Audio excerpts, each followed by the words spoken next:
Chapter 1550. The bright moon of the Qin and Han dynasties had yet to return from their long march.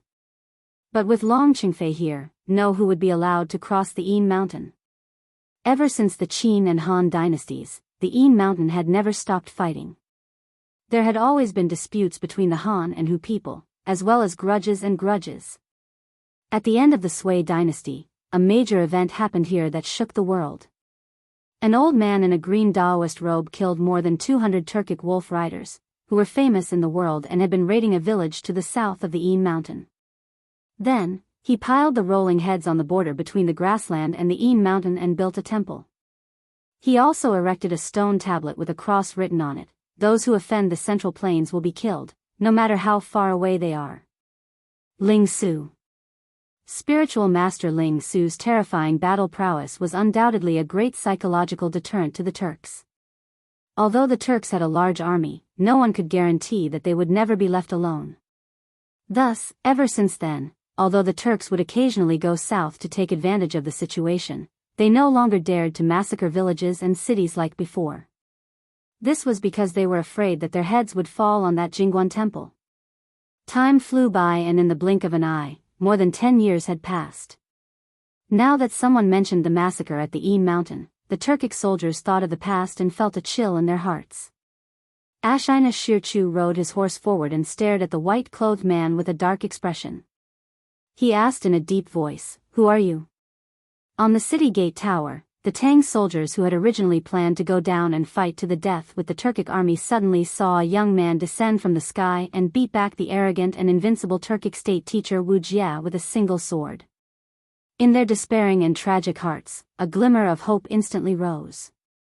They all stopped and looked at the white-clothed man who was facing off against the Turkic army. Facing Ashina Shirchu, the white-clothed man was not afraid. Perhaps he did not put Ashina Shirchu in his eyes from the beginning to the end. He unhurriedly pulled out the long sword that was stabbed into the ground. Then, he reached into his bosom with his left hand and took out a navy blue handkerchief. He actually wiped the sword in front of Ashina's serpent. "You!" Ashina Shirchu's expression changed slightly. Although his status in the Turkic Empire was not as high as Wuxia's, he was still the man of the Turkic Khagan. When had he ever been humiliated like this? Seeing that the white-clothed man was ignoring him and wiping his sword, Ashina Shirchu almost couldn't help but go berserk. Fortunately, reason prevailed over impulse, and Ashina Chu did not directly draw his sword at the white-clothed man. Otherwise, his head would have been separated from his body. Since the white-clothed man could force Wuxia to retreat, it was not to say that his strength was higher than Wuxia's, but it was not much lower. With this kind of strength, if Ashina Shirchu rashly faced him, he would definitely be defeated. Just as Ashina Shirchu was about to explode in anger, Wuxia finally walked over. Stepping forward, he invisibly blocked Ashina Shirchu behind him. No one knew what expression was on the face hidden under the black robe, but they could tell that Wuxia's eyes were now fixed on the white-clothed man. After staring at him for a long time, the white-clothed man finally wiped the dirt off his sword. The long sword reflected the moonlight and gave off a cold light, faintly giving people the illusion that the moonlight was like water, and so was the sword. Seeing the white-clothed man put away the handkerchief, Wuxia finally spoke, his voice hoarse, "Not yet a great grandmaster, you are inferior to me." Having his cultivation seen through by Wuxia at a glance, the white-clothed man did not show the slightest surprise on his face. Instead, a meaningful smile appeared on his face. "So what? Who is strong and who is weak, who wins and who loses, we will know once we fight." His voice carried a trace of coldness and arrogance, but it was also full of magnetism. If any of the modern star-chasing girls were here at this moment, they would probably be screaming madly. "Let's fight and we will know." Even if he knew that his cultivation was not as good as Wuxia's, the white-clothed man was not afraid to fight, and from his words, one could even hear a faint trace of excitement, as if he couldn't wait to fight Wuxia. His tone was relaxed and indifferent, his posture confident and relaxed. The white-clothed man was like a celestial being from the heavens, confident and proud, able to block soldiers, block water, whatever the world threw at him. He feared nothing. "This imperial tutor has never fought with nameless people. Who are you?" Being provoked by the white-clothed man like this, Wuxia was a little annoyed. He was also a very proud person. How could he allow others to act so wildly above his head? Although he knew that his true chi was only at 50 to 60% of his peak state, he still had to stand, and he believed that he could defeat this arrogant junior in front of him. Humph. If you want to fight, then let's fight. The dignified imperial tutor actually dares to speak so much nonsense.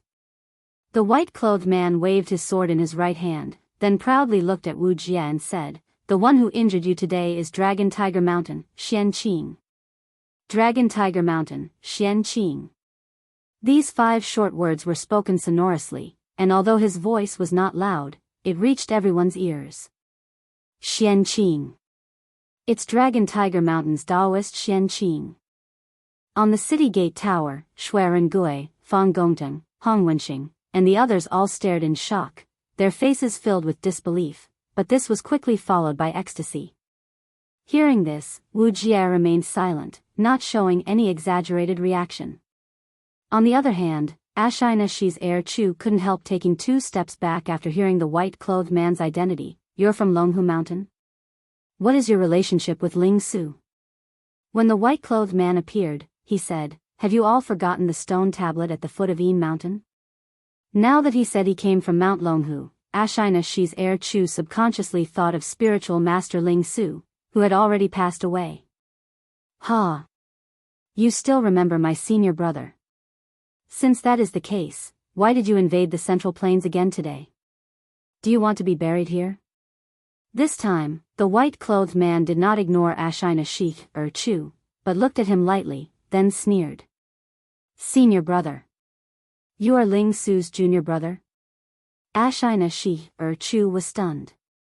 Shui Rengui, Fang Gongteng, and the others had heard of Xianqing's name, but as a Turkic, Ashina Shi or Chu had never heard of it before.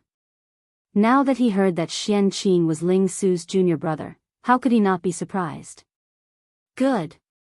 Back then, this master had no chance to fight with Ling Su, but today, I will see how much skill his junior brother has. Wuxia now thoroughly understood the white-clothed man's identity and couldn't help laughing. Originally, it was supposed to be a hearty laugh, but because Wuxia's voice was hoarse, it made everyone who heard it feel a chill run down their spines. Thunder Overlord Mace. Without waiting for Xianqing to respond, Wuxia leapt into the air, raised his mace with both hands, and smashed it down towards Xianqing's head. 9 Taishian swords, first form, ride the wind. Riding the wind to the 9 heavens. Facing Wuxia's overbearing strike, Xianqing didn't show the slightest fear, raising his sword and leaping into the air.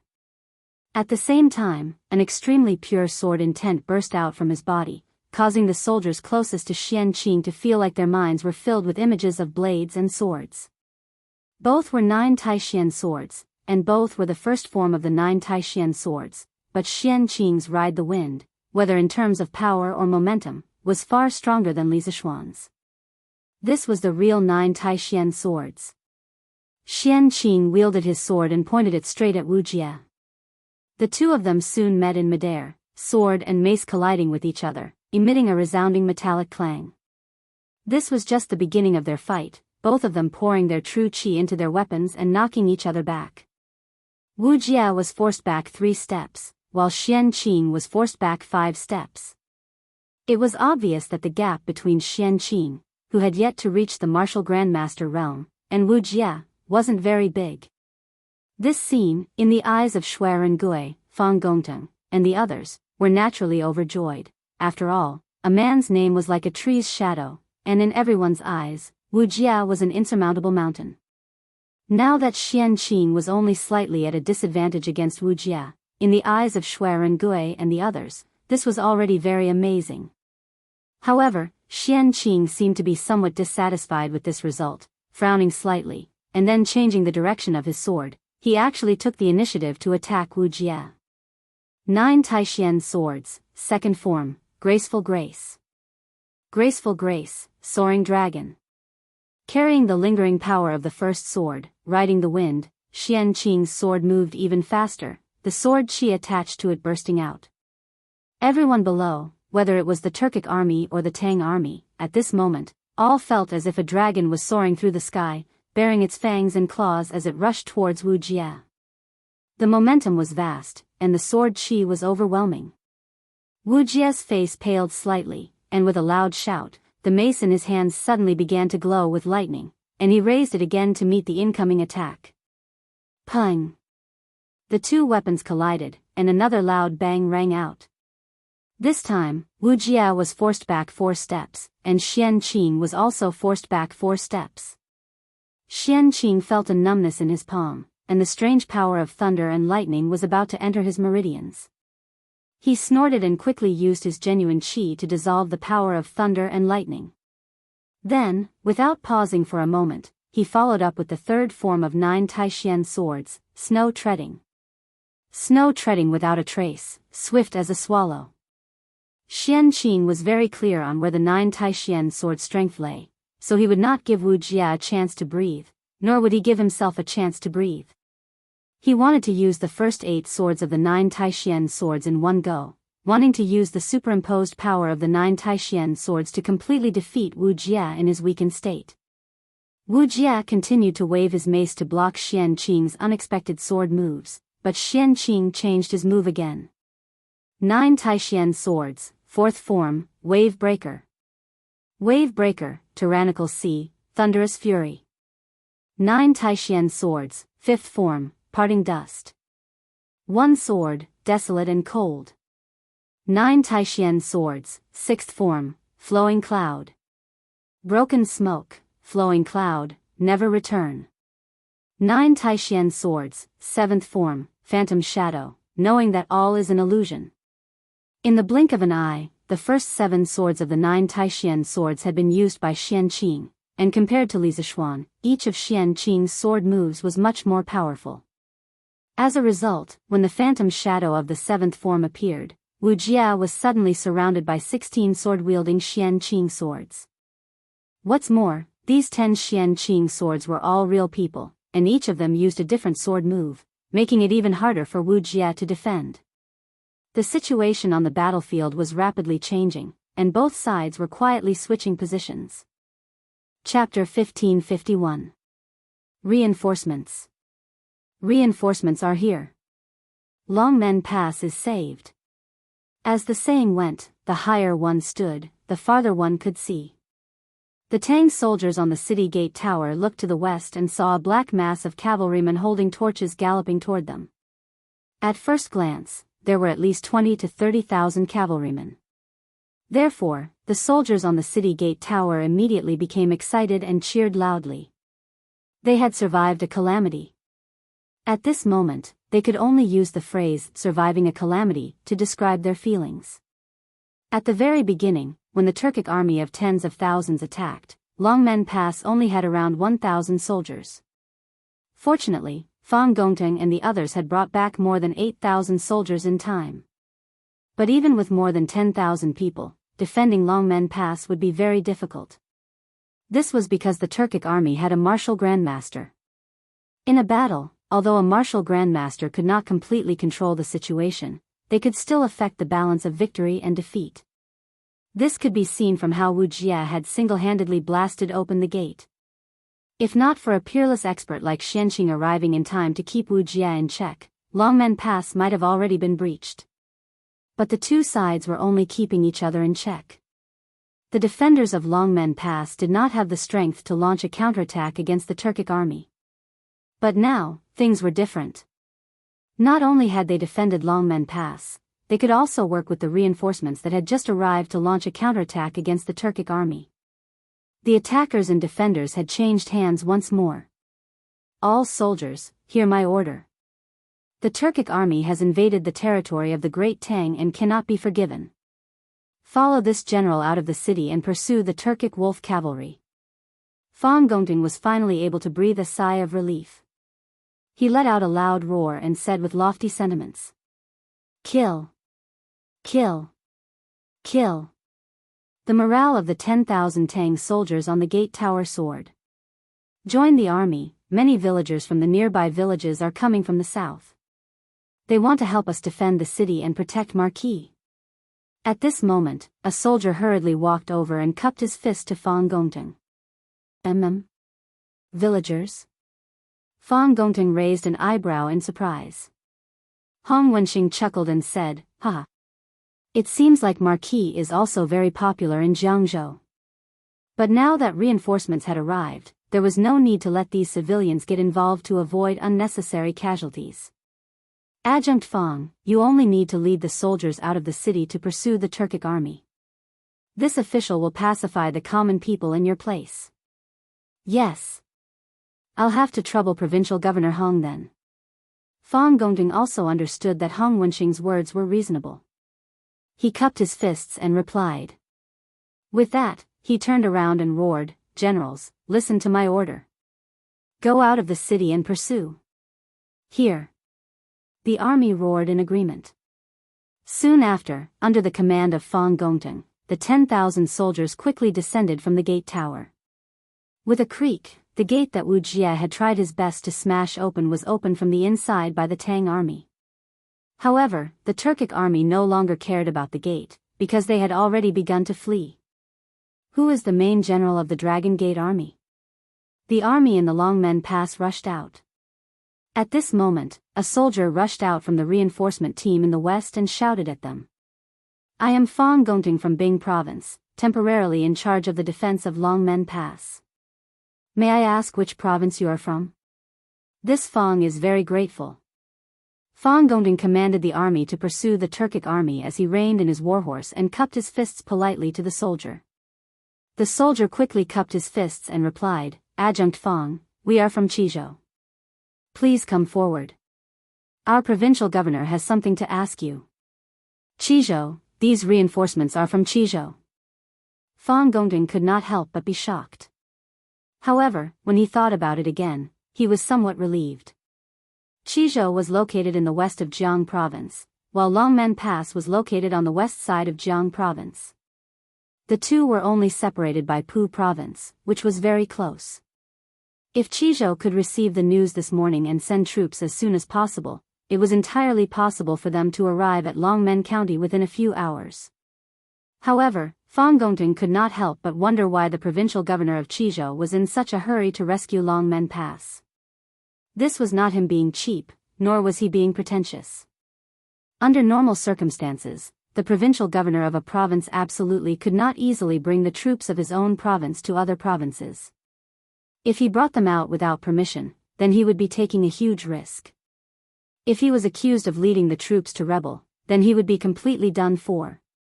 Therefore, there was a process of weighing the pros and cons. The Qizhou troops had rushed over so quickly, even faster than Pu province, which was closer to Longmen Pass. This meant that after the provincial governor of Qizhou received the news that Yanmen Pass was breached and Longmen Pass was besieged, he did not hesitate and directly led the army all the way here. This made Fang Gongting very confused. As they were talking, a handsome young man wearing a scholarly robe rode over from the reinforcements. This must be the provincial governor of Qizhou. Fang Gongting was secretly shocked. This person looked very young, but he did not show it on his face. He quickly went forward and cupped his fists. This General Fang Gongting greets the provincial governor. Wang Renbiao's face was a little pale. He covered his mouth with his right hand and coughed softly. Leng Yuyao, who was beside him, quickly said worriedly, "Young master, your body, I'm fine." Wang Renbiao waved his hand and welcomed Fang Gongting. "Adjunct Fang, you don't have to be so polite. All of you have defended Longmen Pass and prevented the people from being plunged into misery and suffering. All of you are the heroes of Great Tang." Fang Gongting cupped his fists and said, "Provincial governor is too polite. Guarding Longmen Pass is my duty. I dare not be greedy." Wang Renbiao nodded and asked, "I heard that the Marquis of Yong and is also at Longmen Pass. Where is he now?" "That's right." The reason why Wang Renbiao personally led the army to reinforce Li Zishuan was mainly because of Li Zishuan. Li Zishuan treated him as a close friend and he had always treated Li Zishuan as a brother. How could he stand by and do nothing when his brother was in trouble? Compared to this, everything else was secondary. Even if Li Er removed him from his position because he led the army out of Qizhou without permission, Wang Rinbiao had no regrets. Fang Gongting's face darkened. Marquis was heavily injured when he fought with the Turkic state preceptor. He is currently recuperating in Longmen Pass. What? Xiao Xian is heavily injured? Hearing this, Wang Rinbiao couldn't help but exclaim. He couldn't care less about hiding his emotions as he hurriedly asked, "Is his injury serious? Did any doctor treat him?" Hearing Wang Rinbiao call Li Zishuan by his name, Fang Gongting was a little confused. Logically speaking, the provincial governor of a province was lower in rank than the marquis. Even if they were of the same rank, there were very few people who would call each other by their names. In addition, although Fang Gongting might have heard of Wang Rinbiao, the eldest son of the Wang family, he didn't know that Wang Rinbiao was the provincial governor of Qizhou. After all, Wang Rinbiao hadn't been in office for long and Fang Gongting had always been in Bing province. He didn't know much about the situation in Qizhou. Although he had hundreds of questions in his heart, Fang Gongting still replied, "Marquis is heavily injured and is currently unconscious. We have already invited the best doctor in Longmen County to treat Marquis. However, Marquis is suffering from internal injuries, so the doctor can't do anything about Xiaoshuan's injury?" At this moment, a magnetic and cold voice suddenly sounded behind Fang Gongting. He turned around and hurriedly said respectfully, reporting to Daoist Master Xianqing, "The famous doctor in Longmen County can't do anything about Marquis' internal injuries." Xianqing was Daoist Master Spirit Void's junior brother and Li Zishuan's junior martial uncle. With this relationship, Fang Gongting believed that Xianqing would definitely not stand by and do nothing. Thinking of this, a glimmer of hope rose in Fang Gongting's eyes. Perhaps Xianqing could really cure Li Zishuan's injury. Daoist Master Xianqing. Wang Rinbiao exclaimed in surprise. Then he seemed to remember something and couldn't help but change his expression. He looked at Fang Gongting and ordered, "Adjutant Fang, this official came with 30,000 light cavalry. Now, this official will hand them all over to you. You will lead them to chase the Turkic army. It's best if they all stay in Tang. This official will go visit Marquis Yongmen." Wang Rinbiao actually had a scholarly air, but when he said, "Leave them all in Tang," his aura suddenly changed, as if he had turned into a decisive general. Scholars also had tempers. Fang Gongting was shocked. After hesitating for a moment, he solemnly cupped his fists and accepted the order. "This general obeys. Thank you for your trust, provincial governor." To be honest, he had never led so many troops alone. However, at this moment, he was in danger, so he had to accept this task even if he didn't want to. "Yao, you are familiar with the troops in Qizhou. You go and assist Adjutant Fang." Wang Rinbiao turned to Leng Yuyao and said. "Yes." Leng Yuyao was worried about leaving Wang Rinbiao here alone, but she looked at Xianqing opposite her and the determined expression on Wang Rinbiao's face. She could only agree in a low voice. Clearly, she knew Xianqing's identity and knew that Wang Rinbiao wouldn't be in danger if he was with Xianqing. Fang Gongting was a little unhappy that a weak woman was suddenly inserted into the army. However, this army of 30,000 was brought by Wang Rinbiao, and he had no right to criticize, so he didn't raise any objections. Seeing the Turkic army running further and further away, he hurriedly cupped his fists and said to Wang Rinbiao, "This general will take his leave. I will chase after the Turkic army." "Okay." Wang Rinbiao nodded. Leng Yuyao and Fang Gongting led the two armies and chased after the Turkic army. Bang! Bang! Bang! Just as Wang Rinbiao and Xianqing arrived at Longmen Pass, the sound of galloping horses could be heard on the official road. "Second brother, look! The gates of Longmen Pass are open. Could it be that the Turkic army has broken through?" At the front of the army, a bearded man pointed at the open gates of Longmen Pass and asked anxiously. This man was Cheng Yaojin. Qinxiong's eyes narrowed as he looked over. After a while, he shook his head and said, "It doesn't look like it. If the Turkic army has really broken through, they should be killing and looting the nearby villages. However, We haven't seen a single Turkic army along the way. This means that Longmen Pass hasn't been broken through yet. Then why is the city gate open? Qing Yaojin's mind was filled with question marks as he couldn't understand. Maybe the Turkic army has been chased away, and the defending army of Longmen Pass went out of the city to chase after them? Yuqi Jingda said without any reason, but no one would believe him at this moment. The army quickly arrived at the city gate. Wang Renbiao was already waiting at the gate. Standing beside him was Xianqing and Jianghu province's provincial governor, Hong Wenxing, who had just sent all the enthusiastic villagers home. It's the kid from the Wang family of Taiyuan. Qing Yaojin rode his horse to the city gate. After seeing Wang Renbiao, he said with a surprised expression, "Renbiao, why are you here?" "Oh, I remember now.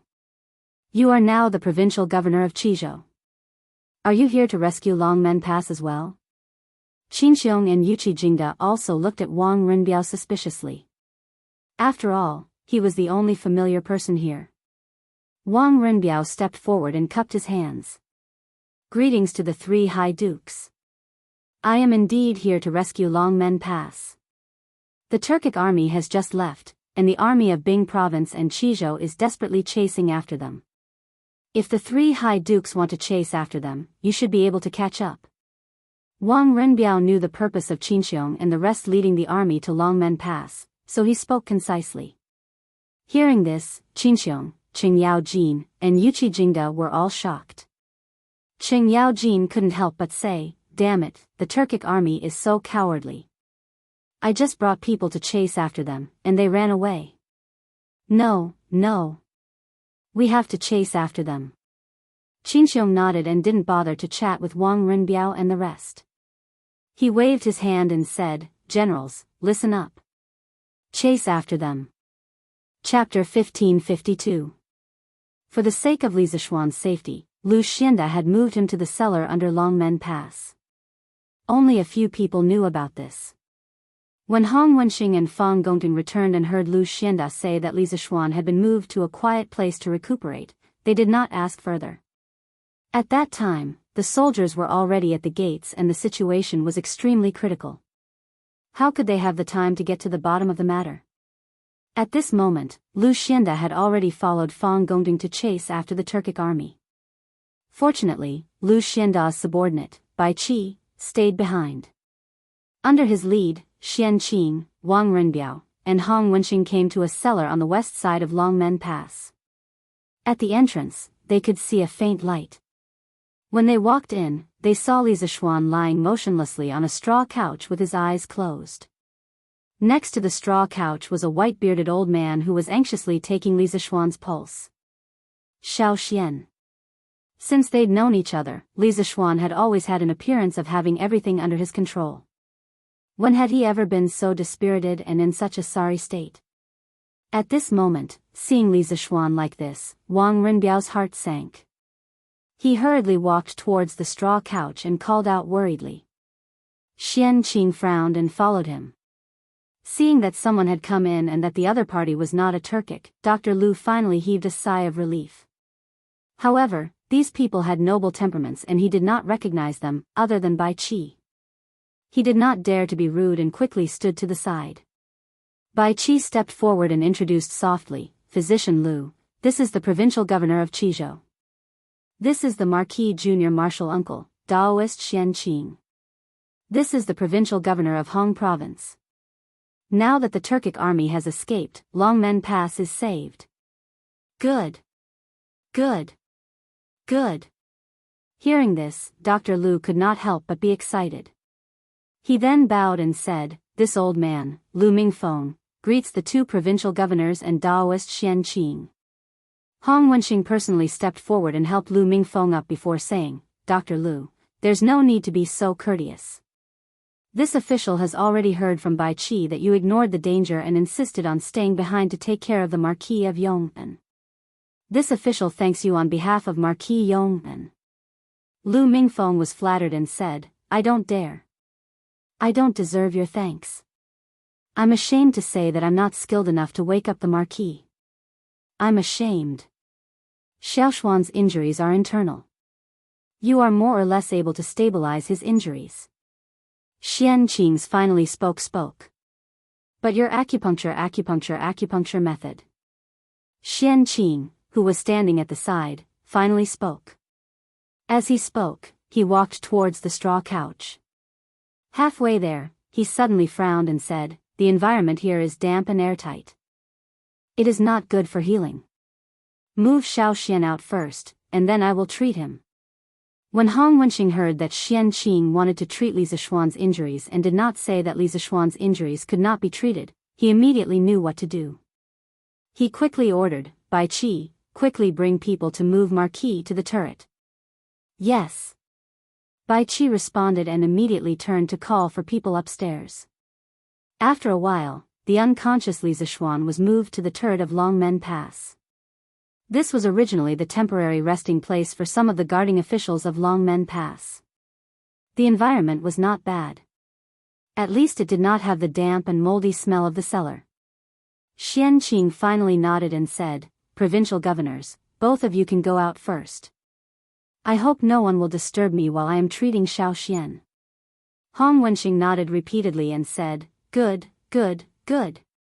Don't worry, Daoist Xianqing.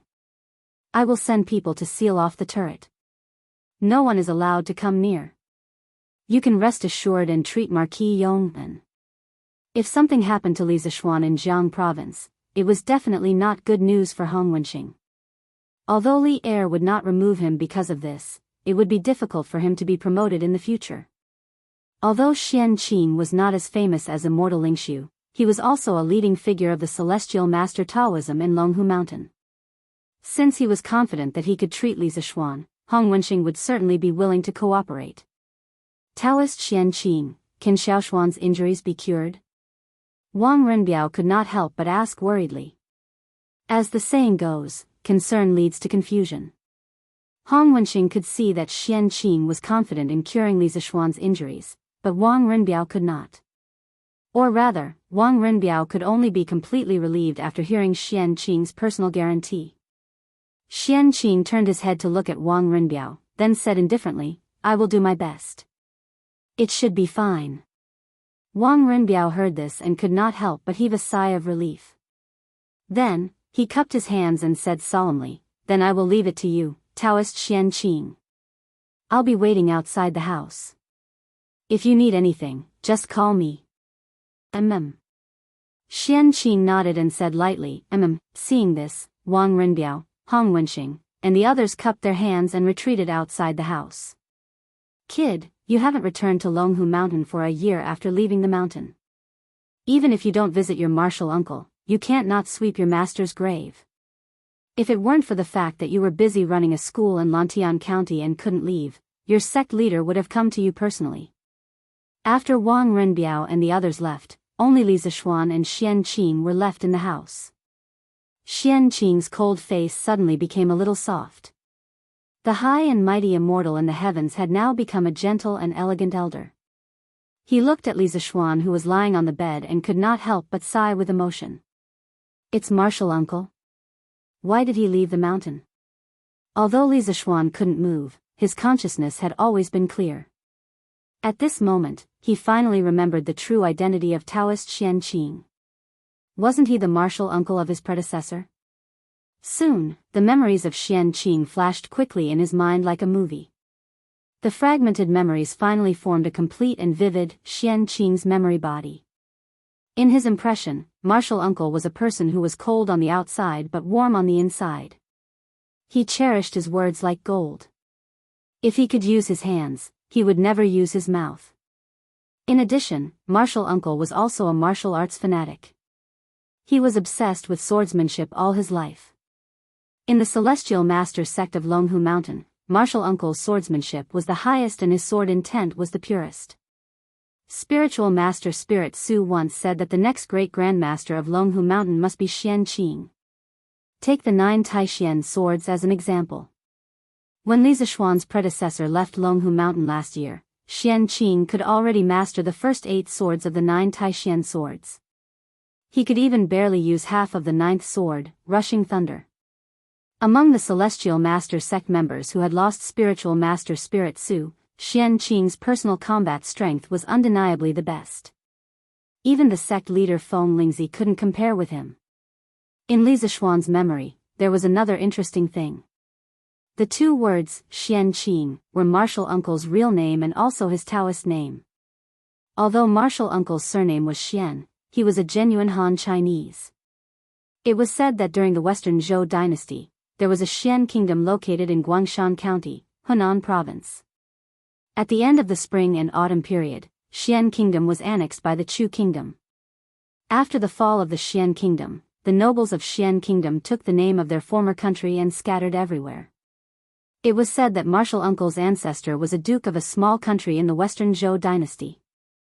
Therefore, in a sense, Martial Uncle could be considered a fallen royal family. Although Xianqing's words were unpleasant, there was one thing that was incomparably correct. That was, no matter what, Li Zishuan shouldn't have not returned to Longhu Mountain for a year. After all, there was the grave of his master, spiritual master Spirit Su. Not to mention anything else, if it wasn't for spiritual master Spirit Su, his body might have died of illness 9 years ago. How could Li Zishuan have the opportunity to transmigrate to the Tang Empire? In any case, Li Zishuan should fulfill his responsibility as a disciple. Thinking of this, Li Zishuan couldn't help but feel a trace of shame in his heart. Just as Li Zishuan's thoughts were running wild, Xianqing had already helped Li Zishuan up from the bed and sat him down cross-legged. Then, Xianqing took Li Zishuan's pulse. After feeling Li Zishuan's exhausted meridians and the lightning force that was still running amok in his meridians, Xianqing couldn't help but deeply furrow his brow. What is the origin of this Wuxia? His body actually contains the lightning force? Xianqing couldn't help muttering. Previously, when Xianqing fought with Wuxia, who only had 50% of his strength, Xianqing also suffered a big loss because of Wuxia's strange lightning force. At this time, after perceiving that Li Zishuan's body also contained the lightning force, Xianqing couldn't help but become more curious about Wuxia's identity. Putting aside the doubts in his heart, Xianqing sat cross-legged behind Li Zishuan. Then, he put his hands on Li Zishuan's back and 2 pure Taoist qi instantly drilled into Li Zishuan's body. Those dried-up meridians suddenly became excited. What was even more bizarre was that the spiritual qi of heaven and earth, in Li Zishuan's dantian that had been silent for a long time suddenly became alive. So, the Taoist qi in Li Zishuan's body involuntarily began to absorb. The Taoist qi in Xianqing's body involuntarily began to transfer into Li Zishuan's body. Huh! Xianqing instantly realized that something was wrong. He opened his eyes in surprise and looked at Li Zishuan with eyes full of surprise. Generally speaking, people who were injured and unconscious were unconscious, let alone take the initiative to absorb other people's internal qi. Now, Li Zishuan was not only seriously injured and unconscious, but his true qi was also close to exhaustion. He didn't have any spare energy to absorb Xianqing's internal qi. Although there were hundreds of doubts and puzzles in his heart, Xianqing didn't move his palms away and just let Li Zishuan absorb his true qi. He wanted to see how much water Li Zishuan's reservoir could hold. Outside the turret, Wang Renbiao had been anxiously pacing back and forth. From time to time, he would look at the door. Obviously, he was very worried about the situation inside. If possible, Wang Renbiao hoped that the person lying inside was himself and not his brother. Provincial Governor Wang, there is a young man who claims to be a student of Yanhuang College and wants to see Marquis. At this moment, a soldier came to Wang Renbiao and bowed with his fists cupped. Wang Renbiao narrowed his eyes and quickly said, "Oh. Bring him here quickly." "Yes, sir." The soldier received the order and left. Soon, he returned with a young man carrying a large wooden box on his back. It was Meng Wenhao. Student Meng Wenhao greets Provincial Governor Wang. Meng Wenhao, who was travel-worn, walked to Wang Renbiao and quickly cupped his fists. Previously, when they were about 10 miles away from Longmen Pass, Qing Yaojin suggested that they speed up with 8,000 people and head to Longmen Pass while the 2,000 people at the back brought some dry rations and entered the city. Meng Wenhao rushed all the way until the skin on his thigh was scraped. He also followed at the back, which was why he didn't arrive at Longmen Pass until now. Wenhao, you don't have to be so polite.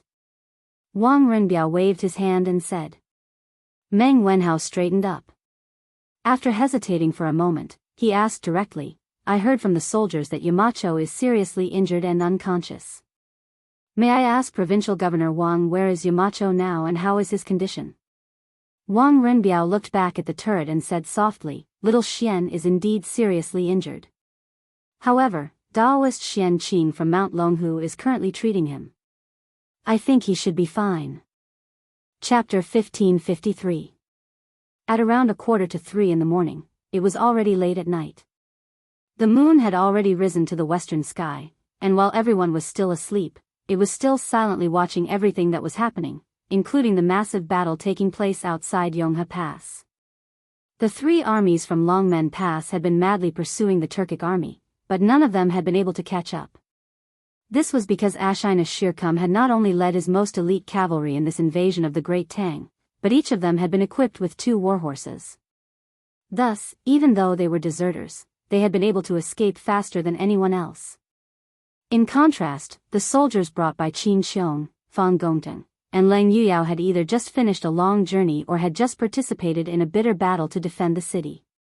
At this time, their men and horses were exhausted, so it wasn't surprising that they couldn't catch up to the Turkic army. But even so, the Turks could not so easily escape from the Great Tang, because there were still soldiers from 4 provinces waiting for them. After passing through Madu Pass and Yonghe Pass, the fleeing Turkic army finally encountered the soldiers of Yunzhou, Yuzhou, Daizhou, and Shuo province, who were preparing to reinforce Longmen Pass. Ashina Shirkum and Wuxia only wanted to bring their army back to the steppe, so when the 2 armies met, they didn't even exchange a single harsh word before immediately fighting. Ashina Shirkum's goal was very simple. He wanted to gather his most elite forces and use the shortest amount of time to tear open a hole in the defensive line of the 4 northern provinces of the Great Tang. He and Wu Jia would then be able to escape through this hole and return to the steppe. Even if he had to sacrifice half of his army, Ashina Shirkum felt that it would be worth it. If he ran out of soldiers, he could go back and replenish them. The Turks had plenty of soldiers, and losing 10 to 20,000 soldiers would not hurt them much. But if he and Wu Jia were left behind in the Great Tang, the losses would be far too great for the Turks. This was especially true for Wu Jia. A Grand Master expert was a treasure to any country, and the Turks with Wu Jia were completely different from the Turks without him. This could be seen from the fact that Wu Jia had single-handedly stolen a large number of books from the academy. Although he had failed in the end, it was an indisputable fact that Wu Jia had single-handedly pinned down thousands, if not tens of thousands, of Great Tang soldiers. On the plains outside Yonghe Pass, an extremely gruesome battle quickly took place. Under Ashina Shirchu's orders, the Turkic soldiers fearlessly launched their most ferocious attacks on the soldiers of the 4 provinces. The Turks of the steppe were naturally tougher than the people of the Central Plains, and all of them knew that they were being pursued.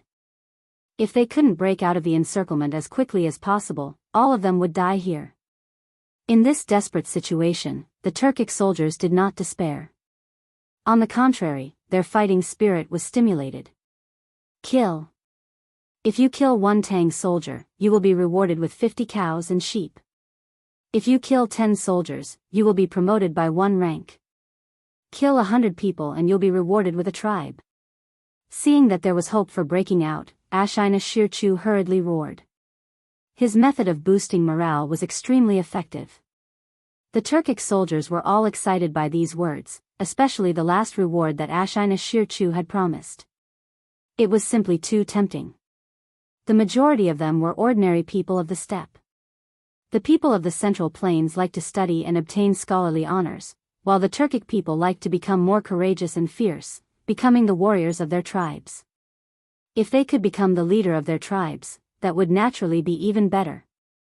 Thus, Ashina Shirchu's words thoroughly stimulated the ferocity in the bones of the Turkic soldiers. Kill. Kill. Kill. Many of the Turkic soldiers, despite being stabbed several times, still raised their scimitars and shouted, wanting to fight to the death with the Tang army. In the face of such a fierce and fearless army, the Tang army from the 4 northern provinces was unable to hold on for a moment, and their formation began to fall apart.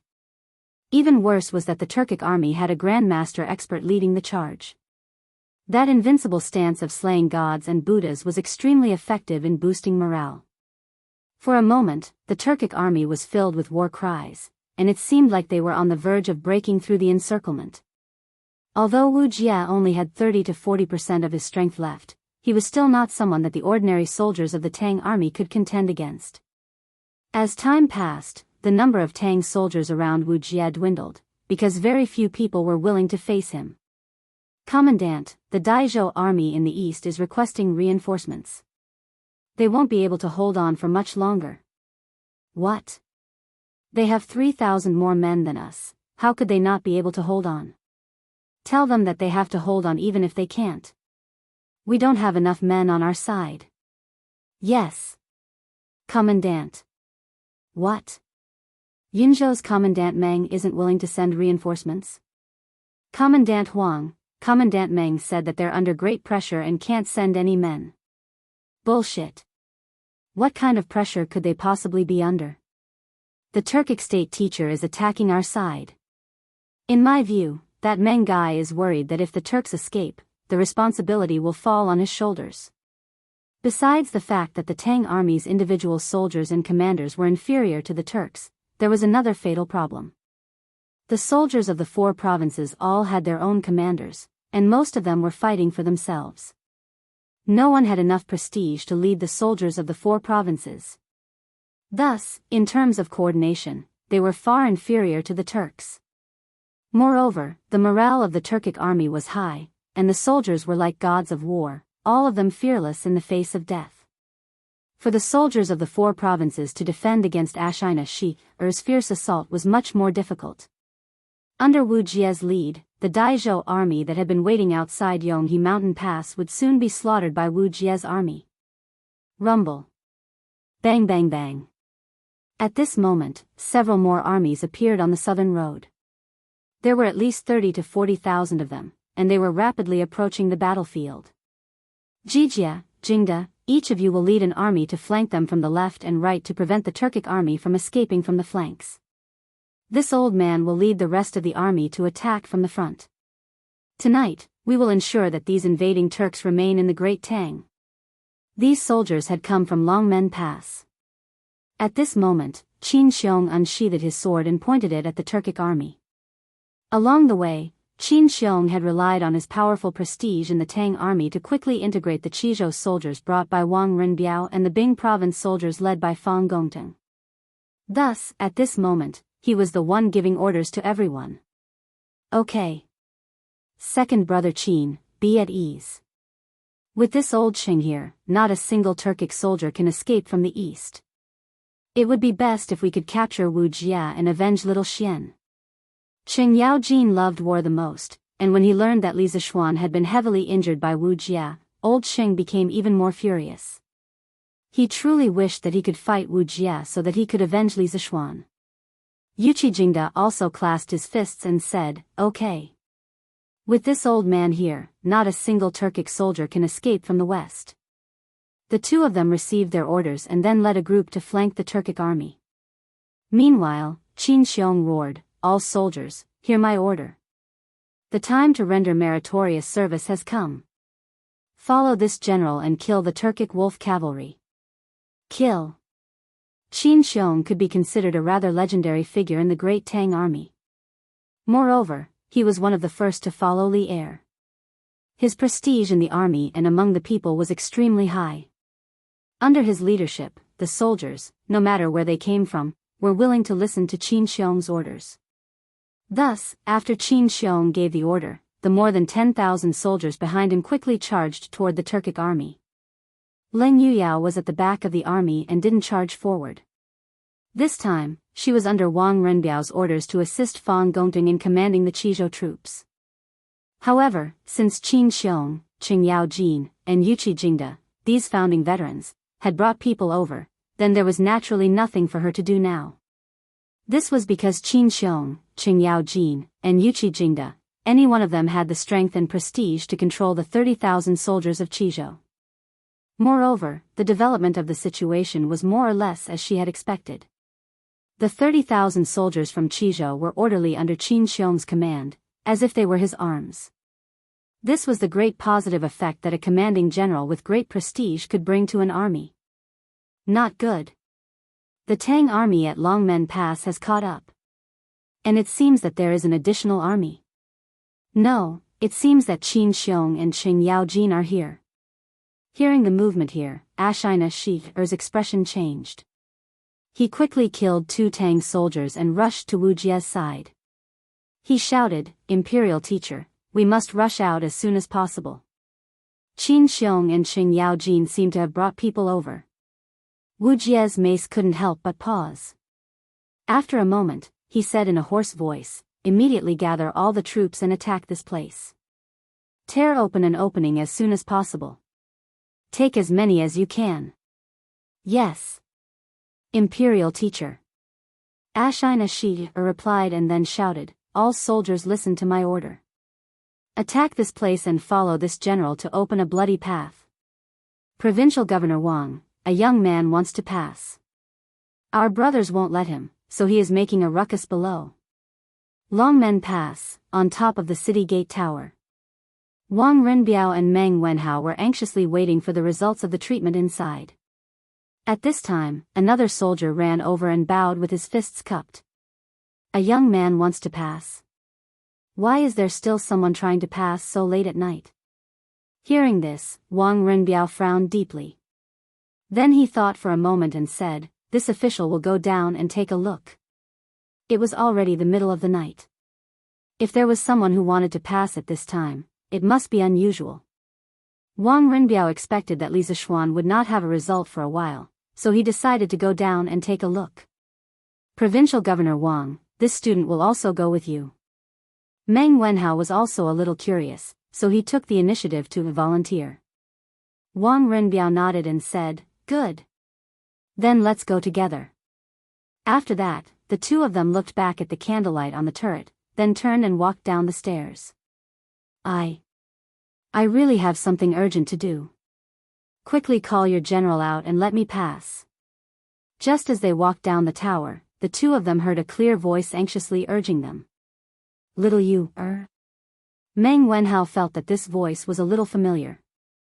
He looked at the city gate and saw a handsome young man in a scholar's robe arguing with the gatekeeper. The more he looked at this figure, the more familiar it was. After being stunned for a moment, he exclaimed in disbelief. Hearing Meng Wenhao's shout, the young man in a scholar's robe at the city gate couldn't help but be stunned. Then she turned around and looked at the west side of the city wall. Under the light of the torch, she instantly saw Meng Wenhao and Wang Renbiao. His delicate face, which was dirty because he didn't take care of it, instantly revealed an extremely surprised expression. "Wenhao, why are you here?" Chapter 1554. After hearing that Wu Jie had already left the Dragon Gate Pass, Little Fishy subconsciously felt a little disappointed. Along the way, it could be said that she, a weak woman, had to travel day and night, going through untold hardships just to ask Wu Jie about her parents' whereabouts. But when she finally arrived at the Dragon Gate Pass, she learned that the person she wanted to see had already left. How could she not be disappointed? But when she heard that Li Zishuan was seriously injured, she immediately panicked. Compared to the whereabouts of her parents, Li Zishuan's safety was more important to little Yu. Yamacho's youngest uncle is still treating Yamacho's injuries indoors. Provincial Governor Wang and I have been waiting outside for a while. I think there will be a result soon." Seeing Li Yu's anxious face, Meng Wenhao comforted her softly. Only then did Li Yu notice Wang Renbiao, who was standing silently on the side. She quickly went forward and saluted. "Li Yu greets Provincial Governor Wang." Unlike Meng Wenhao, Li Yu had never seen Wang Renbiao before. Naturally, she wouldn't recognize him. Now that Meng Wenhao mentioned Provincial Governor Wang, Li Yu didn't know which Provincial Governor Wang Renbiao was. However, no matter where he was, she still had to greet him out of courtesy. Wang Renbiao did not blame her for being rude. Instead, he said softly, "You don't have to be so polite. Xiao Xian and I are old friends. Since you are concerned about his injuries, you can wait here with us. Hearing this, Li Yu was relieved. She thought that the provincial governor was quite easy to talk to. Yes, yes. Thank you, Provincial Governor Wang. Oh. Strange. Why are Xiaoshuan's meridians so broad and tough? They are far stronger than those of ordinary martial artists at the Grand Master middle stage. 60% of my internal force was absorbed by him. It's really strange.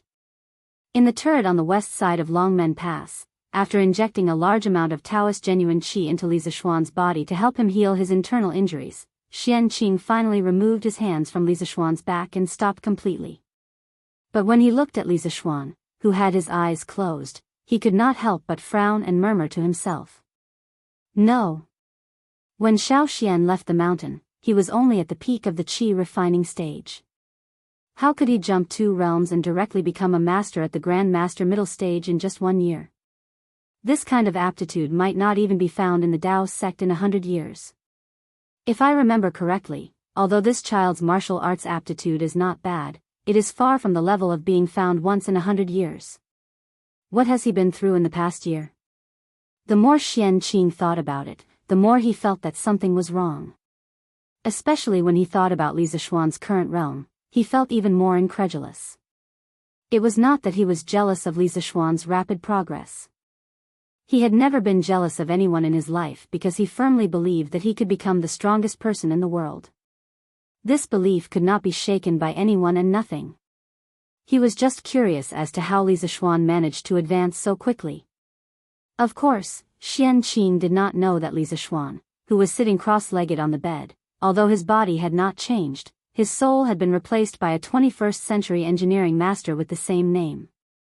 At this moment, after Li Zishuan absorbed the pure Taoist genuine qi from Xianqing, his body had undergone earth-shaking changes. The originally dry meridians and dantian were now being nourished by the endless river water, and the huge amount of genuine qi quickly began to repair the injuries of the 5 viscera and 6 bowels. Even the farmland spiritual qi in his body began to become active at this time, acting as the leader of the recovery army. The power of thunder and lightning that Wu Jie had left in his body all became a meal for the spiritual qi of heaven and earth. In the end, Li Zishuan seemed to hear the spiritual qi of heaven and earth burp. Damn it, did I travel to the world of immortal cultivation? Li Zishuan cursed in his heart. He wondered if he had transmigrated again. The scene in his mind was 2F** King fantastical. It was not much different from the fantasy novels he had read in his previous life. However, after using his spiritual power to sense that he was still in the Tang Empire's Longmen Pass, Li Zishuan was relieved, knowing that he had not traveled to another world. Speaking of which, Li Zishuan had his family, friends, and a group of cute officials and generals who wanted to make Tang Empire stronger. Even if he had the opportunity to travel to another world, he would not be willing to leave. For Li Zishuan, this was the best time. He had met the best monarch, the best friends, and the best family here. He would not exchange them even if he was given an immortal. After sitting cross-legged for a while, Li Zishuan's internal injuries were basically healed under the spiritual qi of heaven and earth in his body, and the genuine qi in his body had been completely restored. Just as he was about to open his eyes and see his talented youngest uncle, Li Zishuan suddenly felt a wave of enlightenment. Then, all the pores on his body opened, and under the effect of the spiritual qi of heaven and earth in his body, Li Zishuan began to involuntarily absorb the spiritual qi of heaven and earth again. Without destruction, there could be no construction. After destruction, there would be construction. After fighting with so many great masters, Li Zishuan had a desire for strength. With the help of the spiritual qi of heaven and earth in his body, and with the enlightenment of his mind, the stagnant realm finally showed signs of loosening. Li Zishuan intended to take this opportunity to break through to the late stage of Dao Guru. Standing aside, Xianqing, who was thinking hard and waiting for Li Zishuan to wake up, immediately sensed something unusual. His expression changed, and he hurriedly turned his eyes to Li Zishuan. Forget everything, oneness of heaven and man. Is he going to make a breakthrough again? Although Xianqing was very confident in his martial arts attainment, when he saw that Li Zishuan had the opportunity to make a breakthrough again, Xianqing did not know how to express his feelings at this moment. Was he excited? Of course. Was he disappointed? Of course not. No matter what, Li Zishuan belonged to the celestial master Taoism of Longhu Mountain. The higher his achievement was, the happier Xianqing would be. He would not be disappointed. If he really had to describe it, Xianqing was doubting life at this moment. How old was Li Zishuan this year? He was only 15 or 16 years old, but he was about to reach the late stage of Dao Guru. This was absolutely shocking. Actually, what Xianqing did not know was that just 2 months ago in Lantian County, Mo Huai told Li Zishuan that he needed a saint for his engineering. Li Zishuan went through a battle in his heart and overcame the temptation of the title of a saint. He said some open-minded words: the title of a saint is not something that I want. Everything that I do in my life should be based on my heart, punishing evil and promoting good, upholding justice, benefiting the common people, and living a carefree life. As for what the future generations say, it has nothing to do with me. Whether it is merits or demerits, they can say whatever they want. After saying that, Li Zishuan's thoughts were instantly clear. He directly entered the state of forgetting himself in the woods at the foot of the mountain. At that time, Li Zishuan finally touched the threshold of the late stage of Dao Guru, but in the end, he failed to enter the late stage of Dao Guru. Now, after several months, Li Zishuan finally had a chance to enter the late stage of Dao Guru again. At this moment, Xianqing only felt that a small invisible cyclone storm had formed in the room, but he could not see anything unusual with the naked eye. This cyclone storm was different from the storms in the natural world. It would not blow away anything, nor would it make others feel like they were being blown by the wind. A good rain knows the season, and it will happen when spring comes. Sneaking into the night with the wind, moistening things silently. This invisible cyclone storm was like a spring rain that moistened things silently, leaving no trace behind. Only martial artists with profound realms would be able to truly feel its existence. No. What is Xiao Xian doing? Why is there so much pure and primitive qi madly pouring into his body? Xianqing had already raised his guard and stood guard at the door. He was guarding Li Zishuan to prevent anyone from disturbing Li Zishuan's breakthrough. However, while Xianqing was shocked by the scene in front of him, he also found it difficult to explain.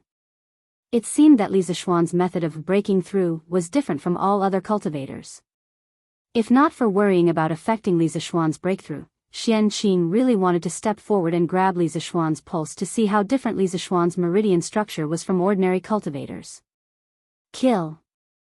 Kill! Kill! On the plains outside Yonghe Pass, the Turkic soldiers who were besieged on all sides shouted again and again. Blood dyed the earth red, but not a single Turkic soldier showed any fear. Many of the scimitars in their hands were already curled up, but they still swung their scimitars tirelessly, wanting to open a path for Wuxia and Xianxia. This was an extremely fierce and brave Turkic wolf cavalry. They would unconditionally carry out the orders of their commander, even if they had to pay the price with their lives. Encountering such a resolute Turkic army, the reinforcements of the Great Tang's 4 northern provinces were still having a headache. Even with Qin Xiong, Qing Yaojin, and Yuqi Jingda leading reinforcements, the defensive line they had built in the north was still about to be torn apart by the Turkic army. It was not that the Great Tang's 4 northern provinces were not elite enough, but that the Turkic army was too fearless. As long as they could send Wuxia and Xianxia out of the Great Tang, they were willing to sacrifice themselves here. Quick! Quick! Charge! Continue to charge. The Tang army's defensive line is about to be broken. Seeing that the Tang army at the front was about to collapse, Xianxia hurriedly shouted. This was both an exhilaration and a morale boost. Charge! Kill! Hearing this order, the Turkic soldiers became even more ferocious, even more fearless. At this moment, the Turkic soldiers seemed to have the assistance of the heavens. Everything was going smoothly for them, and the Turkic army was advancing even faster than before. Meanwhile, the Turkic army in the rear was desperately resisting the left, middle, and right armies led by Qing Yaojin, Qin Xiong, and Yuqi Jingda. They did not seek victory, only delaying the Tang army so that Wu Jia and Ashina Shi could escape the encirclement. As long as they could escape the encirclement of the Tang army, Wu Jia and Ashina Shi could rely on their advantage in speed to shake off the pursuit of the Tang army. Chapter 1555. Ha! Open for me. Outside Yonghe Mountain Pass, at this critical moment, Wu Jia gripped his mace and soared into the air again.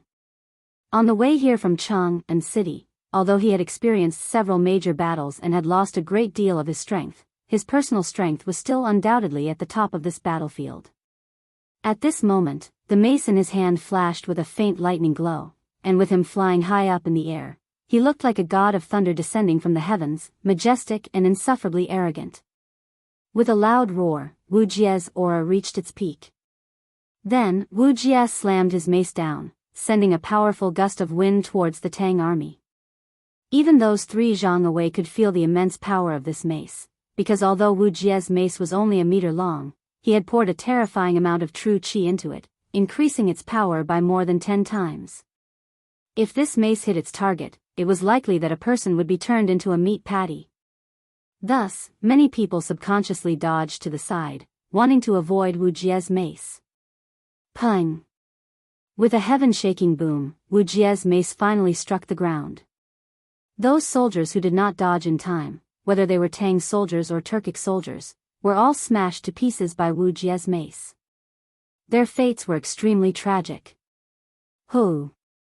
At the same time, this move had nearly exhausted the last bit of true qi in Wu Jia's body, but the final result was still good. He had finally broken through the defense line of the Great Tang's 4 northern provinces. Generals, heed my order. Charge out with me. Return to the grasslands. Seeing that the Tang army's last line of defense had been smashed open by Wu Jia, Ashina Shi's spirit was shaken, and he quickly raised his saber and roared. Charge! Protect the imperial scholar. Protect the general. The Turkic soldiers seemed to have gone mad, all of them rushing toward the hole Wu Jia had torn open, killing anyone who stood in their way, killing anyone who stood in their way. Wu Jia and Ashina Shi's heir Chu naturally took the lead and rushed to the front. In the blink of an eye, they had broken out of the encirclement of the Tang army, and what lay before them was a vast expanse of flat land. Although there was still Yanmen Pass dozens of miles ahead, the defense of Yanmen Pass had been completely destroyed by them a few hours ago. In just a few hours, it was impossible for the Tang army to deploy a strong defense force at Yanmen Pass. Once they rushed out of Yanmen Pass, they could go straight into the grassland. Quick! Quick! Stop them! The breach Wu Jia had found was precisely the defensive line set up by the Daizhou government soldiers. Seeing the Turkic soldiers break through the defensive line and flee to the north, the Daizhou government commandant hurriedly ordered the remaining soldiers to block this breach. Wu Jia, for better or worse you are a martial grandmaster. Do you dare fight this old Cheng? What kind of hero was he to turn around and run? Pei! What a coward! Qing Yaojin's left army was made up of elites from Chang'an, so he was the first to break through the Turkic army. However, he was still a step too late. By the time he reached the Dai province's camp, Wu Jia and Ashina Shi were already several dozen zhang away. At this distance, it was definitely not easy to catch up, so old Qing could only stand in place and curse. Imperial scholar, you must endure. Don't fall for Qing Yaojin's provocation. We can't take on this battle right now. Hearing old Cheng's curses, Ashina Shi hurriedly looked to Wu Jia on his left and consoled him. This imperial scholar understands the severity of the situation. Wu Jia nodded lightly, then sighed. It's just that so many Turkic warriors will never be able to return to the grasslands, what a pity. Ashina Shi's face was full of shame. This general misjudged the situation and should not have turned back to Longmen Pass. When we return to the imperial court, this general will personally ask the Khan for forgiveness. Speaking of which, Wu Jia originally planned to leave Great Tang with Ashina Shi's help. However, Ashina Shi's ambition was too big. Not only did he want to return to Longmen Pass to take back the books from Yanhuang College, he also wanted to capture the heavily injured Li Zixuan. In the end, he tried to steal a chicken only to end up losing the rice used to lure it. Not only did he not obtain anything, he also caused the tens of thousands of Turkic soldiers to be completely buried outside Yonghe Pass. He neglected the fact that Wu Jie's strength at that time was less than 60% of his peak, and he also neglected the fact that Wang Renbiao's reinforcements would arrive so quickly. Of course, there were also the two most important people that he couldn't take into account. They were Shui Rengui and Xian Qing. Therefore, Ashina Shi'er's responsibility for this defeat was 80%. Wu Jia waved his hand and said, "Things have already gotten to this point, so there's no point in saying more. Today, the Tang army has the advantage of time and geography, so we will definitely lose. However, it's not like we didn't gain anything. After this battle, Li Shimin will definitely speed up the offensive against the Turks. At that time, we will have another chance to fight. Imperial teacher has great foresight, this general admires you." Junior Shui Rengui greets Provincial Governor Wang. In front of the turret of Dragon Gate Pass, Wang Renbiao, Meng Wenhao, and Little Yu were still waiting patiently. They had already waited for more than half an hour. At this time, a youth in coarse hemp clothes and carrying a longbow walked over and bowed to Wang Renbiao.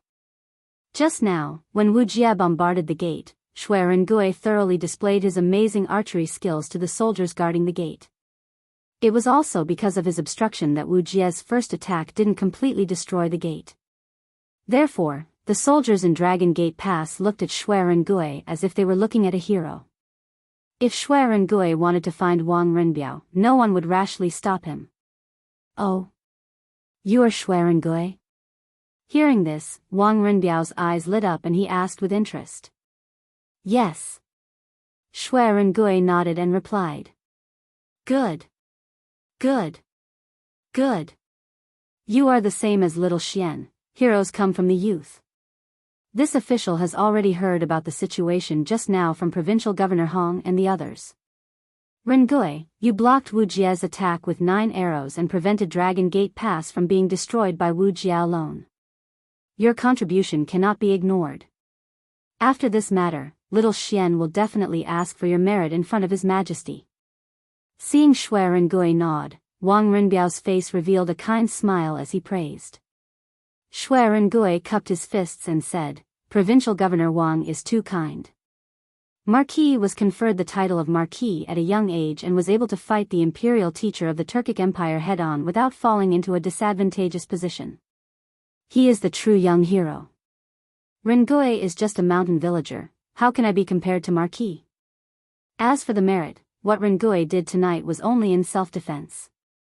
If the Turkic Empire had breached Dragon Gate Pass, the hundreds of people in Xiu village would have died under the scimitars of the Turkic wolf cavalry. Therefore, Rengui is not here for the merit, and I dare not claim the merit. Hearing this, Wang Renbiao couldn't help but think more highly of Shui Rengui. He didn't cling to the powerful, wasn't greedy for military merit, and was also a promising young man. It would be difficult for such a young man to not be successful in the future. This kind of person was like shining gold. Even if he was buried in the sand, he could still be dug out. Haha. Not greedy for merit, not arrogant. In time, Rengui, you will definitely become a pillar of the country. Wang Renbiao shook his head and looked at Shui Rengui with admiration. Meng Wenhao and Li Yu also understood that this young man with a bow and arrow on his back, who looked like he was in his teens, had saved the entire Dragon Gate. Therefore, Meng Wenhao quickly stepped forward and said, "Fortunately, Brother Shui came to the rescue. Dragon Gate was not breached, and Yamacho could rest in peace. I will never forget your kindness in saving my master. Brother Shui, please accept my bow." After saying that, Meng Wenhao bowed to Shui Rengui in a serious manner. Li Yu followed suit and bowed, "Sir has treated me like a brother. Brother Shui saved Dragon Gate, which means he saved Sir. Please accept my bow." Li Yu had already taken off the Confucian headscarf on her head and let her long hair down. Although she was still wearing men's clothes, no one would be stupid enough to think that she was a man. Shui Rengui quickly helped Meng Wenhao up and said to Li Yu, Miss Li Yu, little brother Meng, please get up quickly. The one who saved the Dragon Gate was Daoist Xianxia, not me. I can't accept your greetings. I came up the tower to see if Marquis had woken up. It's getting late, and I should bring the villagers back to the village. Meng Wenhao stood up and said, Yamacho is still in the tower. Daoist Xianxia is treating Yamacho's injuries. Shui Rengui turned to look at the candlelit tower and said, since that's the case, I'll take my leave first. The Marquis of Yong and is blessed by the heavens. He will be fine. Provincial Governor Wang, Brother Meng, Miss Li Yu, you don't have to worry. I believe that a good man like the Marquis of Yong and will be protected by the heavens. Then, we'll meet again. Wang Renbiao nodded and said. We'll meet again. Li Yu and Meng Wenhao also cupped their hands. Creak. Just as Shui Rengui was about to leave, the door that had been closed for a long time was finally opened from the inside. Daoist Xianxia walked out expressionlessly with his hands behind his back. If one looked closely, one could see a trace of fatigue and surprise in the corner of his eyes. Daoist Xianxia. The corner of Wang Renbiao's eyes never left the turret for a moment. He found that the door was opened at the first moment, so he hurriedly walked forward and asked anxiously, Daoist Xianxia, you're out? How's Xiaoxian? Meng Wenhao, Li Yu, and Shui Rengui also hurried over and looked at Xianxia with hope. Xianxia stopped and looked at Wang Renbiao, Li Yu, Meng Wenhao, and Shui Rengui. He paused for a moment and said lightly, That kid is fine now. Go in and take a look yourselves. Then, Xianxia swung his sleeves and was about to leave. However, he stopped after 2 steps and turned to Wang Renbiao, who was about to enter the house, and said, I heard that the Turkic state preceptors sneaked into the Tang dynasty to steal some books from Yanhuang College. Where are those books now? Wang Renbiao was stunned and quickly replied, Daoist Xian, I heard that Xiaoxian hid all those books. They should still be in the cellar. All right. I'll go and take a look. Xianxia nodded and left with his hands behind his back. Although Wang Renbiao felt that Xianxia's question was a little strange, he was not in the mood to think about it. Once Xianxia left, he quickly walked into the house. Xiaoxian. Are you okay? Entering the room, he saw Li Zishuan sitting cross-legged on the bed with his eyes slightly closed. His previously pale face had already turned into a healthy rosy color.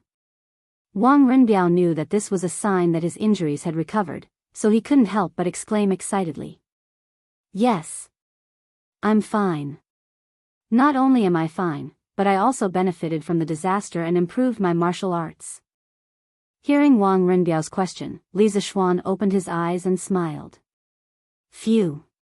That's good. That's good.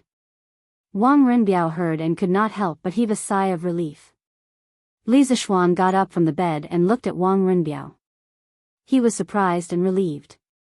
Renbiao, shouldn't you be in Qizhou? Why did you come to Dragon Gate? Wang Renbiao replied with a smile, Wuxia snuck into the academy to steal the books, so the emperor issued a notice that Wuxia was wanted throughout the country. By the afternoon, the notice had already reached Qizhou.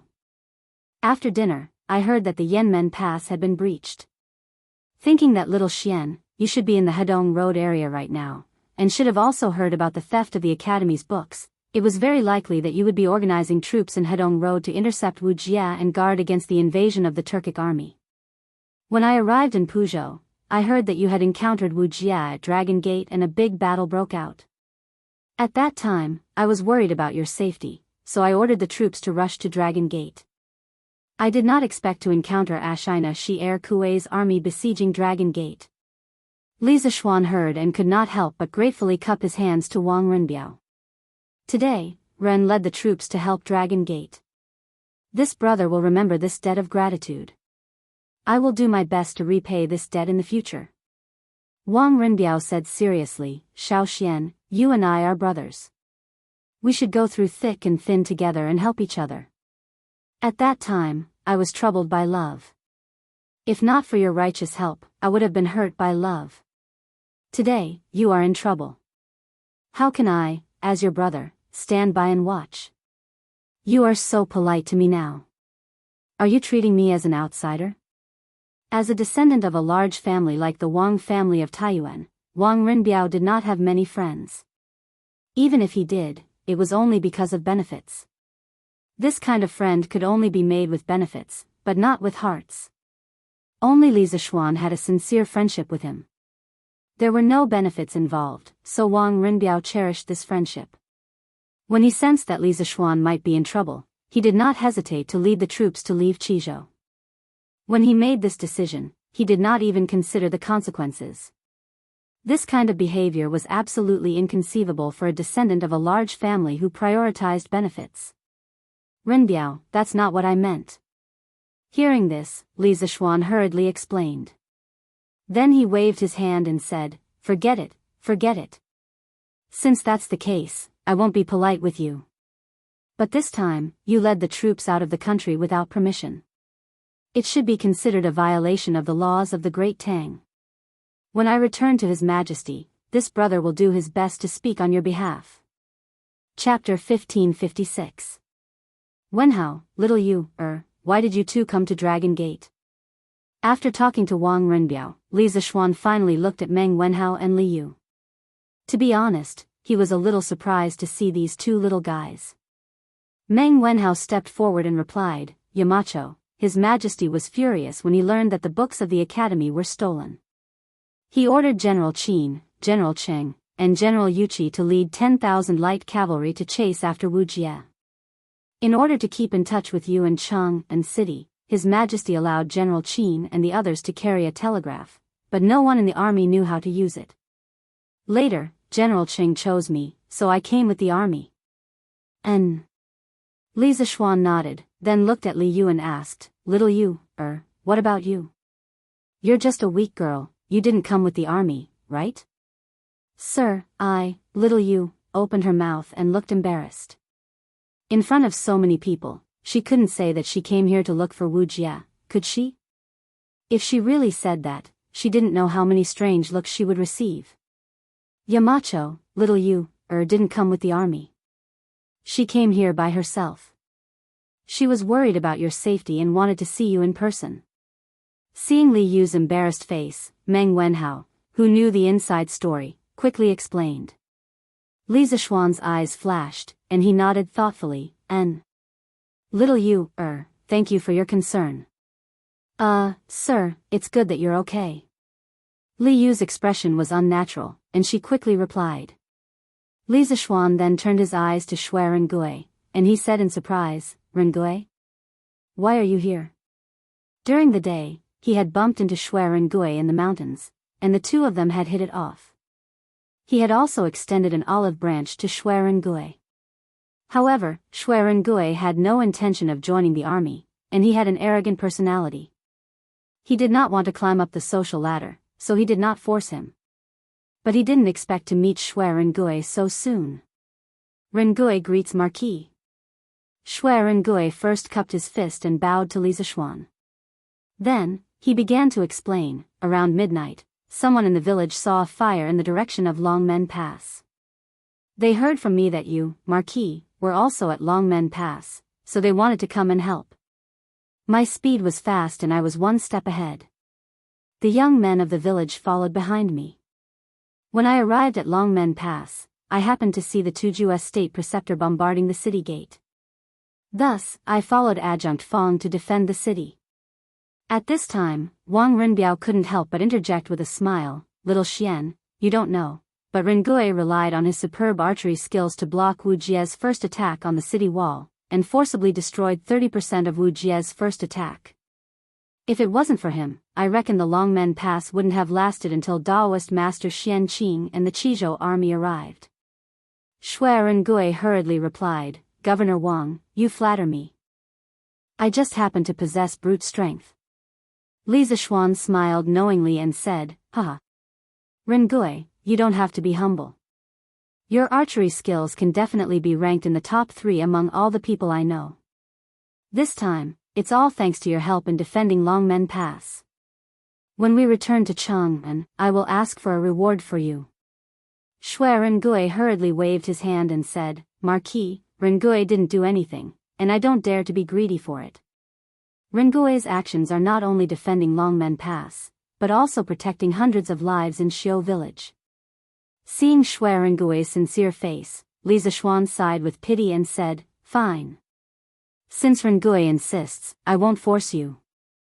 If you change your mind in the future, feel free to tell me. Shui Rengui nodded and said, Marquis, it's getting late. Rengui will take his leave now and bring the villagers back to the village. Li Zishuan thought for a while and said, the villagers didn't care about the danger and came to Longmen Pass to help. I'm very touched. I'll also go and say goodbye to the villagers and thank them. In the face of the ferocious and brutal Turkic wolf cavalry, these powerless villagers actually dared to pick up weapons and come to Longmen Pass to participate in the defense of the city. How could Li Zishuan not be moved? The human heart was made of flesh. Shui Rengui hurriedly cupped his fists and said, Marquis, you're too kind. If it wasn't for your Sky Rooster Brigade, all the crops in Longmen County would have been eaten by the locusts. The villagers are willing to defend Longmen Pass because they respect you and want to repay your kindness. I'm not worthy of your gratitude. Li Zishuan's heart skipped a beat. Only then did he remember that the Sky Rooster Brigade led by Li Ku had indeed passed through Jianghu and the marching route that he had drawn up for the Sky Rooster Brigade. Thinking of this, he couldn't help but laugh and said, the Sky Rooster Brigade was entrusted by His Majesty to exterminate the locusts. They didn't just exterminate the locusts in Jianghu. The villagers are willing to risk their lives for me because of this. I have to accept this kindness no matter what. Rengui, quick, lead the way. Shui Rengui saw that he couldn't refuse and could only nod and say, all right. Marquis, follow me. The two of them walked out of the turret one after the other. Wang Renbiao, Li Yu, and Meng Wenhao looked at each other and followed them. The ground under our feet is round. Sunlight is made of 7 colors. Energy is conserved. Running water can generate electricity, and electricity can be used to emit light. The reaction of many substances to produce new substances is called a chemical reaction. Also, what kind of words were these scribbles? It's really strange. Where did Xiao Xian learn these things from? In a turret on the east side of Longmen Pass, Xian Qing flipped through the books on the table and couldn't help muttering to himself. These books were the top-secret information of Yanhuang College that Li Zishuan had snatched from Wuxia. There were drawings, plans for the trump card project, some teaching materials, and some key parameters of important projects. These things were previously placed in the cellar with Li Zishuan. However, Xian Qing was a clean freak. He disliked the dirty, messy, and poor environment of the cellar, so he asked Hong Wenqing to send people to move all the books in the cellar to the east side of the turret. However, after seeing the contents of the information, Xian Qing's heart was suddenly filled with doubts. He had never heard of the knowledge involved in these books before, and he was very sure that Spiritual Master Ling Su didn't know these things. Spiritual Master Ling Su came and went without a trace. Not many people had contact with him, but Xian Qing was definitely one of the few people who had contact with Spiritual Master Ling Su the most. Therefore, after seeing the contents of these books, Xian Qing was even more certain that there was a problem with Li Zishuan in front of him. Xian Qing couldn't help but recall the conversation that Li Zishuan had when he just woke up in the room. You brat, it's time to wake up, right? Oh. It's Junior Uncle. Li Zishuan greets Junior Uncle. Humph. Do you still remember me, your Junior Uncle? Do you still remember your sect? I'm afraid. Although I went down the mountain to help the world, I didn't forget my identity at all times. I not only accumulated virtue and did good deeds, but also preached Taoism among the people.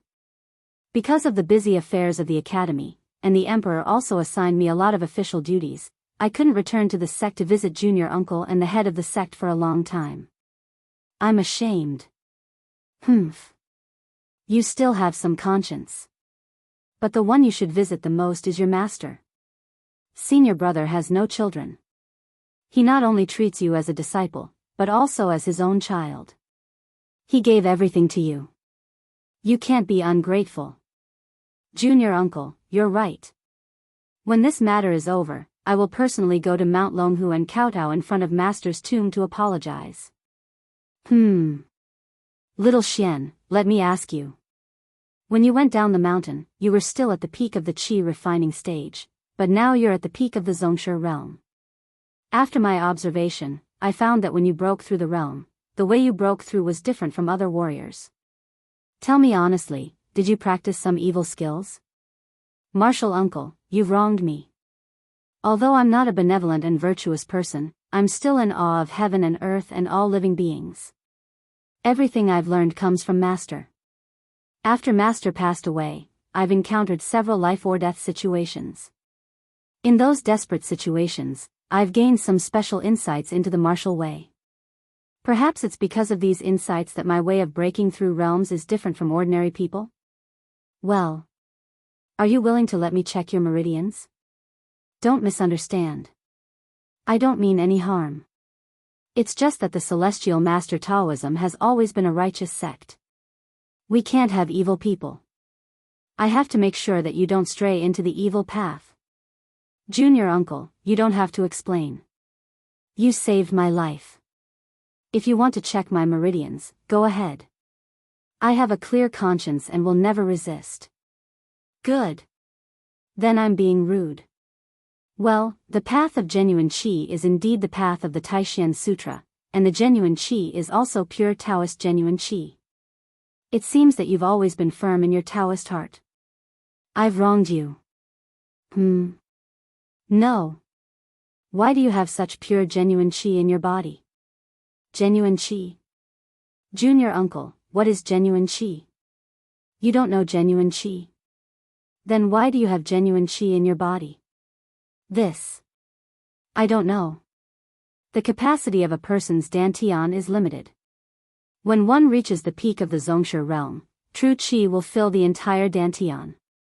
One needs to use a secret method to condense true qi and turn it into true essence. Coupled with one's own martial arts comprehension, only then can one break through to the Zongshi realm. This genuine qi is unique to the Supreme Power realm. Okay. You've just recovered from your serious injury. Take the time to adjust your qi circulation. There are a few people outside.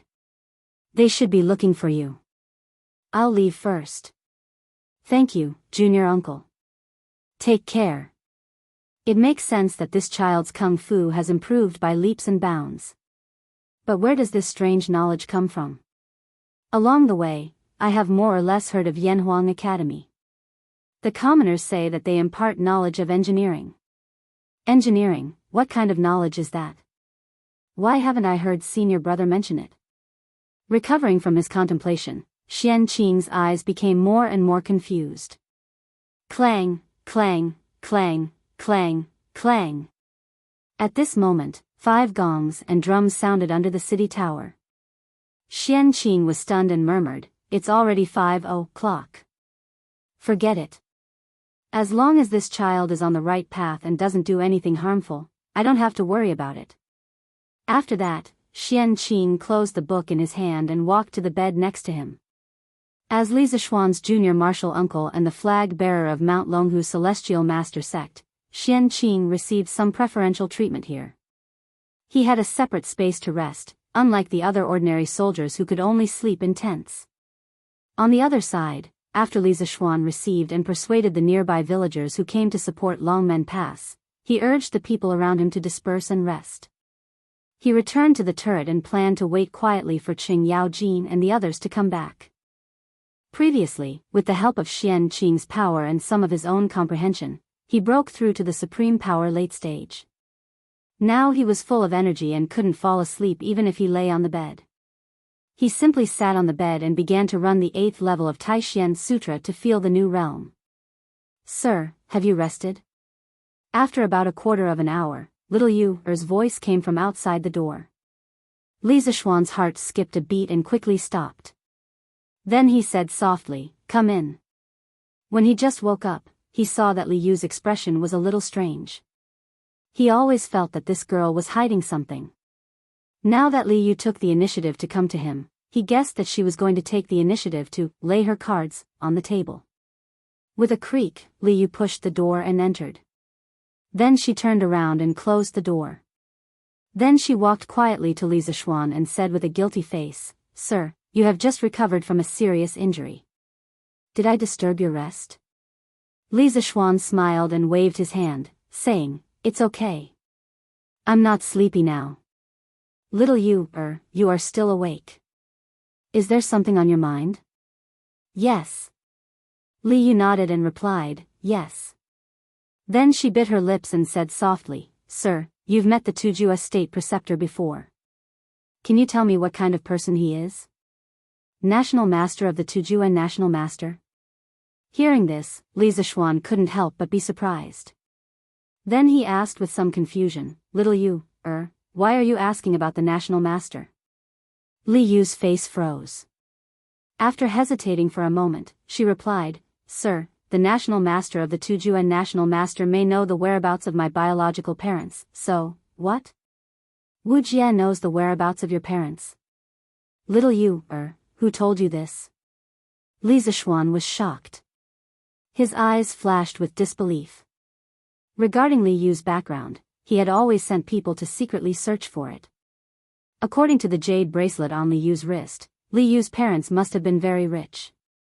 So Li Zishuan had always sent people to ask around Chang, and if there were any rich families who had lost their children more than 10 years ago.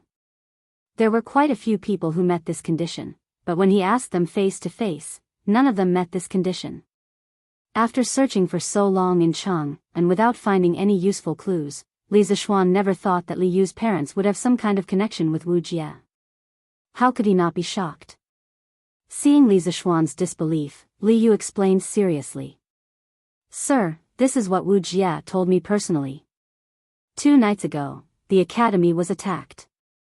Mr. Mo, the 2 Dugu generals, and Mr. Zhang San, who had gone out to sea but secretly returned, were all defeated by the Turkic imperial preceptor. In the end, the Turkic imperial preceptor even wanted to kill Mr. Zhang San."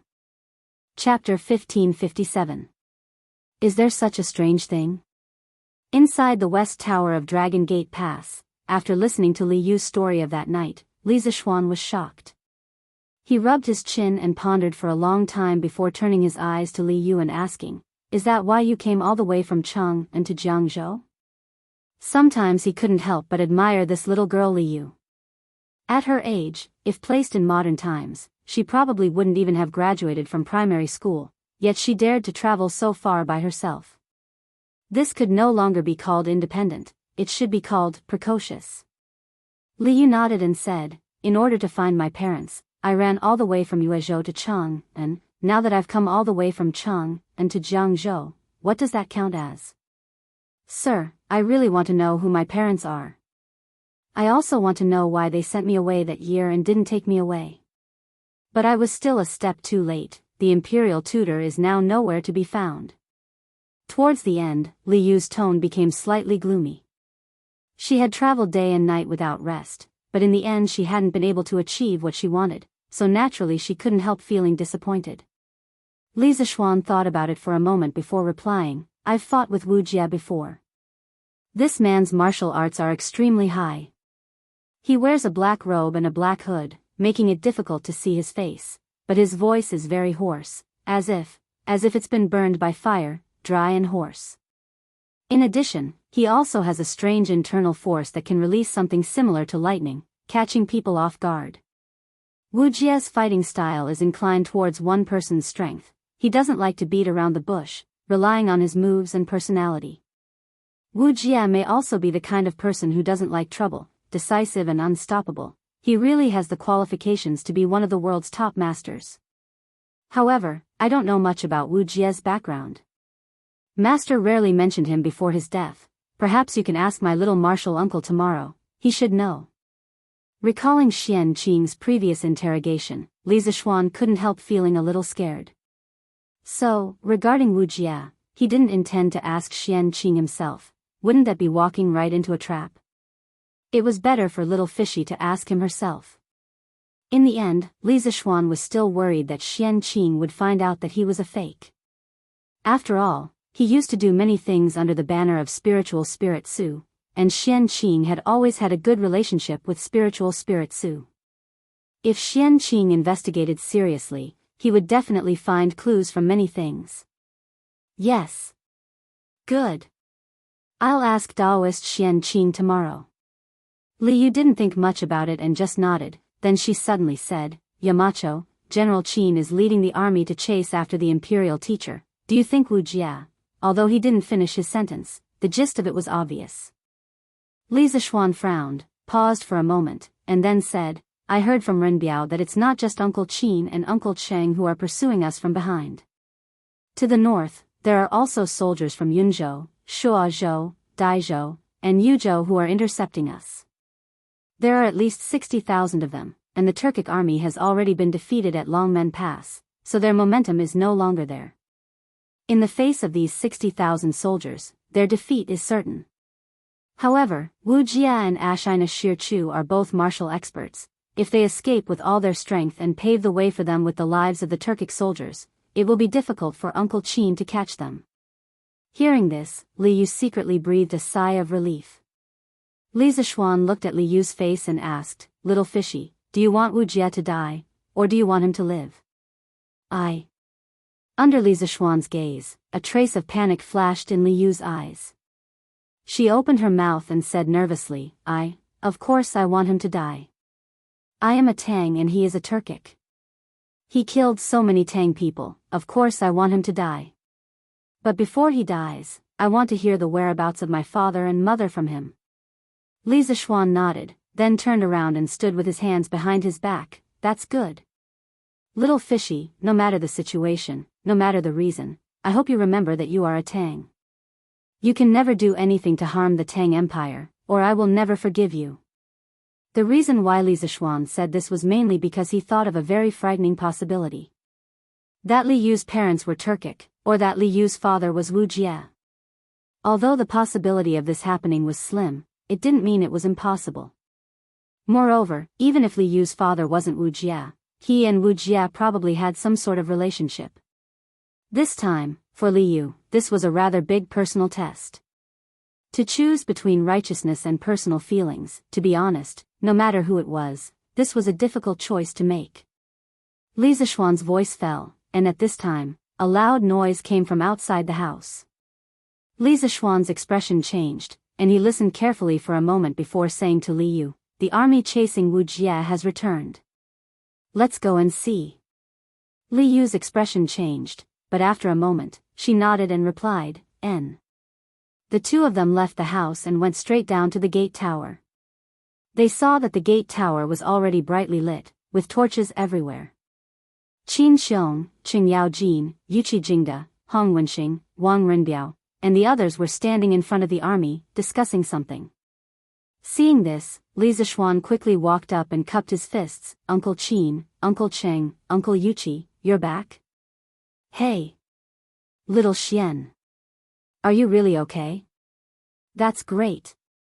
Qing Yaojin saw that Li Zishuan's complexion was ruddy, and he didn't look like he was seriously injured at all.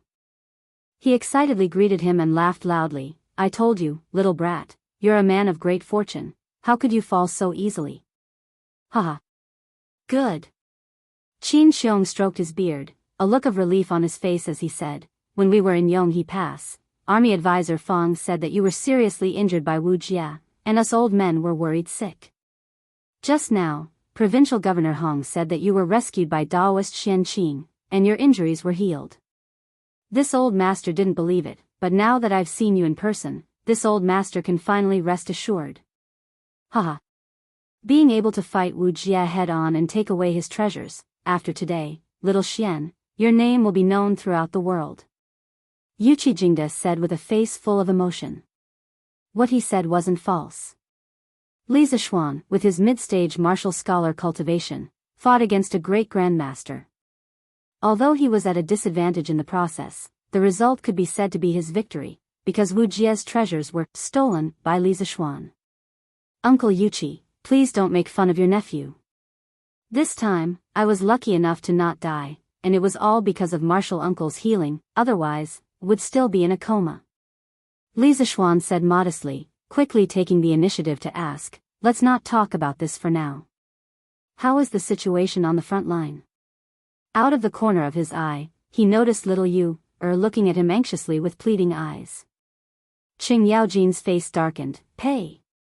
That cowardly turtle Wu Jie ran away as soon as he saw us old men, and we couldn't even catch up to him. In the end, we still let him escape. Old Qing originally wanted to fight with Wu Jie for 300 rounds, but in the end, he couldn't even touch Wu Jie's weapon, which made him very angry. Li Zishuan was surprised, thinking that this result was similar to his private analysis of the situation. Hearing this, little Yu had a complicated expression. Hearing this news, she didn't know whether to be happy or sad, and her heart was extremely conflicted. At this time, Qin Xiong added, although we didn't catch Wu Jie and Ashina Sheikh, the 40,000 elite Turkic wolf cavalry were almost wiped out by us. Only a little more than 1,000 people escaped with Wu Jie. These 30,000 wolf cavalry were the elite of the elite under Xieli's command, and they all died in the Great Tang. For Xieli, it was a great loss. Yuqi Jingda frowned and said, although the Turkic wolf cavalry suffered heavy losses in this battle, we also lost many soldiers, especially the soldiers of Yunzhou, Daizhou, Yuzhou, and Shuazhou. They faced the Turkic state teacher head-on and lost more than 70% of them. Adding on the soldiers we brought from Qizhou, Bingzhou, and the capital, we lost more than 43,000 people in this battle, a heavy loss. Hearing this, Li Zishuan was shocked, and he didn't dare to believe it. The Turkic wolf cavalry is actually so strong? Qin Xiong nodded and said, the Turkic wolf cavalry has always been unparalleled in the world, and this Turkic wolf cavalry tried their best to escort Wu Jie and Ashina Shi out of the encirclement, using tactics that completely put their lives on the line. This kind of Turkic wolf cavalry is even more terrifying. Li Zishuan's mind was instantly filled with images of a tragic battlefield, and he said with a heavy expression, it's a pity for these great Tang soldiers. General Qin, should this battle report be sent to Chang'an? Meng Wenhao cupped his fists and asked. Qin Xiong pondered for a moment, then nodded and said, send it. However, at this time, King Wei and His Majesty should be resting. You can try it first. Meng Wenhao replied, yes. General Qin. After that, he turned and left, returning to his tent to send the telegram. The 3 Grand Dukes have traveled a long distance and fought through the night, so you should all be tired, right? This lowly official has already arranged a place for the 3 of you to stay. I would like to invite the 3 of you to take a rest. At this time, Hong Wenxing stepped forward and cupped his fists. He was the provincial governor of Jianghu province, and also the host here, so of course he had to be a good host. Li Zishuan also reacted and quickly said, Governor Hong is right. Uncles, you have been fighting for the entire day. You haven't slept a wink. It's better that you quickly go and rest. Qin Xiong nodded and said, okay. After the soldiers are settled, we will rest. As he spoke, he turned to Hong Wenxing and said, Provincial Governor Hong, I'll have to trouble you to immediately send some military doctors over from the Jianghu province military camp. There are many injured soldiers in urgent need of treatment. Hong Wenxing hurriedly cupped his fists and said, this official obeys. I'll send someone back to Jingping County to get military doctors. The earliest record of military doctors in China was in the Zhou dynasty, Lu Shang, Jiang Zia, mentioned in the 6th Tao. There were 3 alchemists who established 100 medicines to cure golden sores and 10,000 illnesses. By the Han dynasty, military hospitals had already been established. The book of the later Han recorded an institution called the nunnery, which was similar to a modern battlefield hospital. With the development of the era, military doctors continued to improve, and there was a professional medical institution in the Tang army, which meant that every camp had a medical examiner, who would check on the condition of the injured soldiers every day to arrange for medical treatment and evacuation. Not only could the injured soldiers be treated, but their condition would also be monitored regularly. For example, the Zhicheng military camp in Jianghu province definitely had a medical examiner department. Hong Wenxing accepted the order and left. Li Zishuan's eyes flashed, and he cupped his fists towards Qin Xiong and said, Uncle Qin, I also know some medical skills. Can you get people to bring those soldiers who are seriously injured and in urgent need of treatment over, and I'll treat them first? These injured soldiers were not only there to fight against the Turks. Some of the people from Chizhou and the people from Chang and were there to save Longmen Pass and save him. Li Zishuan had medical expertise. If he were to stand by and do nothing at this moment, his conscience would not be at ease. Hearing this, Qin Xiong could not help but worry. Xiao Xian, you've just recovered from your injuries, so you should rest well and not overwork yourself. Qing Yaojin also nodded and said, second brother Qin is right, Xiao Xian, you should rest well. Li Zishuan shook his head and refused, Uncle Qin, Uncle Cheng, to be honest, I'm indebted to Martial Uncle for saving me. Not only have my injuries healed, but I've also luckily had a breakthrough. Right now, I'm full of energy, so you don't have to worry about my body. What? Xiao Xian, you've broken through again? Hearing this, Qing Yaojin's eyes widened, and his face was filled with disbelief. Li Zishuan smiled and said, haha. I was just lucky. Qing Yaojin was speechless, thinking to himself, I also want to be as lucky as you, but unfortunately, I'm too old, and my martial arts journey will probably stop here. Qin Xiong said, all right. Since Xiao Xian's body is fine, I'll get someone to carry the injured soldiers over. Okay. Your wounds need to be disinfected with alcohol, or else they will fester and hurt a little, so bear with it. Don't worry, Marquis, I can bear with it. Hiss. Ouch. Didn't you say you can bear with it? Why are you crying out? Marquis, who would have thought that it would hurt so much? Hiss. It's burning. Haha. All right. Let me help you bandage it first, and the military doctor will apply some medicine for your wounds later. Thank you, Marquis. Marquis, can you let me have a taste of that alcohol in your hand? It smells so good. Go and rest. Did you not have enough pain just now? In the large tent in front of the Longmen Pass, Li Zishuan carried a simple medical kit and shuttled through the tents for the wounded. Most of the wounded soldiers suffered from knife wounds, so their wounds had to be disinfected. Otherwise, in this weather, the wounds would definitely fester and get infected. This was also why there weren't many ancient soldiers who died on the battlefield. Most of them died from festering wounds after the battle. Luckily, Qin Xiong's army brought some medical alcohol when they came from Chang'an, or Li Zishuan would probably have to distill and purify the alcohol in the camp. Chapter 1558. Last year, when Li Zishuan had just come up with medical alcohol, Li Jing, who had learned that it could prevent wounds from festering, had requested Li Er to equip the army with this type of medical alcohol. At that time, when there was a shortage of alcohol and food, Li Zishuan had still provided the imperial court with a few hundred caddies of medical alcohol. Later on, when the imperial court implemented the policy of exchanging food from the south, the Tang Empire suddenly experienced a period of food overflow. Li Zishuan also took the opportunity to purchase a large amount of food, filling up the newly built granaries at home. When the granaries were full, he used all the food he purchased to make wine. On one hand, it greatly increased the production of the two popular wines, Immortal Drunken Wine and Gentle Fragrance. On the other hand, he had also provided the imperial court with a large amount of medical alcohol. Therefore, this thing had now become the standard issue for the 12 guards of Chang'an. Every time the army went to war, they would more or less carry some. However, due to the limited production, medical alcohol had not yet been popularized in the Zhejiang prefecture's barracks. At this moment, Li Zishuan was carrying some medical alcohol, boiled white cloth, and some simple medicine as he shuttled between the various tents.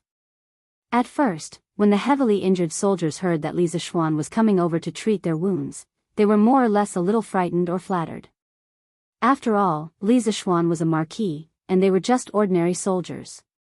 However, after the initial uneasy contact, the injured soldiers found that Li Zishuan was not difficult to get along with at all. Not only did he talk and laugh with them, sometimes he even chatted with them and made vulgar remarks. He was not at all like the talented Yamacho from Yanhuang College, nor was he like the high and mighty Marquis Yangon of the Tang Empire. However, it was precisely because of this that the soldiers felt that Li Zishuan was more amiable, more like a brother who had gone through fire and water with them on the battlefield. Therefore, as Li Zishuan walked over, not only did he hear the miserable cries of the soldiers who had been touched in their wounds, but he also heard a lot of laughter, beating, and cursing. The austere atmosphere of the two armies a few hours ago was instantly replaced by this faint warmth. And all of this was seen by one person. The Tao of medicine is benevolent. Little Xian is now a marquis, yet he is willing to mix with these low-level soldiers. It can be seen that this child's heart is not bad at all. Since that is the case, what else can this poor Daoist not let go of? Everyone in this world has some secrets that belong to them. It is not in my Dao heart to get to the bottom of everything. Let's just watch him soar in this world. On the turret of the city wall, Xian Qing, who had long been awakened by the commotion outside, stood by the window and watched as Li Zishuan shuttled back and forth between the various tents, talking and laughing with the wounded. Xian Qing's gaze was complicated as he lamented. After saying this, Xian Qing suddenly felt relaxed. It was a kind of freedom and relief from letting go of obsession. It was the ultimate state that the people of Taoism pursued, Tao nature. Chang'an City, Imperial Palace, Sweet Dew Hall. Although there were still more than 2 hours before dawn, the place was still brightly lit. Li Er and Li Tai both had a pair of dark circles under their eyes and looked tired. However, the father and son did not intend to go back to sleep. They were waiting for news from the front line. Previous signs indicated that the northern part of the Tang Empire was experiencing a very fierce battle tonight, and the cause of all this was Li Zishuan and the top-secret information of Yanhuang College. However, the problem was that they had been unable to contact Li Zishuan before. They could only speculate that there would be a fierce battle at Longmen Pass tonight from the telegram sent back by Meng Wenhao. One of the father and son was worried about the battle at the front line, while the other was worried about the safety of the Yamacho. Neither of them was willing to rest before they got the exact news. Speaking of which, although the telegraph increased the speed of information transmission, at the same time, it also increased the urgency of people's anticipation of information. If they were still using the manual transmission method in the past, Li Er and Li Tai would definitely not be foolishly waiting for news from the front line without sleeping. Because if they were to use manual transmission, the news from Longmen Pass would only reach Chang'an tomorrow afternoon. It was not worthwhile to wait here all the time. Beep, beep, beep, beep. Suddenly, the telegraph that had been silent for a long time suddenly let out a series of D sounds. This sound was simply incomparably pleasing to Li Tai's ears. He quickly pulled himself together, straightened his back, and picked up a pen to record the code. After the translation was completed, he quickly sent out a section of code to confirm that he was right next to the telegraph. "Father, it's a message from Wenhao." Seeing that Li Er was looking at him with a puzzled face, Li Tai did not wait for him to ask and directly stood up to answer. "Meng Wenhao? Looks like there's news from the front line." A bright light flashed in Li Er's eyes. He sighed as if relieved of a heavy burden. Whether it was good news or bad news, it was better than waiting here for news. Besides, since Meng Wenhao could take the initiative to send a telegram to Chang'an, it proved that the situation at the front line was not too bad. At least, the army was not completely wiped out. It should be. Li Tai nodded. After a while, the telegraph began to ring again. Li Tai quickly sat down and recorded the code. The beeping sound lasted for about half an hour. Li Er, who was at the side, could not help but stand up and go to Li Tai's side. However, when he saw the messy message on the rice paper, he could not help but frown because he could not understand it. Li Er waited anxiously for a while. On the other side, Li Tai finally translated the encrypted message into words. The little fatty stood up and said, "Father. Frontline battle report." "Read it." Li Er said with a serious face. "Yes." Li Tai nodded. He looked at the translated message and said, "On the 30th day of the 6th month of the 2nd year of Zhengguan, Turkic General Ashina Shirkwi led 50,000 elite wolf cavalry into Yanmen Pass in order to rescue Wu Jie, who had stolen the books of the academy. He defeated the 10,000 soldiers that the Yamacho had sent from the Bingzhou Zhichang's camp. Then, he marched straight in and broke through Yonghe Pass and Medu Pass. Wuxia carried the top-secret information of Yanhuang College and tried to pass through Longmen Pass. The Yamacho had already stationed 10,000 soldiers at Longmen Pass. Then, in order to contain Wuxia, the Yamacho fought alone. Although he did his best, he was unable to stop Wuxia. However, he managed to snatch back the information of the academy, but the Yamacho was also seriously injured. After Wuxia escaped, he met up with Ashina Shirqui at Medu Pass. Ashina Shirqui was not satisfied with the current harvest and followed Wuxia back to Longmen Pass. Wuxia's martial strength was outstanding. Without the Yamacho's restraint, he relied on his superior martial strength to break through the city gates. Longmen Pass was about to fall into the hands of the enemy. At the crucial moment, a master archer named Shui Rengui from Longmen County managed to delay Wuxia for a moment. Then, Daoist Xian Qing from Mount Longhu suddenly appeared and completely blocked Wuxia's attack. After that, Wang Renbiao, the provincial governor of Qizhou, led 30,000 soldiers to reinforce them. Generals Qin, Cheng, and Yuqi also led 10,000 light cavalry to arrive in time. Ashina Shirchuan knew that he was no match for them and quickly retreated. Under the command of General Qin, the three forces at Longmen Pass gathered together and pursued the Turkic army. At this time, the soldiers of Yunzhou, Shuo, Daizhou, and Yuzhou had already set up a defensive line outside Yonghe Pass. The Turkic army had just left Yonghe Pass when the two sides were engaged in a fierce battle. Soon after, General Qin's forces arrived and engaged in a fierce battle. In this battle, the 40,000 elite Turkic wolf cavalry were almost completely wiped out. Only 1,000 some managed to escape with Wuxia and Ashina Shirqui back to the steppe. However, our side also suffered heavy losses, especially the soldiers of Yunzhou, Daizhou, Yuzhou, and Shuo. Because they were directly attacked by the Turkic state teacher, their casualties reached more than 70%. Adding on the soldiers that General Qin brought from Cheng and Qizhou, our side suffered more than 43,000 casualties. After Li Tai finished reading the battle report, the Sweet Nectar Palace immediately fell into silence. It was unknown if it was because of the low temperature of the night, but Li Tai suddenly felt a chill. This made the little fatty somewhat regret not wearing a cloak when he came to the imperial palace. After a long time, Li Er finally opened his mouth. 50,000 elite wolf cavalry? Xieli is truly willing to part with them. Invading the Great Tang time and time again, do they really think that our patience is limitless? Bang! Li Er angrily slapped the table and turned to walk toward the dragon couch. Li Tai cautiously said, "Imperial father, calm your anger." Based on this report, these Turkic wolf cavalry must have been the elite of the elite. Now that they've all been lost in the Great Tang, Xieli's strength must have been greatly damaged. To our Great Tang, this is not necessarily a bad thing. Li Er sat on the dragon couch, his brow furrowed. After a few moments of thought, he shook his head and said, "Xieli claims to have 1 million soldiers controlling the bowstrings. Losing so many soldiers is not enough to harm his bones. Besides, our Great Tang's losses are no less than the Turks'. In the future, when the Great Tang and the Turks face each other, if the ratio of casualties is still like this, we will definitely lose.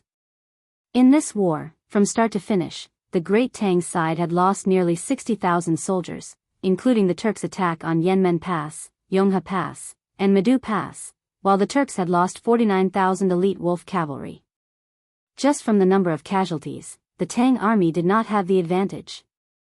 However, considering that the Tang army had very good methods to prevent wounds from being infected and could allow a large portion of the injured soldiers to survive, it seemed that the number of casualties on both sides was about the same. But even if it was a 1-to-1 casualty ratio, it was still somewhat difficult for Li Er to accept. After all, the Turks at this time were definitely in a period of unprecedented strength. The number of soldiers that Xieli could bring out was definitely greater than the Great Tang's. Li Tai also understood this reasoning. He thought about it and clasped his hands. "Imperial father, these Turkic wolf cavalry are the elites of the elites. Ordinary soldiers would naturally be at a disadvantage against them, but the 1 million soldiers of the Turks can't all be elites like this. Moreover, Sun Tzu's Art of War says that above all, warfare is warfare. Next is warfare. Next is warfare. Now that our great Tang has even more advanced weapons and armor, as well as a method of communication that surpasses all foreign countries, we completely have the conditions to make a big fuss about tactics and allow the cooperation between the armies to be seamless. With such superior tactics, our chances of victory are definitely 30 to 40% higher than the Turks. Qingke, your words are not without reason. Hearing this, Li Er's eyes brightened. At this moment, he remembered that Li Zishuan's workshop was currently working on equipment for the Black Armored Army. With the new armor and Li Zishuan's new tactics, the fighting power of the Black Armored Army would at least double. If Li Er knew the word technology, he would definitely sigh and say, technology is fighting power. According to the battle report, Li Zishuan fought with Wu Jia and was seriously injured. How is his injury now? Suddenly, Li Er remembered the battle report that Li Tai had just read out and hurriedly asked. Li Tai smiled and replied, Imperial Father, although Yamacho was seriously injured, after Taoist Master Xian Qing's treatment, not only has his injury healed, but his martial arts have also improved. Zhao Song, who was standing in the corner of the hall, was shocked when he heard that Li Zishuan's martial arts had improved again. He secretly thought that Li Zishuan was already at Grandmaster middle stage before he went to the north. If he improved again, wouldn't he be at Grandmaster late stage? This realm, he would be catching up with me, the chief steward of the imperial household. At this moment, Zhao Song's heart was undoubtedly broken. Li Zishuan's speed of improvement made him doubt his life. Xian Qing. It was the second time he heard the name Xian Qing. Li Er's mind turned quickly and he muttered, this Dragon Tiger Mountain is really full of masters. But why would Xian Qing appear at Longmen Pass for no reason? I don't know. In the end, Li Tai was only proficient in literary strategy. He did not pay much attention to matters related to martial arts. Zhao Song cupped his hands and said, Your Majesty, Taoist Master Xian Qing is said to be the next celestial master Taoist on Dragon Tiger Mountain after spiritual master Ling Su passed away. After spiritual master Ling Su passed away, Taoist master Xian Qing chose to go into seclusion. I didn't expect him to come out now. Although Zhao Song was not in Jianghu, he still knew some things about the martial arts world. Well, this matter is indeed a bit strange, but since Li Zishuan is fine, it's fortunate. Hearing this, Li Er frowned and said. Today, Li Er attached great importance to Li Zishuan. He knew better than anyone that if all the advanced knowledge in Li Zishuan's head was used, it could be compared to an army of 100,000. Therefore, when he learned that Li Zishuan was fine, old Li couldn't help but breathe a sigh of relief. As for whether Li Zishuan's martial arts had improved, he didn't care much about it. Father is right. Li Tai's thoughts were much simpler than Li Er's. He only hoped that Li Zishuan was fine. As long as Li Zishuan was alive, Yanhuang College would continue to exist. Li Er nodded and said, All right, it's getting late. Qingke, you should go and rest. It was indeed getting late. In a while, the rooster would start crowing. Li Tai stood up and cupped his hands. Then I'll take my leave. Father, you should rest early too. Well. Go. Li Er grunted. Li Tai packed up the telegraph and turned to leave the Sweet Dew Hall. Chapter 1559. More than 2 hours ago, we received news that last night, Turkic Great General Ashina Shirkan led 50,000 elite wolf cavalry into the pass and routed the garrisons of Yanmen Pass, Yonghe Pass, and Medu Pass. Turkic state teacher Wu Jia, after stealing the academy's secret dossier, wanted to meet up with Ashina Shirkan. At Longmen Pass, he engaged in a major battle with the Marquis of Yong'an's army. The Marquis of Yangon fought with all his strength, and although he was no match, he left behind the Yanhuang College dossier that Wu Jia had stolen. Wu Jia fled and successfully met up with Ashina Shirkan at Medu Pass. Afterward, Ashina Shirkan and Wu Jia charged back into Longmen Pass, wanting to steal the academy dossier. The garrisons of Longmen Pass defended with all their strength, and with the timely arrival of Xu Bao and the reinforcements of Qizhou provincial governor Wang Renbiao, they were able to push back the Turkic army. Duke Yi led his army in pursuit and joined forces with the garrisons of Yunzhou, Daizhou, Shuo, and Yuzhou to encircle the Turkic army. Ashina Shirkun and Wu Jie did their utmost to break out, but in the end, they only managed to escape back to the steppe with around 1,000 soldiers. The next day, no, to be more precise, it was today. After daybreak, Li Er, who had slept for more than 2 hours, once again got up to preside over the morning court. Li Er was an extremely disciplined emperor, and unless it was absolutely necessary, he would not miss the morning court. In the court, after the sovereign and his subjects had exchanged greetings, Li Er went straight to the point. The entire court was stunned by his words. Other than Li Jing and Li Ji, who had participated in the war simulation yesterday, when the other officials heard that the 50,000 Turkic elite wolf cavalry had charged into Longmen Pass, they all gasped in shock. At the same time, they couldn't help but think that the Great Tang and the Turks had been at peace for more than 2 years. Were they finally about to declare war? Since ancient times, wars between nations had never been a small matter. From the emperor to the commoners, they were all drawn to the war between nations. The Great Tang had been founded on martial prowess, and the court had many civil and military officials who had never feared war. Thus, when Li Er spoke, someone immediately stepped forward and clasped his fist.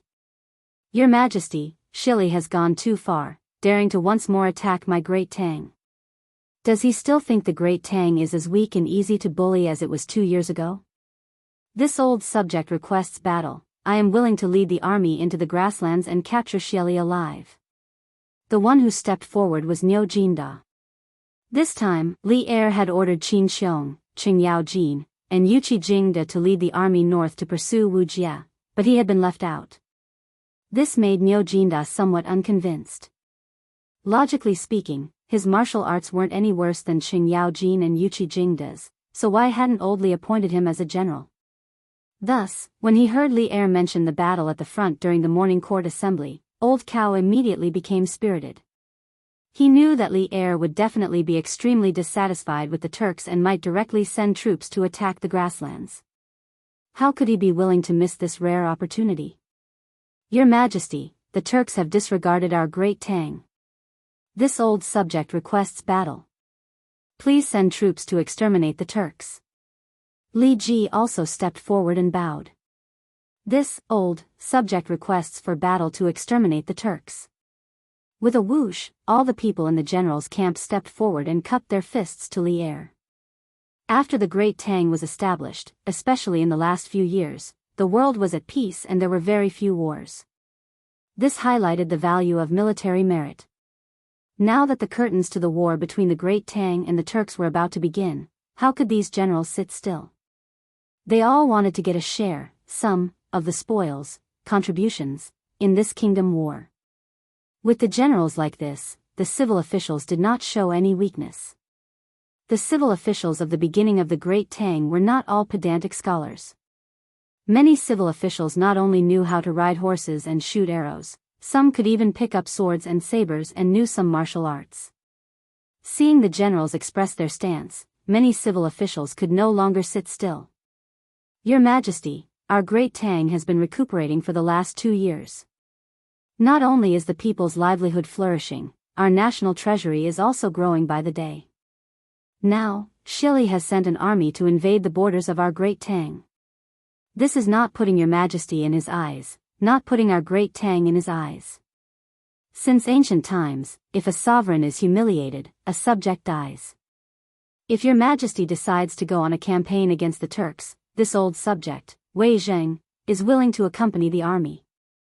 Wei Zheng took 2 steps forward and cupped his fists angrily. Even though Wei Zheng usually scolded Li Er, what was the saying again? The deeper the love, the more the blame.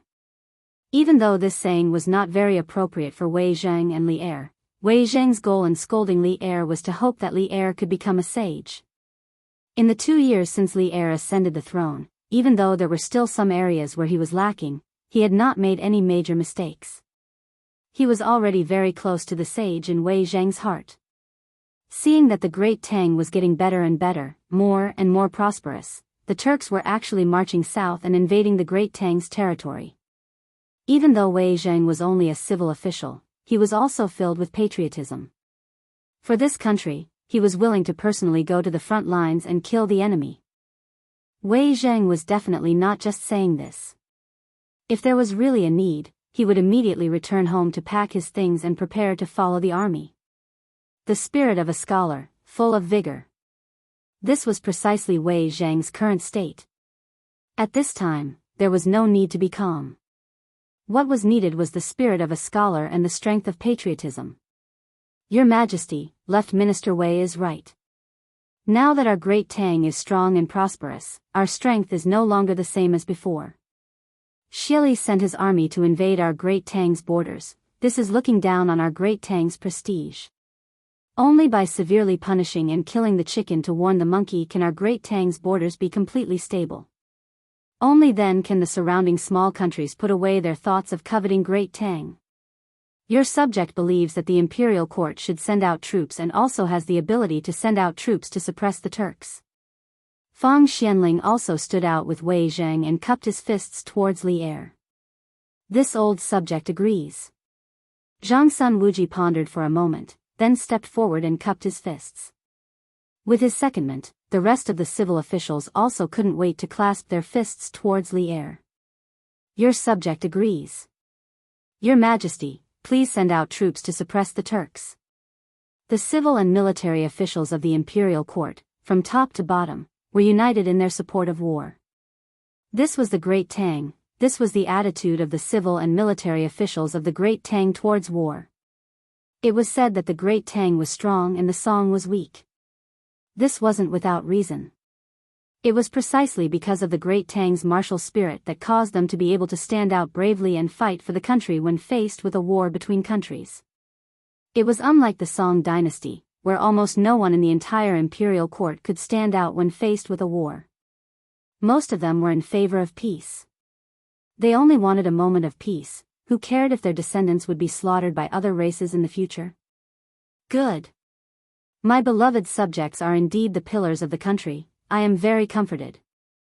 Seeing that his subjects were all eager to go to war, Li Er was very happy.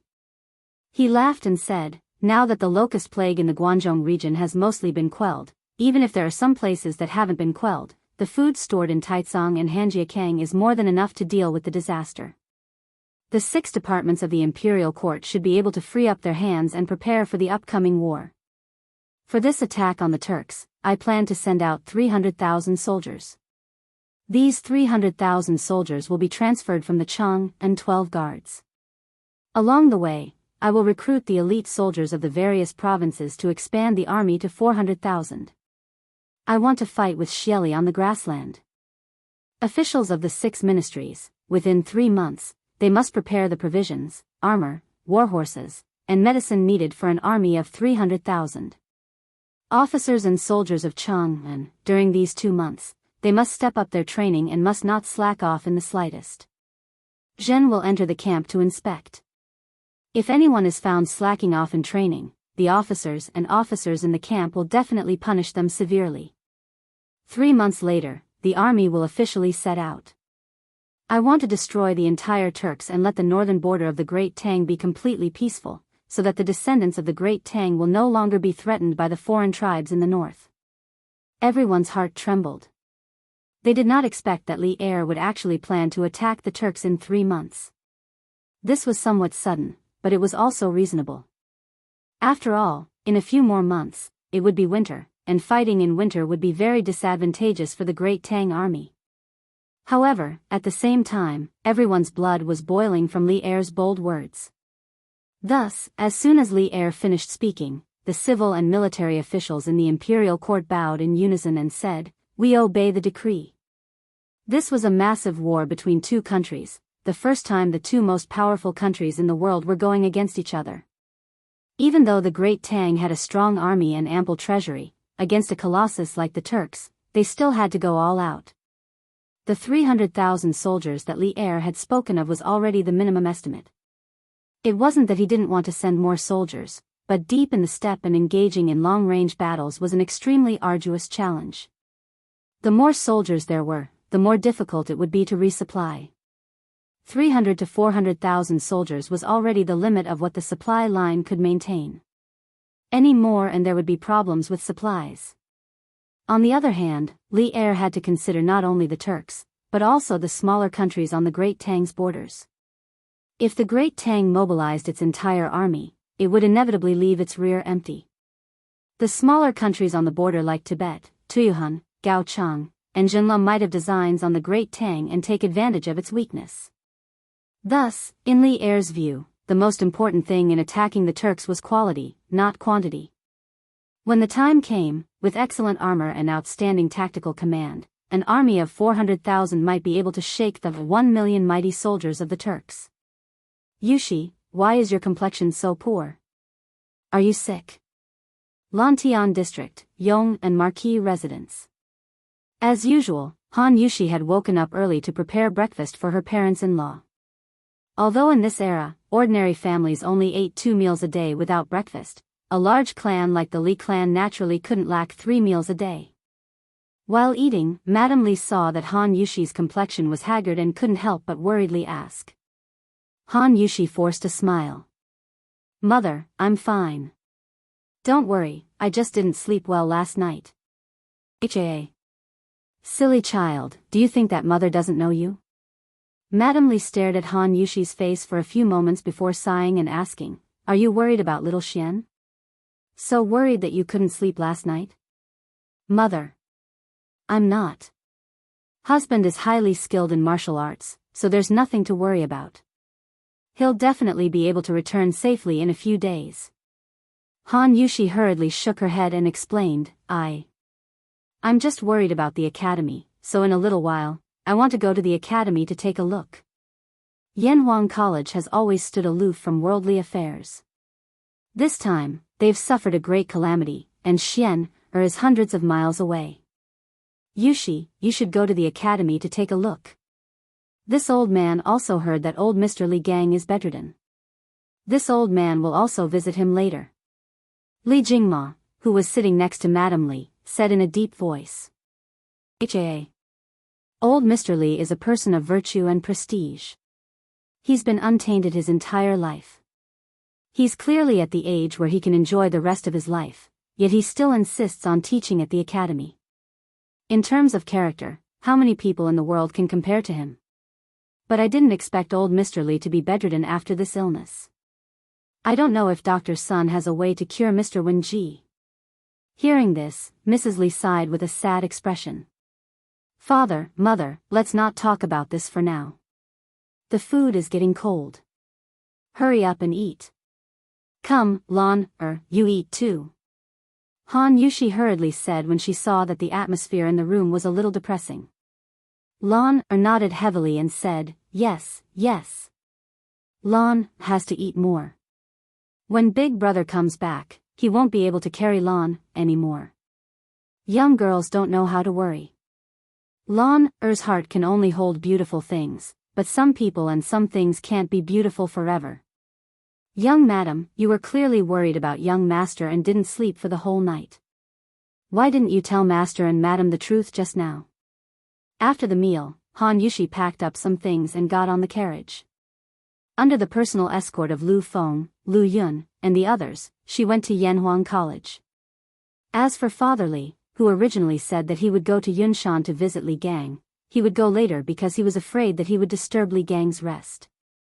On the way, Xiao He looked at Han Yushi and asked in a low voice. Han Yushi smiled bitterly and said, Xiao He, even if I tell father and mother, what can they do? It will only make them worry. I don't even know where my husband is right now, and with such a big incident happening at the academy, I'm sure Wei Wang and the others must have informed my husband about it via telegraph. Perhaps my husband is currently blocking Wu Jie's path in one of the northern provinces. How can I not worry about him? The carriage suddenly fell into silence. After a long time, Xiaoxi said, Young madam, you said before that young master's martial arts are strong and nothing will happen to him. Besides, His Majesty has sent General Qin and General Cheng to support young master. Young master will definitely be fine. Don't worry. When young master comes back and sees your haggard appearance, he will feel distressed. Yes, yes, yes. Young master loves young madam so much, he will definitely feel distressed. Shall he hurriedly echoed. After being comforted by the two little girls, Han Yushi felt a little better in her heart. She glanced at the two of them and said, all right. You two don't need to persuade me anymore. Let's go to the academy to take a look. It would be best if we can meet Qing Quebec. He will definitely know about hubby. Han Yushi thought to herself that she must have a telegraph machine at home in the future. This way, when Li Zixuan went out, she would be able to receive news immediately. As for how to use the telegraph machine, she didn't have to worry about it at all. Before she got married last year, Li Zixuan gave her a telegraph machine to use for sending love letters. Therefore, she could be considered one of the first few people in the Tang Empire to use a telegraph machine. Chapter 1560. Reporting. Reporting to the Khan, the special service and state teacher have returned to the grasslands. They are now at the Scarlet Pagoda Division and will reach the royal court in another hour. In the depths of the grasslands, Mount Yujijin of Chibei was the location of the Eastern Turkic royal court's tents.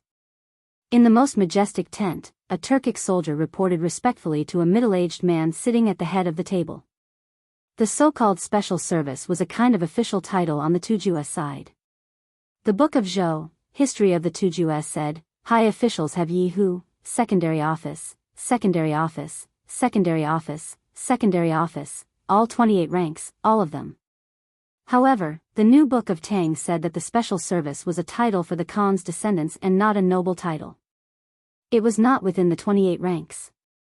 Because the Khan's descendants monopolized this title, there was such a saying. They were in charge of internal affairs, handled diplomatic relations, and often negotiated military and national affairs. In the beginning, the position of secret service was filled by members of the Turkic Kagan family, Ashina family. Because this position required rich political experience, profound knowledge, and agile adaptability, it was not the specialty of the Turkic people. Therefore, in the later years, it was gradually filled by Sogdians. In the historical records, Taitu was a mistake. In the future, the various ethnic groups in the north continued to use this title, such as the Huigs, Deen, and the Khitans, Taiwan. In the Turkic Khans, there was the Yabgu below the Khan. The Yabgu was equivalent to the king of Qin and the duke of the Central Plains and had considerable power. And below the Yabgu was the special service. That middle-aged man had a stocky build and wore a brocade robe. His hair was combed into small braids, and there was a thick beard on his chin. His eyes were as fierce and sharp as a wolf king's, and he was full of power and influence. This man was the current ruler of the Eastern Turkic Khans, Shili Khan. HM. The state teacher is back. Do you know if they brought back the confidential files of Yanhuang College on this trip? Hearing this, a glint flashed across Shili's eyes. He leaned forward slightly and looked at the soldier below and asked in a deep voice. Khan, I don't know about this. However, only a little over 1,000 people came back with the state teacher. The soldier looked carefully at Shili's expression and then said with a trembling fist and palm salute. What? Only a little more than 1,000 out of 50,000 came back. When he heard these words, Shili suddenly stood up, his voice also raised by an octave. He walked down from his seat of honor and arrived one zhang in front of that soldier, continuing, last night, this Khan even received news that the state preceptor has already obtained the secret dossier from Yanhuang College, that the sure secret service led 50,000 elite wolf riders to receive the state preceptor. Why is it that in the short span of one night, only 1,000 or so of the 50,000 elite are left? It said that the state preceptor and the special service were ambushed by Li Zixuan at the Longmen Pass of the Great Tang. Later, they were surrounded by the combined forces of the northern provinces of the Great Tang and were almost completely wiped out. The messenger carefully reported to Shili. Speaking of which, this kind of messenger soldier was considered a high-risk job. When they delivered bad news, they had to be prepared to be killed by their superiors to vent their anger. Li Zishuan. Li Zishuan again. A hint of surprise flashed through Xieli's eyes, but then he felt that this result was somewhat illogical. He said with a face of disbelief, "That's not right. Isn't it said that Li Zishuan is treating the plague of locusts in the Great Tang's Guangzhou provinces? Then why was he able to set up an ambush in advance on the state preceptor's way back to the grasslands?" The messenger soldier immediately had a troubled expression. This lowly one does not know. How could he know how Li Zishuan could set up an ambush in advance? He could only answer truthfully. Xieli's eyes were filled with anger. After a pause, he said in a deep voice, "Leave. When the state preceptor and the special service return, have them quickly come to see this Khan." Previously, Xieli had wanted to personally welcome Wuxia and Ashina Shi's army's triumphant return. But now that he knew that Wuxia and the others were not triumphant, but fleeing in defeat, how could Xieli still go and welcome them? Right now, he even had the heart to kill. That was 40,000 elite wolf riders. Xieli's heart was bleeding. Yes. Khan. The soldier cupped his fists and left after receiving the order. After the soldier left, Xieli snorted heavily and scolded angrily, "Trash. All of them are trash." A great grandmaster expert and 50,000 elite troops actually fell at the hands of a small Li Zishuan. Could it be that this kid is really the nemesis of our Turks? "Great Khan, calm your anger." Seeing that Xieli was unable to calm down, a middle-aged man in luxurious clothes stepped forward and bowed to Xieli, saying, "Whether it is the state preceptor or the special service, they are both good ministers and fierce generals of our Turks. Although they were defeated in this battle, it is not to the extent of harming their muscles and bones. Moreover, after the state preceptor and the others return and after the great Khan understands the details of this battle, we can then make a decision. Do not create enmity with the state preceptor and the special service because of a moment of anger." This person was Ashina Simo, who had gone to Chang and to ask Li Er to hand over the Khitan chieftain 2 months ago. Back then, he had also held the position of Eastern Turkic Khagan, but later on, he had taken the initiative to abdicate. In terms of blood relationship, Ashina Simo and Xieli could be considered uncle and nephew. Xieli frowned for a while, feeling that Ashina Simo's words were very reasonable. He could not help but nod, saying, "N. Simo's words are reasonable, let's see what they say in a while." The inside of the tent quickly fell into silence. About an hour later, a flurry of footsteps came from outside the tent, and a soldier quickly walked in. Bowing, he said, "Reporting to the Great Khan, the state preceptor and the special service request an audience outside the tent." "Let them in." Xieli had long since calmed down, and he expressionlessly nodded. "Yes." The soldier turned around and exited the tent. Not long after, Wuxia, who was wearing a black robe that had already formed a shell, and Ashina Shi, who was wearing a blood-red leather armor, walked into the tent. Together, they saluted Xieli, "Greetings, Khan." The state preceptor and the special service may dispense with the formalities. Seeing that the two were covered in blood, Xieli's expression changed slightly, and his tone became somewhat gentler. After the two straightened up, Xieli asked in a low voice, "The special service, this Khan heard that you and the state preceptor were ambushed by Li Zishuan in the Great Tang and suffered heavy casualties. Just what happened? Quickly tell me." Hearing this, Ashina Simo hurriedly bowed and said, "Reporting to the Great Khan, this ambush in the Great Tang was all due to the greed of the state preceptor for advancing prematurely. At that time, I had already met up with the state preceptor at the Great Tang's Horse Dipper Pass, but I learned that the secret files that the state preceptor took from Yanhuang College were snatched by Li Zishuan at the Longmen Pass. At that time, Li Zishuan was already seriously injured by the state preceptor. I was unwilling to give up and wanted to take back those secret files and capture Li Zishuan alive, so I led the army back to the Longmen Pass. My army could have broken through the gates of the Longmen Pass quickly, but spiritual master Lingxiu's junior brother suddenly rushed to the battlefield and won some time for the Great Tang's army.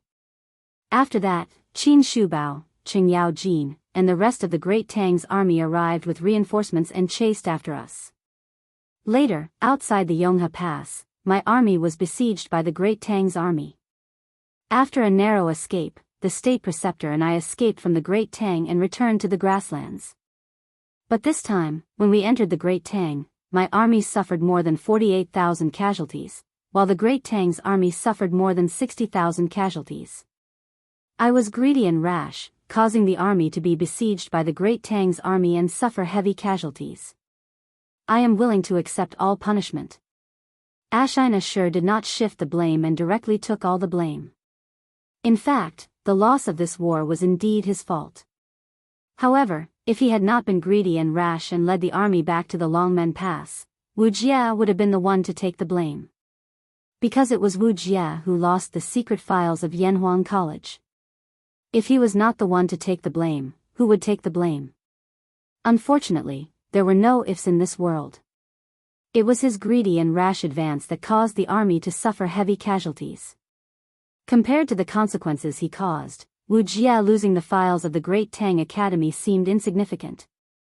Only then did Xieli, who was sitting at the head of the table, understand the general process of this great battle.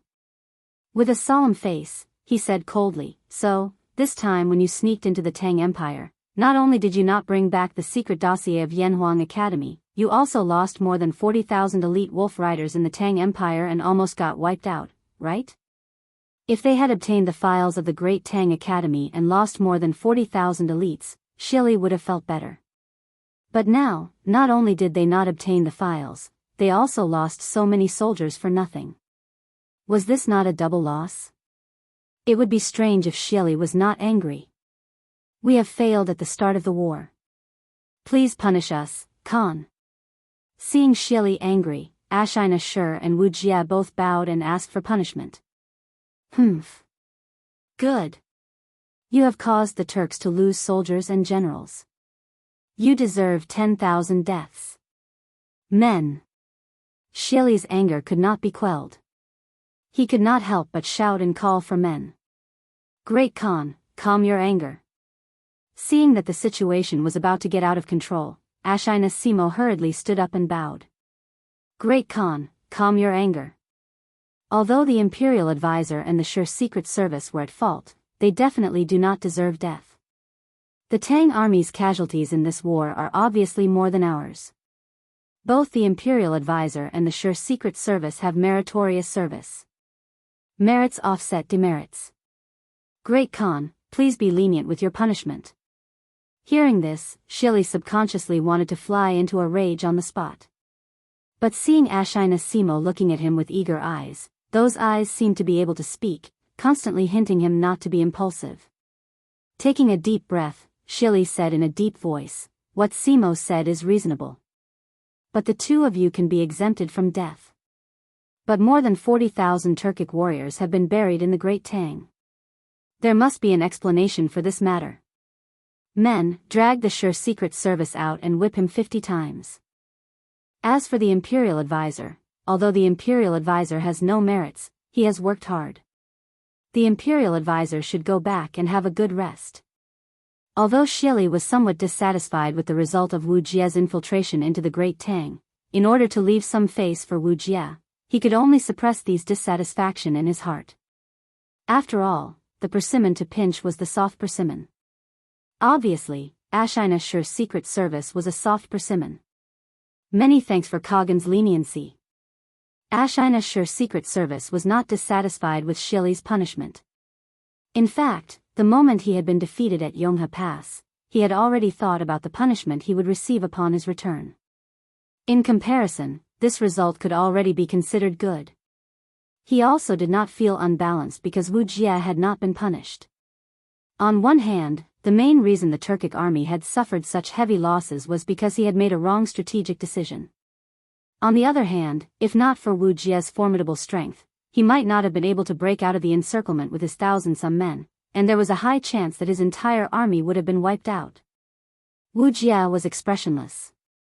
He did not show the joy of surviving a calamity or escaping punishment, nor did he show the dejection of defeat. After Xieli's words, he was silent for a few moments. Then, he cupped his fists to Xieli and turned to leave. His departure was very confident, and his departure was also very domineering. He was truly worthy of being the Turkic Imperial Advisor, second only to one and above all. But even so, Shili did not say anything. Ashina Simo and Ashina Sure Secret Service were also not surprised. It was clear that they had often seen this sort of situation before. Wuxia, you're finally back. I heard that the army had a bad start. Did Father Khan blame you? After leaving Shili's tent, Wuxia headed west to a relatively large tent. He opened the flap and walked in, where a beautiful Turkic woman hurriedly came up and asked with concern. No. Wuxia indifferently replied, and then he stepped forward and hugged the woman's body, asking, Yen, while I was gone, did your illness relapse? His voice was unexpectedly filled with tenderness.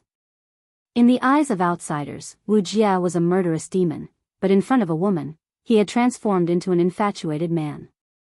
If anyone were to see this scene, their jaws would have dropped to the ground. The woman gently smiled and said, Don't worry, I'm fine. While you were gone, my first time didn't hurt even once. It's just that I often missed you and was very worried about you. I was afraid that you would encounter danger in the Great Tang. Why is there so much blood on your body? Where are you hurt? Does it hurt?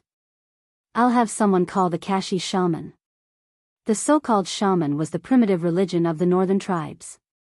It originated from a very early time, and in the matriarchal society, it was already very developed and mature.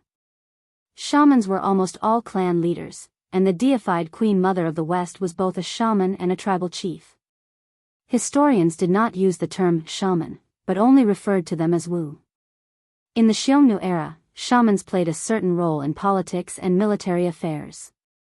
In any war or other indecisive matters, the final decision was made by shamans. The shamans of the northern tribes were very different from the Wu of the Central Plains. Shamans needed to have a lot of common sense and knowledge, to be able to expel diseases, to be able to observe the development of things, to predict the future, and to predict good and bad luck. Yen, don't worry, this blood isn't mine. Wuxia looked at the thick layer of blood on his body and hurriedly comforted the woman. The woman breathed a sigh of relief, but then she frowned and worriedly asked, So much blood, did you encounter danger in the Great Tang? Ha! It's not dangerous. No one in the Great Tang can hurt me. Wuxia's lips curled into a smile, and then he lifted the black hood on his head, intending to take off his blood-stained robe. But as soon as he lifted the hood, his face hidden in the darkness was revealed. It was a resolute and thin face, not very handsome, but very pleasing to the eye. On the right side of his cheek, there was a very terrifying scar, as if it had been burned by fire. It was a shocking sight. Chapter 1561. Yen, I saw a girl in the Central Plains, and the jade bracelet she was wearing was exactly the same as yours. Inside the tent, Wuxia took off his blood-stained black robe and casually placed it on the table next to him. He then sat down across from the Turkic woman, his upper body bared, and suddenly said. Because of his years of cultivation, Wuxia's muscles were well proportioned and there were some large and small scars all over his body, but these were all old injuries, at least 10 years old. In other words, in the past 10 years, he had barely suffered any injuries. Previously, in the Dragon Gate Pass, Wuxia had fought with Xianqing, and Xianqing's 9 Taishian sword 7th style had only caused Wuxia to suffer some internal injuries. Wuxia's words caused the Turk woman opposite him to be stunned for a moment, and then her expression changed as she looked at Wuxia with a complicated expression and asked, You said you saw a girl in the Great Tang who was also wearing a blue carp bracelet? After saying that, the woman took off the jade bracelet on her wrist. The jade bracelet was sparkling and translucent, with a faint green color, like a clear lake. What was amazing was that there were 3 cyan patterns on the inside of the bracelet. These patterns had a very regular shape. At first glance, it looked like there were 3 cyan fish swimming inside the bracelet. It was really vivid and unimaginable. Priceless. This jade bracelet could be called priceless. That's right. Exactly the same. Wuxia stared at the beautiful woman in front of him and said word by word. After hearing Wuxia's affirmation, the woman's expression changed several times before returning to normal a moment later. Brushing her hair back from her forehead, she pretended to be calm and said, "Ah. How could there be such a coincidence in this world? Wuxia, what was that little girl's name?" After asking this question, a trace of hope flashed across the woman's eyes, but she quickly concealed it. Wuxia shook his head and said, "I don't know. At that time, I only heard someone call her little Yu, Yen, do you know this little girl?" A trace of panic flashed across the woman's eyes as she hurriedly said, How is that possible? I've never met her before, how could I know her?" Wuxia frowned and asked, "If that little girl has nothing to do with you, why is she wearing the same jade bracelet as you?" The woman's expression froze, but she still argued, "This should be a coincidence, right?" "Humph. Coincidence?" Wujia's eyes couldn't help flashing a trace of anger as he glared directly at the woman in front of him. This kind of azure carp jade bracelet is extremely rare in this world, yet now two of them have appeared together. "Yen, you're telling me this is a coincidence?" The woman's expression changed, and then she stood up and said, "You don't believe me?" Wujia frowned, "How can I believe you?" The woman snorted and said, "That's the truth. It's up to you to believe it or not." After a pause, the woman continued, "I'm going to look for Father Khan. Although Father Khan didn't say anything, I'm sure he still blames you in his heart. I'll go and plead for you." Then, the woman left the tent without looking back. "Simo, why did you dissuade Ben Khan?" In the imperial tent, Shili's face was cold as he asked Ashina Simo in a deep voice. Ashina Simo took a step forward and bowed, "Great Khan, more than 2 months ago, the Khitan chieftain led his tribe to seek refuge with the Great Tang. Simo was ordered to go to Chang and to ask for the Khitan chieftain and even promised to give up the Shuafang. Emperor Tang not only did not agree, but also sent troops to wipe out Liang Shidu. It means that the Tang Empire at this time is not afraid of us at all. This time, the imperial tutor and the Sure Secret Service led troops to infiltrate the Tang Empire. The Tang Empire will most likely mobilize troops to attack the grasslands. We have to be careful. At this critical time, Khan must not do anything that will hurt his own family and please his enemies. The imperial tutor cannot punish him, and the Sure Secret Service cannot kill him. I ask Khan to consider the bigger picture." Shili's eyes flashed as he looked at Simo and said thoughtfully, "You mean, Li Shimin might mobilize troops to attack the grasslands?" Ashina Simo nodded and said, replying to Khan, "It's very likely." "Chi! What a joke." Hearing that, Shili sneered and said, "Not to mention that this Khan has millions of bowstring control warriors, merely in this boundless prairie. As long as he, Li Shimin, dares to send his troops here, this Khan will definitely make his people unable to return. We are the true kings of this grassland." Confidence. This was the confidence of the ruler of the Eastern Turks. Of course, he did have the right to be so confident. Although there was internal strife in the Eastern Turks now, Shili still had more soldiers than Li Er. On the other hand, the grasslands were a rather unfamiliar environment to the Han people of the Central Plains. There was no reference point on the vast grasslands, and the Tang people could easily get lost here. Therefore, in this away battle situation, Shili could be said to have taken advantage of the right time, the right place, and the right people. His chances of winning were infinitely high. But Ashina Simo did not think so. Seeing that Shili did not listen to him, he frowned and said with a worried expression, "Khan, 3 years ago, you took advantage of Li Shimin's unstable throne to attack the Tang Empire and directly sent troops to the capital of the Tang Empire. Then, Khan signed an alliance with the Tang Emperor and emptied the treasury of Chang'an, returning happily. Although this action caused great trouble for Li Shimin who had just ascended the throne, do you know that in these few years, the Tang Empire is no longer the Tang Empire that we can bully and humiliate? In June last year, the Tang Empire sent a fleet down south. They exchanged millions of caddies of grain and countless rare treasures in the small Nanyang countries. The treasury of Chang'an that we emptied was once again filled up. Therefore, this year's locust plague in the Guangzhou region of the Tang Empire will not hurt the foundation of the Tang Empire. In other words, as long as the Tang Emperor is willing, the Tang Empire is fully capable of organizing hundreds of thousands of troops to attack the grasslands. Although the grasslands are vast and many Tang soldiers are not familiar with the environment of the grasslands, don't forget that when the time comes, Li Zishuan is likely to be in the Tang army. And Li Zishuan's master, spiritual master Ling Xiu, not only killed more than 200 of our elite wolf cavalry in the Yin Mountains, he also traveled the grasslands alone. It's hard to guarantee that he did not leave some map for Li Zishuan. When the time comes, with Li Zishuan leading the way for the Tang army, our advantage on the grasslands will no longer exist. In truth, Ashina Simo greatly admired the culture of the Central Plains, so he collected more detailed information on the Tang Empire. It was precisely because he knew more that he felt that the Tang Empire was a greater threat to the Turks. The Turks were very powerful now, but it did not mean that they were invincible in the world. Seeing Xieli's uncertain expression, Ashina Simo continued, "Khan, think about it. When the Han dynasty was first established, was it not suppressed by the Xiongnu? Emperor Gaozu of the Han dynasty, Liu Bang, personally led an army to attack the Xiongnu but suffered a crushing defeat. He was almost captured by the Xiongnu and the great Han Empire was almost destroyed.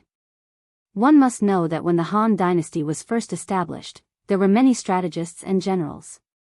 Scholars such as Zhang Liang, Chen Ping, Xiao He, and the others, and martial scholars such as Han Xian, Fan Kuai, Zhou Bo, and the others. They were all outstanding officials and fierce generals. But in the end, it was clear that the Xiongnu were strong and the Han dynasty was weak. It was not until Liu Bang's grandson, Emperor Wu of Han, Liu Che, sent Wei Qing and Hua Zubing to the west to attack the Xiongnu that the Xiongnu's strength and vitality were completely defeated. In the future, they were slowly unable to contend with the Han Empire. Simo felt that the current Eastern Turks were like the Xiongnu of the past. They were extremely powerful in the early stages, but once we let down our guard and allow the Central Plains to recuperate, we will definitely follow in the footsteps of the Xiongnu. In the early stages of the Han Empire's establishment, after the siege of Baideng, Liu Bang had no choice but to marry the Xiongnu. But after only a few decades, the great Han Empire's army was able to kill their way to the Heshi corridor and kill the Xiongnu like stray dogs. This shows that the Central Plains dynasty has an extremely powerful spirit of revival and recovery. We cannot ignore this. After saying that, Ashina Simo bowed deeply to Xieli with a sincere expression. In fact, his analysis was definitely not wrong. The Eastern Turks were indeed extremely powerful in the early stages. For example, when the Tang dynasty was first established, it was also suppressed by the Turks everywhere. There were even rumors that Li Yuan borrowed the Turks' military strength to rebel against the Sui dynasty and attack Chang'an. There were also rumors that Li Yuan purposely submitted to the Turks temporarily to obtain the peace of the northern borders and not be attacked from both sides. The rumors might not be true, but it was enough to show how powerful the Turks were at that time. However, even if the Turks were extremely powerful, they were not absolutely invincible. As the saying goes, when one reaches the peak, there will be a decline. Since this year, the internal strife of the Turks had intensified, and there were more and more tribal leaders who were unwilling to listen to Xieli's orders. The Khitan chieftain was a classic example, and the Turks' little Khan, Tuli Khan, was the most typical representative of the forces opposing Xieli. In truth, the incomparably powerful Eastern Turks were already in danger. After hearing Ashina Simo's heartfelt advice, Xieli's expression finally turned serious. He stood up, his hands behind his back, and his brows furrowed as he paced around the tent. After a while, his eyes were like lightning as he looked at Ashina Simo and said, "Simo, what you said just now is not without reason. The Great Tang is developing too quickly, If this Khan had known earlier, he would have directly attacked Chang'an and killed Li Shimin. Then, today's calamity would not have occurred." These words were not wrong.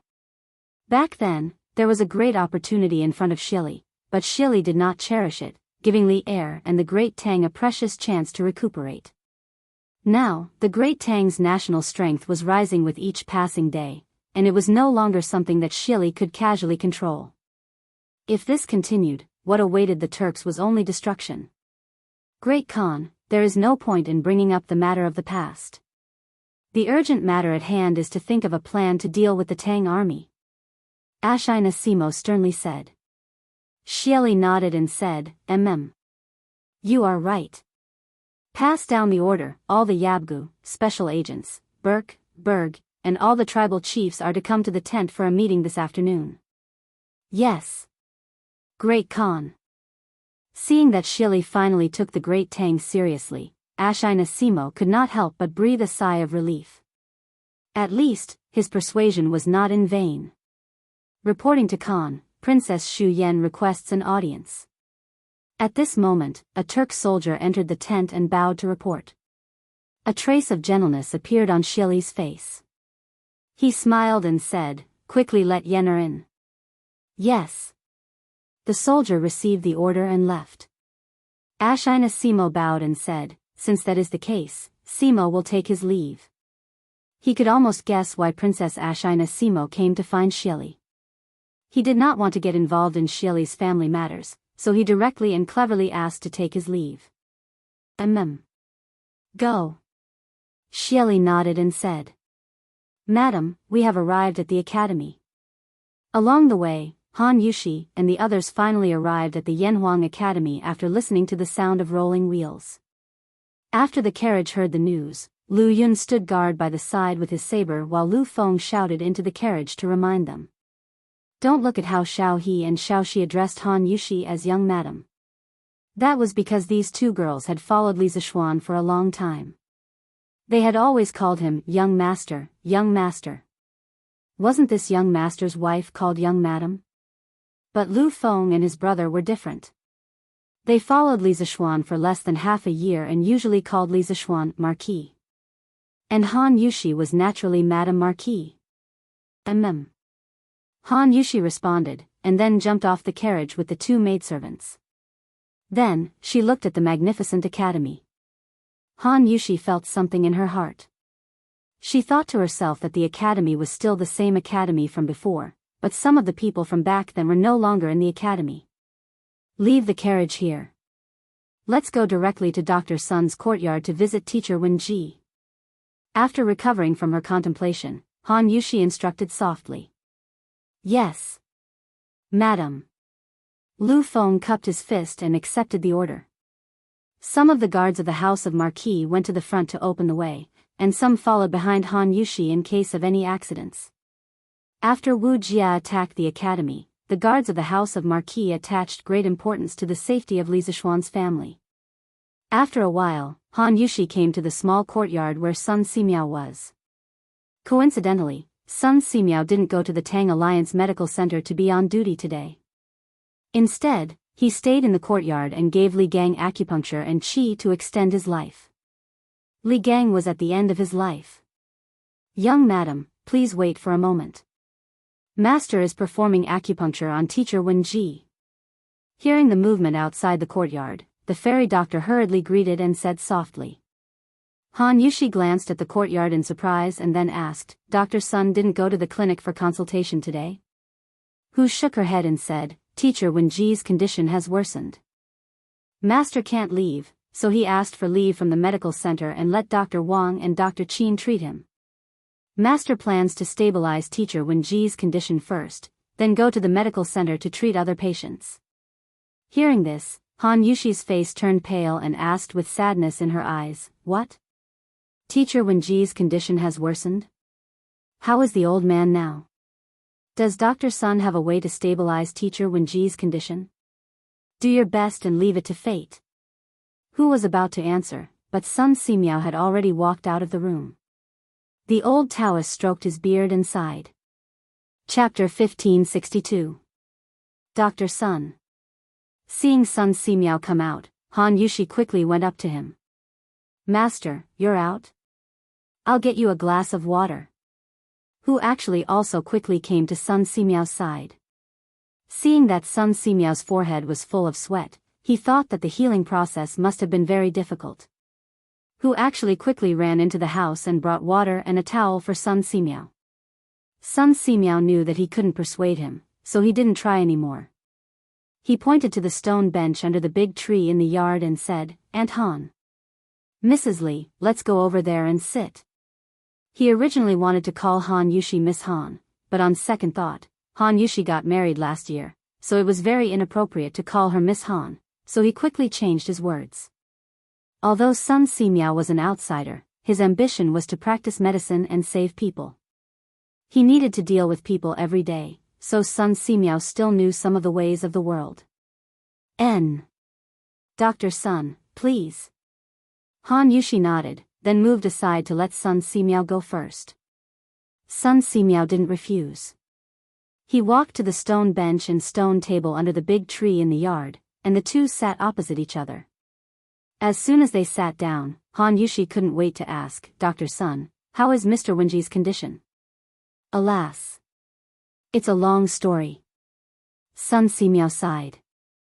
At this time, who actually brought 2 teacups, a pot of tea, and a sweat towel with the help of Xiao He and Xiao Shi. Xiao He poured tea for Sun Simiao and Han Yushi. Who actually took the sweat towel and wanted to help Sun Simiao wipe his sweat, but Sun Simiao took the sweat towel and wiped it himself. Then he looked at Han Yushi and continued, Mr. Wenji only suffered minor injuries that night and has been cured long ago. However, the old man is already old, and these minor injuries have triggered other old diseases in his body. The old man can't bear it and is bedridden.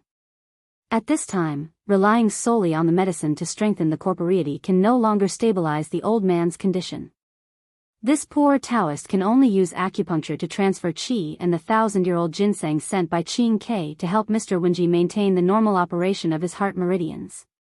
But this is not a long-term solution. Although this poor Daoist knows how to cultivate qi, the qi in my body is far inferior to that of a martial artist like Xiao Xian. 3 days, this poor Daoist can at most extend teacher Wenji's life for 3 days. 3 days? Hearing this, Han Yushi's expression changed greatly. Only now did she know that Li Gang's condition was so serious.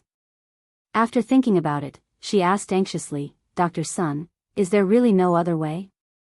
Teacher Wenji is a man of noble character and has lived a clean life. Now that he has finally reached the age where he can enjoy the rest of his life, you must save him. Sun Simiao smiled bitterly and said, it's not that I don't want to save him, but my ability is limited. Mr. Wenji is now at the end of his rope and there's nothing I can do to save him. Unless there are martial artists in this world who are skilled in both medicine and martial arts, they might be able to help teacher Wenji by some time. Han Yushi was not stupid. She quickly understood what Sun Simiao meant. She said with a worried expression, but time is tight. Where can we find someone who cultivates both medicine and martial arts? Sun Simiao frowned and pondered for a moment before suddenly saying, perhaps little Xian can. My husband? Han Yushi's eyes lit up, and endless hope rose in her heart. However, not long after, her eyes dimmed again. Frowning, Han Yushi shook her head and said softly, my husband is now in the north intercepting the Turkic state preceptor. We don't know which county he is in, whether he is in danger, and whether he can escape. Teacher Wenji can only hold on for 3 days. My husband might not be able to make it in time. That kid is doing very well now. He is not in danger. Call him back. Just as Han Yushi finished speaking, a vigorous voice suddenly came from the gate of the courtyard. Everyone looked towards the source of the voice and was shocked. Who else could it be but Li Er? Greetings, Your Majesty. Han Yushi quickly got up and bowed to Li Er with Xiao He, Xiao Shi, Hu Jing, and the others. Sun Simiao stood up and cupped his hands to Li Er, saying, Greetings, Your Majesty. Li Er waved his hand and said, no need to be so polite. I came here today to visit Teacher Wenji. I didn't expect to hear your conversation outside the courtyard. Sit down. Previously, when he learned from Li Tai that Li Gang was seriously ill and bedridden, Li Er had thought of visiting him.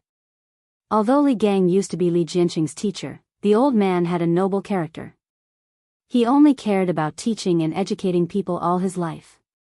He never got involved in those political struggles and enjoyed a very high reputation in the literary world. Li Shimin could tolerate Wei Zheng, who repeatedly suggested to Li Jianqing to kill the king of Qin. How could he not tolerate Li Gang? Therefore, when the morning court session ended, Li Er quickly ordered Zhao Song to prepare a carriage and went directly to Sun Simiao's courtyard on Yunshan Mountain. Thank you, Your Majesty. Under Li Er's signal, everyone sat down. At this time, Han Yushi remembered what Li Er said just now and couldn't help but ask, Your Majesty, you said that my husband is doing very well now? Is that true? Li Er nodded slightly and said, Of course it's true. This morning, Qin Ke received an urgent battle report from Meng Wenhao. Last night, Li Zishuan blocked Wu Jia at Longmen Pass and stole the secret files of Yanhuang College. Although he was seriously injured, Daoist Master Xian Qing of Longhu Mountain suddenly arrived. Not only did he defeat the enemy, but he also cured all of Li Zishuan's internal injuries.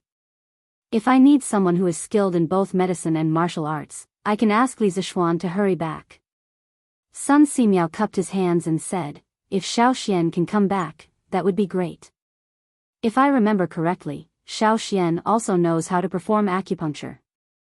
Oh, by the way, Your Majesty just said that Daoist Master Xian Qing of Longhu Mountain is also at Longmen Pass? That's great. If Daoist Master Xian Qing can come back with Xiao Xian, Teacher Wenji might be saved.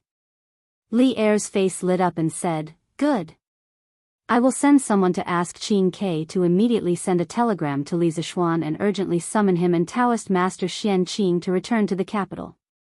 Speaking of which, Li Tai was still crazily sleeping in his bed. In the wee hours of the morning, he was waiting for news from the front line and almost fainted. Your Majesty is wise. Sun Simiao breathed a sigh of relief in his heart. It wasn't that his medical skills weren't good, but that Li Gang was now at the end of his life.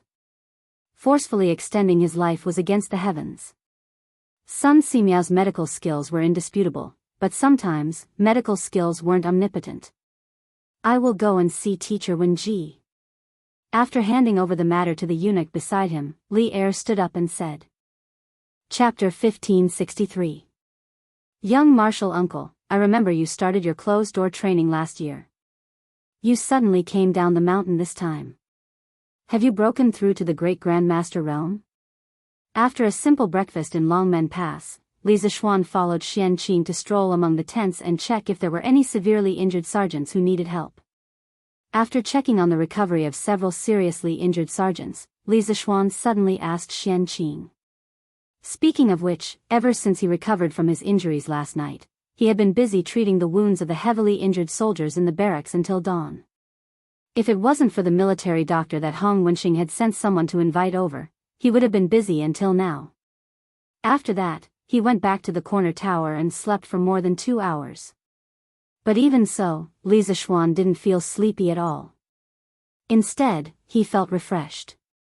It was mainly because with the help of Xian Qing last night, Li Zishuan broke through to the late stage of the Great Grandmaster realm. His mental strength also soared a lot.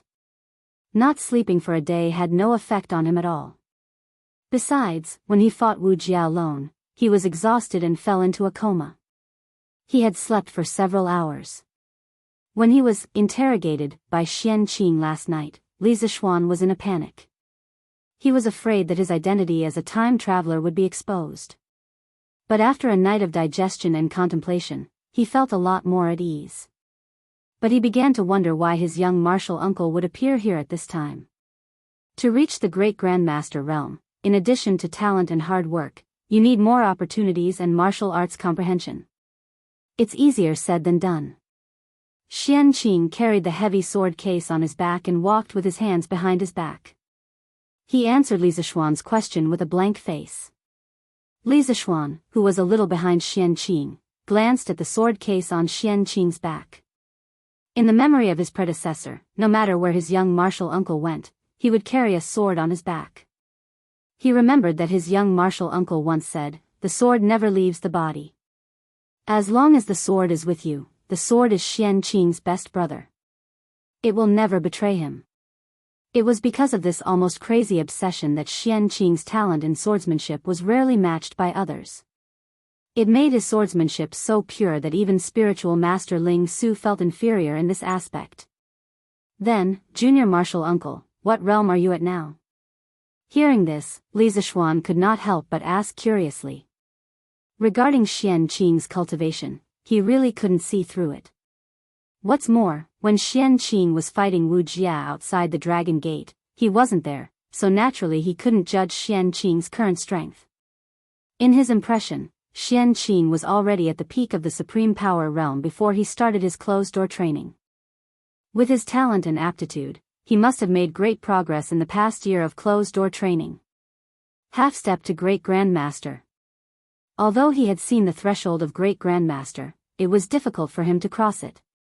The further you go on the path of martial arts, the more difficult it gets. Little Xian, you must remember not to be greedy and advance rashly in the future, so as to avoid going astray. Xianqing said after a moment of silence. Li Zishuan nodded and said, "Don't worry, martial uncle. This disciple will remember martial uncle's teachings and fight steadily and surely. I won't be greedy and advance prematurely." "Oh, right, little martial uncle. Why did you go down the mountain this time? Did martial uncle's sect leader give you some task?" Hearing this, Xianqing suddenly stopped and his expression became a little unnatural. After a while, he turned to look at Li Zishuan and said, "Martial uncle went down the mountain this time because I was instructed by martial uncle's sect leader. When I arrived in Chang'an, I wanted to see you on the way, but I didn't expect to learn that the Yanhuang college you founded was attacked by Wu Jia a few hours ago. In order to track Wu Jia's whereabouts, martial uncle followed you all the way here." "I see." Li Zishuan nodded. His expression didn't change, but his heart began to move. He secretly wondered what important task Dragon Tiger Mountain had to send Xianqing down the mountain in person. This was a little unreasonable. After spiritual master Ling Su passed away, there was no more great grandmaster on Mount Longhu. This was very inconsistent with the status of the celestial master Taoism in the world. In addition, there was still a great grandmaster in the world who came from the Shaolin Temple. If the Daoist sect didn't produce another great grandmaster, wouldn't it be suppressed by the Buddhist sect? Therefore, the most important task of the celestial master Taoism in the past 2 years was to cultivate a great grandmaster. And Xianqing was the next most promising disciple of the celestial master Taoism in Dragon Tiger Mountain. This was said by spiritual master Ling Su himself, and no one doubted it. Therefore, Feng Lingzi, the head of the celestial master Taoism, would never let Xianqing go down the mountain unless there was a particularly important or urgent matter.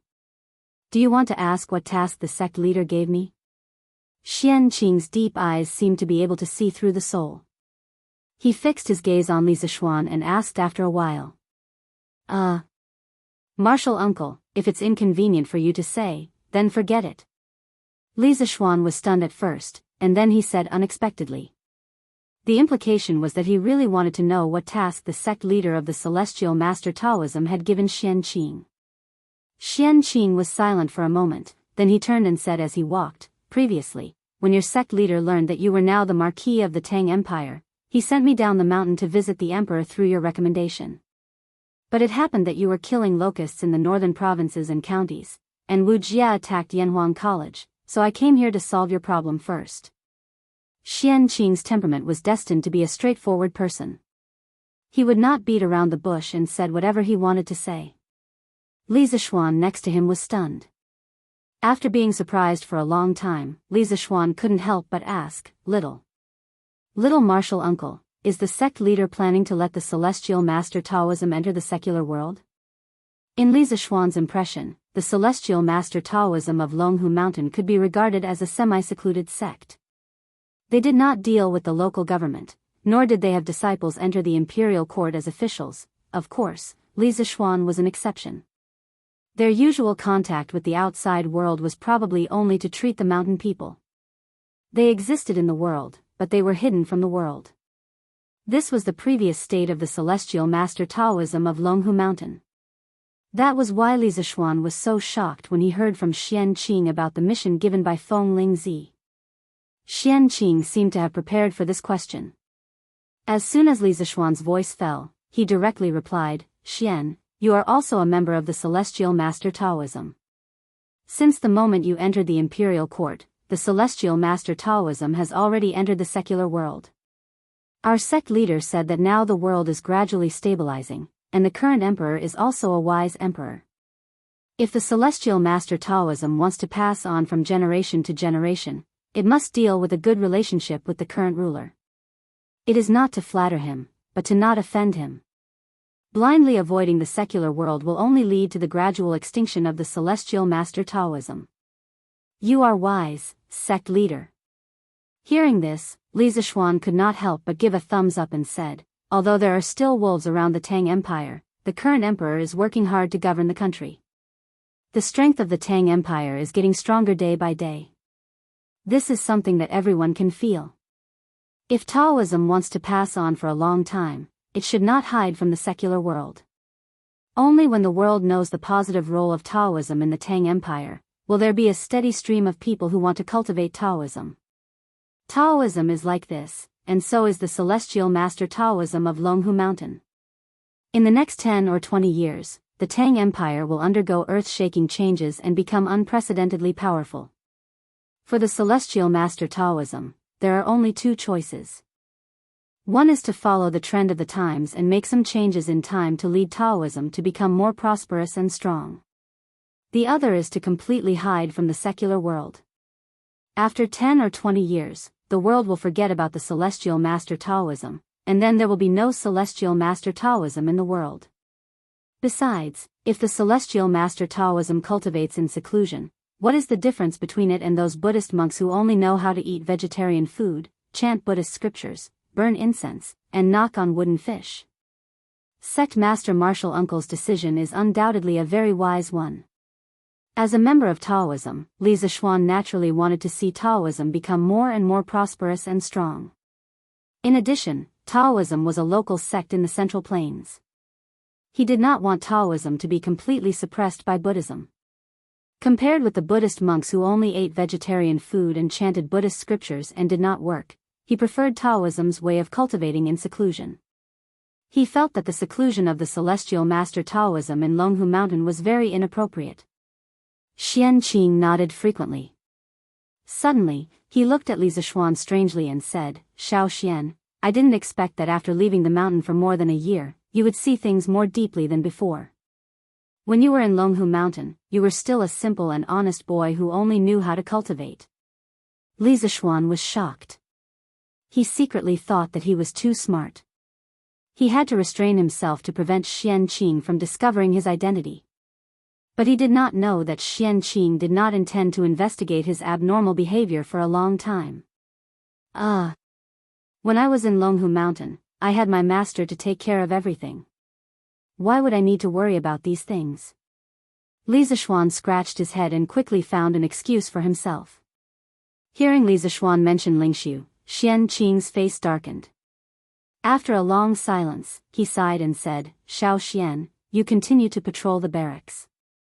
I will go out for a walk. Yes. Martial Uncle. Li Zishuan knew that he had accidentally touched a sore spot in Xianqing's heart. In his memory, Xianqing and Lingxiu were brothers in name, but in fact, they were master and disciple. Xianqing entered the sect late. Not long after he entered the sect, the previous first elder of Longhu Mountain, who was Xianqing and Lingxiu's master, passed away. Therefore, whenever Xianqing had any problems in martial arts, he would go to spiritual master Lingxiu for help. It could be said that most of Xianqing's martial arts were taught by spiritual master Lingxiu. Later, Li Zishuan was brought back to the celestial master sect by spiritual master Lingxiu and became his last disciple. Xianqing changed and became Li Zishuan's martial uncle.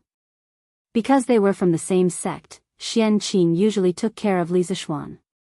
The relationship between the two was quite good. Chapter 1564. On the night of the attack on Yanhuang College, Li Zishuan learned of the general situation and immediately asked Li Tai about Li Gang's injuries. At the time, Li Tai said that Li Gang had only suffered some minor injuries and that his body was fine. Only then did Li Zishuan feel slightly relieved. Later on, Li Tai asked Li Zishuan to send an imperial edict via telegram, allowing Li Zishuan to mobilize the soldiers of the northern provinces and counties. Setting up ambushes at the main passes to prevent Wu Jia from escaping the Great Tang, Li Zishuan thought that since nothing major had happened at the academy, the most important thing would be to deal with Wu Jia. At the very least, he would have to take back the Academy's secret files from Wuxia. What happened next was somewhat out of his expectations. Firstly, Wuxia only used a little more than a day to rush from Lantian County to Dragon Gate Pass. At that time, Li Zishuan had just taken over the security of Dragon Gate Pass with an army of 10,000. From the time he was stationed there to the first battle between the two sides, only a few hours had passed. Wuxia's speed caught Li Zishuan off guard. Second, Su Tingda had led 10,000 soldiers from Bingzhou's Jicheng House to Yanmen Pass. Many of the soldiers hadn't even had time to rest before Yanmen Pass was attacked by Ashina Shi'er's 50,000 elite wolf cavalry. Their numbers were inferior to that of the Turks, and coupled with the haste of the battle, the defenders of Yanmen Pass were quickly routed. As a result, Ashina Shi'er's army didn't have to spend much time to enter the Great Tang's territory. These two unexpected events had almost caused Longmen Pass to fall, and even caused the Yanhuang College's files to almost fall back into Wujia's hands. Fortunately, Shui Rengui and Xian Qing had stepped in at the critical moment to help, and Wang Renbiao's 30,000 Qizhou soldiers had also arrived. Last night, when Li Zishuan woke up from his coma and learned of what had happened at Longmen Pass, he couldn't help but sigh in his heart. Could this be the protagonist of Heaven's blessing? Little Xian, His Highness King of Wei probably replied to you like that because he didn't want you to be distracted while dealing with Wu Jia in the north. Don't blame him. Li Zishuan found it difficult to accept this sudden news. Right at this moment, Qin Xiong walked over from somewhere and said in a low voice, before the army left, this old man made a trip to Yanhuang College. According to Mr. Kong Gui, Mr. Wenji's condition is indeed very serious. Now that the matter here has been settled, little Xian, you should quickly return to Cloud Mountain to take a look. Li Zishuan's expression was a little sluggish as he nodded and said, yes. Uncle Qin. I'll pack my luggage and hurry back to Cloud Mountain. Li Gang's serious illness was a huge blow to Li Zishuan. According to the original history, Li Gang died 5 years after Zhengguan, which meant that Li Gang still had at least 3 years to live. But now, because he had temporarily handed the academy over to Li Gang, Cloud Mountain had coincidentally been attacked by Wu Jia, causing Li Gang to be injured and bedridden. His life could even be at risk at any time. If not for Sun Simiao's superb medical skills, Li Gang would have already passed away. Li Zishuan couldn't help but sigh. He had changed history, but he had also changed the fate of many people. For example, Su Tingda and the 10,000 Tang soldiers who died at Yanmen Pass. If not for his existence, they would still be living well in Bing Province's subjugation residence. They were all brave and fearless soldiers of the Tang Empire, but because of his appearance, they died prematurely on the battlefield. There was also Li Gang. If not for his repeated pleas to the old man to come out, Li Gang would be comfortably teaching Li Qingxian in the imperial palace right now. How could he have encountered such a life and death crisis? All of this made Li Zishuan feel guilty, and at the same time, a trace of confusion appeared in his heart.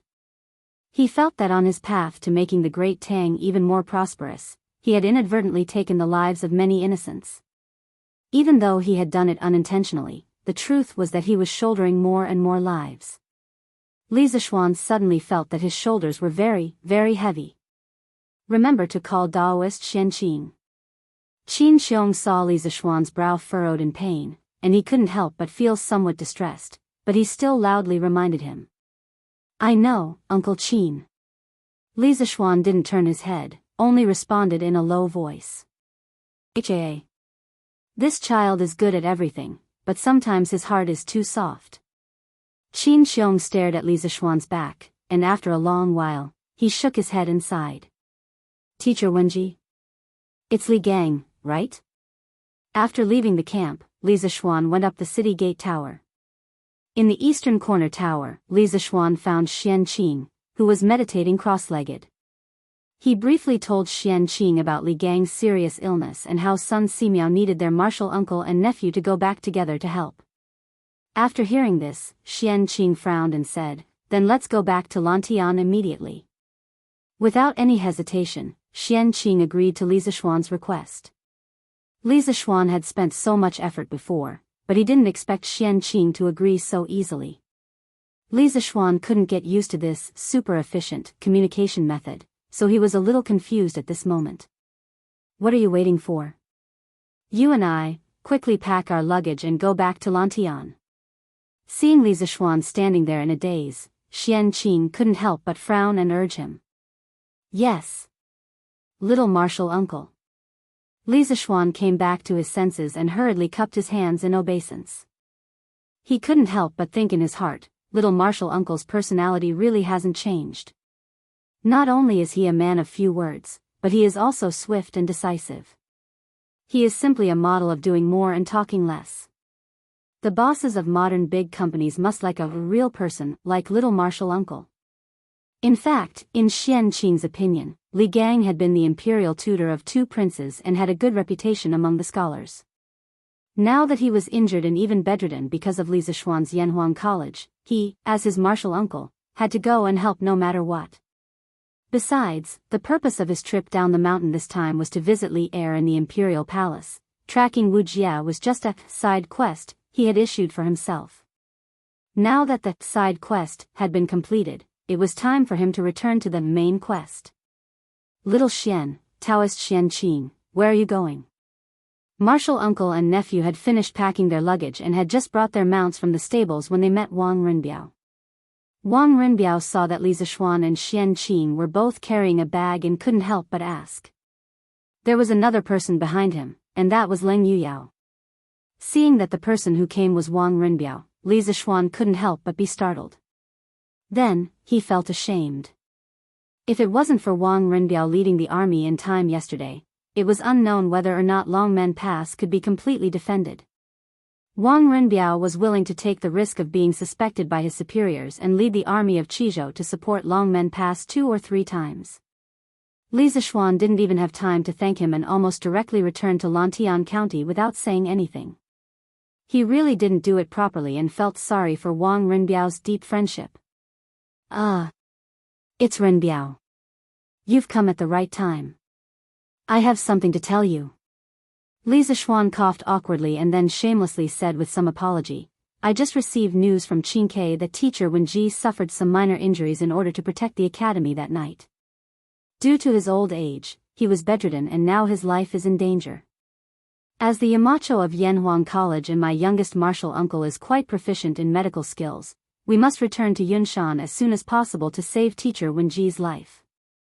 Wang Rinbiao was shocked when he heard that. His expression was serious and he said with some worry, is there such a thing? Teacher Wenji is an upright person and has always been clean as an official. As a teacher, he has noble character and unquestionable integrity. He is one of the people I admire the most in my life. Since this is the case, little Xian, you and Daoist Xian Qing should return to Yunshan as soon as possible. As for Longmen Pass, General Qin and I will take care of the aftermath. You don't have to worry. Li Zishuan heaved a sigh of relief and then said with a guilty expression, Rinbiao, you led the army from hundreds of miles away to help us. As your brother, I wanted to host a banquet and drink with you to express my gratitude.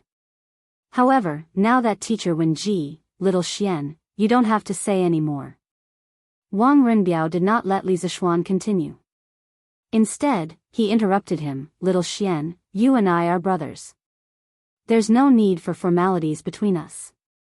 Whether it's wine or food, they are all just external things. Since we are brothers, why should we care about such formalities? After such a big thing happened at Yunshan, you should indeed return to the academy. How can I not understand this? You can go with peace of mind. If it weren't for the fact that I can't leave here, would also want to go back to Yunshan with you to visit teacher Wenji. Thank you for your understanding, Rinbiao. With a brother like this, what more can I, Li Zishuan, ask for? Li Zishuan was touched as he saluted Wang Rinbiao and said. Chapter 1565. There was no such thing as an impenetrable wall in this world. The news of Wang Rinbiao and Li Jingshu's relationship had already reached the ears of the elders of the Wang family of Taiyuan a few days ago. Li Jingshu was just a merchant's daughter. In the eyes of these elders, who had very serious views on family status, Li Jingshu was far from being worthy of the eldest son of the Wang family. Therefore, there was almost no suspense. Almost everyone in the Wang family opposed this marriage. Some elders even threatened that if Wang Rinbiao insisted on marrying Li Jingchu, he was no longer worthy of being the eldest son of the Wang family and had to be expelled from the family as a punishment. As Wang Rinbiao's father and the current head of the Wang family of Taiyuan, Wang Yu naturally knew about this matter. On one side was his son, and on the other side was his family. Old Wang was actually in a difficult position. Li Zishuan's casual guess hit the nail on the head. Hearing this, Wang Rinbiao couldn't help but be startled. He wanted to deny it, but facing Li Zishuan's aggressive gaze, he sighed and said, "Xiao Xian, you guessed right. Little Xian, your guess is correct. Recently, the elders of the family have indeed expressed their dissatisfaction with my marriage with Jingchu. In 2 days, my mother will also personally come to Qizhou. If I insist on being with Jingchu, it's very likely that my name will be removed from the family. At that time, I should no longer be the provincial governor of Qizhou. Therefore, I have the heart but not the ability to help Shuai and Gui." Hearing this, Li Zishuan's heart sank. When he learned that Wang Rinbiao had fallen in love with a merchant's daughter, he guessed that this matter would cause a violent reaction from the Wang family. This was because in history, Wang Rinbiao's mother, Princess Tong'an, didn't like Wang Rinbiao's wife because of her low birth. As a result, after Wang Rinbiao died of illness, his wife and son were directly expelled from the family and completely became an orphan and widow. "Rinbiao, I'll go back to Chang and to treat teacher Wenji first. As for the Wang family, I'll write a letter to your father and see if he can favor you for once. Besides, even if the Wang family wants to abolish your position as the eldest son of the Wang family, they can't take away your position as the provincial governor of Qizhou. This is an official position conferred upon you by the current emperor. If the emperor doesn't speak, you can't be removed. If the Wang clan sends someone into the palace, I will also plead for you in front of His Majesty. You don't have to worry too much." After pondering for a moment, Li Zishuan said slowly. In Yunshan, Li Gang was critically ill, and this was an extremely urgent matter. Even if Li Zishuan wanted to help Wang Rinbiao, he didn't have the time right now. In addition, this was a family matter of the Wang clan. He didn't want to and couldn't get too involved. The only thing he could do was act as an outsider and do what he could. For example, if the Wang clan wanted to use Princess Tong and Li Zishuan's relationship to remove Wang Rinbiao from his position as governor of Qizhou, Li Zishuan would definitely speak up for him. Wang Rinbiao smiled in relief. "Regarding the position of governor of Qizhou, I don't really care about it. You don't have to worry about me, Xiao Xian. You should return to Yunshan to treat teacher Wenji. Even if I don't have the identity of the Wang family's eldest son and the position of Qizhou's provincial governor, I won't starve to death. Even if I'm really at my wit's end, I can still rely on you, right? Xiao Xian, you won't reject me, right?" "Of course not." Li Zishuan said seriously, "We'll always be brothers. Brothers should share weal and woe together. The worst outcome of this is that not only will you lose the identity of the Wang family's eldest son, but you'll also lose the position of governor of Qizhou. But even so, what's the harm? You're still my brother, Li Zishuan." "Haha. Xiao Xian, I'm already satisfied with your words." Wang Rinbiao couldn't help but smile. Then, he looked at the sun and said seriously to Li Zishuan, "Xiao Xian, teacher Wenji's condition is still more important. It's almost 9 in the morning, you should leave as soon as possible." Li Zishuan nodded and cupped his hands in farewell. "All right. Rinbiao, we'll meet again." "We'll meet again." Wang Rinbiao cupped his hands and said indifferently. Li Zishuan and Xian Qing got on their horses and left Longmen Pass, heading south. Giddy up. Giddy up. Whitey, faster. Faster. On the official road from Jianghu to Chang'an, 2 men were galloping on horseback. The man in front was slightly younger. He was handsome and tall. As the horse was galloping, his hair was pulled back by the wind. The man in the back was slightly older. He was in his 20s or 30s. Although he was handsome, the expression on his face was rather cold. He gave off a feeling that strangers should not approach him. Xiao, where did you get this horse? It's even faster than a Fergana horse. Xianqing, who didn't like to talk, finally couldn't help but ask after seeing the speed of Whitey under Li Zishuan. The horse he was riding was a mount that had accompanied him for many years. It was one of the best horses, and he spent a lot of money on it. But now, compared to the big white horse under Li Zishuan, it suddenly paled in comparison. The big white horse seemed to have the energy to continue accelerating, but the big black horse he was riding was already running at full speed. How could Xianqing not be surprised? Hearing this, Li Zishuan turned around to look at Xianqing's position. He realized that the distance between the two of them was about 30 feet. Thus, he hurriedly slowed down the speed of the horse and replied, "Junior Marshal Uncle, my father bought this horse from the Hu people 2 years ago. After returning home from Mount Longhu last year, I realized that I had some affinity with this horse, so I asked my father for it to be my mount." "I see." Xianqing nodded and didn't ask further. He knew that Li Zishuan was anxious to go back to Chang and to visit Li Gang, so he said, "Xiao, your horse doesn't seem to be running at full speed. Don't worry about me, go back to Yunshan at full speed and check on teacher Wenji's injuries first. I'll be there soon." Li Zishuan hesitated for a moment, but finally nodded and said, "Okay. Youngest uncle, I'll go first. You can go directly to Yunshan, I'll be waiting for you there." "Okay. Be careful," Xianqing said in a low voice. Li Zishuan turned his head to face the front, then patted Whitey's neck and said anxiously, "Whitey, hurry up." Whitey seemed to be able to feel Li Zishuan's anxiety. As soon as Li Zishuan finished speaking, Whitey's speed suddenly increased by 20%, and it was still accelerating. The distance between Li Zishuan and Xianqing was getting farther and farther. Last year, when Han Yushi was kidnapped to Xifeng Stockade, Li Zishuan felt Whitey's extreme speed when he went to save her. However, it was only a short distance back then, and the whole city was only about 40 miles away. This time, it was different. The distance between Jianghu province and Chang was about 500 to 600 miles. Li Zishuan didn't know how long Whitey could last at full speed, but in order to save Li Gang, who was in critical condition, he could only take one step at a time. At worst, he could wait for Whitey to get tired and use his qinggong to rush for a while. Whitey could follow behind him and rest while running. After resting, he could get back on the horse and continue to run. "Brother Crown Prince, is Brother Xiao really okay now?" Not long after the morning assembly, Tranquil came directly to the East Palace and found Li Qingxian. She asked directly when she saw him.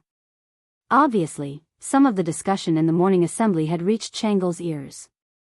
Li Qingxian frowned and said, "Tranquil, you've heard about the war in the north?" Tranquil nodded and said, Yes. Previously, when I passed by Taiji Palace, the officials had just finished their morning assembly. Uncle and Minister Fong talked about it. Brother Crown Prince, quickly tell Tranquil whether Brother Xiao is okay or not." As she spoke, Tranquil's beautiful eyes revealed a trace of pleading as she looked at Li Qingxian. Li Qingxian couldn't bear Tranquil's pleading gaze and hurriedly replied, "Don't worry, Tranquil. Although Xiao was injured when he fought with the Turkic state preceptor, his injuries have completely recovered with the help of Daoist Xianqing from Longhu Mountain. Thinking about it, he should be back after things are stabilized over there." "Really? That's great." Hearing this, Tranquil was immediately overjoyed and her face lit up with joy. She stood up and said with a smile, "Since that's the case, then I'm relieved." "Oh, right, Brother Crown Prince, Imperial Mother's soaring meteoric prosperity is almost finished. Should we go to the Drunken Immortal restaurant outside the palace to help Imperial Mother buy some more?" Speaking of the locust plague that broke out in the Guangzhong area, Li Zishuan took the opportunity to purchase a lot of locusts, so not only did the supply of flying locusts of the Drunken Immortal restaurant soar, the price also dropped a lot. Many people knew that flying locusts was made from locusts, but those who had tasted the delicacy of flying locusts could not resist the temptation of this delicacy. Even if they knew that this thing was made from locusts, they still ate happily and fought to come to the Drunken Immortal restaurant to eat flying locusts. Empress Jiangsun had heard from Li Zishuan a long time ago that locusts could be used to treat illnesses, especially for those with qi ailments. Locusts were very useful, so when the locust plague broke out this year, a batch of prepared locusts was quickly sent to the imperial palace. Although the imperial chefs in the imperial palace had tried to make soaring meteoric prosperity at the behest of Empress Jiangsun, this thing might look the same on the outside, but it clearly couldn't compare to the soaring meteoric prosperity at the Drunken Immortal restaurant. Many times, the soaring meteoric prosperity that Empress Jiangsun ate came from the Drunken Immortal restaurant because only the soaring meteoric prosperity at the Drunken Immortal restaurant didn't have the earthy taste of locusts. Soaring meteoric prosperity? Hearing this, Li Qingxian quickly shook his head and said, "This thing can be directly sent to the Drunken Immortal restaurant to buy some. Why do we need to personally make a trip?" Tranquil wrinkled her nose and said unhappily, "Brother Crown Prince, we haven't been out of the palace together for 2 months. Now that we finally have the opportunity, do you want to go out of the palace with Tranquil?" The imperial palace symbolized a life of luxury, but at the same time, for the princes and princesses, the imperial palace was almost equivalent to a cage. The people in the cage wanted to desperately get out, while the people outside wanted to enter and live a life of luxury, but no matter how hard they tried, they couldn't enter the cage. Tranquil was lively by nature and often liked to go out of the palace. Especially now that her qi ailment had completely recovered, she didn't need Li Er to worry about her health. Li Qingxian thought for a moment and said, okay. But I have other important things to do today. Tomorrow, I'll take you out of the palace and go to the Drunken Immortal restaurant in Chang'an City. Tranquil, what do you think? Tomorrow is fine too. Brother Crown Prince, remember to send someone to call me. Tranquil nodded and then left. Looking at her lively and lovely back, Li Qingxian had a headache and rubbed his head, but his eyes were full of pampering. Yunshan residence. Previously, Li Anren went into the room with Li Er to see Li Gang, who was lying in bed. At this time, little Anren's eyes were red and swollen from crying. He was hiding in his mother's arms and sobbing slightly. Li Er, after staying here for half an hour, had already set the carriage to return to the palace. Sister Yushi, when will Brother Xiaoxian come back to save grandfather? Li Anren had received a good education since he was young, and he was more sensible than other children. Little Anren had heard some of the conversation between Li Er, Sun Simiao, and Han Yushi, so he couldn't help but ask at this moment. He had a kind of blind trust in Li Zishuan. Don't worry, Anren. Your brother Xiaoxian should be on his way now. He should be back tonight. Han Yushi looked at little Anren with eyes full of heartache and comforted him softly. Chapter 1566. Master. Not good.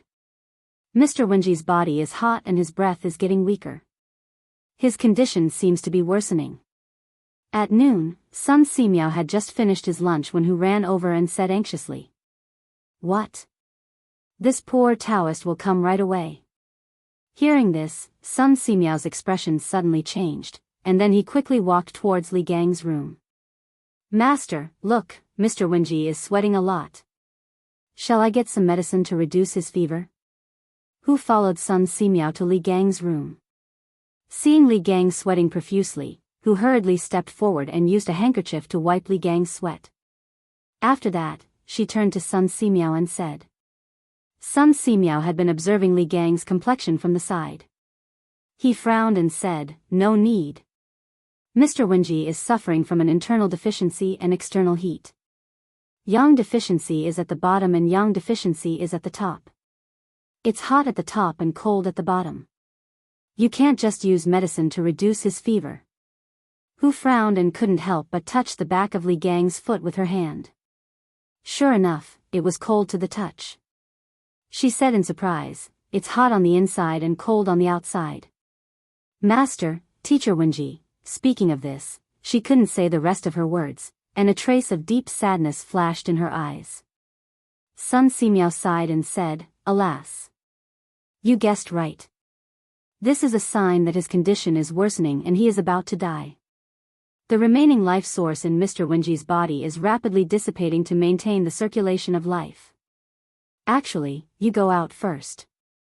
Master is going to perform acupuncture for Mr. Wenji, who looked at the tired Sun Simiao with tears in her eyes. She shook her head and said, "No. Master. You haven't slept since last night and have been performing acupuncture for Mr. Wenji. If this goes on, you will definitely be exhausted." Sun Simiao said with a serious face, "Actually, saving the dying and healing the injured is the duty of us doctors. It is also the integrity that all doctors in the world have to practice for their whole lives.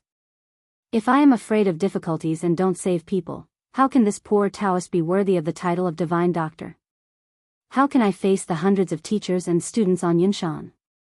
Quickly go and get the golden needles, don't delay teacher Wenji's treatment." Who actually looked at Sun Simiao, who had a haggard face and white hair but a resolute gaze. Endless respect grew in her heart. She knew that Sun Simiao could not be persuaded at this time, so she nodded and replied, "Yes, master." After saying that, Hu turned around and left. Soon, she returned to the room with an exquisite wooden box in her hands. She handed it to Sun Simiao and said, "Master. Your golden needle." "Yes.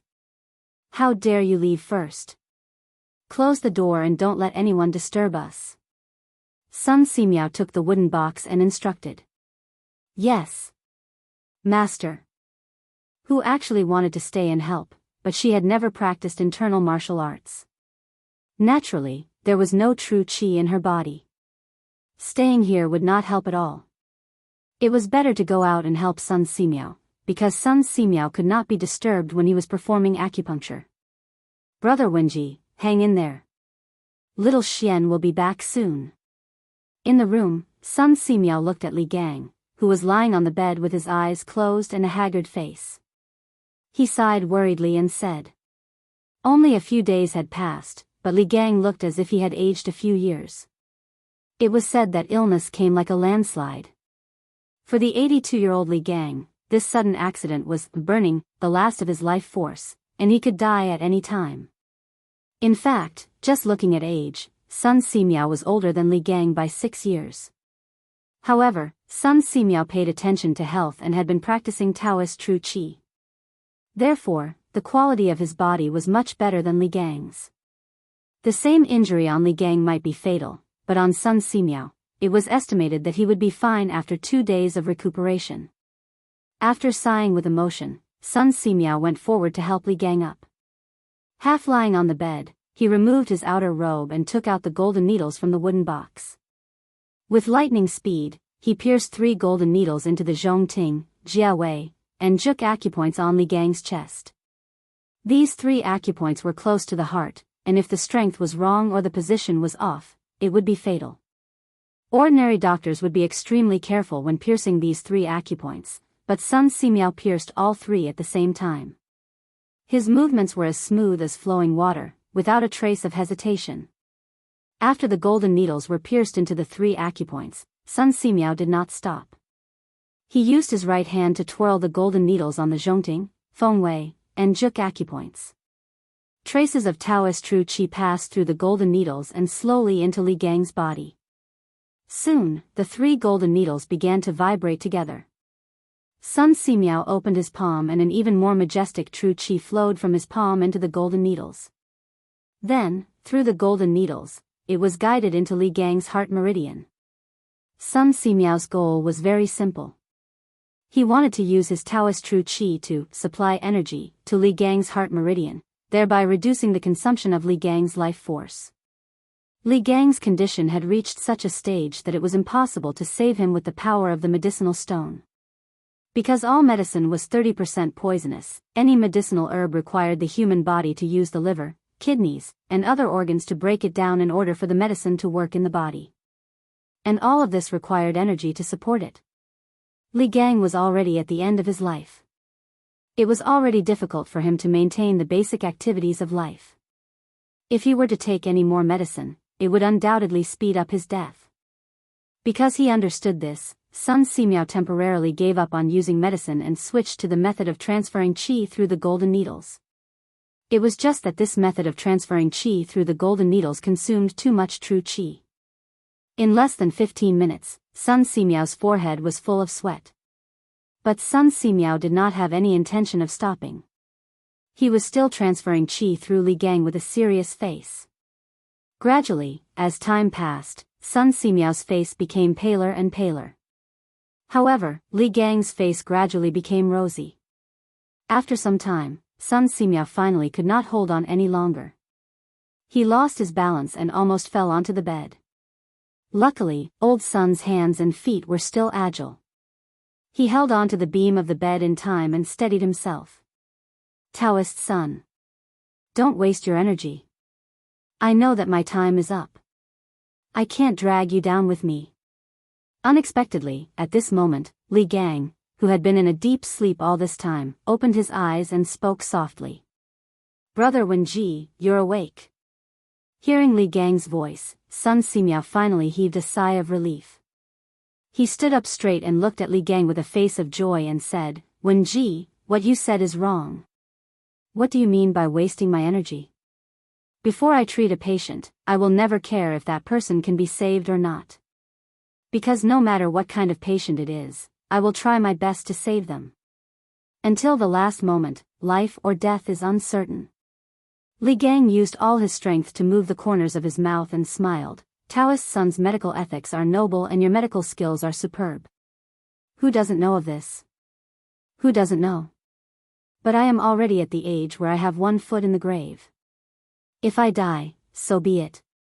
Letting Daoist son waste his energy and affect the treatment of other patients is a huge sin. Sun Simiao sighed and said, I only used up some true qi. After resting for a few days, I will recover. But Wenji, you must hold on. Xiao Xian received the news and is already on his way back. With his help, Wenji, there is hope that your illness can be controlled. Hearing this, Li Gang was shocked and said, Yamacho is coming back. What about the Tujua state preceptor? Have the secret scrolls of the academy been recovered? Sun Simiao replied, Don't worry. The Tujua state preceptor has already escaped back to the grasslands. All the secret scrolls of the academy have been recovered by Xiao Xian. He is now rushing back to Yunshan. So, brother Wenji, you must hold on. Hearing this, Li Gang's face suddenly flushed red. He smiled and said, Good. Good. I must hold on until Yamacho comes back. Seeing this, Sun Simiao secretly cursed in his heart. At this time, Li Gang's face was flushed red. It was not a good thing because it was a bit like the final radiance of the setting sun. When a person was on the verge of death, under the control of the cerebral cortex, it would quickly instruct the adrenal cortex and medulla to secrete glucocorticoids, mineralocorticoids, adrenaline, and norepinephrine. They could all stimulate the heart, constrict the blood vessels, and raise blood pressure. This would mobilize all the positive factors in the body, causing the patient to wake up from a coma. From being unable to speak to being able to speak, from not being able to eat to being able to eat and drink. These were all endocrine hormones under the command of the central nervous system. The final radiance of the setting sun had certain benefits for the patient and his family. If the person the patient was anxious to see was still on the way, it could prolong the patient's life to fulfill his long-cherished wish. If the patient still had things to say, it could also prolong the patient's life for a period of time. However, terminal lucidity mobilized the last bit of vitality and potential left in the patient's body to help the patient overcome the pain in a short period of time. Once this bit of vitality and potential was exhausted, there was nothing that could be done to save the patient. Brother Wenji, don't get too excited. Xiao Xian came back from Longmen Pass. It's about 500 to 600 miles in between. Even if he rode a fast horse, he would only reach Yunshan late at night at the earliest. Brother Wenji, you must hold on. Sun Simiao saw that Li Gang's face was getting redder and redder, so he hurriedly said. He had to stop Li Gang from using up his remaining vitality. Otherwise, it was very likely that he would not be able to hold on until Li Zishuan came back. Longmen Pass. Sure enough, when he heard Sun Simiao say that Li Zishuan was still 500 to 600 miles away, Li Gang's eyes instantly dimmed a lot, and the redness on his face gradually faded. Then he muttered, Longmen County is a good place. If I remember correctly, Mr. Wang also came from Longmen Pass. I must wait until Yamacho comes back. Faith. Sometimes, faith was a very magical thing. As long as there was a thought in one's heart, one would be able to persevere. Sun Simiao wanted to tell Li Gang about the time it would take for Li Zishuan to reach Yunshan. He wanted to instill in Li Gang's heart that he had to persevere until Li Zishuan came back. Seeing that Li Gang had finally calmed down, Sun Simiao secretly heaved a sigh of relief and said, "Wen Ji, have a good rest first. I'll make some porridge for you to fill your stomach." "Thank you," Li Gang said weakly. After Sun Simiao helped Li Gang lie back on the bed, he turned around and left the room. At this moment, the sun outside had already moved to the southwest. It was about 5 in the afternoon. This healing process actually lasted for more than 2 hours. Master. Are you okay?" Hu Yao, who had been guarding outside the room, saw Sun Simiao walk out with a pale face. She quickly went up and supported Sun Simiao with a worried expression. "I'm fine. I just need to rest." Sun Simiao waved his hand, then turned to look at Hu Yao and said, "Yao, I'll give you a prescription.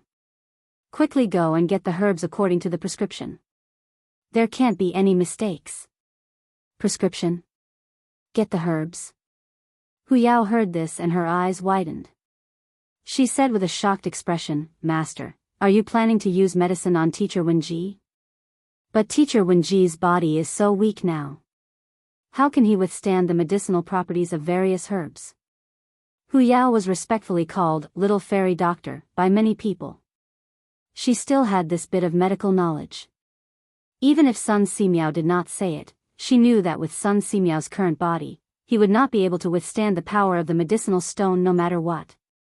Sun Simiao sighed deeply and said, "Teacher Wenji faintly showed signs of terminal lucidity just now, but I suppressed it.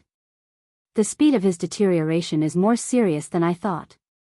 Now, even if Xiao Xian and Daoist Xian Qing came to help, they might not be able to completely cure Wenji. So, the only thing we can do now is to take a risk." "Master. Why do we take a risk?" Hu Yao asked curiously.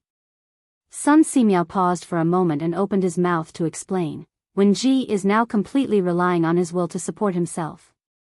Once Xiao Xian returns, this will dissipate and Wenji will also show signs of terminal lucidity. At this time, the functions of all the organs in his body will be normal. Although after this short period of normalcy, he will exhaust his life force and die, I can take advantage of this period of time when Wenji's body is normal to let the medicine enter his body and extend the time of terminal lucidity through the golden needle. As long as the medicine can take effect during this period of time, it can cure the symptoms and cure the root cause, fundamentally saving Teacher Wenji's life. And this terminal lucidity will become a revival from the dead. Chapter 1567. Ginseng nourishes the 5 viscera, calms the spirit, stabilizes the soul. Antler nourishes the kidney, generates the essence, strengthens the muscles and bones. Sanchi stops bleeding and removes blood stasis, unclogs the meridians and relieves pain. Amber calms the nerves and facilitates the water flow. Placenta nourishes the innate, nourishes the qi and nourishes the blood. In front of Yunshan's courtyard, after listening to Sun Simiao's prescription, who could not help but cover her mouth in surprise and said, "Master, although these medicines are in line with Teacher Wenji's current physical condition, their medicinal properties are extremely strong and extremely young. If Teacher Wenji can't hold on, then, alas. That's why I said this is a risky move." Sun Simiao sighed helplessly and said, "With Wenji's current condition, even if little Xian, Taoist Xian Qing, and I join hands, we can only help Teacher Wenji extend his life for a few more days. After all, it's treating the symptoms but not the root cause. If we want to treat both the symptoms and the root cause, then we can only take the risk and try." Hu said with a sad face, "Master, is Teacher Wenji's condition really that serious?" "Yes. I didn't expect that Brother Wenji's condition would deteriorate so quickly. Now we can only hope that little Xian and Taoist Xian Qing will come back soon." Sun Simiao frowned, stroked his beard and sighed. Then he said tiredly, "You go get the medicine quickly. I'll go in and rest for a while. In fact, since last night, Sun Simiao had been taking care of Li Gang in the courtyard. He had performed acupuncture for Li Gang no less than 4 times. Now he was really exhausted. Although he was respectfully called a miracle doctor by the people, he knew that he was far from reaching the level of a miracle doctor.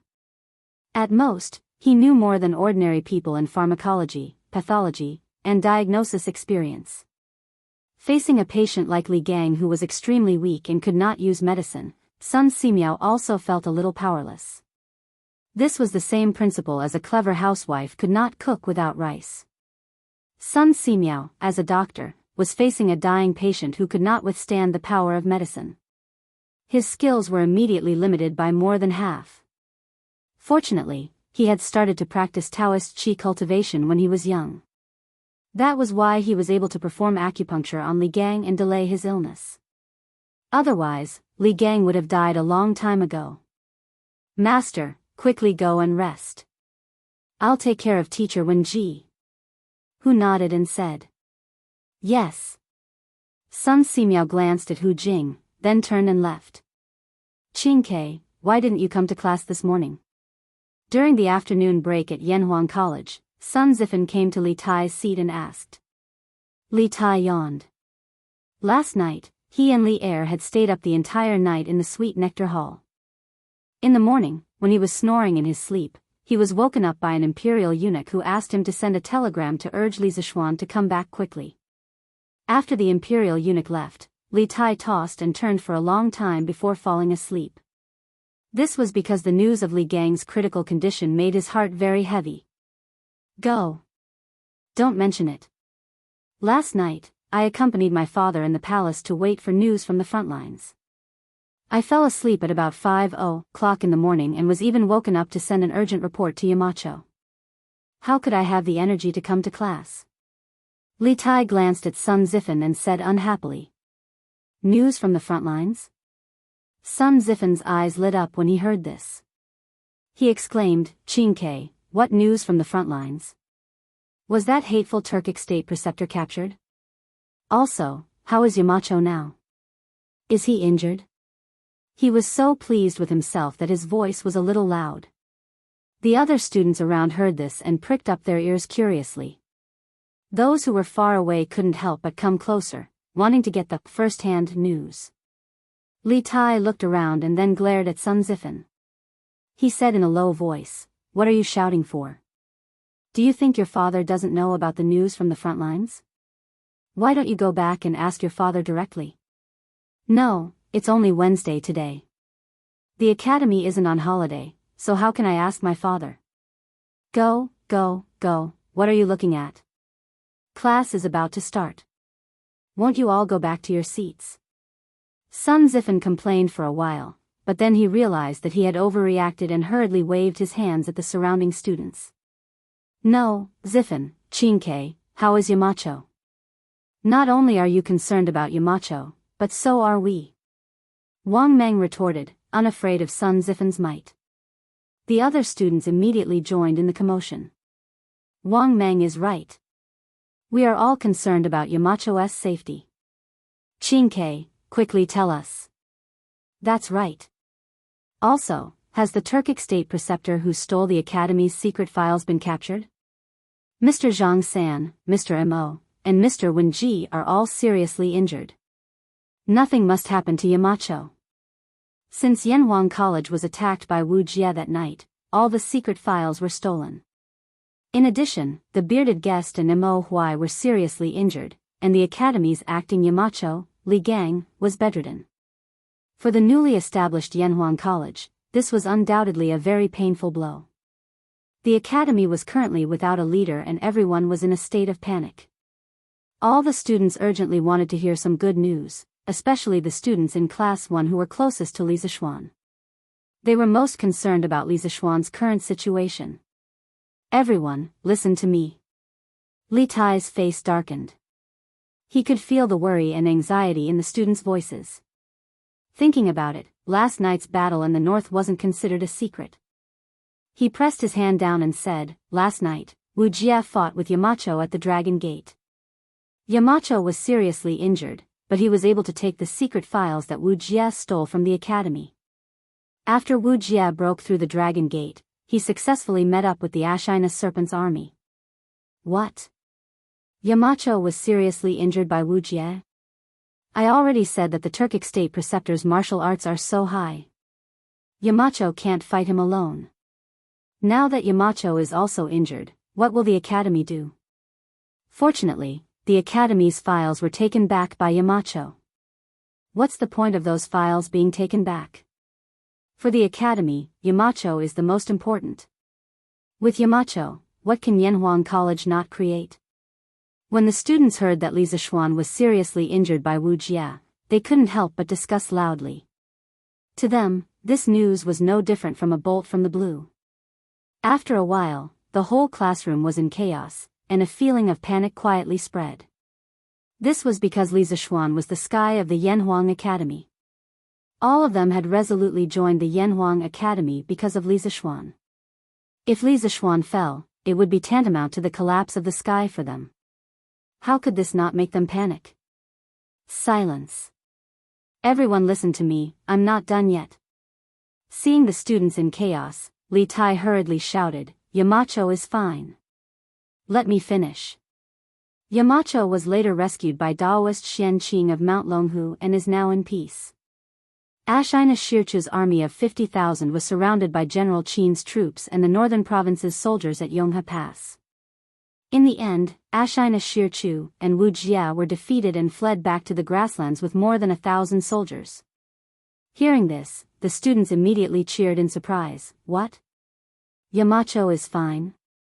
That's great. Qin, is this news true? Is Yamacho really okay? Yes. Qin, is this news reliable? Hearing that some people doubted the authenticity of the news, Li Tai couldn't help but stare. This news is naturally true. This morning, Yamacho was urgently summoned back by my imperial father. They should arrive at Yunshan tonight. If you don't believe me, you'll know when the time comes. What? Yamacho is already on the way back to Yunshan? Sun Zifan was surprised. That's right. Li Tai nodded. Teacher Wenji is critically ill, and Divine Dr. Sun can't deal with it alone. Yamacho and Daoist Xianxia are both skilled in medicine. With their help, Teacher Wenji's illness can be cured. Teacher Wenji is critically ill. Hearing this, everyone's hearts couldn't help but sink. Then, in their minds, the scene of Li Gang standing in front of the students and facing the peerless master Wu Jia alone appeared, causing many of the students' eyes to turn red. Qin, after school in the afternoon, let's go visit Teacher Wenji. Qin Huayu sighed and said. Okay. Li Tai nodded. In fact, even without Qin Huayu's suggestion, he also planned to visit Li Gang in the courtyard. NN. I want to go too. Sun Zifan hurriedly agreed. I want to go too. Yuchi Baolin also spoke up. I want to go too. I want to go too. Not long after, all the students in the classroom started shouting at the same time. The sun was setting in the west. On the official road outside Yongji City in Puzhou, Li Zixuan was riding alone. As for Xianqing, he had already been left far behind. Along the way, Big White's speed and endurance had greatly exceeded his expectations. Basically, after riding Big White for 40 to 50 kilometers, and then using his Qinggong to rush for another 3 to 4 kilometers, Big White would be able to recover more than half of its strength. After that, he would be able to ride Big White and gallop wildly again. For example, the Turkic cavalry rode on 2 horses. This kind of long-distance attack could greatly increase their speed. Li Zixuan didn't have 2 horses, so he could only use this method of riding alone. Overall, his speed wasn't any slower than the speed of a single person riding 2 horses. According to the imperial edict that Li Er had sent to him through the telegraph, he only needed to rush from Longmen Pass to Yunshan. There was no need for him to rush so desperately. However, Li Zixuan had a vague ominous premonition in his heart.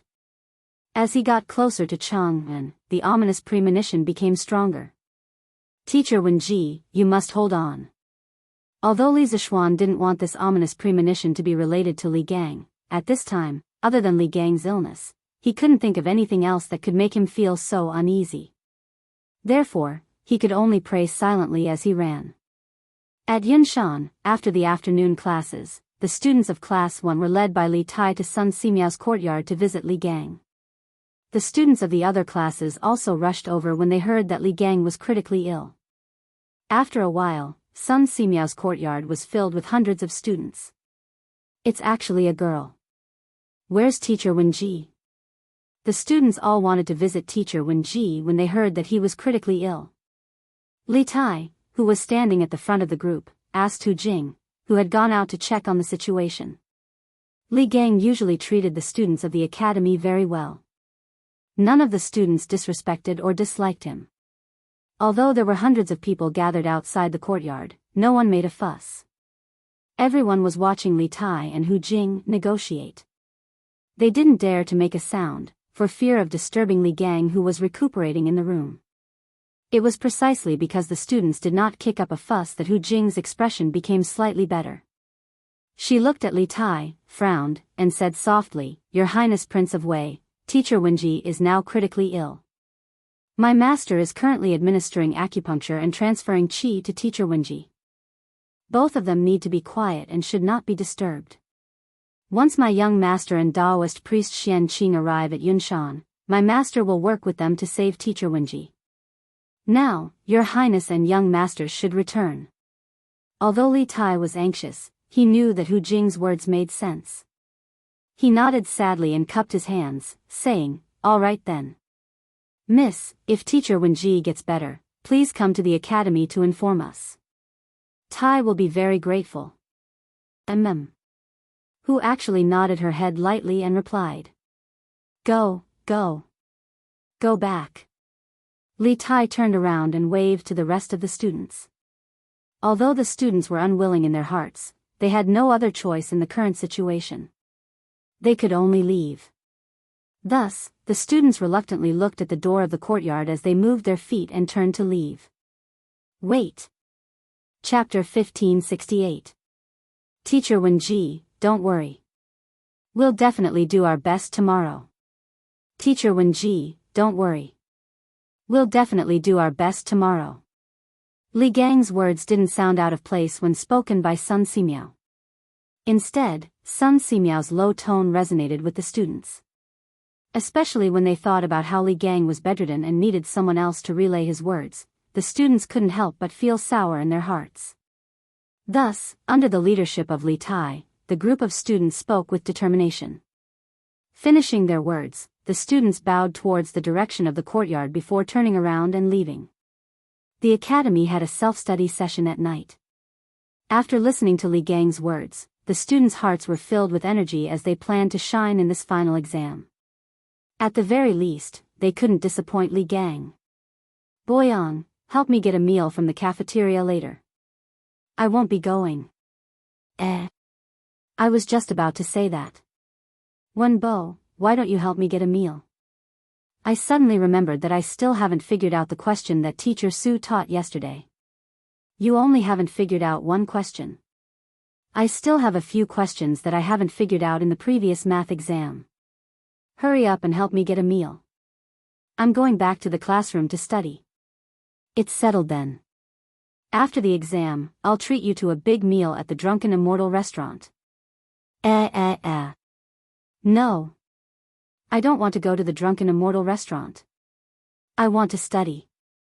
After leaving the courtyard, the students hastened their footsteps and walked towards the academy. Many students didn't even bother to eat dinner in order to be able to cram before the exam. At this time, if anyone were to disturb their studies, that person would be their life and death enemy and would definitely not be forgiven. "Master, are you hungry? I'll go and cook for you." After the students left, the courtyard instantly became quiet. Hu actually raised his head and looked towards Sun Simiao and asked. Sun Simiao thought for a moment and said, "No need to trouble yourself. Go to the academy's cafeteria and get some porridge. Brother Wenji can only eat this now." "Yes. Master." who actually responded and hurriedly went to the kitchen to get cutlery. Sun Simiao looked in the direction where the students left and sighed with a complicated expression. A moment later, he returned to Li Gang's room with his hands behind his back. Daoist son, have the children gone back? When Li Gang heard the sound of the door being pushed open, he quickly opened his eyes and turned his head to look at Sun Simiao. They're all going back. Sun Simiao walked to the bedside and bent down to check Li Gang's pulse. It's good that he left. It's good that they're gone. These children are still young and have a good time to learn. How can they waste their time on an old man like me? Hearing this, Li Gang's face relaxed as he muttered to himself. Sun Simiao frowned. After an entire afternoon, Li Gang's pulse had become even weaker. This meant that Li Gang's life was rapidly draining away. This was not a good sign. According to this speed, Li Gang probably wouldn't be able to last until dawn tomorrow. What? Is it because my body can't take it anymore? Li Gang had lived for a long time and had the ability to observe people's expressions. He quickly noticed Sun Simiao's serious expression. After thinking for a while, he understood. However, there wasn't the slightest fear on his face. Instead, he smiled faintly. Life and death were nothing. After these few days of struggling back and forth between life and death, Li Gang had already seen through life and death.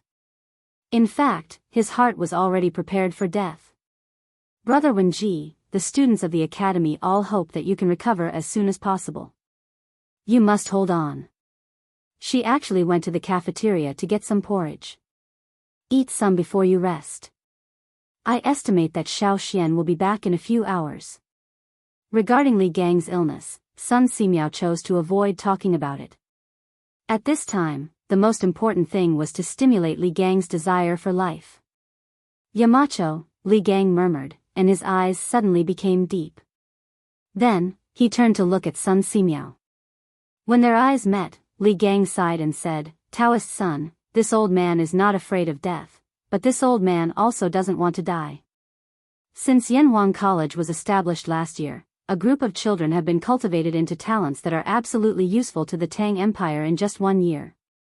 Any one of these children is 100 times better than those weak scholars at the foot of the mountain who only know how to talk and talk without any illness. In Yanhuang College, this old man saw the hope of a prosperous Tang Empire and a prosperous Central Plains. This old man can't bear to part with this new and high-spirited college, and even more can't bear to part with this group of vigorous and hard-working children. This old man really wants to see Yanhuang College become the most respected institution in the Tang Empire. This old man also wants to see all these students become talents and take charge of various areas in the Tang Empire. Therefore, this old man can't bear to die. At the end of his speech, a drop of turbid tear slid down from the corner of Li Gang's eye. After hearing this, Sun Simiao couldn't help but fall silent. The time he spent in Yunshan was shorter than Li Gang, only about half a year. However, he was also a teacher at Yanhuang College and a medical student. He often interacted with those vigorous students. To be honest, his heart that had long seen through the mortal world and was without joy or sorrow couldn't help but waver. If he were to leave Yunshan now and wander around the world, Sun Simiao asked himself honestly, it was very likely that he would be reluctant to leave. Yunshan was a very magical place. Everyone who came here would be reluctant to leave in the end. Li Gang, Sun Simiao, and the other teachers were like this. In the future, those students who graduated from Yanhuang College would also be like this. How is Yunshan? Has Li Zishuan returned? In Ganlu Hall, Li Er had returned after dinner to review the memorials. As soon as he sat down, he asked. Zhao Song stepped forward and bowed. Your Majesty, everything is as usual at Yunshan. However, I heard that Teacher Wenji's health is not good. As for the Marquis of Yong'an, he should not have reached Chang, and yet. Continue to investigate. If Li Zishuan returns to Yunshan, report to me immediately. Li Er's gaze was deep. He frowned and pondered for a moment. Then, he looked at Zhao Song and ordered. Although Li Gang was the teacher of the hidden crown prince, Li Gang, this didn't stop Li Er from admiring the old man's knowledge and character. If possible, Li Er was even willing to send all the imperial physicians to Yunshan to treat Li Gang's illness. However, even if all the imperial physicians were sent, it would be futile. In the morning at the Yunshan residence, Sun Simiao had told Li Er that Li Gang's current condition could not be treated with medicine, and it was not something that could be cured with medicinal stones. He could only rely on the golden needle to pass qi to prolong his life. How could ordinary imperial physicians help? Moreover, if Sun Simiao, the peerless divine physician, couldn't treat his illness, what use would the rest of the imperial physicians be? This old servant obeys. Zhao Song bowed and accepted the order. Giddy up. Giddy up. Li Zishuan, who was the subject of countless people's thoughts, was running rapidly on a mountain road 10 miles north of Xinfen County. The place he was at was called the Taihang Mountains in modern times. In ancient times, it was called the Taibai Mountains. It was surrounded by forests and there was only one main road in the middle for people to walk on. In the middle of the forest, the sounds of insects and birds could be heard everywhere. Anyone walking on this road alone would feel afraid. Although Li Zishuan lived in a village in his previous life, he had never walked on a mountain road in the middle of the night. It was impossible for him to say that he wasn't afraid at all. Although he had transmigrated into a different body, his soul was still the same. Naturally, his personality wouldn't change either. However, in this life, he had martial arts and was one of the top fighters in the Jianghu. As the saying goes, the skilled are bold. With martial arts, Li Zishuan wasn't scared to the point of cowering in fear even if he was walking on a road in the middle of the night. Furthermore, he was in a hurry to return to Yun Mountain to save Li Gang. How would he have the time to think about such nonsense? Therefore, no matter how dark and scary the forest on both sides of the road was, he didn't turn his head to look at it. He only focused on controlling Big White to run forward. Isn't that the direction of the Serpent Spirit Mountain? Why is there a fire at the top of the mountain? Because it was a cloudy night and there was no moon, the night sky was as dark as ink. Therefore, the fire at the top of a mountain 2 miles ahead of Li Zishuan was particularly eye-catching. Li Zishuan discovered the abnormality at the top of the mountain almost immediately. What surprised him wasn't the fire at the top of the mountain, but the location of the mountain. It was the Spirit Snake Mountain. Back then, Li Zishuan had driven the celestial lamp to the top of the Spirit Snake Mountain and bombed it from all directions. Therefore, he was very familiar with the location of the Spirit Snake Mountain. He was very sure that the mountain with the fire was the Spirit Snake Mountain. Strange. The 7 cultivators of true virtue has already been exterminated. Why is there still a fire at the Spirit Snake Mountain? Could it be that there are still remnants of the 7 cultivators of true virtue living there? Li Zishuan frowned and couldn't help but mutter to himself in a low voice. Although he had all kinds of doubts in his heart, he didn't have any intention of changing his route. After all, the most important thing right now was to return to Yun Mountain and save Li Gang. Li Junjian, you're crazy. The dragon head said that no lights are allowed on the Spirit Snake Mountain at night. Who told you to light a fire? On the Serpent Spirit Mountain, a burly man in gray clothes saw someone burning a bonfire on the edge of the cliff in the west. He hurriedly walked forward and recognized the identity of the man beside the bonfire. Then, the burly man in gray clothes sternly scolded. Lord Meng. The man sitting beside the fire was Li Junxian.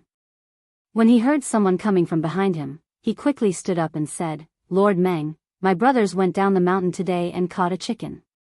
I happen to be good at roasting chicken, so I wanted to roast a chicken in the middle of the night to show my respect to Lord Meng. Lord Meng, please forgive me. Please don't report this to the dragon head.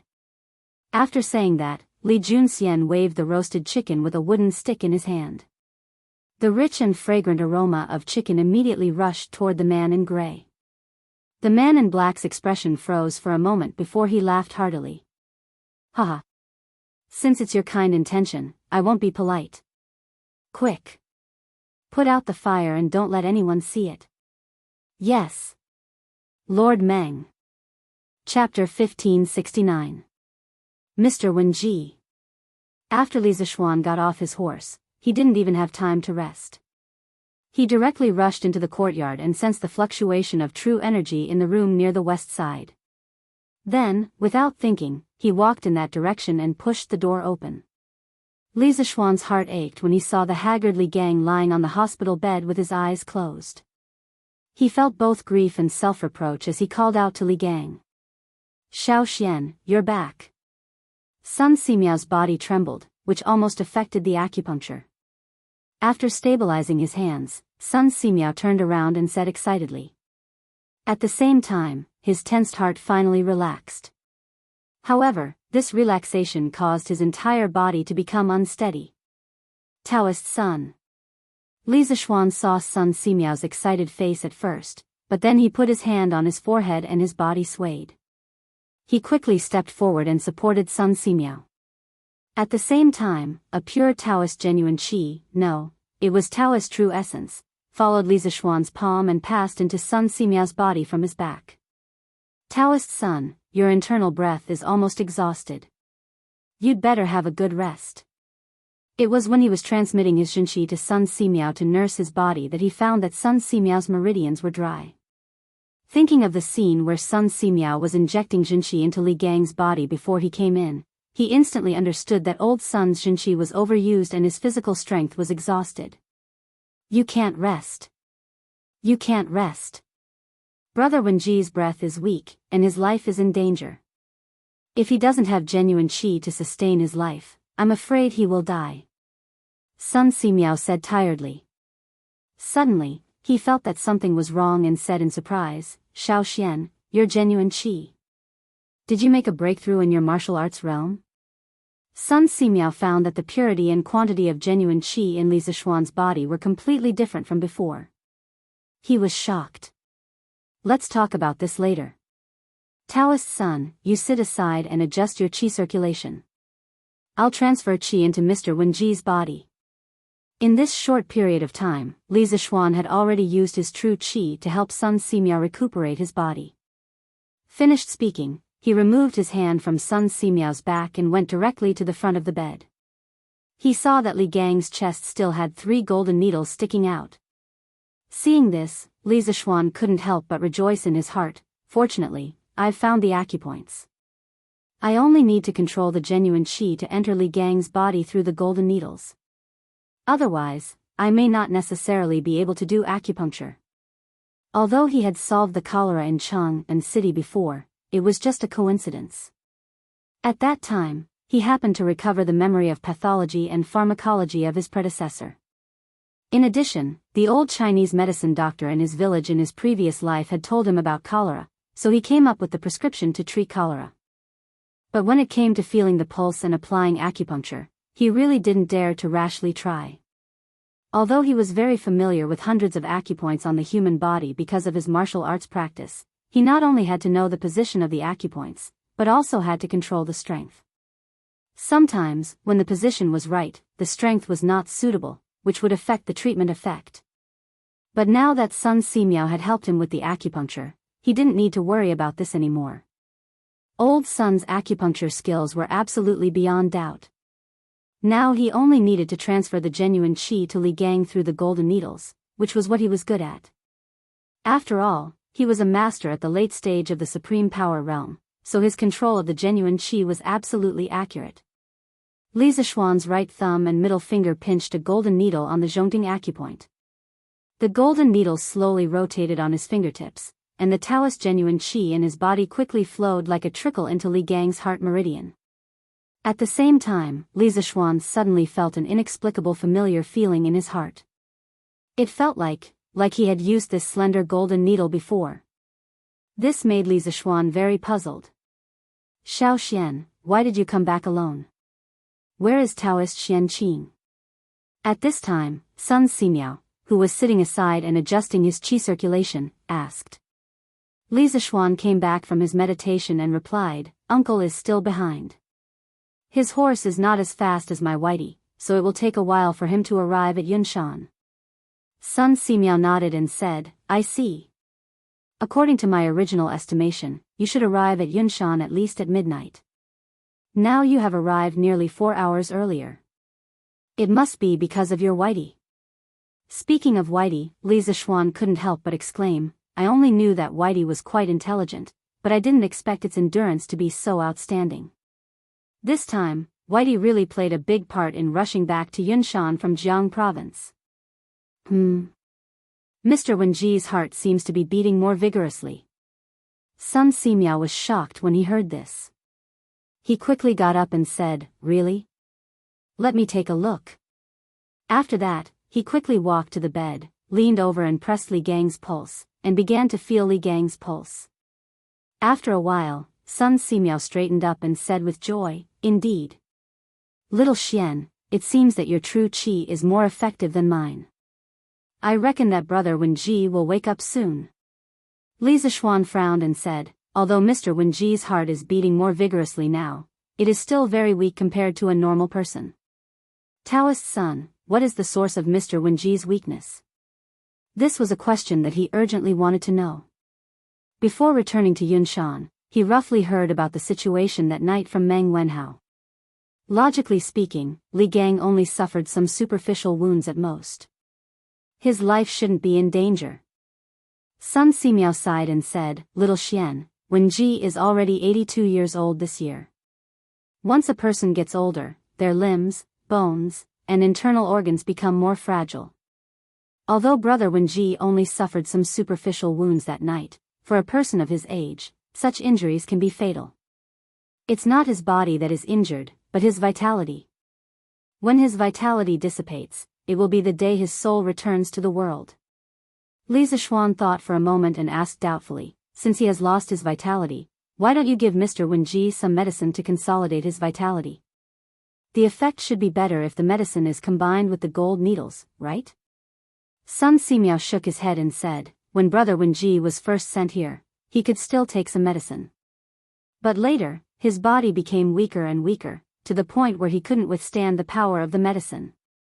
After all, medicine is 30% poison.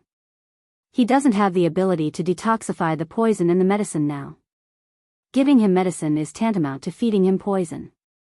I see. After hearing this, Li Zishuan knew how weak Li Gang's body was at the moment.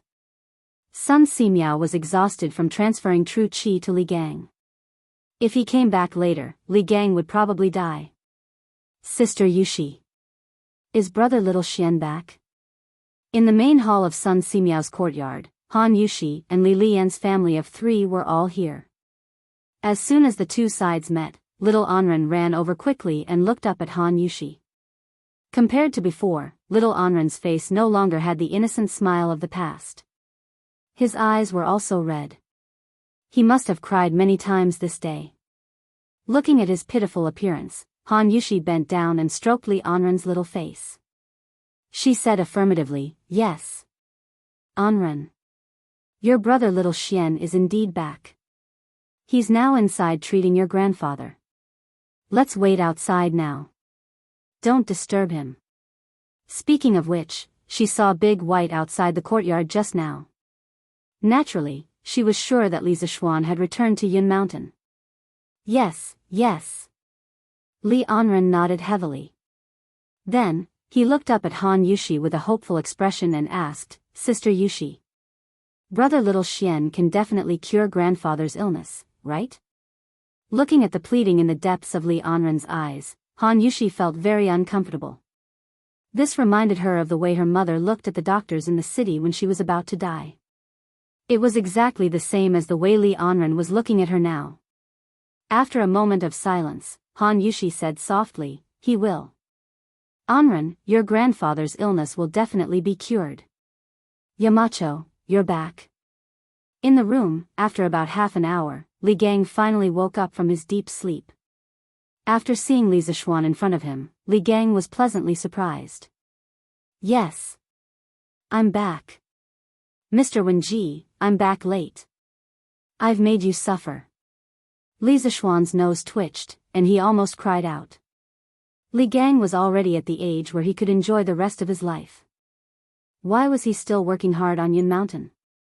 Why was he injured? In the end, wasn't it because of him, Li Zishuan? It's this old man who made Yamacho worry and run around. Alas. Once a person gets old, they'll become useless. Li Gang didn't want Li Zishuan to blame himself too much, so he quickly took over the conversation and said, Mr. Wenji, please don't say that. You're the anchor of Yanhuang College. You can't fall. I'll definitely cure you. Li Zishuan said anxiously as he channeled his true qi into his body. Sun Simiao, who was standing to the side, frowned and hurriedly bent over to take Sun Simiao's pulse. As soon as he took Li Gang's pulse, Sun Simiao's expression changed drastically. Li Gang's pulse was gradually becoming stronger and more like that of a normal person. This was the final radiance of the setting sun, a sign of dying. Master. Mr. Wenji's medicine is ready. Right at this moment, who actually walked in with a large porcelain bowl. Steam was rising from the top of the bowl, and the smell of Chinese medicine could be smelled from afar. Li Zishuan couldn't help but frown as he looked at Sun Simiao in confusion. He remembered that old Sun had said that Li Gang's body couldn't withstand the power of the medicine. What did he mean by bringing a bowl of medicine over? Put it down. Although he noticed Li Zishuan's puzzled look, Sun Simiao didn't explain anything. Instead, he said to Hu calmly. Yes. Master. Hu placed the porcelain bowl on the bedside table and then carefully retreated. Li Zishuan's nose twitched and he took a few deep breaths. He was familiar with medicine and medicinal properties, so he instantly smelled the herbs in this bowl of medicine. Mountain ginseng, purple placenta, deer antler, Panax nodo ginseng, amber. Li Zishuan's expression abruptly changed. There was nothing wrong with the prescription itself, and it was even a top-notch prescription for replenishing qi. However, the problem lay in the fact that this prescription was too good. It was so good that Li Gang's body could not bear it. Because the medicinal properties were too strong. Xiao Xian, come out with me for a moment. Sun Simiao put down Li Gang's wrist and said with a serious look. After that, he nodded to Li Gang and signaled him to rest assured. Then, he turned around and left the room with his hands behind his back. Okay. Li Zishuan was about to ask Sun Simiao what had happened. He nodded quickly and looked at Li Gang. Mr. Wenji, please rest for a moment. I'll be back soon. Haha. Go. Ever since he woke up and saw Li Zishuan, the smile on Li Gang's face never stopped. This was because Li Zishuan was his obsession. Being able to see Li Zishuan one last time before he died could be considered as fulfilling one of his wishes. Li Zishuan got up and followed Sun Simiao out of the room. They went to another room next door. He couldn't wait to ask, Priest Sun, the mountain ginseng, purple placenta, deer antler, Panax nodo ginseng, and amber in that bowl of medicine are all extremely strong yang medicines. How can you give them to Mr. Wenji? With his current body, how can he withstand such a strong medicinal effect? Sun Simiao turned around and looked at Li Zishuan. He said with a serious face, Xiao Xian, didn't you notice that Mr. Wenji's heartbeat is getting stronger and stronger? He's becoming more and more like a normal person.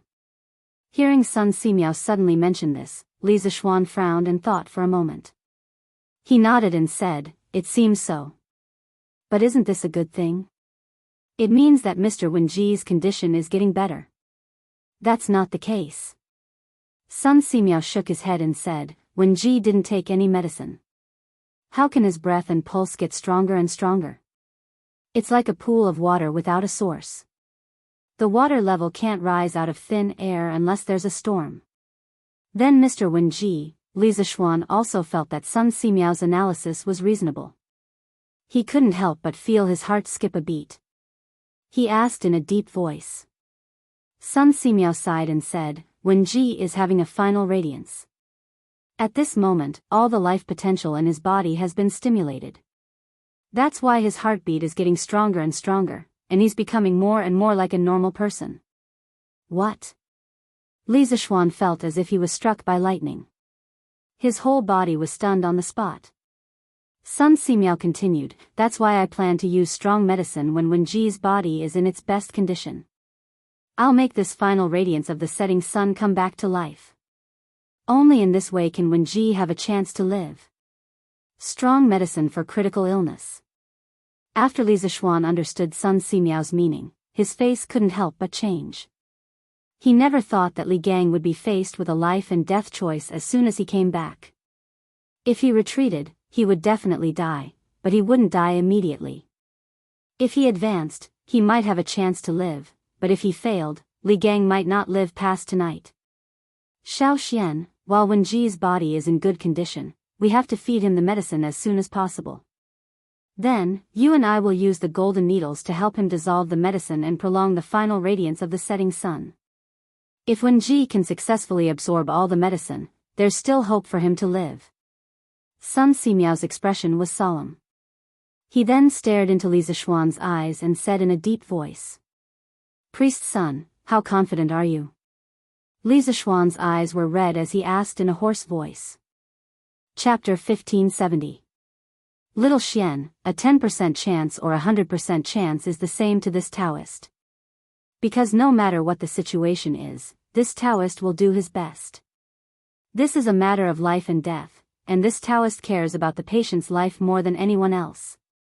Sun Simiao spoke to Li Zishuan, whose eyes were bloodshot, in a courtyard in Yunshan. Li Zishuan was startled when he heard this. At this moment, he suddenly realized that the person standing in front of him was the medicine king, Sun Simiao. In the great Tang dynasty, if he didn't even trust Sun Simiao, who else could he trust? All right. Taoist son, will do as you say. If you need anything from this little one, just let me know. Time was of the essence and Li Zishuan knew that he couldn't delay any longer. Thus, he decisively made a decision. All right. Sun Simiao nodded in satisfaction and the two of them walked back into the room. Taoist son, the medicine on the table is for this old man, right? As soon as the two of them entered the room, Li Gang, who was lying on the bed, spoke. Li Zishuan looked over and saw that Li Gang had already sat up on the bed. His complexion was rosy and he looked much better than before. However, Li Zishuan didn't feel happy because of this. Instead, his mood became even heavier because the better Li Gang's complexion was, the more vitality he was burning in his body and the less time he could last. Sun Simiao said expressionlessly, that's right. That was prepared for you. This Taoist actually called him over to serve you medicine. Let me do it. Li Zishuan stepped forward and said. With that, he picked up the steaming bowl of medicine on the table and walked to the bed. Li Gang smiled gently and said, Yamacho, there's no need to trouble yourself. This old man feels much better now. I can do it myself. As he spoke, Li Gang stretched out his hands, wanting to take the bowl of medicine from Li Zishuan's hands. Li Zishuan's expression froze. Now that things had come to this, he hesitated. After a moment, he looked at Li Gang and asked, Mr. Wenji, if there is a way to make your body completely better, but this method has risks, it might, huh? Yamacho, you don't have to say it. This old man is willing to try. Before Li Zishuan could finish his words, Li Gang impatiently interrupted, I know my own body well. Even if Dr. Sun's medical skills are superb and Yamacho's internal strength is profound, I can at most prolong my life for a few more days. However, the academy has just started to improve, and I don't want to die yet. If there is really a way for me to recover completely, I'm willing to give it a try no matter how big the risk is. Desire. From Li Gang's eyes, Li Zishuan could see the old man's desire for life. Reluctance. From the old man's eyes, Li Zishuan could also see his reluctance to part with this world, or rather, to part with Yunshan. At this moment, Li Zishuan's heart was filled with regret and bitterness. If he had not followed the Sky Rooster Brigade to the north to eliminate the locusts, even if Wuxia had infiltrated the Tang Empire, he would not have dared to rashly attack Yunshan. Even if Wuxia had infiltrated Yunshan, with him there, he would not have let Li Gang face Wuxia alone and be seriously injured. If none of this had happened, Li Gang naturally would not be lying in bed at this moment, facing the choice of life and death. Xiao Xian, there's not much time left. Sun Simiao could not help but remind him. Oh. Okay. Li Zishuan came back to his senses and quickly sat by the bed. He said to Li Gang, "Come. Mr. Wenji, I'll feed you medicine." Li Gang nodded. Li Zishuan held the bowl of medicine and used a spoon to scoop up a spoonful of medicine. He gently blew on it and brought it to Li Gang's mouth. Li Gang opened his mouth, leaned forward slightly, and swallowed the medicine without hesitation. Although the medicine was bitter, Li Gang did not frown, because he knew that this medicine was life-saving. This was the first time Li Zishuan had fed medicine to someone in this life. He fed it very carefully, for fear of spilling a single drop. But at the same time, his heart was also very heavy, because he did not know what would happen to this old man after drinking this bowl of medicine. Would he come back from the dead, or would he fall into a deep sleep? Thinking of this, he felt that the bowl of medicine in his hand had become incomparably heavy, so heavy that he could not lift it. "Thank you for your trouble, Yamacho." After a while, the medicine in the bowl was finished. Li Gang took the handkerchief from Sun Simiao and smiled gently. Not to mention anything else, just being able to see Li Zishuan before his death was enough for Li Gang, and he had no regrets.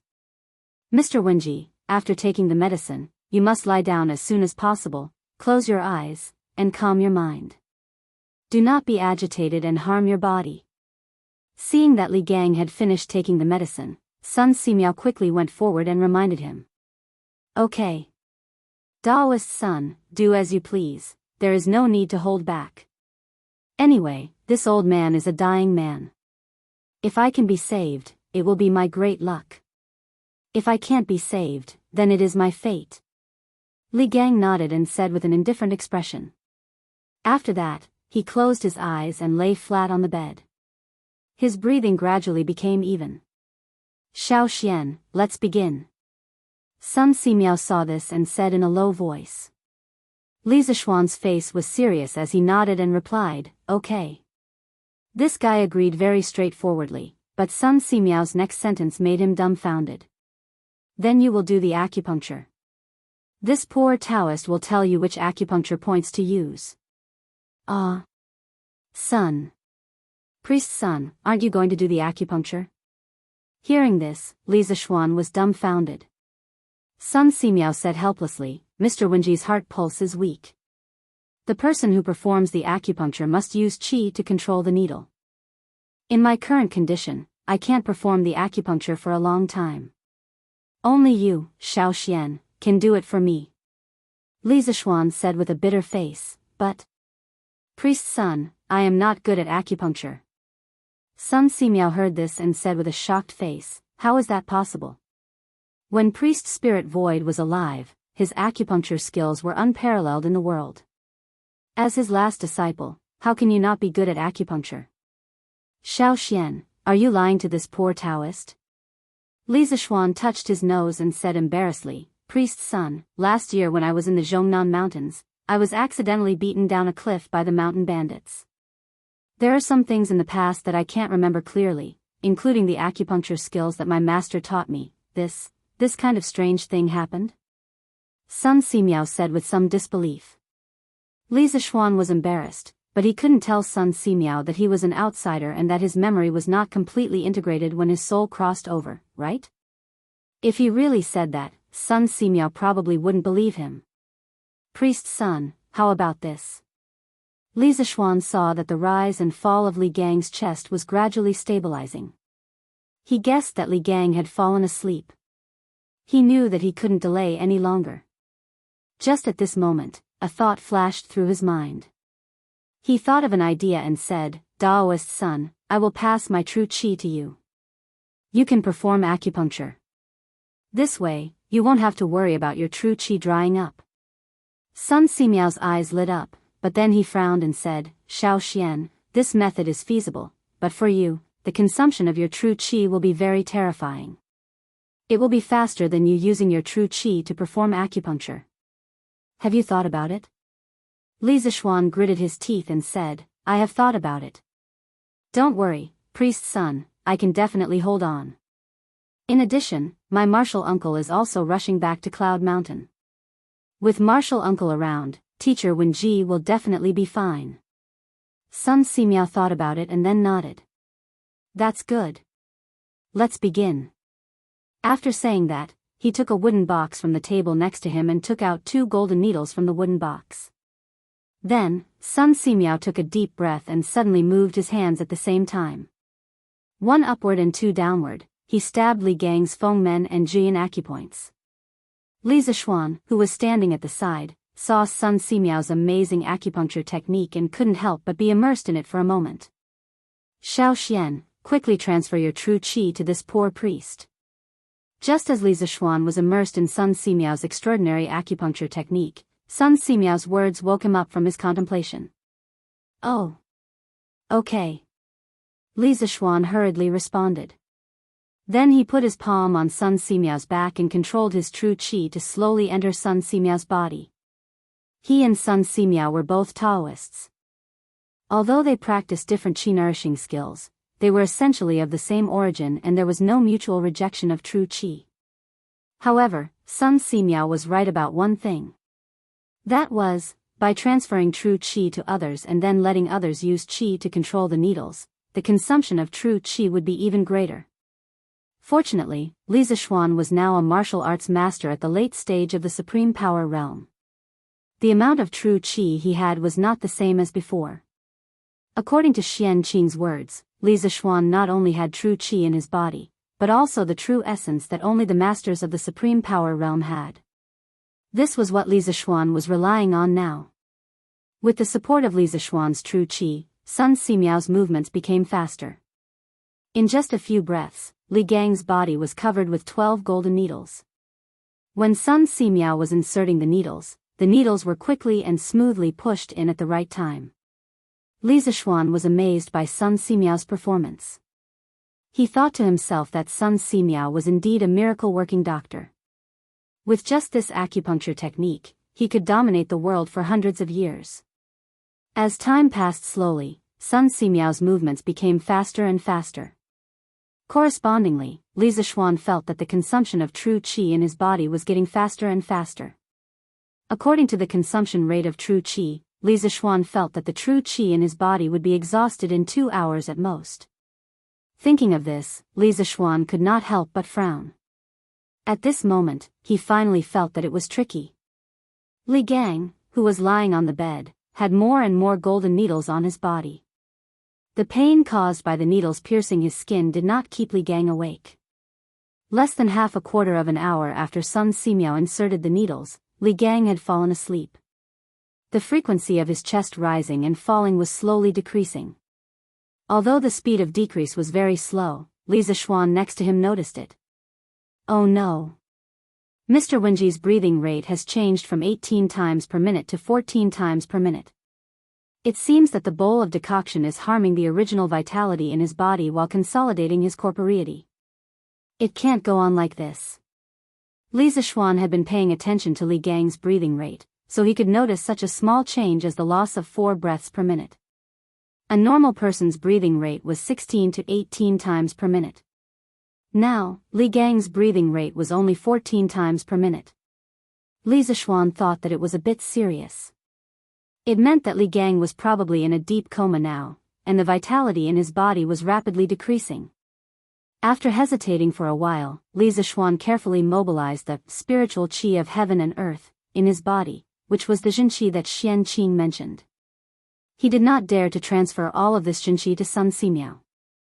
Although Sun Simiao had practiced some Taoist kung fu, he did not practice it for fighting. Therefore, the toughness of Sun Simiao's meridians was far weaker than the warriors in the same realm. For this reason, Li Zishuan separated a very small trace of the Jinqi in his body, pushed it out of his meridians, and then passed it to Sun Simiao through his palm.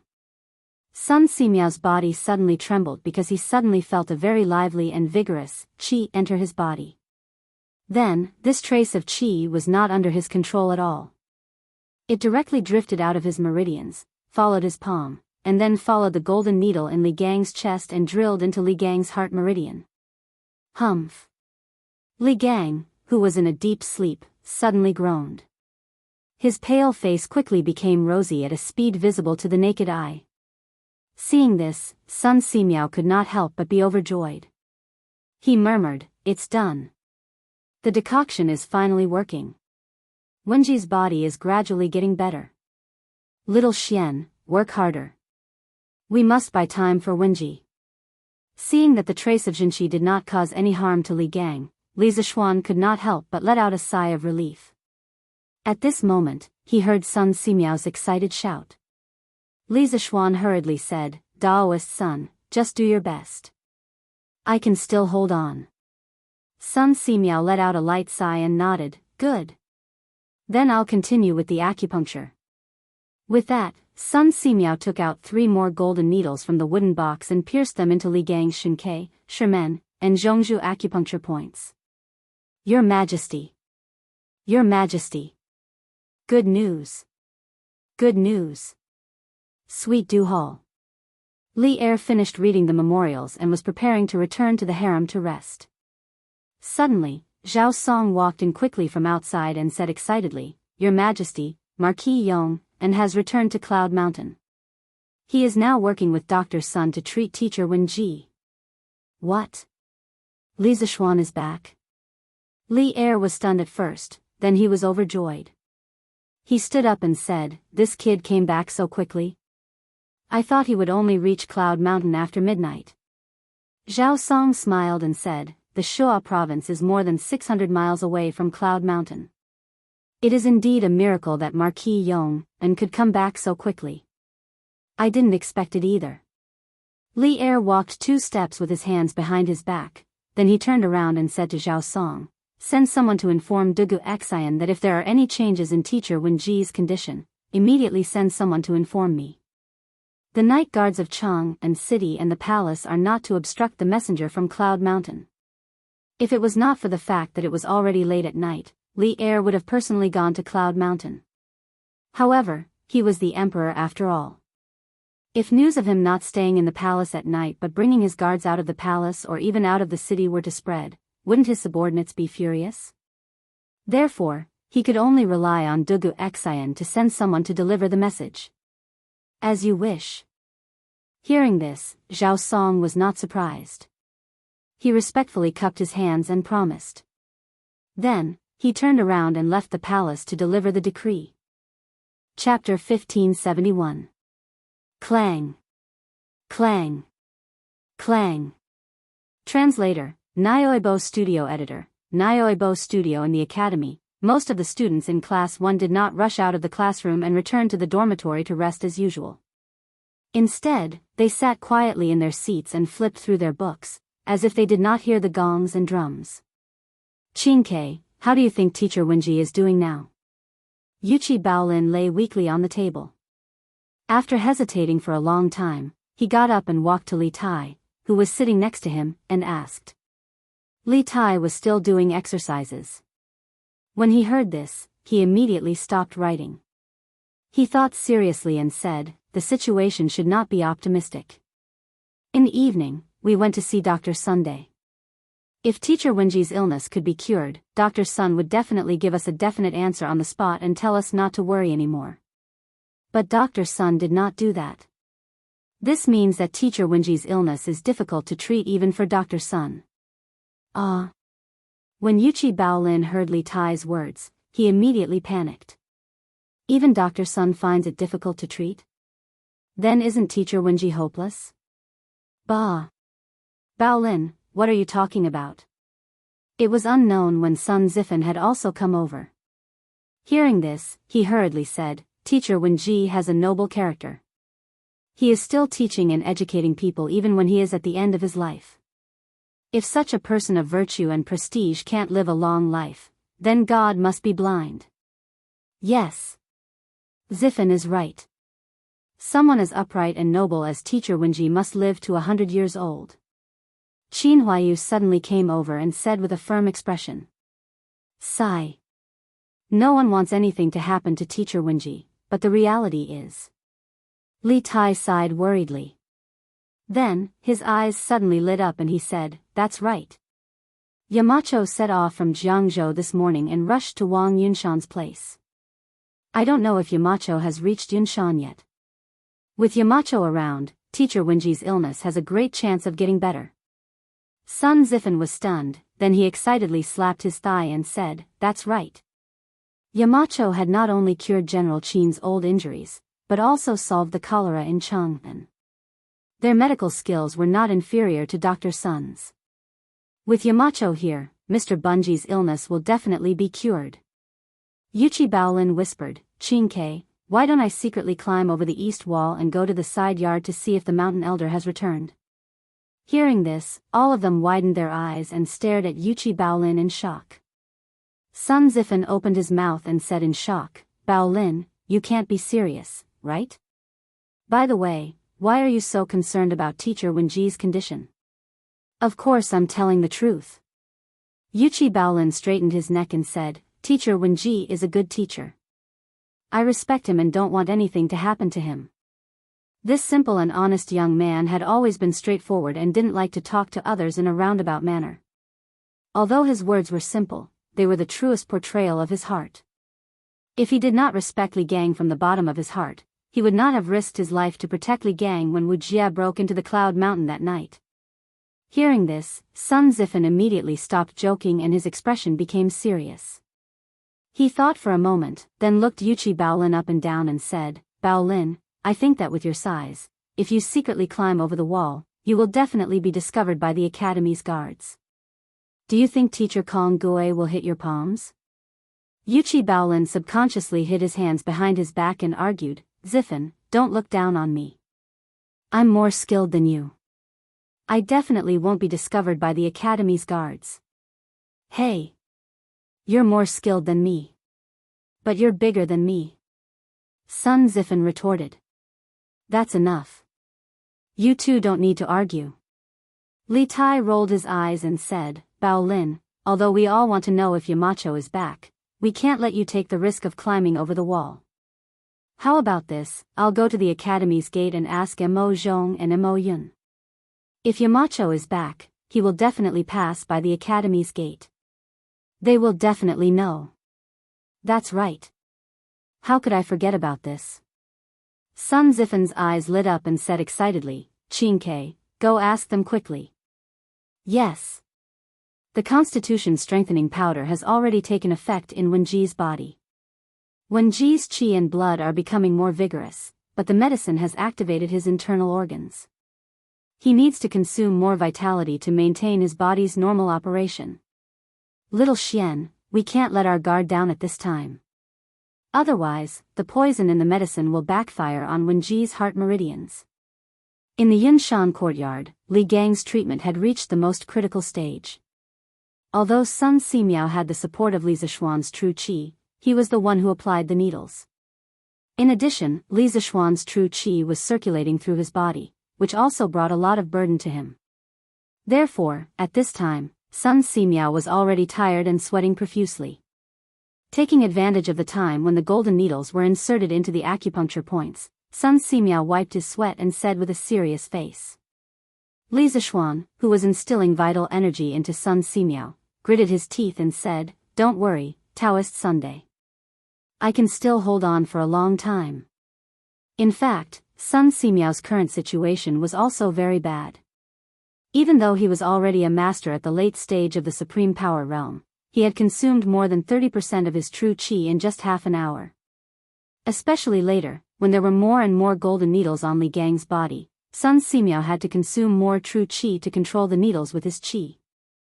At the rate of consumption, it was estimated that an ordinary martial artist at the Supreme Power Realm would have run out of true qi at this time. Half a month ago, there were 3 Zhongshe Realm martial artists on Yunshan Mountain. It was reasonable to say that there was no shortage of people who could instill vital energy into Wenji's body. However, the problem was that the other 2 Zhongshe Realm martial artists of the Academy were seriously injured by Wu Jia that night. Dugu Duxing and Dugu Duxing were still injured. Li Zishuan naturally couldn't be so heartless as to call them over to help instill vital energy into Wenji's body. Good. Next, this poor Taoist will perform a series of needles to completely open up Wenji's heart and lungs. Xiao Xian, you have to be mentally prepared. The amount of vital energy required for the series of needles will be several times more than before. Sun Simiao nodded lightly. He took out 8 golden needles from Li Gang's abdomen and head while instructing Li Zishuan. Li Zishuan took a deep breath and said, "Don't worry, Daoist Sunday. This little one is ready."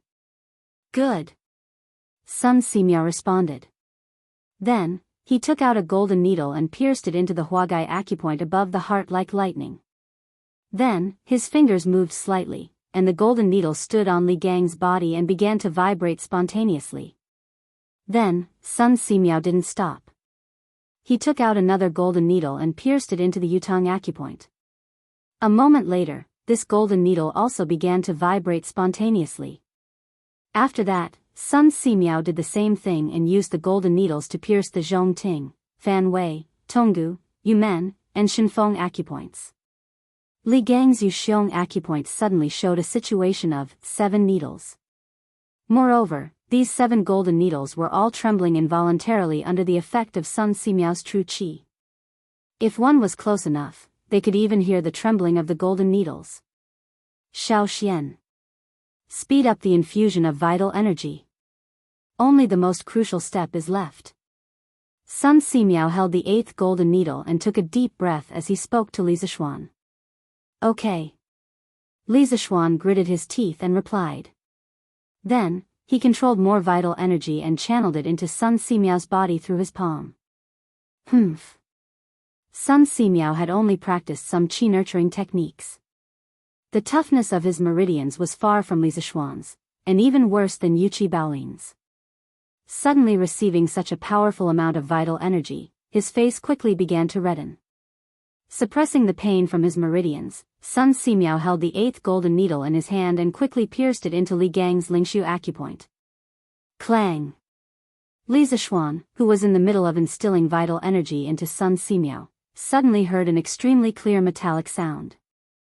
After the 8th golden needle pierced in, the remaining 7 golden needles on Li Gang's Yuxiong acupoint actually began to vibrate at the same frequency and amplitude as the last golden needle. Chapter 1572. Uncle Master. In the courtyard of Yunshan, Li Zishuan looked at the big hand that was grabbing his wrist and saw Xian Qing standing behind him. Li Zishuan felt a lump in his throat and shouted excitedly as if he had finally found someone to rely on. Xian Qing's hair was still a little messy, and there were many wrinkles on his clothes. He must have ridden too fast on the horse, causing his clothes and hair to become messy. These were some insignificant details, but when it came to Xian Qing, it was incredible. In Li Zishuan's impression, his uncle master not only paid attention to his appearance, but he was also a little bit of a neat freak. Whenever he saw him, he would be elegant and clean. If there was a word to describe Xian Qing, it would be perfect. In terms of appearance, he perfectly fit the ancient definition of a gentleman. "Uncle Master, you're back." After being stunned for a moment, Li Zishuan finally came back to his senses and turned around excitedly. According to his estimation, Xian Qing would need at least an hour to come back. Now that Xian Qing suddenly appeared, it was a complete surprise for Li Zishuan. Because he finally didn't have to be in a dilemma, and Li Gang could finally be saved. "Yes. Uncle Master is back." Xian Qing patted Li Zishuan's shoulder and smiled faintly. His smile seemed to have some kind of magical power, which made people unable to help but calm down. "Husband," just now someone rushed into the courtyard and directly, at this moment, Han Yushi came to the door and said to Li Zishuan inside. Just now, a black shadow had barged into the courtyard indiscriminately. What was even worse was that after the black shadow entered the courtyard, it didn't go anywhere but rushed straight to Li Gang's room. Han Yushi was worried, so she personally came over to check on the situation. Li Zishuan quickly walked over and said to Han Yushi, "Wife, that person is not anyone else. He's your husband's uncle master. Don't worry, go back to the main hall to accompany Xiao Anren and the others." "So it is martial uncle." Han Yushi heaved a sigh of relief.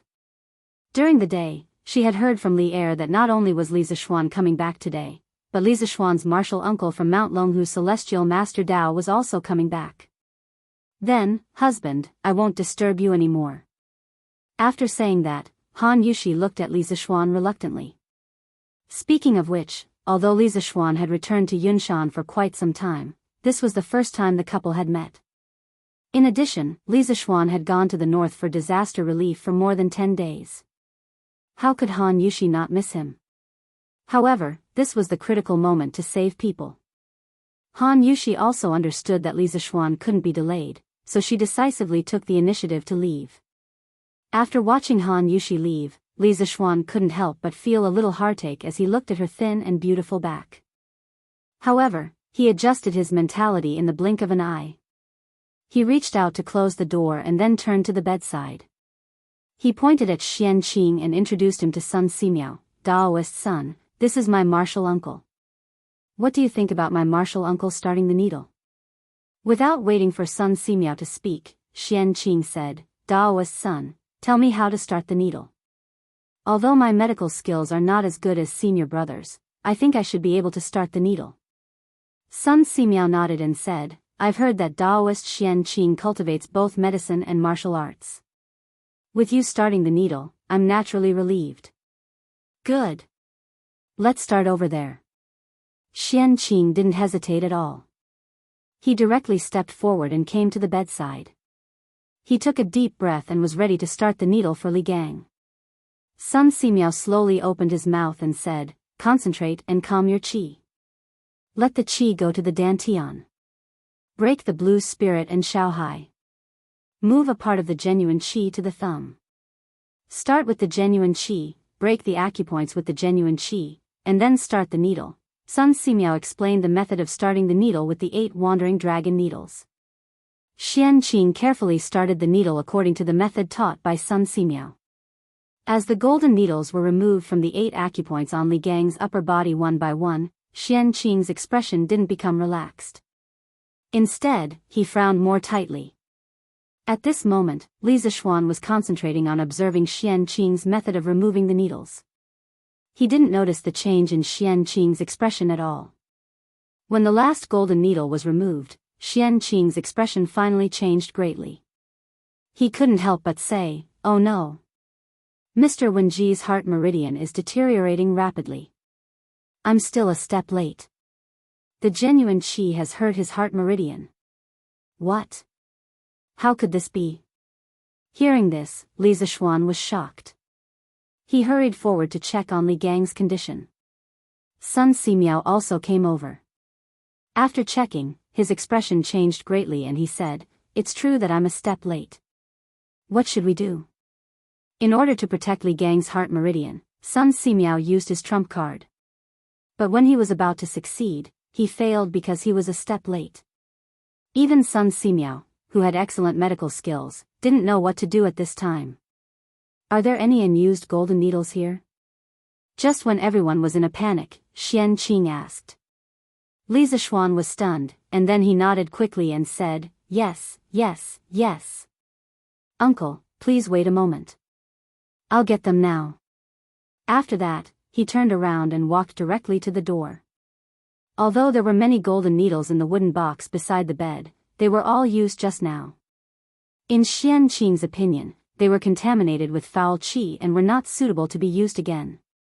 Just take 13 golden needles. Xian Qing added. Yes.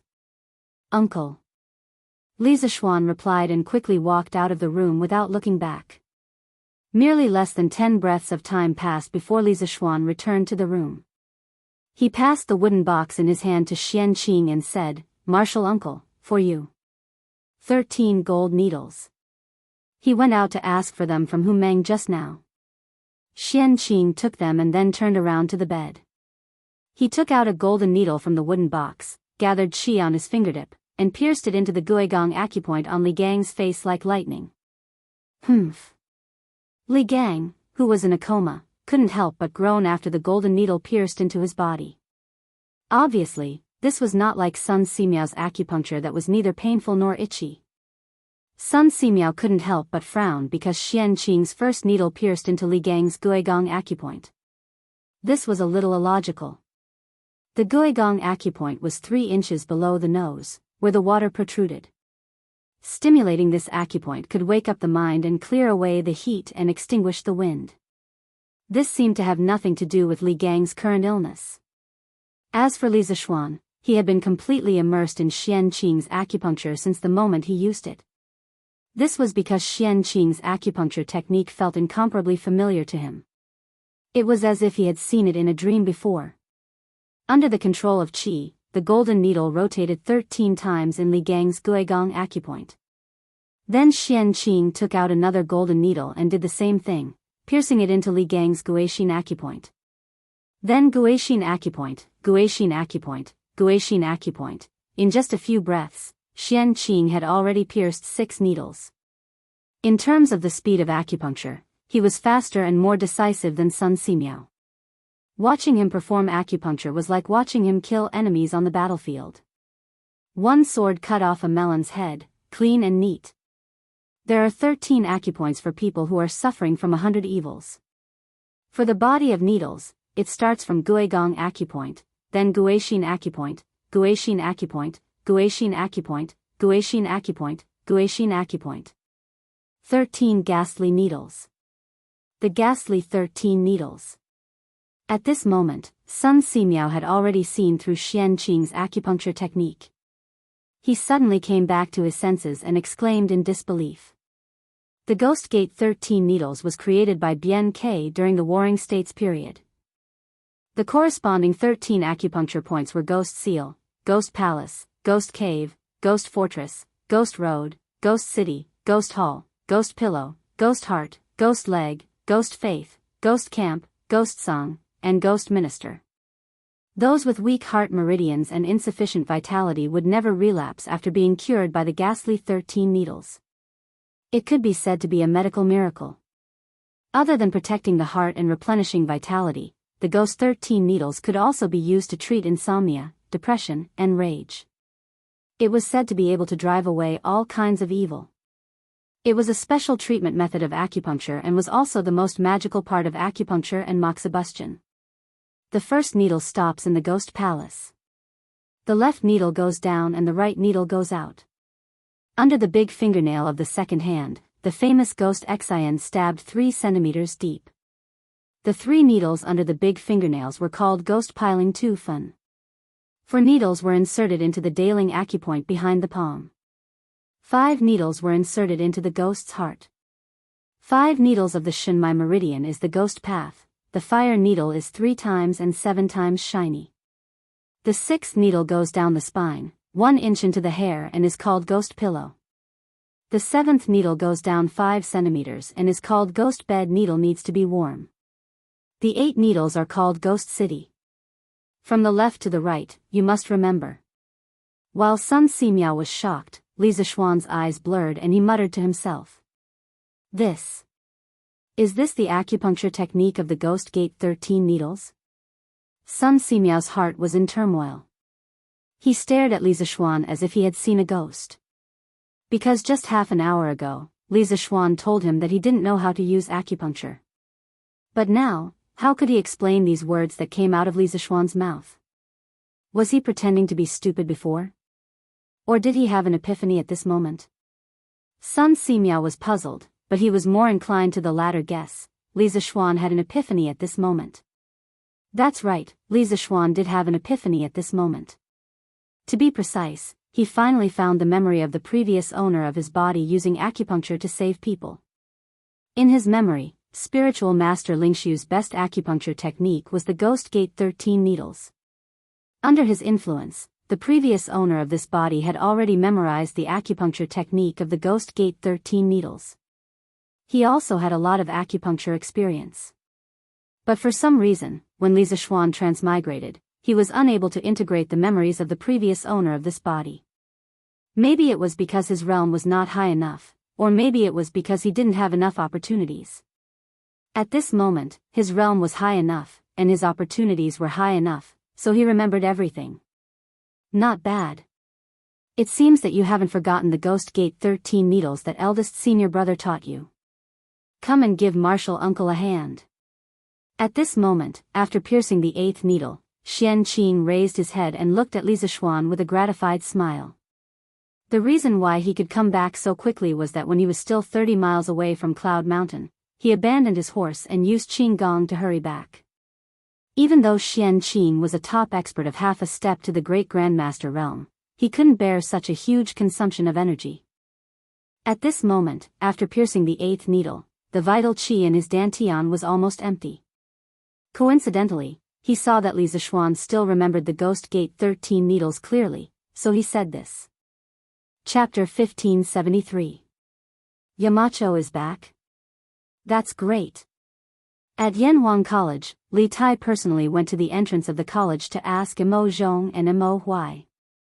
After that, he hurriedly returned to the dormitory to inform Yuqi Baolin, Sun Zifan, and the others of the good news. After hearing the news, Yuqi Baolin couldn't help but shout excitedly. This idiot's voice was loud to begin with. With this shout, all the students in the classroom who hadn't returned to their dormitory could hear him. Baolin, what did you say? Yamacho is back? Where is he? What? Yamacho is back? How is that possible? As soon as Yuqi Baolin finished speaking, 6 or 7 students immediately surrounded him and asked all at once. Li Tai rolled his eyes at Yuqi Baolin. Yuqi Baolin scratched his head awkwardly and then explained to the surrounding students, Qin just went to the entrance of the college to ask brother Mo Zhong. I heard that Yamacho has returned to Yunshan and is currently treating teacher Wenji's illness at the side courtyard. After receiving confirmation from Yuqi Baolin, Class 1's dormitory instantly boiled over with excitement. Yamacho is really back. Doesn't that mean that teacher Wenji can be saved? I remember that Yamacho's medical skills are very good. Yamacho also knows medical skills? Why wouldn't they? Duki's old injury was cured by Yamacho. If you don't believe me, you can ask Huayu. Also, the cholera in Chang'an was solved by Yamacho. In that case, Yamacho can really cure teacher Wenji? That's great. There's finally hope for teacher Wenji's recovery. Many students hugged each other excitedly. Although no one in the college had purposely announced the severity of Li Gang's illness, Li Gang had not appeared in the college for several days. This was very telling, especially this evening, when they were led by Li Tai to visit Li Gang at the side courtyard of Yunshan. However, they were stopped by Sun Simiao. At that moment, all of them understood that Li Gang was critically ill. Now that they suddenly learned that Li Zishuan had returned to Yunshan, they finally saw hope. They saw hope for Li Gang's recovery. All right. It's getting late. Go back to the dormitory. There's an exam tomorrow morning. Don't forget what Wenji told you. Li Tai couldn't help but say. Oh. There's still an exam tomorrow. Go back and sleep. Even if it's for teacher Wenji, we must do well in the exam tomorrow. Yes. That's right. Sister Yushi, why hasn't grandfather come out yet? Is grandfather's illness very difficult to treat and brother Xiaoxian can't treat it?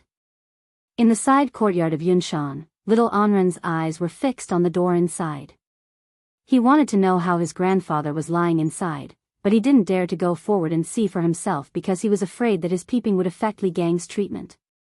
After waiting for a long time, Li Anren finally couldn't help but look up at Han Yushi and ask. Anren, don't bother your sister Yushi. Li Lian's wife hurriedly pulled Li Anren to her side and reprimanded him. Then, she looked at Han Yushi apologetically. Han Yushi shook her head and said softly, "It's okay.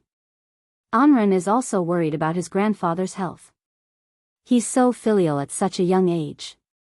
I can't wait to like him. How can I be tired of him?"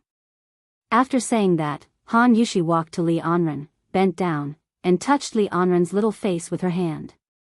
She said softly, "Anren, the ones treating your grandfather's illness now are the 3 best doctors in the world.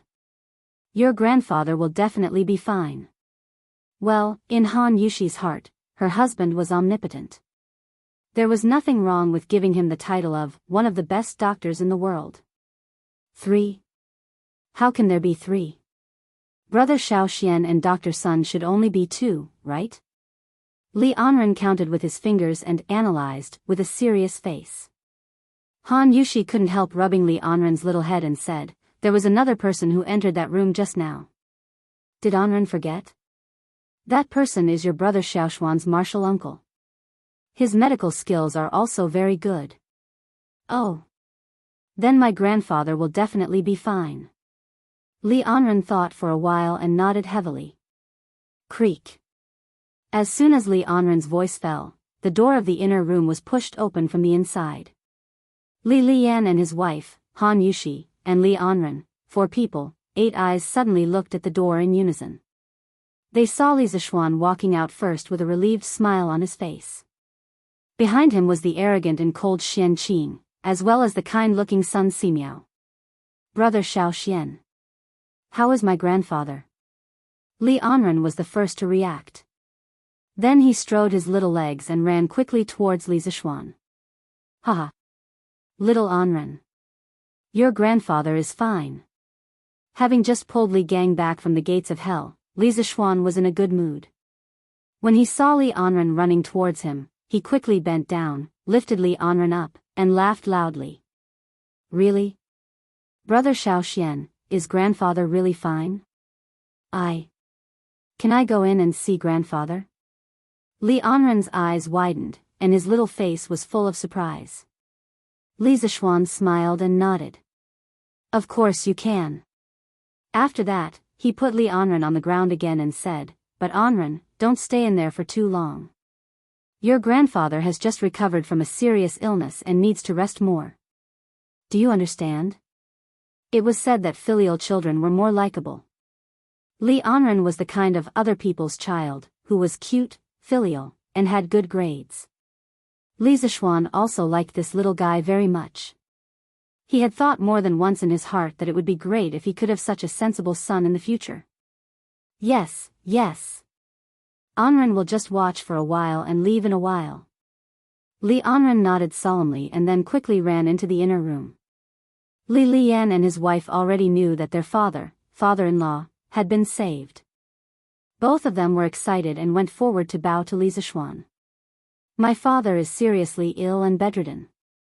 Fortunately, Dr. Sun, Priest Xian Qing, and Marquis Yong, and tried their best to save him. Li Yan will remember your kindness in saving my father.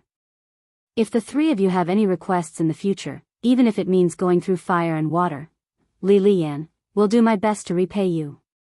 After that, the couple bowed to Li Zishuan, son Simiao, and Xian Qing solemnly. Brother Lian, sister-in-law, please get up. When Li Zishuan saw this, he quickly went forward to help Li Lian up and used his eyes to signal Han Yushi to help Li Lian's wife, Lu Shi, up. Chapter 1574. With Yamacho's words, the guards of the Mo family can die without regrets. In front of the gate of Yanhuang College, Mo Huai's eyes were red as he solemnly bowed to Li Zishuan. Can they really die with no regrets? Li Zishuan raised his head with a heavy heart and looked at the dark sky in the distance. He sighed softly and said, who would want to die if they could live? Even ants drag out their lives, let alone humans. We are not them, so how can we know that they can die without regrets? They all died because of Yanhuang College, and because of me. I can't absolve myself from the blame. Li Zishuan was not a sentimental and weak young master who could not bear to see blood. Since he inexplicably transmigrated to the Tang Empire last March, he had personally beheaded many villains in the past year. It was reasonable to say that he was indifferent to the life and death of others, but that was only for the lives of outsiders. The guards of Yanhuang College had accompanied Li Zishuan for a long time. Now that they had suddenly left, Li Zishuan could not help but fall into deep self-blame. He felt that these people had died because of him. If he had not tricked Mo Huai would not have gathered all the remaining disciples of the Mo family to Yanhuang College. Naturally, those disciples of the Mo family would not have been killed by Wu Jie who had sneaked into Yunshan. This was the cause of the past, and today's karma was planted. Yamacho. Seeing Li Zishuan's dejected face, Mo Huai took a step forward and wanted to comfort him. But as soon as he spoke, he was interrupted by Li Zishuan. Mr. Mo, you don't have to comfort me. I'm fine. After saying that, Li Zishuan forced himself to calm down. Then he looked at the teachers of the academy and said in a deep voice, from tomorrow on, Yanhuang College will set up a hall of heroes. The memorial tablets of all the guards who died in the attack on the academy will be displayed in the Hall of Heroes of the academy. They will be respected by the teachers and students of the academy forever. The academy will take care of the families of these heroes. I, Li Zishuan, swear to God that as long as I am alive, I will never let the families of these heroes suffer any grievances. If I violate this oath, I shall be punished by heaven and earth. Yamacho, no. As soon as Li Zishuan's voice fell, everyone's expression changed. One had to know that the ancients revered the heavens and earth and attached great importance to oaths. Under normal circumstances, no one would make such a heavy oath like Li Zishuan. Li Zishuan shook his head. He did not care about these things. Anyway, he would definitely do what he said. Naturally, he did not have to worry about breaking his oath and being punished by the heavens. Enough. It was getting late. The academy has an exam tomorrow. Gentlemen, please go back and rest. After a short pause, Li Zishuan cupped his hands and said to the crowd. Yamacho, you should also rest early. The teachers of the academy all cupped their hands and said to Li Zishuan. After that, they turned around and left. After all, Li Zishuan was right. The academy had a final exam tomorrow. Not only did the students need to rest well, but the teachers also needed to rest. Otherwise, it would definitely affect the invigilation of the exam. Yamacho, you, don't blame yourself too much. The dead are gone. You have done enough. Yen Silu followed behind them and hesitated for a while. In the end, he still walked in front of Li Zishuan and said in a serious tone. Yes. Li Zishuan faintly nodded his head. As for whether or not he took it to heart, only the heavens knew. Yen Silu sighed and turned around to leave. At this time, the bearded man also walked over and said his first sentence of the night, Yamacho, you have become stronger again. In fact, Li Zishuan had already learned to restrain his aura, but he still didn't expect the bearded man to see through his realm. He was slightly surprised at first, but then he smiled bitterly and said, so what if I become stronger? I still can't save the academy's guards. The bearded man frowned. He didn't expect Li Zishuan to be depressed to this point because of a few guards. After thinking about it, the bearded man advised in a deep voice, Yamacho, life and death are predestined. It's a pity that the academy's guards were sacrificed, but this is their fate. Even if they don't stay in Yanhuang College, even if Wuxia doesn't attack at night, they are likely to encounter other dangers.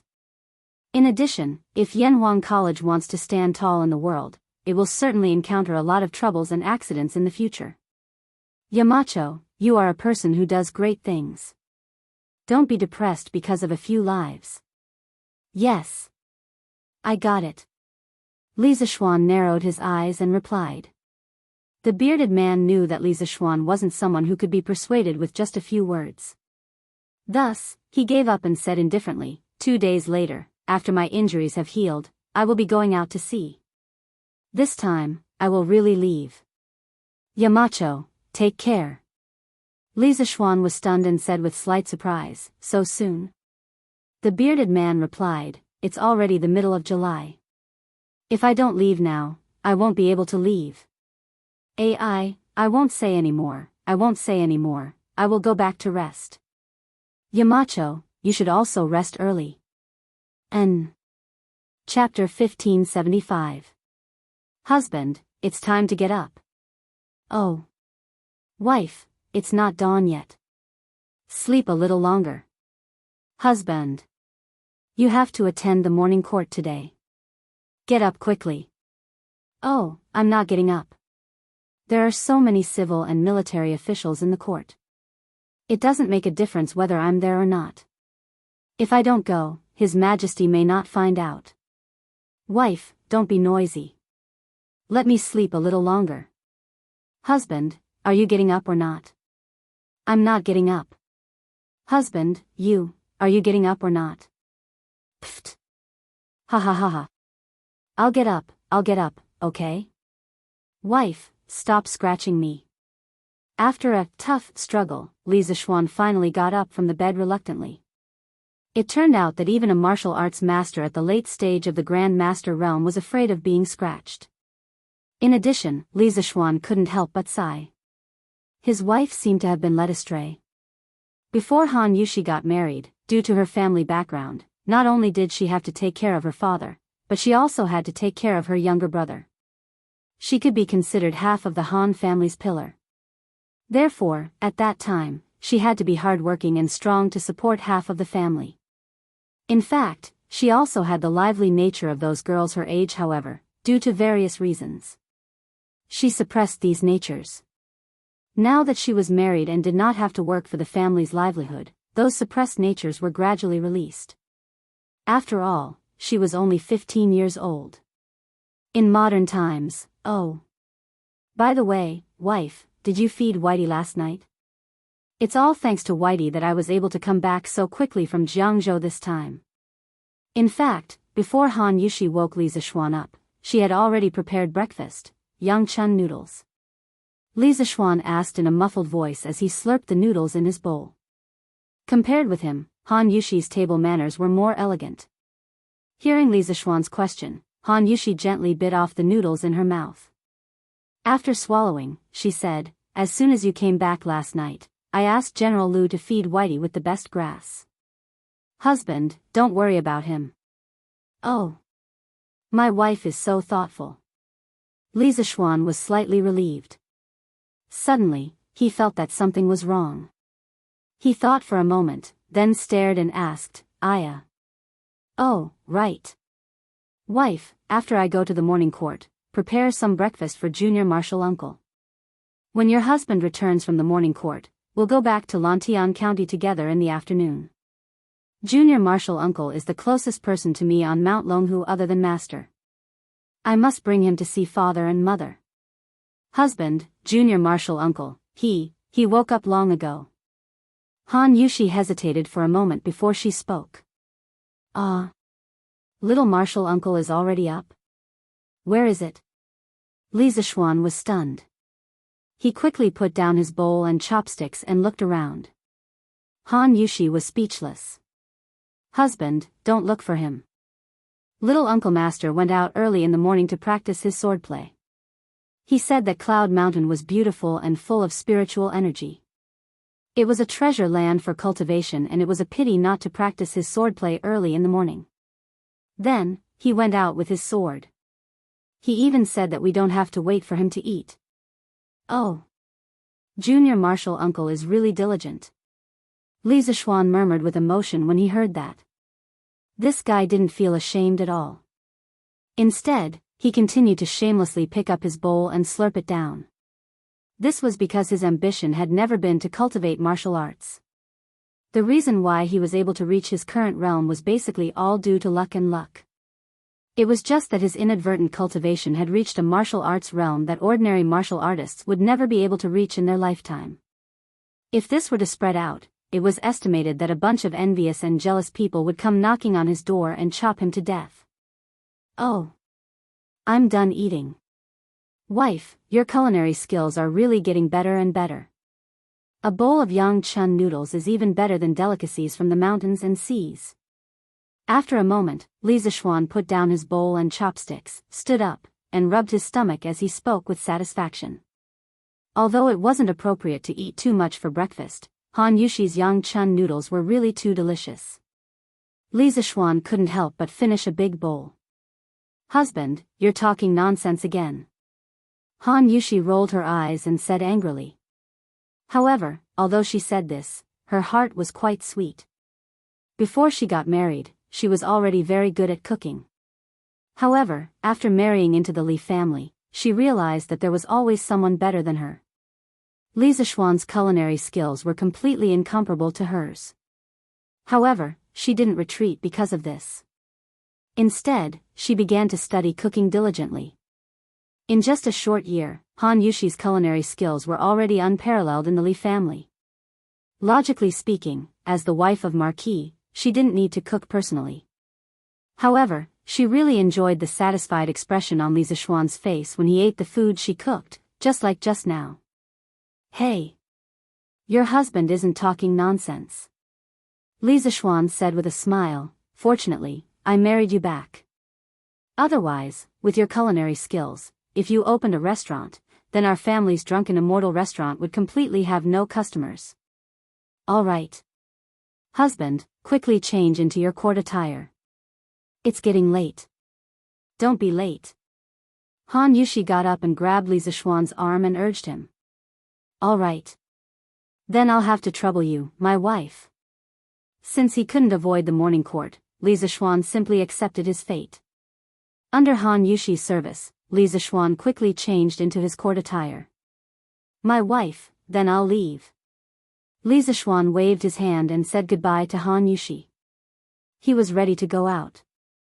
"Xiao Xian, martial uncle will go with you." At this moment, a person suddenly appeared at the door. It was a handsome and cold man in white. It was Xian Qing. "What? Little martial uncle, you want to enter the palace with me?" Li Zishuan was stunned. Although Xian Qing had already told him about the celestial master Taoism's intention to enter the secular world at Longmen Pass, now that Li Er hadn't summoned him, Xian Qing directly wanted to enter the palace to meet the emperor. Was he so impatient? Yes. In the face of Li Zishuan's shock, Xian Qing didn't have much of a reaction. He just faintly said, yes, and didn't want to explain more about it. Little martial uncle, this. His Majesty hasn't summoned you yet, so you can't enter the palace. I know that you want the celestial master Taoism to appear as soon as possible, but now is not a good time for you to enter the palace to meet the emperor. After hesitating for a moment, Li Zishuan said to Xian Qing. Xian Qing frowned and said, "Xiao Xian, aren't you the founding marquis? Is there no way for His Majesty to summon you?" He just wanted to complete the task given by Feng Lingzi as soon as possible and then return to Mount Longhu to cultivate. In his eyes, there was only the sword. In his opinion, Li Zishuan was now favored by the emperor, so there must be a way for Li Er to summon him. "Martial uncle, do you really want to see His Majesty today?" Li Zishuan's face became serious and he asked seriously. "Yes. Sooner rather than later." Xian Qing also nodded seriously. "That's good. Martial uncle, come with me to Chang'an. You can wait outside the palace for a moment. After I enter the palace, I'll find a chance to ask His Majesty to summon you." Li Zishuan thought for a moment and decided. "Okay. Wait for a moment, I'll go and get something." Xian Qing nodded and then his face became a little unnatural. After he finished speaking, he walked to the guest room on the first floor where he slept last night. The 4 people and 4 horses, plus the guards Lu Feng and Lu Yun, went down the cloud mountain before dawn. Then, they followed the cement road and rushed toward Chang'an City. After more than half an hour, the 4 of them finally arrived at the imperial city. Li Zishuan dismounted and handed Whitey to Lu Feng. He turned to Xian Qing and said, "Little martial uncle, wait here for a moment. After I enter the palace, I'll find a chance to ask His Majesty to summon you." "Okay. Go." Xian Qing waved his hand indifferently and said. Li Zishuan then entered the palace. In front of the Taiji Palace, there were already many ministers waiting for the morning assembly. When they saw Li Zishuan, many of them could not help but be shocked. "Little Xian, you're back? When did you come back?" Niu Jinda, Li Jing, Duan Zhishuan, and the other generals were the first to welcome him. Old Niu asked in surprise. "Uncle Niu, I returned to the Cloud Mountain last night and then received His Majesty's imperial order to attend today's assembly. Didn't I rush over?" Li Zishuan cupped his hands and explained. Chapter 1576. Greetings, Your Majesty. Rise, all my beloved subjects. In Taiji Palace, after a round of greetings, the morning court session officially began. Before the morning court session, I have a piece of good news for all my beloved subjects. Li Er seemed to be in a good mood today. Before the officials went forward to report to the court, he spoke first. Hearing this, all the officials in the palace perked up and listened carefully to what Li Er was about to say. Li Er paused for a moment, then smiled and said, "Last night, with the help of Dr. Sun, Daoist Xianxia, and the Marquis of Yong, and teacher Wenji is out of danger. He only needs to rest for a few days to fully recover. What? Wenji's illness is cured? Hearing this, the palace was instantly filled with the whispers of the officials. Li Gang was an old official of 4 dynasties. Not only did he have a good reputation among the scholars, but he was also familiar with many of the officials under Li Er's rule. Xiao Yu was one of them. Previously, when they heard that Li Gang was seriously ill, Xiao Yu and the other old officials had even formed a group to visit Yunshan, but they were all stopped by Sun Simiao. Now that they heard that Li Gang's illness was cured, Xiao Yu and the other old officials who had dealings with Li Gang were all overjoyed.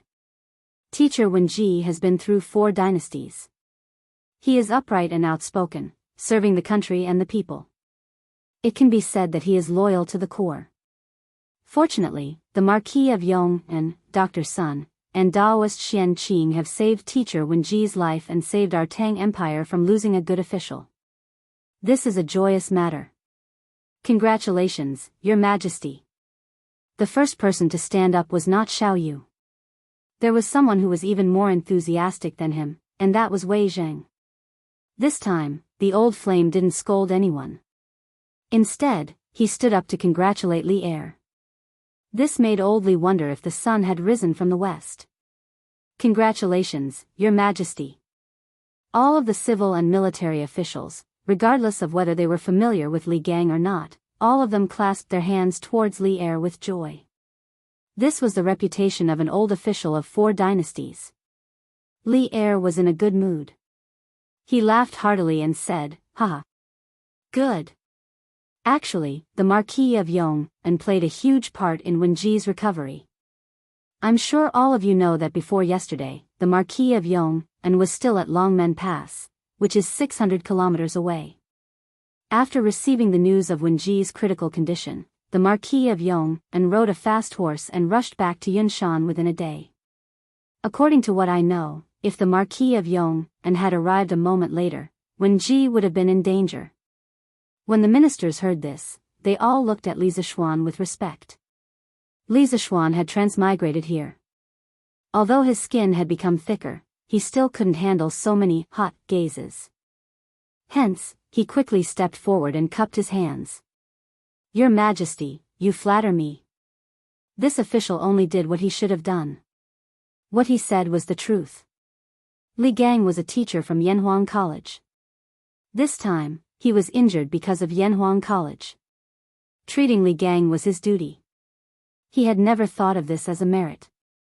On the contrary, treating Li Gang was equivalent to redeeming himself for Li Zishuan. Seeing Li Zishuan being so humble, Wei Jing couldn't help but secretly nod.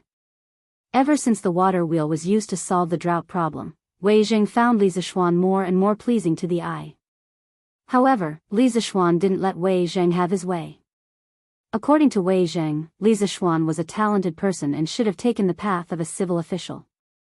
However, not only did he take on the position of Black Armored Army adjutant, he even fought a battle with the Turkic army at Longmen Pass. He was deviating further and further from the path of a civil official. Haha. You don't have to ask for a reward, but we can't not reward you.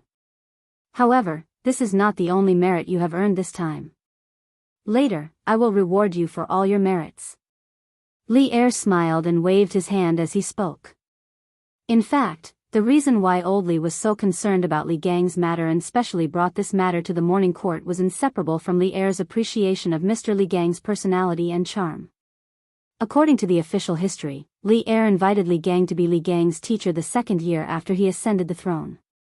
One had to know that Li Gang had been Li Qingxian's and Yang Yang's teacher before. Yet, Old Li was willing to let such a sensitive person be his beloved son's teacher. This was enough to show how much Li Er admired and acknowledged Li Gang's knowledge. In addition, in the official history, every time Li Er attended court, he would always have Li Gang, Fang Xianling, and Wang Gui accompany him. Later on, when Li Gang fell ill, Li Er not only sent Fang Xianling to his home to express his condolences, he even went there personally. This kind of treatment was probably only possible for Li Er's most trusted officials. Although Li Zishuan's transmigration to Great Tang caused a small deviation in history, Li Gang didn't become Li Qingxin's teacher, but came to Yanhuang College as a teacher. Old Li's respect for Li Gang had never changed. Reward him for his merits. Hearing Li Er say these 4 words, the civil and military officials in the hall all looked at Li Zishuan with a complicated and surprised expression. One had to know that Li Zishuan was only 15 years old this year, but he was already a Marquis of Great Tang. If he was rewarded again, then, it would be too frightening. Niu Jinda, Li Jing, and the other generals who were close to Li Zishuan didn't show any surprise on their faces. They were only happy for Li Zishuan's achievements. Li Er, who was sitting at the head of the table, said, half a month ago, a locust plague broke out in the Guangzhou region.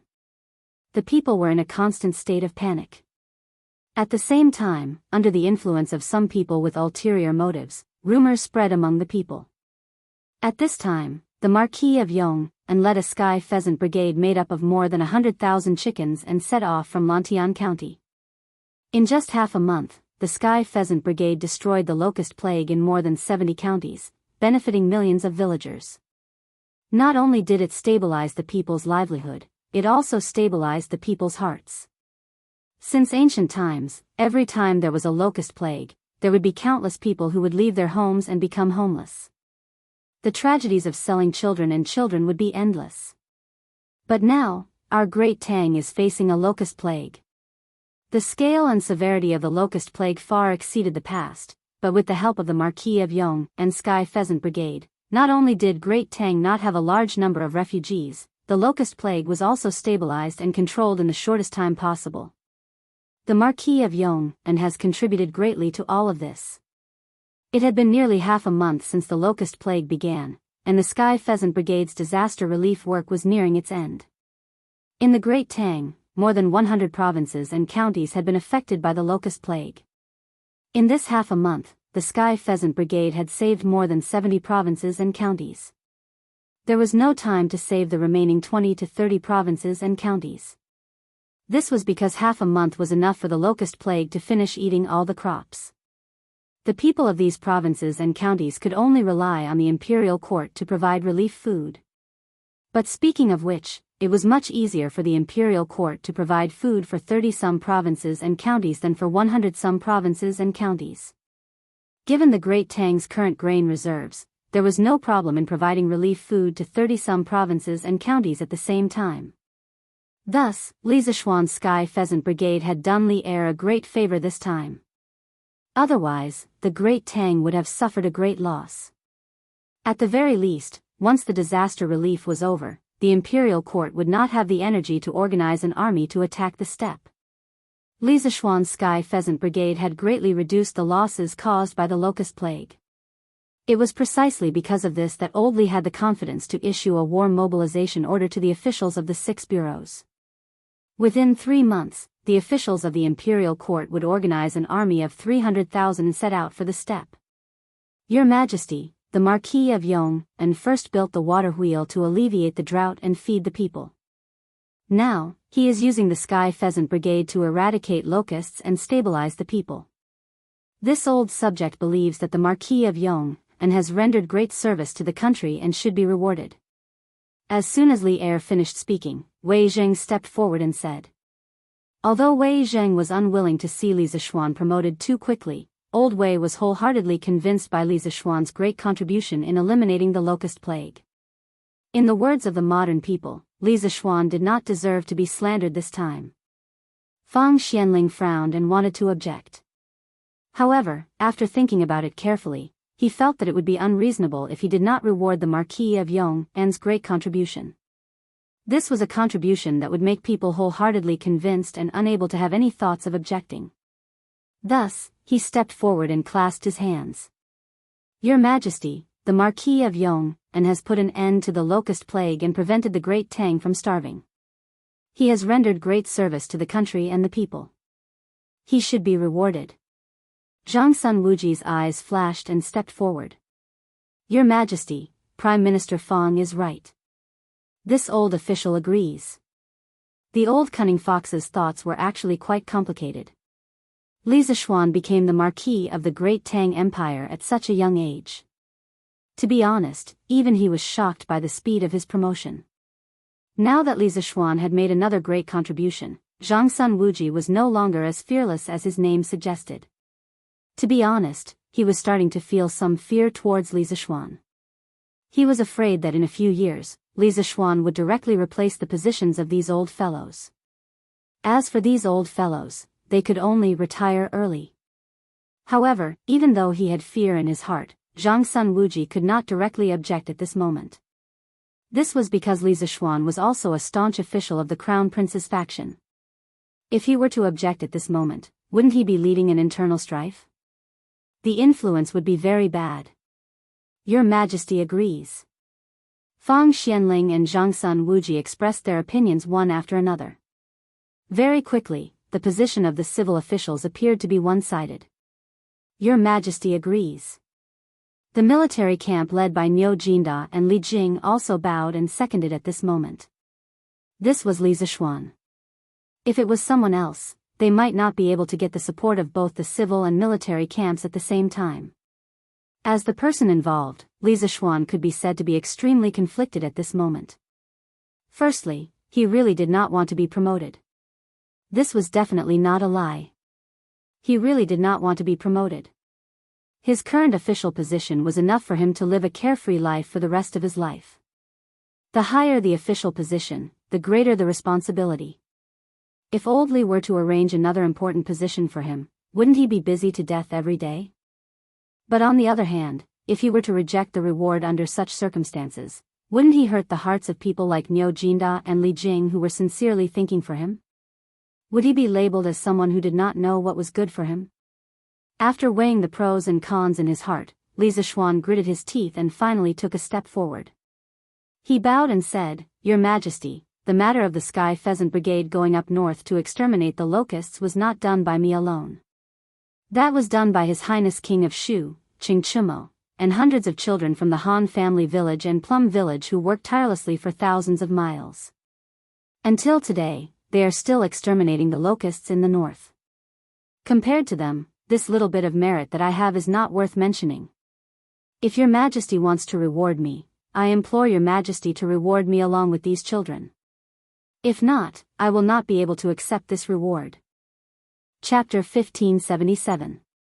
Translator, Henyi Translations Editor, Henyi Translations. Actually, Li Zishuan didn't have any other intentions when he wanted to help Li Zishuan keep the Academy's confidential files. It wasn't because he coveted Li Zishuan's knowledge and wanted to take it for himself. The scrolls themselves were of no use to him, as only the people of the Yanhuang Academy could understand them. The reason why Li Er wanted to personally take over the safekeeping of the Academy's scrolls was mainly to prevent the scrolls from being stolen by people from other countries. Overall, it was a form of protection for the Academy. But no matter what, those confidential files were the core secrets of the Academy, and the crystallization of the wisdom of all the Academy's teachers and students. Once Li Er touched those files, Li Zishuan would inevitably have a knot in his heart. That was why he came up with such a method of raising the first and then suppressing the second, but Li Zishuan rejected it. It had to be said that old Li truly valued Li Zishuan. Otherwise, he would not have been so cautious and overcautious. In any era, capable people would not only be respected, they would also receive preferential treatment. In the entire Great Tang, the only people who could receive such treatment from Li Zishuan were probably Fang Xianling, Zhang Sun Wuji, Qin Xiong, and the other founding ministers who had accompanied Li Er in his campaigns. Xiao Xian. You. Hearing Li Zishuan reject Li Zishuan's reward again, Niu Jinda couldn't help but feel anxious. He wanted to persuade him, but Li Jing stopped him. Jinda, don't be rash. Xiao Xian should have his own considerations. Li Jing's eyes flashed with wisdom as he spoke softly to Niu Jinda. But. Sigh. Forget it, this old man won't meddle in other people's business. Niu Jinda still wanted to say something, but when he saw Li Jing shake his head slightly, he sighed softly and said. Sitting at the head of the table, Li Er was silent for a moment. Finally, he looked at Li Zishuan and said, Since you insist on not receiving a reward for this matter, then I will not force you. However, you must be rewarded for curing civil and order and eliminating the plague of locusts. Marquis Yong, and, if you have any reward you want, feel free to tell me. Li Er was slightly disappointed that his wishful thinking had failed. However, he did not blame Li Zishuan because he did not want to create a rift between him and Li Zishuan. After all, the files in the academy only recorded part of Li Zishuan's knowledge. Compared to those inanimate objects, Li Zishuan's value was undoubtedly greater. There was no need to make Li Zishuan feel uncomfortable because of some inanimate objects. Capable people all had pride. Li Er understood this very well. He could also tolerate such people. That was why Wei Zheng could often point at his nose and scold him in court. If Li Er could tolerate Wei Zheng, then naturally, he could tolerate Li Zishuan. Standing below, Li Zishuan was slightly stunned. He thought to himself that Li Er had given him a blank check to fill in. But could he really fill in whatever he wanted to fill in as he pleased? Obviously not. Anyone with a bit of intelligence would understand that he could not be too arrogant at this time. Li Zishuan cupped his hands and said, "Thunder and rain are all thanks to your Majesty's kindness. From a commoner to today's Marquis of the Tang Empire, it is all thanks to your Majesty's support. I am already very grateful and dare not ask for more." Li Zishuan felt that Li Zishuan was a little strange today. As for what was strange, he could not pinpoint it at the moment. If he really had to pinpoint, it would probably be that he was too attentive. There were some rewards that Li Zishuan did not want, but Li Er insisted on giving them to him. This made Li Zishuan feel that something was wrong, so he might as well reject all the rewards that Li Er gave him. After all, some of the rewards were hot and he did not lack money or status now. Why should he take the risk? Ha! You brat! Although Li Er did not understand what Li Zishuan was thinking, he was still angered by Li Zishuan's slippery personality. He pointed at Li Zishuan and said, "You do not dare to ask for extravagant things, but I want to reward you." After saying that, he looked at the officials in the hall and said loudly, "Marquis Yong, and has performed meritorious service by treating the civil officials and eliminating the locusts. I wish to promote him to the Crown Prince's junior tutor and bestow Weinan County as his fief. I will also reward him with 100,000 yuan and 1,000 pieces of silk. The children of the Han and Mei villages who participated in the disaster relief will each be rewarded with 10 pieces of silk. Do any of my beloved officials have any objections?" This time, Li Er only promoted Li Zishuan by 1 rank, from the original junior tutor of the Crown Prince to the current junior tutor of the Crown Prince. He still did not promote Li Zishuan's title, because above the Marquis was the Duke. A 15-year-old Duke was too shocking to hear. Unless Li Zishuan had made a great contribution by destroying a country, Li Er would not allow Li Zishuan to be promoted to the position of Duke in such a short period of time. However, among these rewards, the most important one for Li Zishuan was his fief. Li Er directly bestowed the entire Weinan County to him as his fief. This was not a small amount. One had to know that Weinan County was under the jurisdiction of Chang, and like Lantian County. Every inch of land in the capital was worth an inch of gold. This was not only the case in modern times, but also in ancient times. Usually, the counties near Chang and were not directly bestowed to officials. However, Li Zishuan was different. His fief actually covered 2 counties near Chang, and no one in the current imperial court could compare to this kind of favor. Right now, there was not a single marquis or duke who could surpass Li Zishuan in both quantity and quality of fief. At this moment, the officials in the imperial court couldn't help but look at each other after hearing Li Er's reward for Li Zishuan. This reward was indeed not excessive based on Li Zishuan's contribution in eliminating the locust plague. However, Li Zishuan already had Lantian County as his fief. Wasn't giving him Weinan County a little too much for a marquis? Your Majesty, Marquis Yong and Sky Rooster Brigade has saved countless lives. This subject has no objections to this reward. Xiao Yu stepped forward and cupped his hands. Li Zishuan cured Li Gang. This made Xiao Yu have a good impression of Li Zishuan. Furthermore, Li Zishuan's contribution in eliminating the locust plague was completely worthy of Li Er's reward. What reason did Xiao Yu have to not support this? This subject also has no objections. Wei Zheng also stepped forward. This subject has no objections. Finally, all the civil and military officials expressed their support. Li Er smiled and said, "Good. Then the reward for Marquis Yong and is decided." Since both the emperor and his subjects had agreed to this reward, what reason did Li Zishuan have to object? He could only bow and say, "This subject Li Zishuan thanks your majesty for the reward." Li Er nodded and then looked at the officials and said, "Everyone, if you have something to report, please report. If not, the court is dismissed." This meant that today's morning court had officially begun. After a moment of silence, Wei Jing stepped forward and said, "Your Majesty, this subject has a report." Seeing that it was Wei Jing, Li Er couldn't help but rub his eyebrows and said, "Dear subject Wei, please speak." Wei Jing didn't hesitate and said in a deep voice, "Your Majesty, this time, Yanhuang College's secret files were stolen. Although Marquis Yong and eventually took them back from Wuxia, everyone knows how dangerous it was. If this happened again, who can guarantee that those secret files would be recovered? And if those files that recorded the key technologies of Yanhuang College fell into the hands of outsiders, it would be a huge threat to our great Tang. Thus, this old subject pleads your majesty to allow the imperial court to safeguard these secret files for Yanhuang College." The moment the old troll said this, the officials immediately broke out into discussion. This was because they had also thought of this problem before. Li Er raised his eyebrows.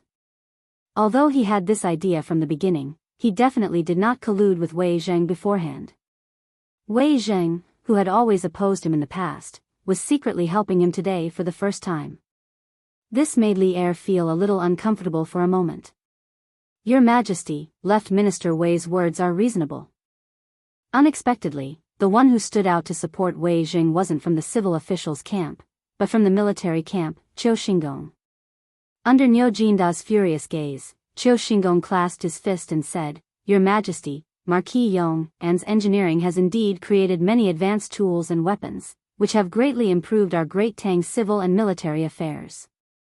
But if these things fall into the hands of outsiders, they will become sharp weapons for them to attack Great Tang. We have to guard against them." Thus, this subject agrees with Left Minister Wei's words. "Qiu Xingong, you." Niu Jinda couldn't hold it in anymore and was about to step forward to reprimand Qiu Xingong. Fortunately, Li Jing's eyes were sharp and his hands were fast enough to pull him back.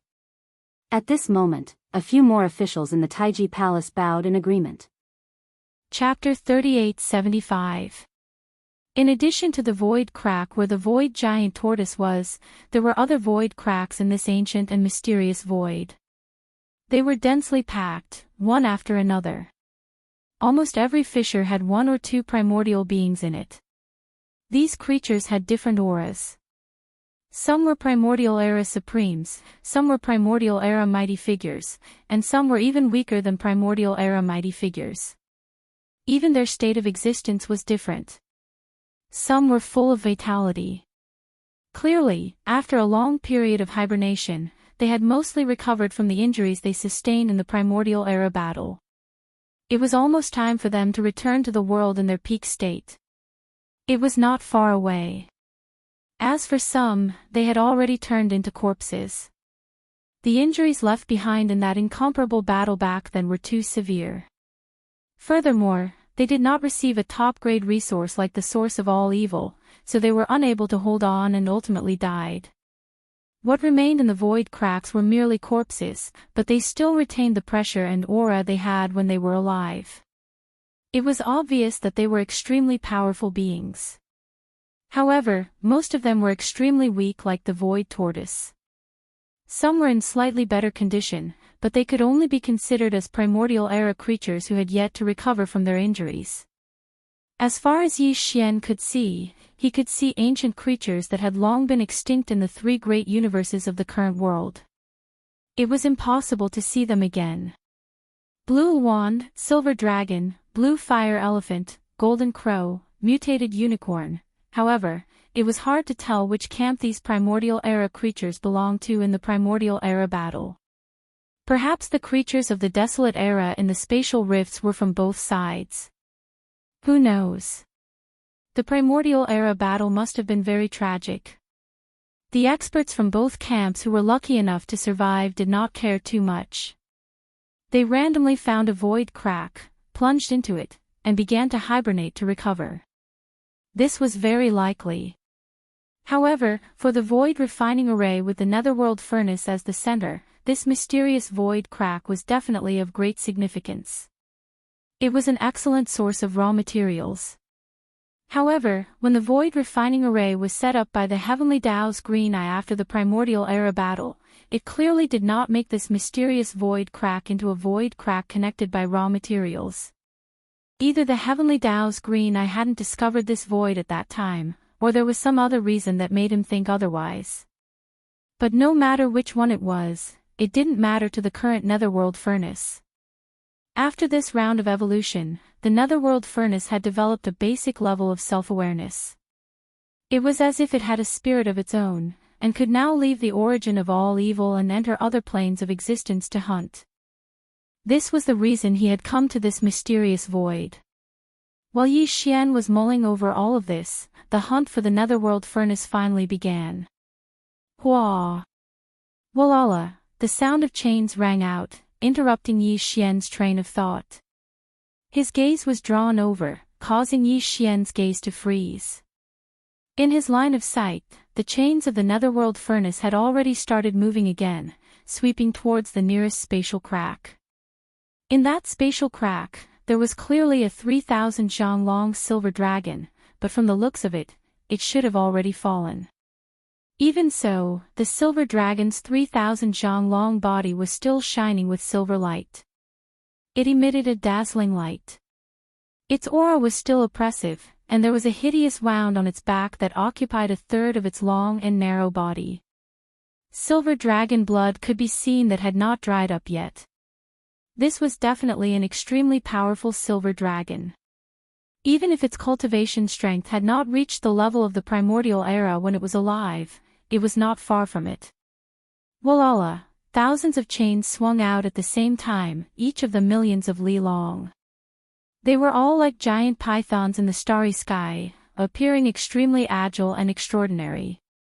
These thousands of chains pierced into the spatial crack at the same time, locking onto the corpse of the silver dragon. They directly tied it up, wrapped around it, and pulled it out fiercely. In the blink of an eye, the silver dragon's corpse was pulled out of the spatial crack. With a light toss, it fell into the mouth of the netherworld furnace and fell into it. It landed in the empty space around the central millstone. Obviously, this time, the netherworld furnace was only dispatched to hunt. Therefore, the central region millstone would not be activated. All the prey would return to the source of all evil star region after the hunt was over. Then, they would be sucked into the central region millstone and crushed into mud. Coincidentally, the position where the silver dragon was thrown into the space inside the netherworld furnace was not far from Yi Xian. As if it was specially given to him, Yi Xian only needed to wave his hand and use the power of the Shenong furnace to absorb it into the space inside the furnace. Looking at the silver dragon's corpse, Yi Xian's eyes flashed with a bright light, and he was extremely envious. He still had a few more minor breakthroughs before he could advance to the grand circle of the cosmic light realm. At that time, he would use the level 15 liquid, and the level 16 liquid would become his top priority. Even though this time, because he had found the void tortoise's body, he had reconnected the broken path of cultivation in the ancient Dongshu chant. However, to Yi Xian, this kind of cultivation method was similar to body tempering, and he could not give up on it. Cultivating both the cultivation method and the physical body at the same time, and advancing at the same time, his battle prowess would be even more powerful. He, who was originally stronger than other powerhouses of the same level, would become a true monster of the present age. Therefore, the level 16 liquid was the level 17 and level 18 liquid that Yi Xian had to start refining. Top-grade treasured blood and flesh like the silver dragon's corpse would be the best material. To Yi Xian, it was rare and valuable. However, now was not the time to collect it. In any case, the silver dragon's corpse had not been thrown into the central millstone to be crushed into mud. Yi Xian could wait until the netherworld furnace had hunted a considerable amount of such top-grade treasures before making a move. He would clean it up in one go, and then quickly withdraw and leave. Wolala, the strange sound of the chains continued. This was the netherworld furnace's first hunt after its evolution, and it obviously would not give up so easily. A single silver dragon's corpse was far from enough to satisfy it. However, this mysterious void had a large number of void cracks, and each crack contained one or two extremely powerful primordial life forms that had suffered extremely heavy injuries. To the netherworld furnace, this was a hunting paradise. After coming to such a place, how could it not enjoy itself? With a clatter, the netherworld cauldron drifted forward. After a short while, it arrived not far from a spatial rift. Immediately after, thousands of rune chains that were millions of kilometers long shot out, charging into the spatial rift and plunging into it. In this void crack, there was the corpse of a blue one. It was still thousands of feet long, and it had already fallen. This blue one was the netherworld furnace's second target. Chapter 3876. In less than half a day, the netherworld furnace attacked again and again. At this time, the number of corpses of powerful ancient creatures that had been thrown into the netherworld furnace had already numbered in the hundreds. However, all of them had already fallen long ago, and not a single one was left alive. During this process, Yi Xian had always been hiding in the netherworld furnace, paying close attention to everything. He did not make any movements, but his heart was gradually rising and falling, and he was somewhat excited. Because from the direction of the netherworld furnace's hunt, it was clearly heading straight for the spatial crack where the void tortoise was. It would not be long before it arrived at the region where the spatial crack was located. Presumably, Yi Xian would be able to find a suitable opportunity at that time to take action and rescue the void tortoise.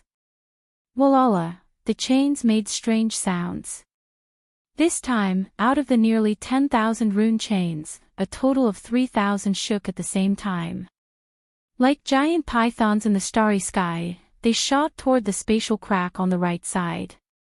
In the previous hundreds of attacks, the netherworld furnace had only used a single chain each time, but this time, it used 3 times the number of chains. Even Yi Xian was surprised and subconsciously turned his head to look. Then, his heart trembled. No wonder so many rune chains were used this time. There was obviously a reason for this, and the reason was very simple. The target that the netherworld furnace had locked onto this time was completely different from the previous hundreds of times. Even though they were both powerful ancient creatures, this time, the one the netherworld furnace was going to hunt was a living ancient creature, one that hadn't died yet, turning into a corpse. This was a blue fire elephant. Its body was thousands of feet tall, and its cultivation should be below that of a powerful ancient figure, but it was still extremely powerful. When these primordial creatures revealed their true forms, they obviously couldn't be just 3,000 feet tall. However, they were in a state of hibernation while recovering from their injuries in the spatial rifts. That was why they didn't look very large. This blue fire elephant's entire body was burning with blue flames, rising endlessly. The recovery of its injuries was not ideal. Although it was not at its last gasp, it was still very weak. It was originally in a state of hibernation, but it clearly had some kind of feeling. The moment the 3,000 mysterious rune chains rushed into the spatial crack, the hibernating blue fire elephant suddenly opened its eyes. Primordial beings of this level all possessed astonishing senses, and what was even more extraordinary was their ability to sense danger. Although the green fire elephant was in a deep sleep, it had a premonition that a great calamity was about to descend, so it suddenly woke up in a hurry. Immediately after, it let out an angry moo. The loud sound broke through the clouds, and the entire space crack trembled slightly. Fortunately, there was only one ancient creature, the blue fire elephant, in this spatial crack, otherwise, if there were others, they would have been awakened in the first moment. Wolala. Within the raining chains, at least several hundred chains pierced through the azure fire elephant's body. In an instant, azure precious blood flowed out, and each drop blossomed with a dazzling radiance. Within, there seemed to be an azure flame rising, illuminating every wound on the azure fire elephant's body with an azure color. It was a gorgeous and dense feeling. The blue fire elephant let out a miserable howl, and its body struggled fiercely. However, the other chains also wrapped around it, binding its body tightly, and it could not break free at all. After a short confrontation, the blue fire elephant was at a disadvantage in the end. Its injuries were too severe, and there was still a several hundred zhang long hideous wound under its abdomen. The netherworld furnace was very vicious, and the several hundred rune chains that pierced the blue fire elephant's body came from this hideous wound. Otherwise, with this kind of ancient creature's rough skin and flesh, and the netherworld furnace's chains were not sharp weapons, it was impossible to so easily pierce through. In the end, after a period of stalemate and entanglement, the heavily injured blue fire elephant gradually weakened until it was on the verge of death. Its skull was pierced through by a rune chain that extended into its body from the wound on its abdomen, from the inside out. At this point, the blue fire elephant fell, and there were no longer any signs of struggle. It was pulled into the netherworld furnace by these 3,000 rune chains. The whole process was extremely fast, but it was very shocking. Even Yi Xian did not blink when he saw this. A powerful blue fire elephant whose cultivation was second only to the ancient almighty had fallen just like that. Although it had originally suffered extremely severe injuries and had not recovered, to be able to do this in such a short period of time was still enough to show the power of the netherworld furnace. However, if the headless infant corpse wanted to save this blue fire elephant, it could definitely save this blue fire elephant easily. After all, it was in existence on the same level as the heavenly eye. However, from the beginning to the end, the headless infant corpse did not make any strange movements. It was calm, or it could be said that it was so cold that it made people feel that it was somewhat inconceivable. There could only be one reason for this, and that was that there was a problem with the camp of this blue fire elephant.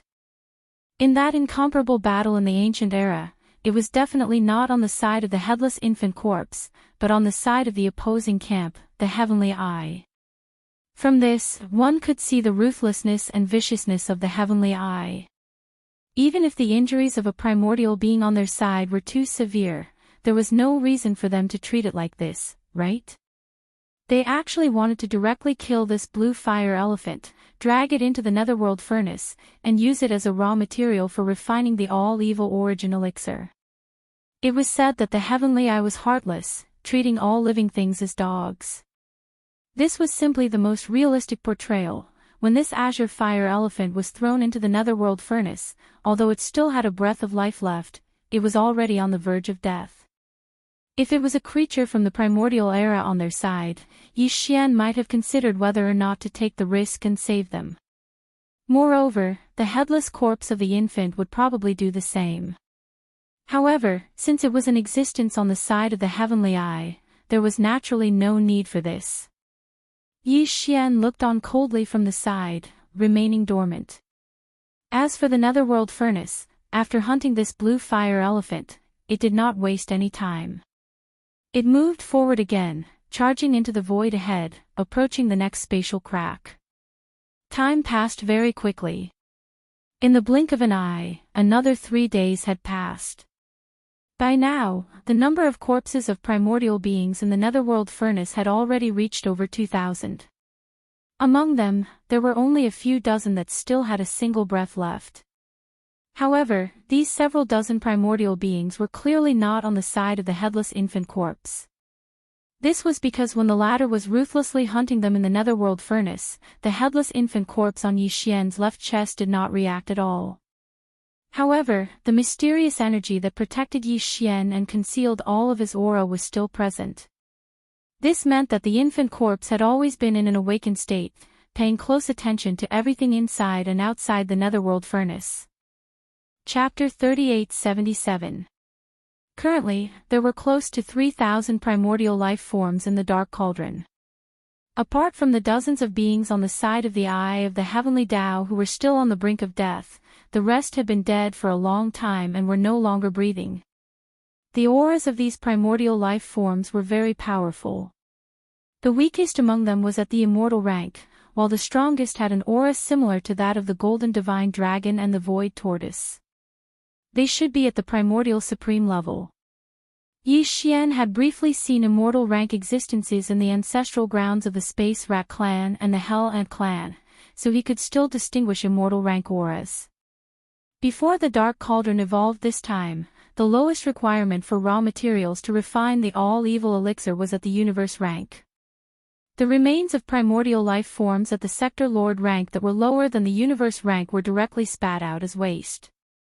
However, this time, the lowest requirement for the remains of primordial life forms that the Dark Cauldron hunted had been raised to the immortal rank from the universe rank in the past. Yi Xian was keenly aware of this because not a single one of the 3,000 remains of primordial life forms in the Dark Cauldron was at the universe rank. Perhaps it was because the Dark Cauldron had evolved once and was now able to refine the all-evil elixir of better quality. However, Yi Xian couldn't be sure if this was the case. However, he could verify it later. After this hunt, once the Dark Cauldron returned to the origin of all evil, a new round of refinement would begin immediately. This was originally supposed to happen a year later, but now it was brought forward. Similarly, he couldn't be sure if it was because the Dark Cauldron had evolved once. Perhaps it was because of the machine. Or perhaps there was another reason that caused the Eye of the Heavenly Tao to change the annual refinement schedule. Regardless of which reason it was, when the Dark Cauldron returned to the origin of all evil and ended the refinement, there should be a result when the product was produced. Regardless of whether the all-evil elixir refined this time was of the same quality or better than before, and regardless of how the product would be distributed or used, Yi Xian wouldn't let it go easily. He would definitely do his best to seize it for himself, even if it would alarm the Heavenly Tao's eyes again. Therefore, Yi Xian did not plan to loot all of the remains of the nearly 3,000 ancient creatures in the Netherworld Cauldron. Otherwise, it would cause too much of a commotion and alert the Heavenly Tao in advance. Rather than taking everything away, it would be better to take only a portion that he needed and leave the rest for the Netherworld Furnace. He would let it return to the star field of the source of all evil and refine it again. In any case, Yi Xian wouldn't miss out on the product of this refinement. This was even better. It was equivalent to letting the Netherworld Furnace use the remains of the primordial life forms that were deliberately left behind to refine for him for free. After making the decision, Yi Xian immediately took action. The headless infant corpse's protection was still in effect. Not only was Yi Xian completely unharmed under the pressure of the Netherworld Cauldron, not even a trace of his aura leaked out. He was in the Netherworld Cauldron, but the Netherworld Cauldron couldn't sense him. This greatly facilitated his movements. There were almost no restrictions on his movements.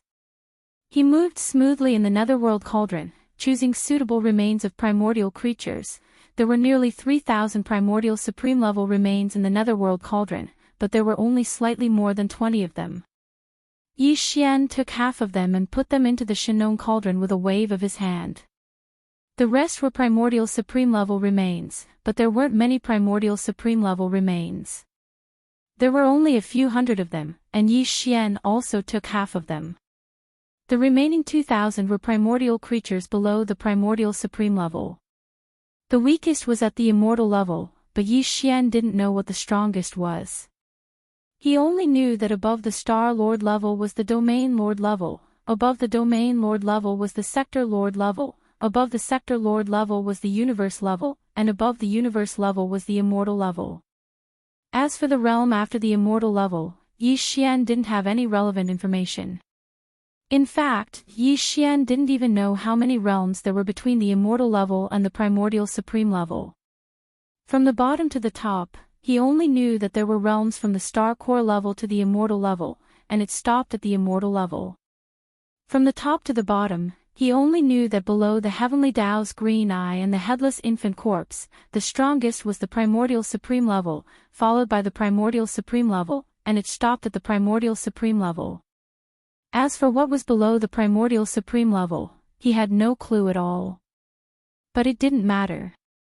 As his cultivation base increased, he would come in contact with higher realms.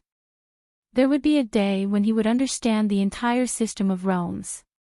Right now, Yi Xian had only symbolically taken away 200 to 300 of the 2,000 or so corpses of the supreme beings of the primordial era. The rest were all left in the netherworld furnace. On one hand, he couldn't take too many, or he would be exposed. On the other hand, he did want to leave more raw materials so that the netherworld cauldron could condense more products this time.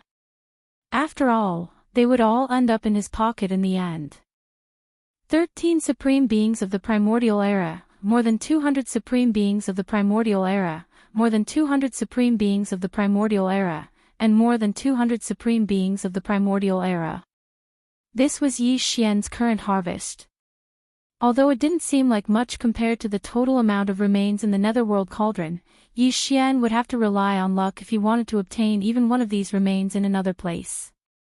In a sense, this harvest was definitely comparable to the last time he entered the netherworld cauldron and stole more than 2,000 drops of all evil origin liquid and other supplementary products. Most importantly, the netherworld cauldron still didn't detect any abnormalities this time. Although Yi Xian took away nearly 500 primordial supreme level remains, the interior of the netherworld cauldron was still as calm as ever. This was simply too exciting. The entire process didn't take long, only a few hours. Yi Xian had already completed everything. At this time, the netherworld cauldron was still moving forward, and it was already much closer to the void crack where the void giant tortoise was. If there were no accidents and no delays along the way, the netherworld cauldron would arrive at the void crack in at most 4 to 6 hours. According to Yi Xian's judgment and deduction, the netherworld cauldron would definitely not let the void giant tortoise go once it got close to the void crack. It would definitely hunt and pull the void giant tortoise into the netherworld cauldron. It could be said that the time was ripe for a rescue. However, Yi Xian was suddenly a little hesitant. He was conflicted, whether he should take the initiative to rescue the void giant tortoise before the netherworld cauldron took action, or wait until the void giant tortoise was pulled into the netherworld cauldron by the netherworld cauldron and take him away. Chapter 3878. Walala, just as Yi Xian was hesitating and unable to make up his mind, the sound of the chains of the netherworld furnace once again rang out. It approached a spatial rift to the right and quickly dragged out the remains of an immortal-level desolate ancient creature. Then, it moved forward again and got much closer to the void crack where the void tortoise was. 2 hours later, the remains of several dozen primordial creatures were dragged into the netherworld cauldron by the chains. Now, the netherworld cauldron was extremely close to the void crack where the void giant tortoise was. Along the way, there were only 3 void cracks on the left and right. In other words, the netherworld furnace could attack 3 more times at most. Then, it would reach the void crack where the void tortoise was. If Yi Xian decided to take the initiative and rush out of the netherworld furnace to rescue the void tortoise, he could not delay any longer. Otherwise, there would not be enough time. In less than 2 hours, the netherworld furnace would attack the void tortoise. Yi Xian gritted his teeth and moved his body slightly. He was about to rush out of the netherworld furnace. At this moment, he suddenly felt a burning sensation on the left side of his chest. The headless corpse seemed to know what he was thinking and warned Yi Xian not to act rashly. Although there weren't any more hints, Yi Xian slightly frowned due to his trust in the infant's corpse. He no longer acted on impulse and stopped moving. He continued to lie dormant within the furnace, but he was prepared to act at any time. After all, the headless corpse did not want him to take action now. However, it would not sit and watch the void tortoise be killed by the netherworld furnace. At the critical moment, it would definitely take action. Half an hour later, another 3 corpses were dragged over and tossed into the netherworld cauldron. This time, the netherworld cauldron had finally reached the edge of the void crack where the void tortoise was. Originally, the void tortoise was in a state of hibernation because of its weak body. However, its eyes had long been opened. Through the void crack, it vigilantly watched the netherworld furnace slowly approaching the void crack. The netherworld furnace had been tossing and turning in this mysterious and ancient void for 3 or 4 days, so its movements were not small. The void giant tortoise was a supreme existence in the remote antiquity era. Even if it was not in good condition, it could even be said to be extremely worrisome. However, if it was not alarmed by this, it would be too illogical. As the netherworld furnace approached the void crack, Yi Xian's heart was in his throat in an instant. If the netherworld furnace's murderous aura was too strong and showed that it wanted to kill the void tortoise and then drag its corpse into the netherworld furnace, he would not hesitate to make a move, even if the headless infant's corpse gave him a warning. Clang clang clang, at this moment, the sound of chains suddenly rang out. The netherworld furnace had taken action. This time, more than 10,000 rune chains suddenly moved at the same time. Like more than 10,000 void pythons, they shot in one direction with incomparable agility. In the blink of an eye, they passed through the void crack where the void tortoise was located. With a shocking murderous aura, they smashed towards the void tortoise. This was definitely the rhythm of killing the void tortoise. Before this, the netherworld furnace had only used 4,000 rune chains, and it had hunted a powerful Desolation-era creature with a strong aura. Its injuries had recovered 30 to 40%. But this time, more than 10,000 rune chains moved at the same time. The murderous aura vaguely revealed was much stronger. Its purpose was to directly kill the void tortoise in the void crack in front of it, and then drag it into the netherworld furnace. What else could it be? Buzz, as if sensing the netherworld furnace's purpose, a cheerful buzzing sound suddenly rang out from the void crack in front of it. It even passed through the void crack and reached the ancient void outside. The demonic blade that was stabbed into the void tortoise's back, more than half of its blade had already entered the flesh of the void tortoise's back. Suddenly, it trembled slightly, as if it was cheering wildly. Once the void tortoise fell and was killed, it would be as if it was free. Although the blade was damaged, it could still be considered heartless. It would then use all its strength to repair itself. Yi Xian's scalp went numb, and his eyes were about to split open. He watched as the 10,000 rune chains shot into the spatial rift, and without exception, they all shot towards the void tortoise. Every single chain emitted an incomparably dense aura of slaughter and killing intent. This was definitely a fatal blow, and with the void tortoise's current state, its back in the void tortoise's current state, there was another demonic blade that was inserted into its body. This was definitely 100 deaths. Obviously, the netherworld furnace knew that this was a supreme primordial being from the headless infant corpse's camp. Moreover, it was not an ordinary supreme primordial being. Even among the supreme primordial beings from the headless infant corpse's camp, this supreme primordial being was one of the top existences. Therefore, either he didn't make a move, or he would definitely not make a move. His hands were extremely iron-blooded, and he didn't give the void tortoise any chance of survival. However, this was definitely not what Yi Xian wanted to see. A murderous aura rose from his heart. At this moment, Yi Xian was about to make a move. Whoosh! Right at this moment, a faint purplish-black light that was like the light of a firefly shot out from Yi Xian's left chest at the same time. Its speed was extremely fast. In the blink of an eye, it rushed out of the netherworld furnace and passed through the void crack in front of it. In less than half an instant, it had crossed an endless distance and landed on the void tortoise's head. It entered the back of its head and disappeared in a flash. Screech! An earth-shattering screech suddenly exploded. The void crack in front of it couldn't bear it and directly collapsed, becoming one with the ancient void outside. It was unknown what the purplish-black light that shot out from the corpse lamp tattoo was. It was obviously as weak as the light of a firefly. If Yi Xian hadn't felt it himself, he was afraid that he wouldn't have been able to catch it. However, its power was so terrifying. The void tortoise, who was originally on the verge of death, suddenly seemed to have taken drugs after this faint purplish-black light entered its body. Its aura suddenly blazed. When it raised its head and roared, not only did it directly collapse the void crack, but even the sword that was inserted on its back also entered its body. Half of the heavenly demon blade was forced out in an instant. With a whoosh, it transformed into a black ray of light that pierced into the distant end of the ancient void and completely disappeared. That kind of aura that disappeared in an instant actually gave people the feeling that it was fleeing in panic in a sorry state. At the same time, the heavenly demon blade that had suppressed it for countless years disappeared. The aura of the void tortoise also became more and more blazing. Although its body shape didn't change, the aura pressure that was emitted from its body almost rose in a geometrical state at an extremely fast speed. Moreover, before the screech that shook the void crack to the point of collapse fell, the void tortoise had already turned its head and swept its gaze toward the netherworld furnace. Chapter 3879.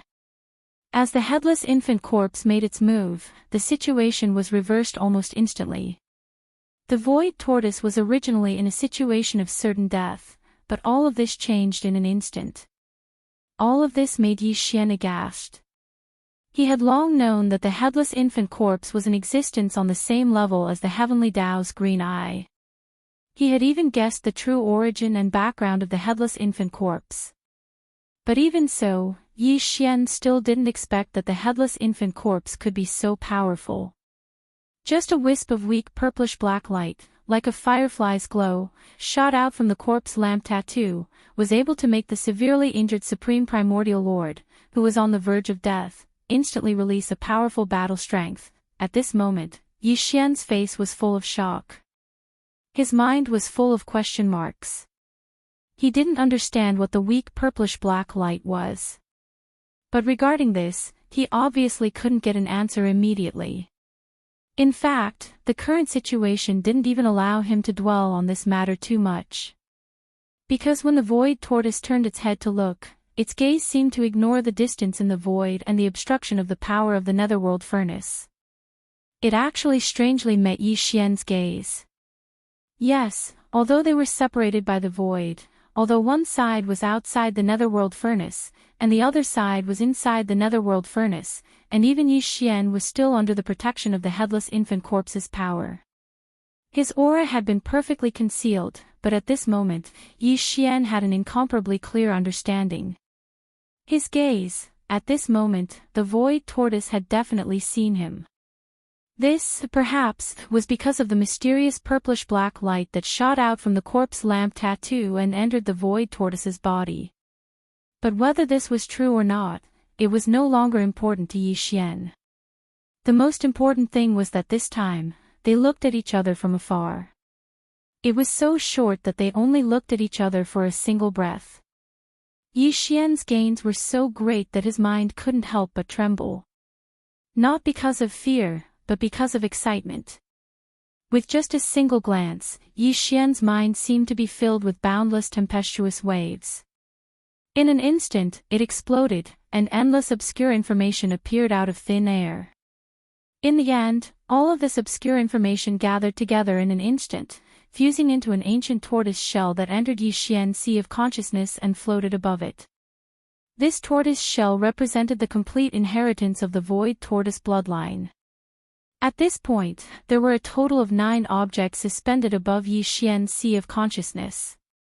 In the center was the Rai Di seal and the Farmer God Cauldron. Surrounding the Thunder Emperor seal and the Farmer God Cauldron were 7 small items: the Spirit Source Core, the Void Essence Crystal, the Fallen Sky Bow, the Black Gold Dragon Scale, the Netherclaw, the Primordial Demonic Ape, and the ancient tortoise shell he had just entered. Every one of these 9 objects was no small matter. An ordinary starry sky powerhouse could soar to the heavens with just one, but Yi Xian had all of them. Moreover, this wasn't all of his foundation. Just from this point alone, the rumor that he was one of the 7 peerless monsters in the world was really not a coincidence. And now, as this ancient tortoise shell formed in Yi Xian's sea of consciousness, Yi Xian had finally obtained the complete inheritance of the void tortoise. The ancient Dongshu chant had been perfected. If Yi Xian continued to cultivate with this ancient tortoise shell, as long as he didn't die prematurely, he would one day grow into a void tortoise. He would become a supreme primordial being. This meant too much to Yi Xian. But at this moment, he was so excited that he didn't think too much about this problem. Although he had obtained the inheritance, the safety of the void tortoise and whether it could escape from the evil hands of the netherworld cauldron were still unknown. The netherworld cauldron obviously didn't notice the faint purplish-black light that had entered the void tortoise's body. This purplish-black light had shot out from the left side of Yi Xian's chest. If it hadn't suddenly heated up, even Yi Xian might not have been able to detect its existence. Needless to say, the netherworld cauldron naturally didn't need to say much about the faint purplish-black light that had entered the void tortoise's body. Yes. As an existence on the same level as the heavenly Dao's green eye, the headless infant corpse still had this ability. Yi Xian was such a big person, and he was inside the netherworld cauldron, but he was protected by some kind of mysterious power, let alone a tiny light that was like a firefly's light. Because of this, the netherworld cauldron was clearly shocked and bewildered by the sudden unexpected reversal of the void tortoise's injuries, which seemed to have recovered by a small half, and the scene of it suddenly becoming lively. It had already given birth to a preliminary self-consciousness, as if it had given birth to an artifact spirit. It more or less possessed a certain level of thinking ability, but it wasn't very mature. The scene in front of it today was different from what it had expected. The netherworld cauldron was clearly a little stunned. Yi Xian could clearly feel that the tens of thousands of rune chains were originally extremely agile.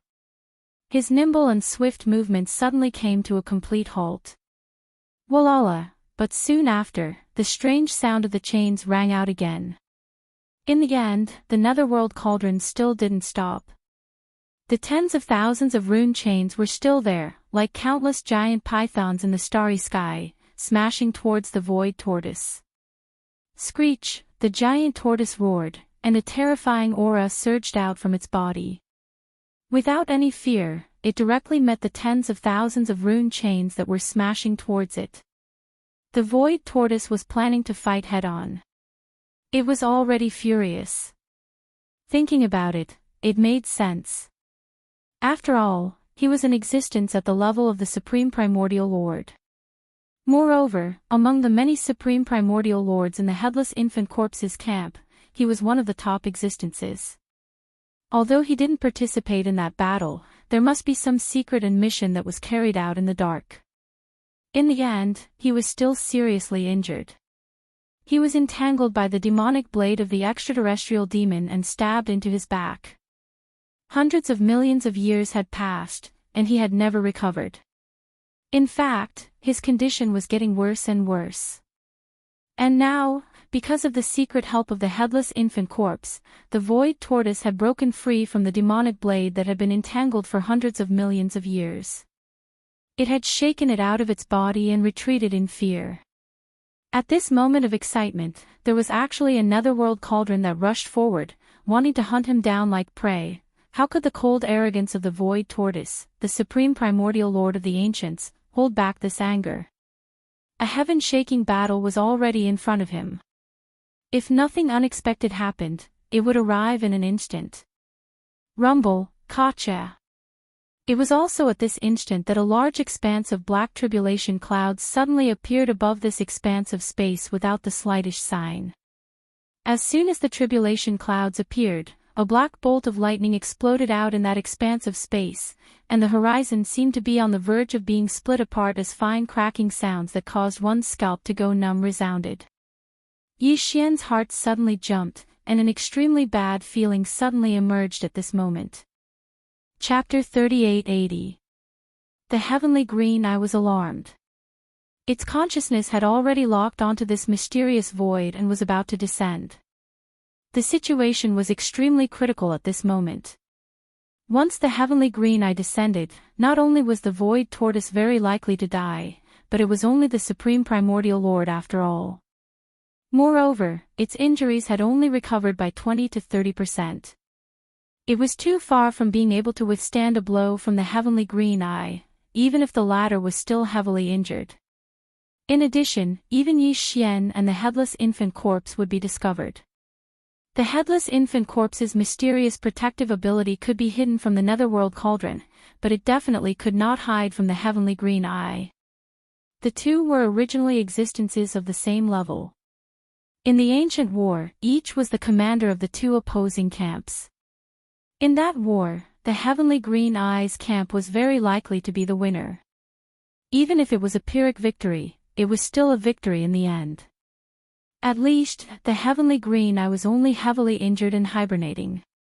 It took its camp and the entire primordial age to retreat from the grand stage of the long river of time. However, the headless infant corpse had clearly died. Its head was chopped off. If not for some unexpected coincidence, it would not even have the chance to live a second life. From a certain point of view, the headless infant corpse was actually slightly weaker than the heavenly green eye. Under such circumstances, how could the headless infant corpse's mysterious protective ability hide from the heavenly green eye? Screech! At this moment, after sensing that the heavenly green eye was about to descend, the headless infant corpse did not hesitate and directly let out a screech. The netherworld cauldron instantly emitted a purplish-black light, but Yi Xian's figure was not revealed. He was wrapped in this extremely scorching purplish-black light. With a whoosh, it rushed out of the netherworld cauldron and shot toward the void tortoise in front of it, directly landing on its huge back. In the next moment, the purplish-black light shone brightly and separated into a wisp, condensing into a purplish-black heavenly blade. With a slash, it split open a crack in the void. This was clearly the rhythm of an immediate escape. However, unexpectedly, after this crack was split open, the purplish-black light suddenly separated into a wisp again and shot straight toward the black thundercloud in the distant void. At this moment, Yi Xian suddenly felt a chill on the left side of his chest at this moment. The original scorching sensation had turned into warmth. This attack instantly weakened the headless infant corpse by a large margin. Screech! The void tortoise raised its head and let out a shrill cry, but Yi Xian's figure, under the guidance of the headless infant corpse on his left chest, to rise to the void tortoise's back. To the void tortoise's back, to the void tortoises. Yi Xian was enlightened. He realized what he should do at this moment.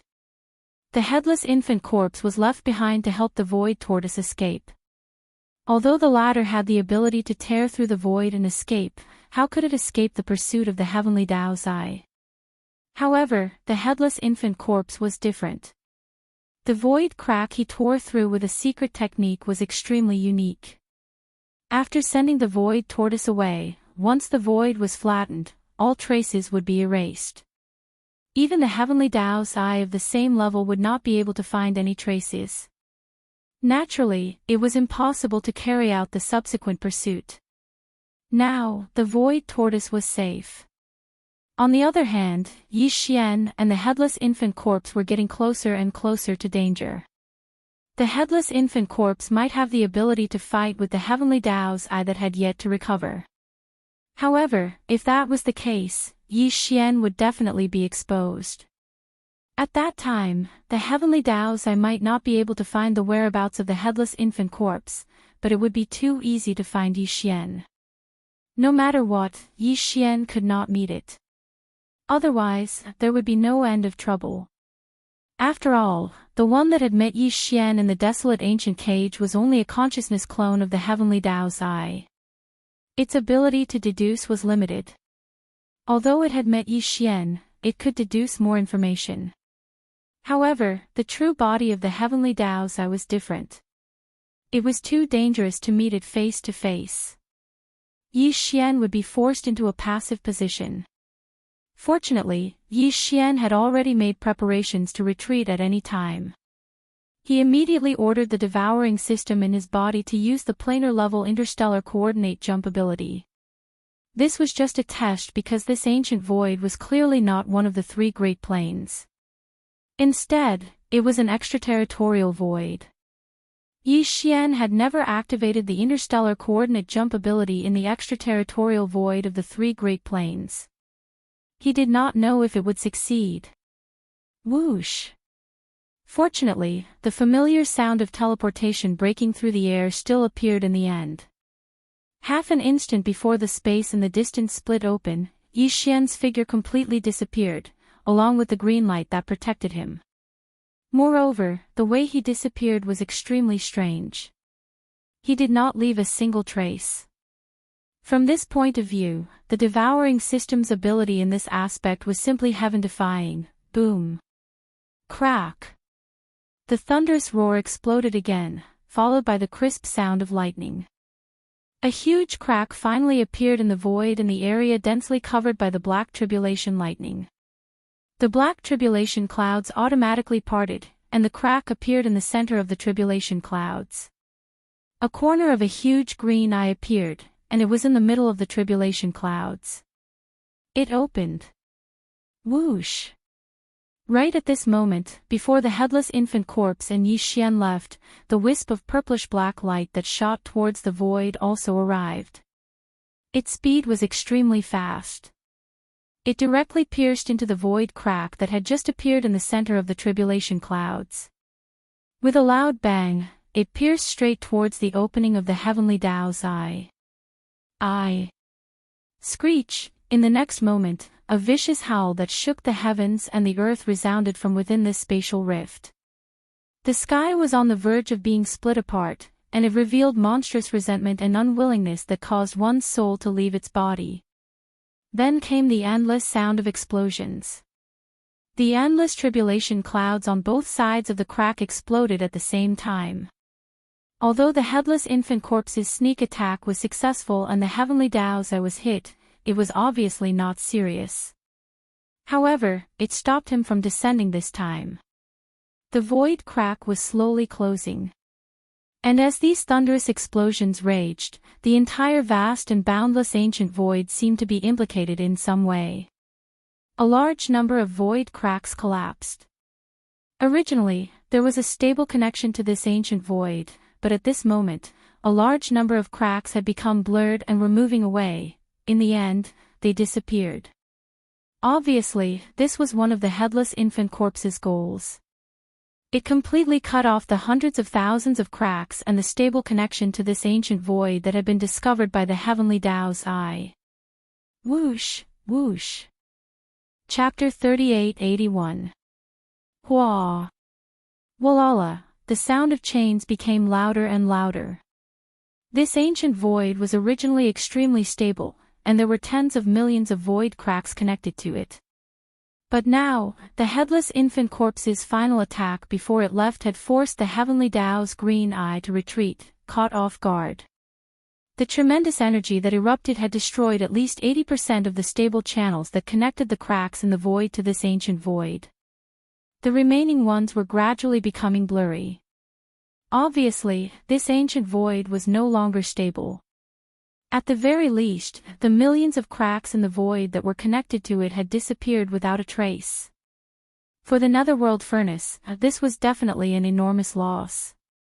Right now, the clanging sounds of chains rang out like never before, precisely because the netherworld furnace was crashing left and right in this space, brandishing over 10,000 rune chains, wanting to do its best to hunt down as many condensed materials as possible. This was the movement brought about by this final effort. Silence. After a while, the trembling of the void finally stabilized, and the continuous thunderous explosion also disappeared and could no longer be heard. This ancient space had been preserved, but it no longer held much significance to the netherworld furnace. This was originally a rich supply of condensed materials. Even the heavenly Dao's green eye had to rely on chance and luck to find such a place in the endless void turbulence. But now, the millions of void rifts connected to this ancient void had disappeared without a trace. Only a few tens of thousands of them were left, and almost half of them were empty. A rich supply of raw materials turned into a barren land in the blink of an eye. This made the netherworld furnace very angry, but there was nothing it could do. Just now, even the green eye of the heavenly Dao had already descended halfway, but because it lost the initiative, it was forcefully forced back by the enemy. It was merely a precious treasure that the green eye of the heavenly Tao had personally refined, so what could it do?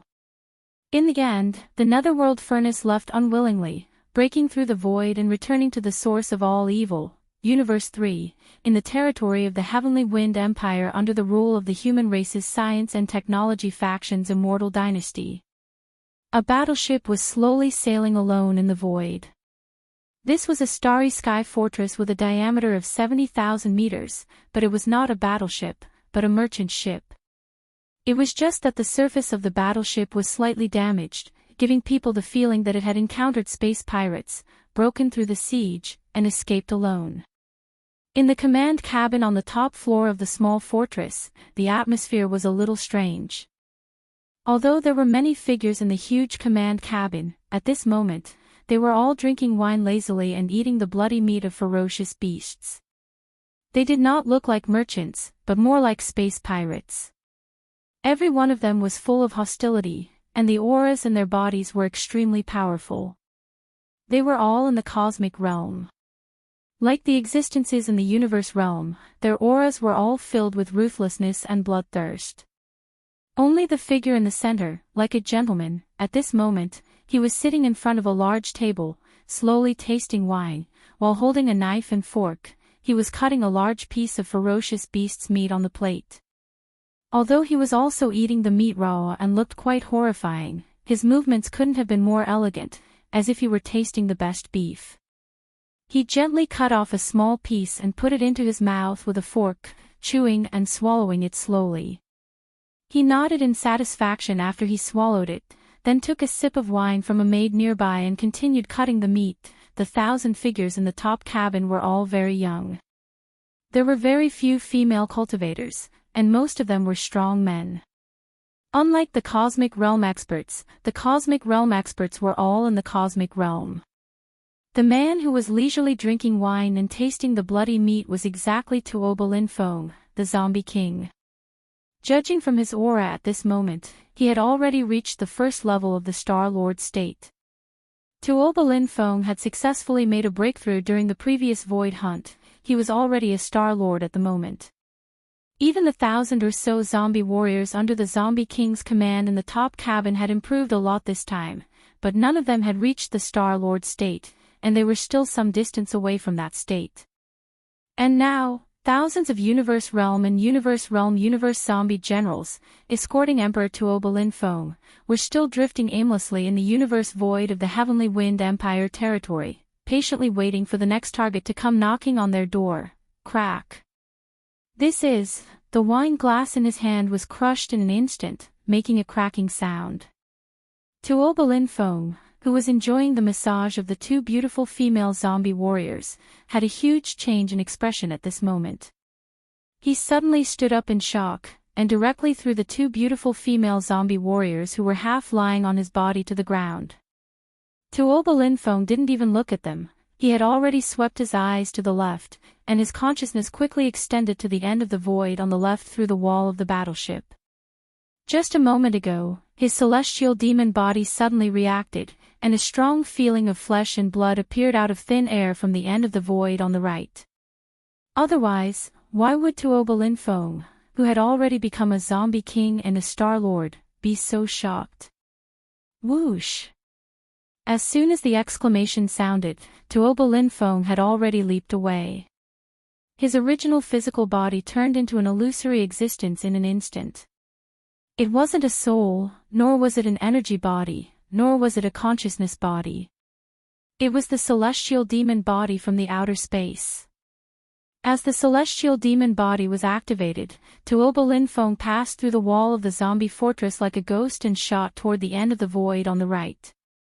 More than 1,000 zombie generals in the top cabin of the fortress looked at each other in confusion, but they didn't hesitate.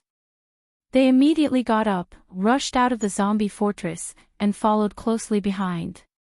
Rumble, a huge thunderous explosion sounded, and the entire zombie fortress with a diameter of 70,000 meters suddenly exploded without warning. There was no flame, and it directly disintegrated in the void, turning into 5 giant fortresses with a diameter of 10,000 meters. They were incomparably ferocious, and didn't look like starry sky battleships at all. They gave people the feeling that they were a mixture of flesh and metal. They waved their sharp blades, opened their bloody mouths, and also followed behind. Rushing over, ha ha ha, celestial demon blade. It's actually the celestial demon blade. The legendary celestial demon blade, actually came in its true form. This emperor's weapon, finally found. Thousands of miles ahead, Tuoba Linfeng, who was the first to rush forward, raised his head and laughed wildly, revealing endless ecstasy. After activating the celestial demon body, his perception of the flesh and blood connection in the void ahead was much clearer. At this moment, because he was close, he even felt the presence of his soul, and knew what kind of existence was breaking through the void in front of him. Chapter 3882. Xiao. The sound of something breaking through the air came from the end of the distant void.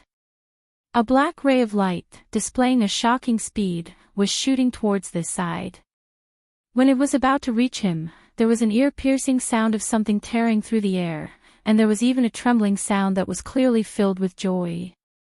When the heavenly devil blade sensed the heavenly devil body in front of it, it was also rejoicing and cheering. Heavens, what is that?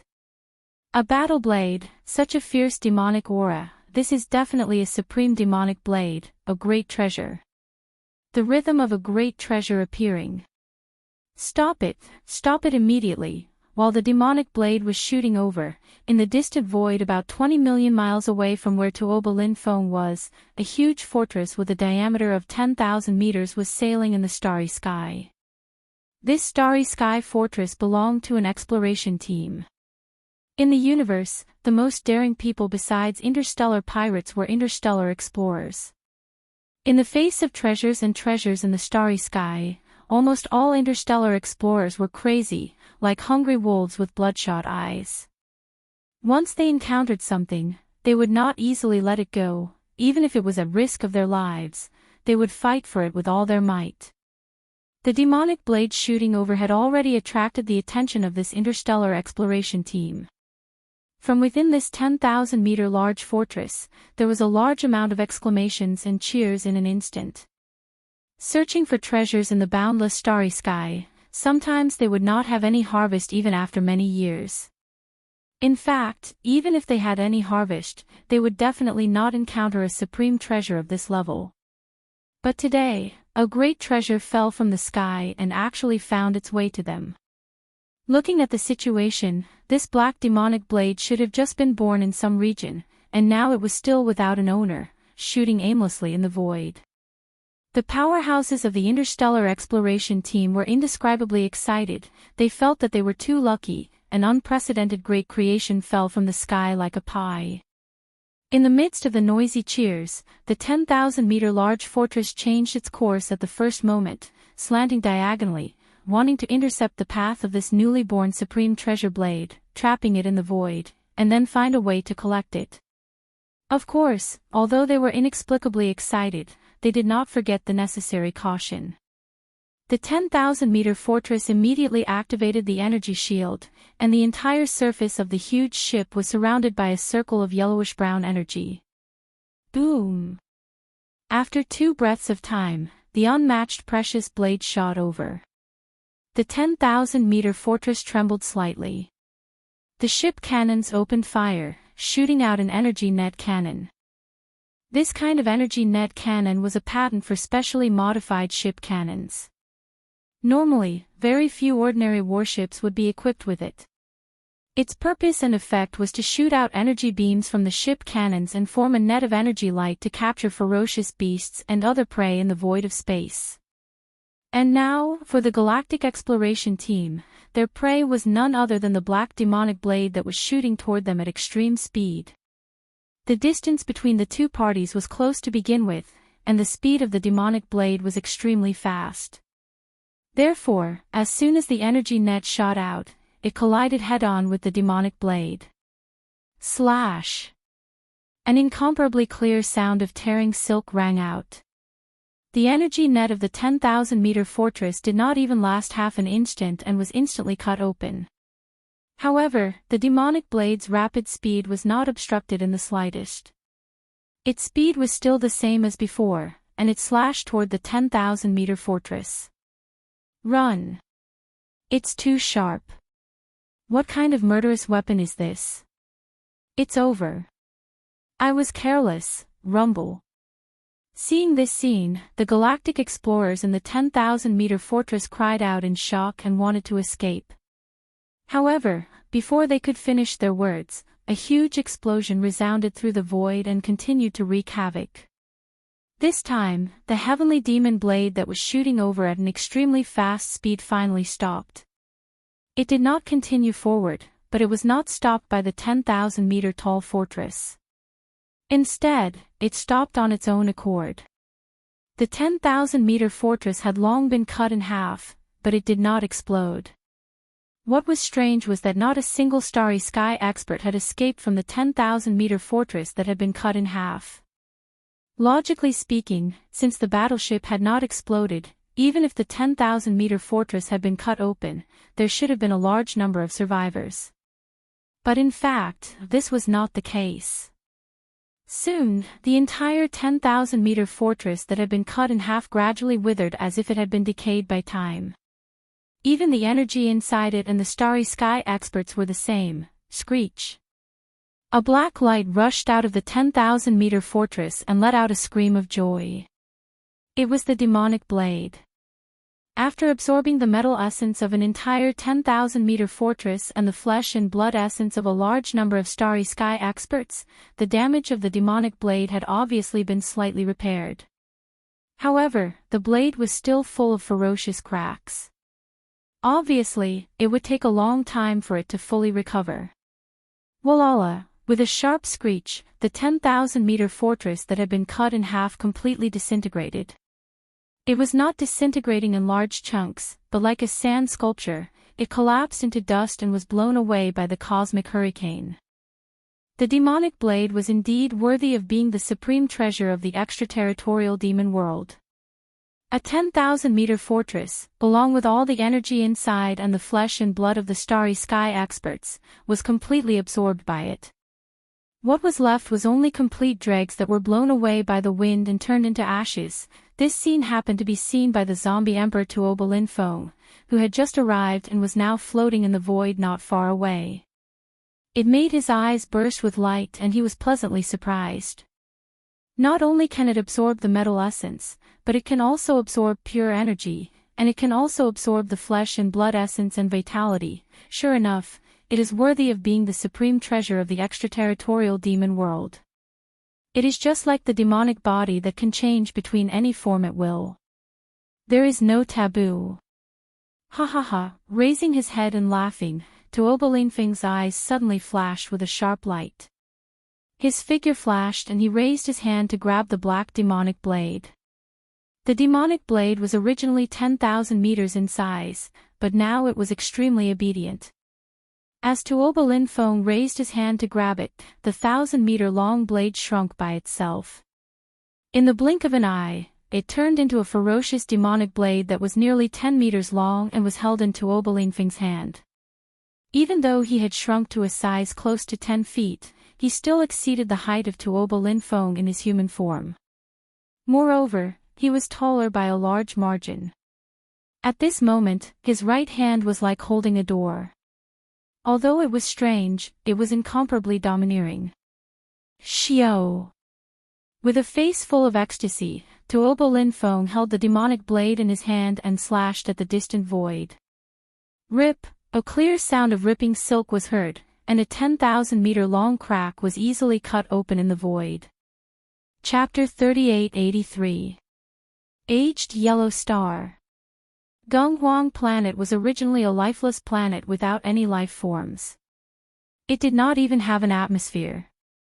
But now, there were at least 1 million human powerhouses on the planet, as well as a large number of intelligent robots, mining ships, and engineering equipment.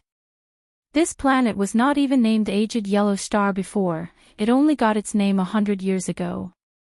100 years ago, a top family of the Heavenly Wind Empire under the rule of the immortal empire of the human race discovered a type of metal on this planet, aged yellow iron.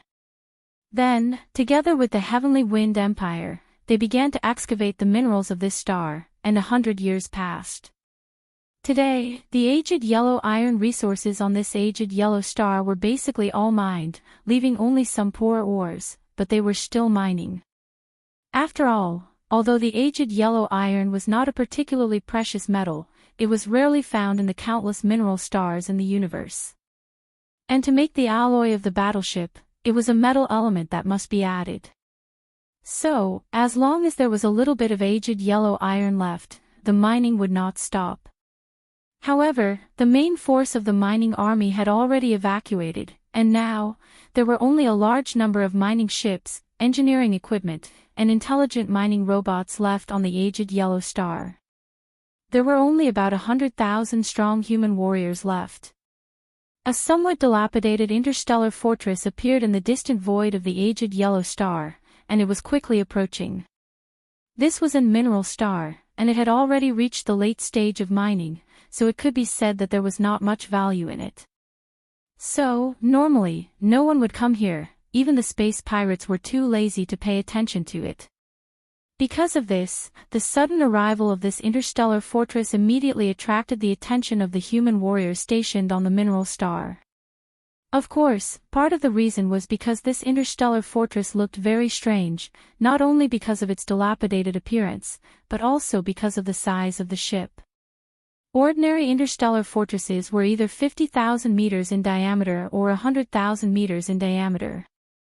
Big interstellar fortress. This kind of interstellar fortress that was neither big nor small, with a diameter of 70,000 meters, was really rare, and looked neither fish nor fowl. This strange interstellar fortress was Tuoba Lingfeng's ride, the zombie fortress.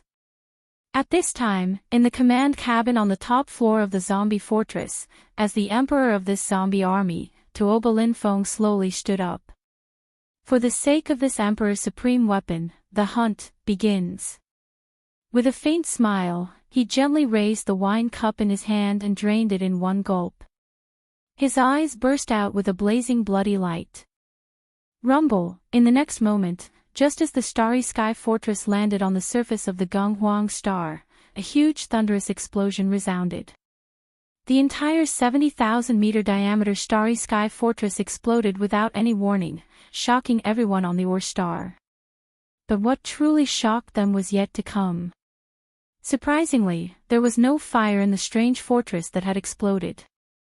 Instead, it disintegrated in the void and turned into 5 large fortresses with a diameter of more than 10,000 meters. It looked extremely ferocious, not like a starry sky battleship at all. It gave people the feeling that it was a mixture of flesh and metal. Waving its sharp blades and opening its bloody mouth, it immediately rushed towards the several mining areas in front of it.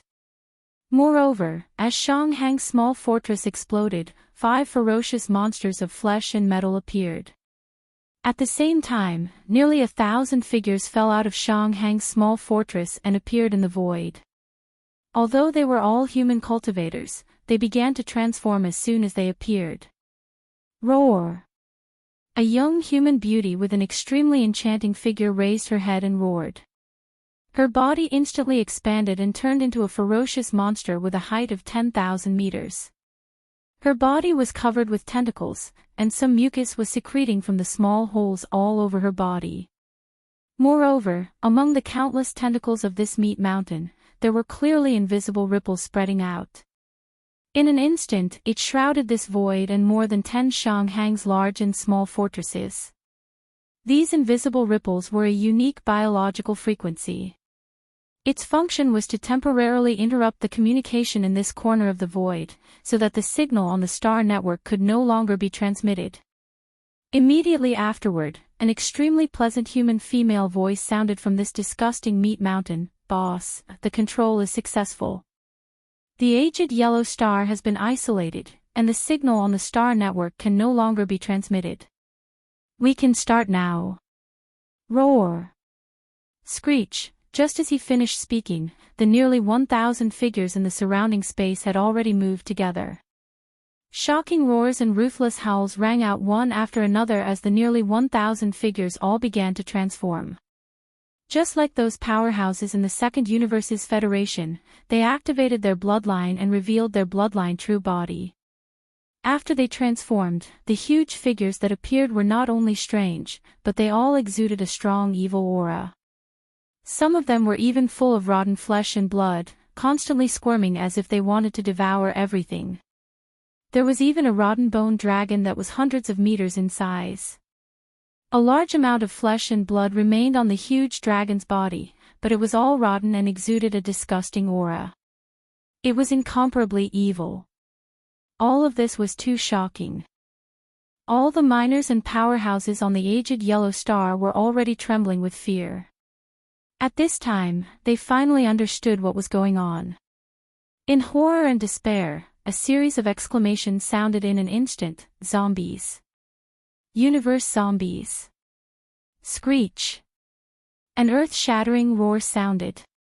Zombie Emperor Tuoba Linfeng waved his hand and summoned a ferocious murderous weapon full of gaps. It was the Heavenly Demon Blade. Under the wind, the Heavenly Demon Blade instantly turned into a supreme murderous weapon. Amidst the cheers, it slashed toward a huge mining fortress in front of it. Tuoba Linfeng was accompanied by two enchanting beauties on his left and right sides. His figure stood in the void with his left hand behind his back. With a flip of his right hand, a cup of red wine appeared in his hand. He took a sip and murmured with a faint smile, "Go, this Emperor's supreme battle weapon, this is your first meal. The feast begins." The second universe, the ancestral land of the Dark Turtle clan, one of the top 10 clans, the Dark Turtle Star Field. Since the last time the Netherworld young master stirred up trouble in the Dark Turtle Star Field, this vast star field, which had a strong sense of twilight, had completely returned to tranquility. Although the Dark Turtle clan was one of the top 10 clans in the second universe, its patriarch had been in hibernation for many years. Few of its clansmen showed up in the outside world. However, the Dark Turtle clan was extremely powerful. Therefore, in this Dark Turtle Star Field, except for a few explorers and treasure hunters who occasionally came, there were basically no large fleets coming. Especially in the depths of the Dark Turtle Star Field, this was a forbidden area. Outside powerhouses were not allowed to come close. Chapter 3884. This giant tortoise that tore through the void and descended was none other than the Void Giant Tortoise. It was rescued by Yi Xian and the Headless Infant Corpse, and then sent to the Nether Turtle Star Field by the Headless Infant Corpse. Moreover, after he left, he used some kind of mysterious hand to smooth out the void and erase all traces, ensuring that the Heavenly Dao's green eye couldn't track him down. It could be said that the Void Giant Tortoise was now absolutely safe. Rumble. The moment the Void Giant Tortoise's figure descended, the entrance to the Nether Turtle secret realm in the deepest part of the Nether Turtle Star Field opened. With a low rumble, several giant Nether Turtles rushed out of the void and bowed in the void, welcoming the heavily injured Void Giant Tortoise into the Nether Turtle secret realm. Then, the entrance to the secret realm was completely sealed. After a few breaths, an old voice resounded throughout the entire Nether Turtle Star Field, entering the ears of a large number of explorers and treasure hunters scattered throughout this vast star field. This was clearly an order issued by an immortal-level Nether Turtle, and the endless majesty it exuded caused all the powerhouses in the starry sky to tremble.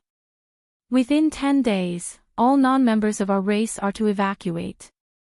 The Nether Turtle Star Field will be completely sealed from now on. Those who stay will be beheaded.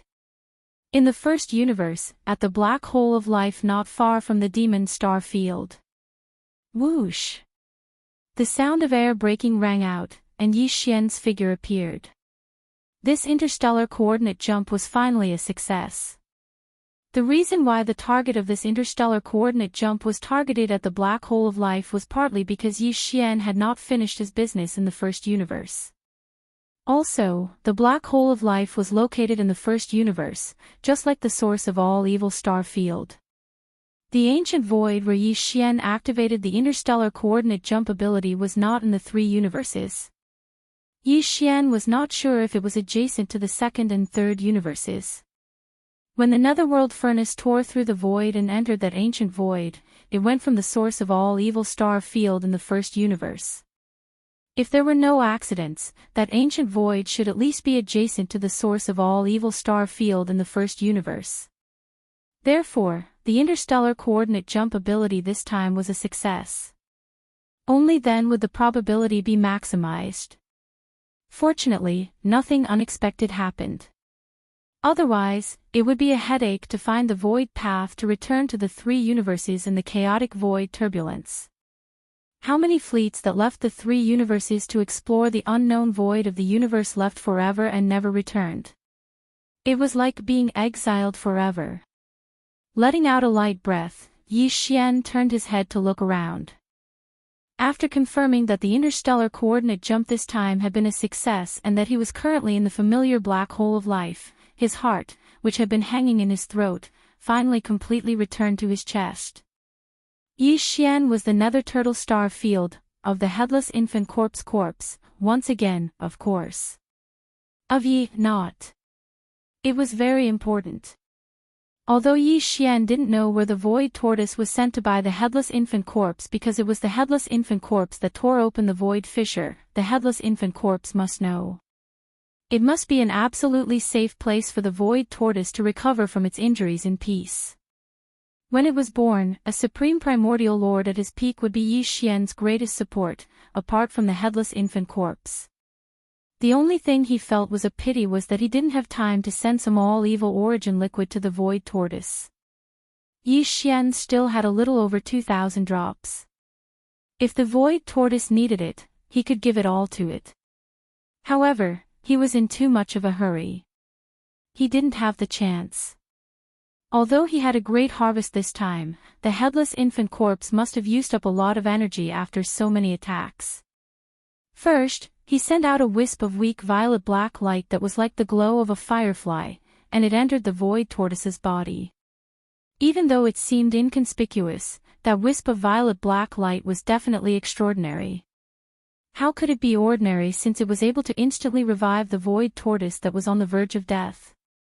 After that, besides sending the void tortoise away and executing a great ability to flatten space and erase all traces, the headless infant corpse had shot out a wisp of the same violet-black light towards the black tribulation cloud in the distance before it was taken away by Yi Xian. If nothing unexpected happened, the azure eye of the heaven Dao would have been caught off guard as soon as it descended, and it would have been injured by this wisp of violet-black light. Unfortunately, Yi Xian had already left at that time, so he was unable to witness this scene at all. On the other hand, the headless infant corpse that was in the process of recovering had definitely exhausted a lot of energy from these attacks. Unfortunately, even though he knew that Yi Xian possessed a large amount of all-evil origin liquid, he didn't ask for it at all. This made Yi Xian feel really helpless. He wanted to help, yet he was unable to do so. Perhaps this all-evil origin liquid isn't of any use to the headless infant corpse at all, Yi Xian thought of the azure eye of the heaven Dao. He was also in the process of recovery, and he was the one who had set up the netherworld furnace refinement formation. If the all-evil origin liquid produced by the netherworld furnace was useful to existences at the level of the azure eye of the heaven Dao and the headless infant corpse, then why wouldn't the azure eye of the heaven Dao use it himself? Yi Xian immediately shook his head and laughed bitterly when he thought up to this point. A top-notch bigwig is a top-notch bigwig after all. This is a top-notch resource that even the almighty figures of the primordial era and the primordial exalts only get a few drops or even a drop every year, yet he actually doesn't take a fancy to it. Sigh, comparisons are odious. Because of this, Yi Xian thought of the netherworld furnace once more. If nothing unexpected happened, then the netherworld furnace should have returned to the origin of all evil by now. Perhaps the refinement after this hunt had already begun. However, it would obviously take some time for the final product of the refinement to be produced. Yi Xian wasn't in a hurry to go over immediately. On one hand, he was worried about the azure eye of the heaven Dao. On the other hand, he could arrive instantly after activating the interstellar coordinate jump ability, so he didn't have to worry about missing anything at all. As for what he had to do now, Yi Xian pondered for a moment before his heart began to burn with excitement. He wasn't in a hurry to deal with the remains of the 500 or so powerful primordial beings he had obtained from the netherworld furnace this time. What truly made his heart beat faster was the continuation of the ancient Dongshu technique. Now that he had obtained the complete version of the ancient Dongshu technique, this was the supreme inheritance of the Void Tortoise lineage, and it was of great significance to Yi Xian. Come to think of it, his cultivation had been stagnant for a very long time. His physical body and blood cultivation was now at the cosmic realm level 5, but his cultivation of the ancient Dongshu technique was still stuck at the 8th level, the black hole realm level 9 great perfection. Chapter 3885. Currently, there were a total of 9 items hovering above Yi Xian's sea of consciousness. In the center were the Rai Di seal and the farmer god cauldron. One of them was a naturally born treasure, while the other was a primordial treasure. Furthermore, they were both heavy artifacts. As for the Rai Di seal and the farmer god cauldron, there were 7 small items: the spirit source core, the void essence crystal, the fallen sky bow, the black gold dragon scale, the netherworld claw, the primordial little demon ape, and the ancient tortoise shell that he had just entered. They each represented one of Yi Xian's abilities or bloodlines, and they were all his strongest trump cards. However, the one that Yi Xian's consciousness was approaching was the ancient tortoise shell that had just entered the group. This tortoise shell represented the supreme bloodline inheritance of the void giant tortoise. It was also the strongest cultivation technique that belonged to this race, the ancient cave void technique. At this moment, as Yi Xian's consciousness came into contact with this ancient tortoise shell and activated it, his mind trembled as he instantly entered an image of the inheritance imprinted on the tortoise shell. This image was of an ancient, primordial void that exuded endless vicissitudes of life. Roar! An earth-shattering roar came from the depths of the endless void, attracting Yi Xian's consciousness over. The image changed. A huge claw that was as vast as the sky stretched out from the endless darkness. With a casual swipe, the void instantly collapsed and an entire star field collapsed. Then, a round, flat head stretched out from the endless darkness. Boundless chaotic mist lingered around its eyes, making it impossible to see the light in its eyes. This was a giant tortoise. Just one shell pattern on its body was as large as a star system. As it crawled out from the darkness, the aura it emitted enveloped the entire universe, causing this part of the void to tremble as if it couldn't withstand it and was about to collapse. Then, Yi Xian quickly received the inheritance information of the ancient cave void technique in his mind. In the picture, an ancient giant turtle that was even larger than the stars was roaming in the galaxy with its physical body. It raised its head and roared, and a black energy rushed out from its mouth. Like a small meteor, it rushed into the endless horizon. At first, it was a small star core. Then, it grew into a shooting star. Slowly, it grew into a satellite, a planet, and then a star. In the end, it grew into a nebula and a vast galaxy. Then, it suddenly exploded and shrank to the extreme, turning into a black hole in the vast starry sky. Devour all things. This whole process was the first 8 realms of the starry sky level cultivation. There was no more after that, because the tortoise shell was only damaged, the inheritance was broken. These were all present in the damaged tortoise shell that Yi Xian had obtained previously, and only these were present. But now, the simple tortoise shell condensed from the complete inheritance in his mind clearly contained more information than the previous 8 great realms. After the black hole realm came the origin point, followed by the grotto heaven realm, mystic light realm, void space realm, genesis realm, cosmic light realm. At this time, a corresponding change occurred in the inheritance picture. The huge black hole that represented the 8th great realm of the starry sky level quickly condensed. When it reached its limit, it turned into a faint dot. This was the profound meaning of the origin realm. During the process of the black hole condensing into a dot, a large number of obscure runes were released from Yi Xian's mind like compressed packets being released. Come, he instantly understood. Then, the tiny dot formed by the extreme condensing of the black hole expanded again, evolving into a small paradise. It emitted a mysterious light, giving birth to a void, giving birth to the initial embryonic form of a star domain, and finally becoming a vast universe with stars and voids, forming a complete universe. This whole process was the path that the ancient cave void technique had to take to reach the first 15 great realms of the starry sky level. The picture demonstration was only a representation of the image. Most importantly, during the demonstration process, it continuously released the obscure mysteries of the technique that appeared in Yi Xian's mind. Righteousness. Although Yi Xian had already obtained the complete inheritance of the ancient cave void technique, and if he continued to cultivate, he could even grow to become a supreme existence like the giant void tortoise. But now, the realm of his physical body and vital energy was only at the cosmic light level. He was advancing towards the last great realm of the first 15 great realms of the starry sky level, which was the universe level. Therefore, what the simple tortoise shell demonstrated now was only the complete profound meaning of the first 15 great realms. The subsequent demonstrations of the profound meanings of the Star Lord level, Domain Lord level, Sector Lord level, Universe level, and Immortal level would only appear when his cultivation base reached a certain level. Yi Xian was not in a hurry. He immediately withdrew from the inheritance picture, adjusted his state of mind, and began to cultivate from the 8th great realm, the 9th great perfection of the black hole level. The next moment, in the sea of cultivation under the ancient tortoise shell that was suspended above his sea of consciousness, endless waves of sea of consciousness suddenly surged up like a tsunami. The entire vast sea of consciousness came to life, completely churning.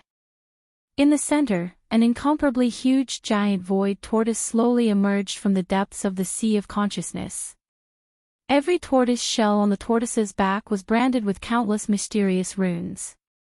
This giant void tortoise represented the ancient cave void technique that Yi Xian cultivated.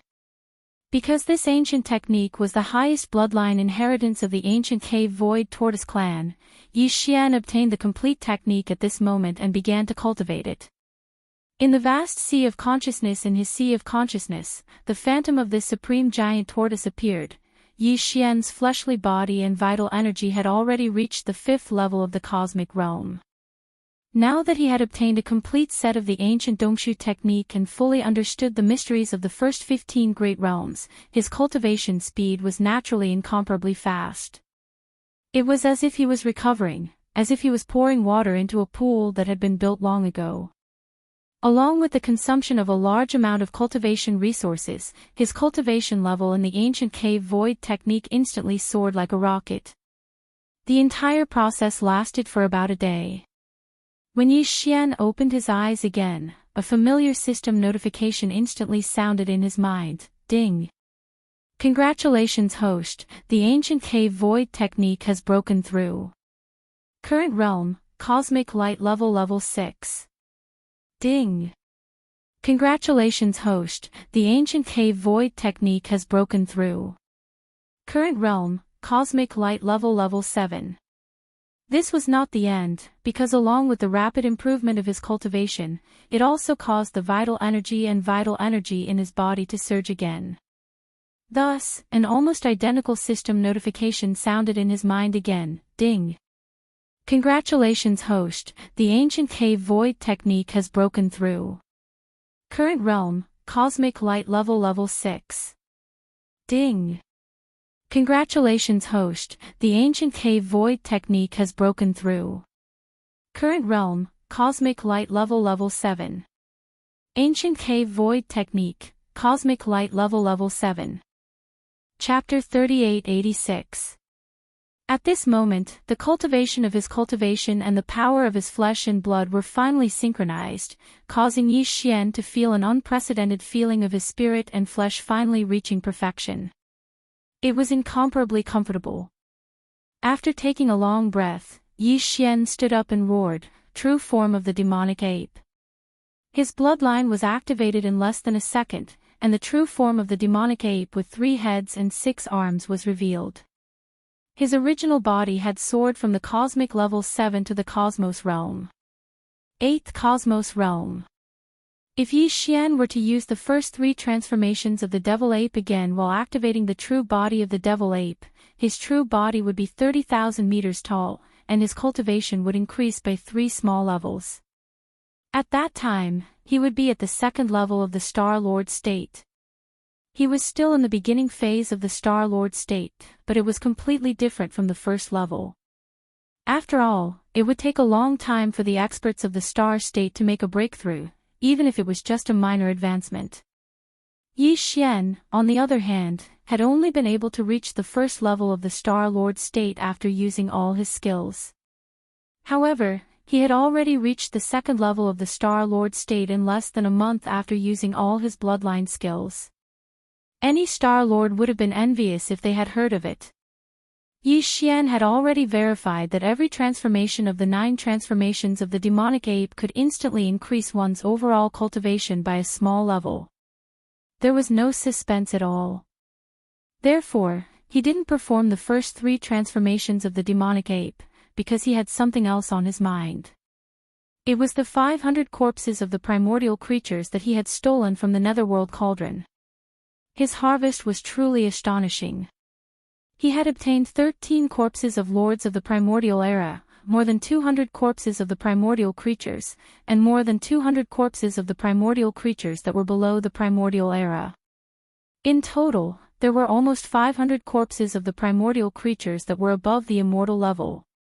It was definitely a shocking amount of resources. Although it didn't seem like much compared to the total number of corpses in the netherworld cauldron, Yi Xian would have had to rely on luck if he wanted to obtain one of the corpses of the primordial creatures that were above the immortal level. Very soon, Yi Xian cancelled the true form of the ancient demonic ape and reverted to his human form. He had chosen the appearance of Linghu young master. Hiu. With a wave of his hand, the farmer god cauldron was summoned from his body and suspended in front of him. Although it wasn't in its complete form like a giant star, it was still a colossal object with a diameter of 10,000 feet. The 500 corpses of the primordial creatures that he had stolen from the netherworld cauldron were all above the immortal level. Among them, there were even 13 corpses of the lords of the primordial. With Yi Xian's current strength, it was impossible for him to take them into his body directly. He could only rely on the farmer god cauldron and borrow its power. Now, these precious corpses of the primordial creatures were all stored in sealed caves at the bottom of the volcano in the central region of the cauldron space inside the cauldron by Yi Xian. Just like the corpse of the primordial underworld ant first-generation descendant he had obtained from the Hell Ant tribe and the corpse of the primordial purple-gold void rat he had obtained from the space rat tribe, each corpse was stored separately in a sealed cave. After summoning the farmer god cauldron, Yi Xian didn't immediately take action. He seemed to have sunk into deep thought, pondering over something. According to his calculations, even if the netherworld cauldron returned to the origin of all evil right after him, it would immediately begin refining the thousands of corpses of the primordial creatures they had obtained from this hunt. Even if the netherworld cauldron itself had undergone an evolution and its power had increased compared to before, it would still take at least 3 days to complete the refinement of this cauldron of all evil origin fluid. It had only been a day since he had launched an interstellar coordinate jump and returned to the black hole of life. There were still 2 days left. Wasting time wasn't a solution. Moreover, he had just experienced a cultivation breakthrough, so it wasn't very suitable for him to waste time cultivating.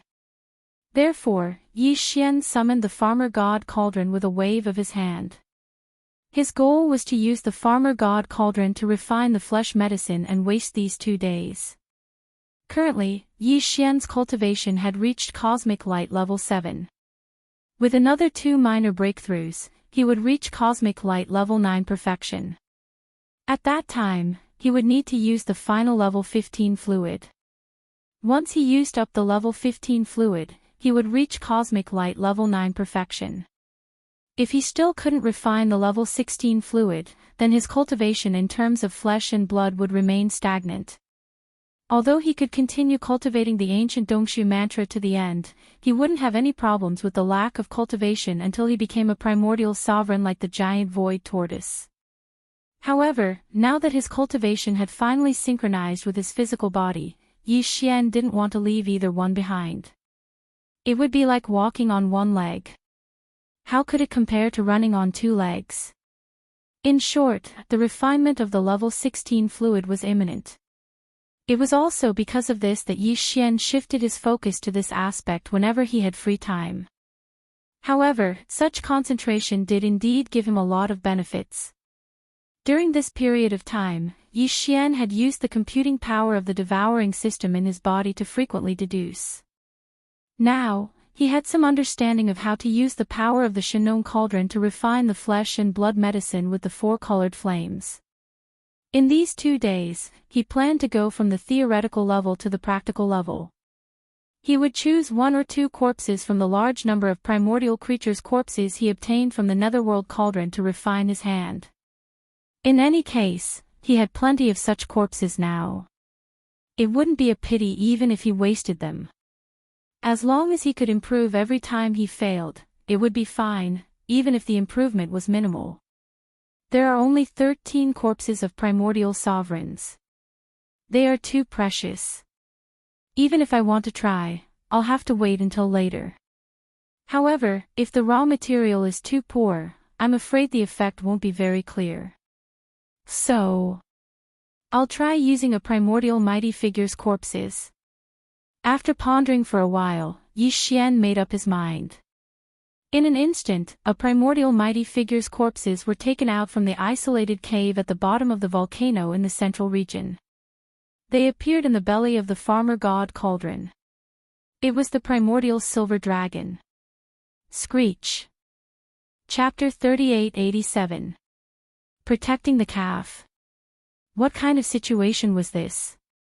Yi Xian was stunned on the spot. His mind was a little confused. After a few moments of daze, he vaguely understood what was going on. If he guessed correctly, this silver dragon that he was going to use to refine the four-color Shenong flame into a great medicine should be a creature from the primordial era that belonged to the headless infant corpse. Although the silver dragon had already fallen, in the eyes of the headless infant corpse, even if it was just a precious body, it would not be treated this way. Although this was a little unreasonable, it was not difficult to understand. Yi Xian also agreed with this. Since the silver dragon was not going to work, then he would just change to another precious body. It was impossible that the 500 or so primordial era corpses in his hands were all from the headless infant corpse's camp in that great battle of the primordial era, right? Depressed, Yi Xian put the silver dragon's corpse back and took out a black armored unicorn. It was also the corpse of a powerful being from the primordial era, and tried to draw a wisp of Shenong's four colors flame closer. This time, although the headless infant corpse did not let out a fierce roar, Yi Xian's chest still burned with a warning. Fine, it still did not work. This black armored unicorn was probably from his camp back then. His luck was too good. He randomly picked 2 corpses and it was 2 consecutive hits. Depressed, Yi Xian could only send the black armored unicorn back and take out another corpse of a powerful being from the primordial era. In the end, it still did not work. I'll endure. At this time, Yi Xian was already quite impatient, but he did not flare up. Instead, he continued to test it repeatedly. After 13 consecutive times with the same result, Yi Xian finally went berserk. He jumped on the spot and roared thunderously, "You did it on purpose. You definitely did it on purpose. This young master does not believe that his luck will be so good today. 13 consecutive hits. Can you not be so obvious when you are trying to trick me?" After being warned 13 times in a row, Yi Xian was now sure that he had been tricked by the headless infant corpse. The anger in his heart grew stronger and stronger. His words were also somewhat impolite. Even if this young master's luck is really too good, winning all the bets, and these 13 corpses were indeed warriors of our camp back then, so what? Now that this young master is being dragged into this mess by you, I have to grow up as soon as possible, right? These guys have been dead for countless years. Their corpses are also a kind of resource. Why can't we use them ourselves? It is best not to be so of them. With that said, Yi Xian planned to take advantage of the anger in his heart to cook the rice first.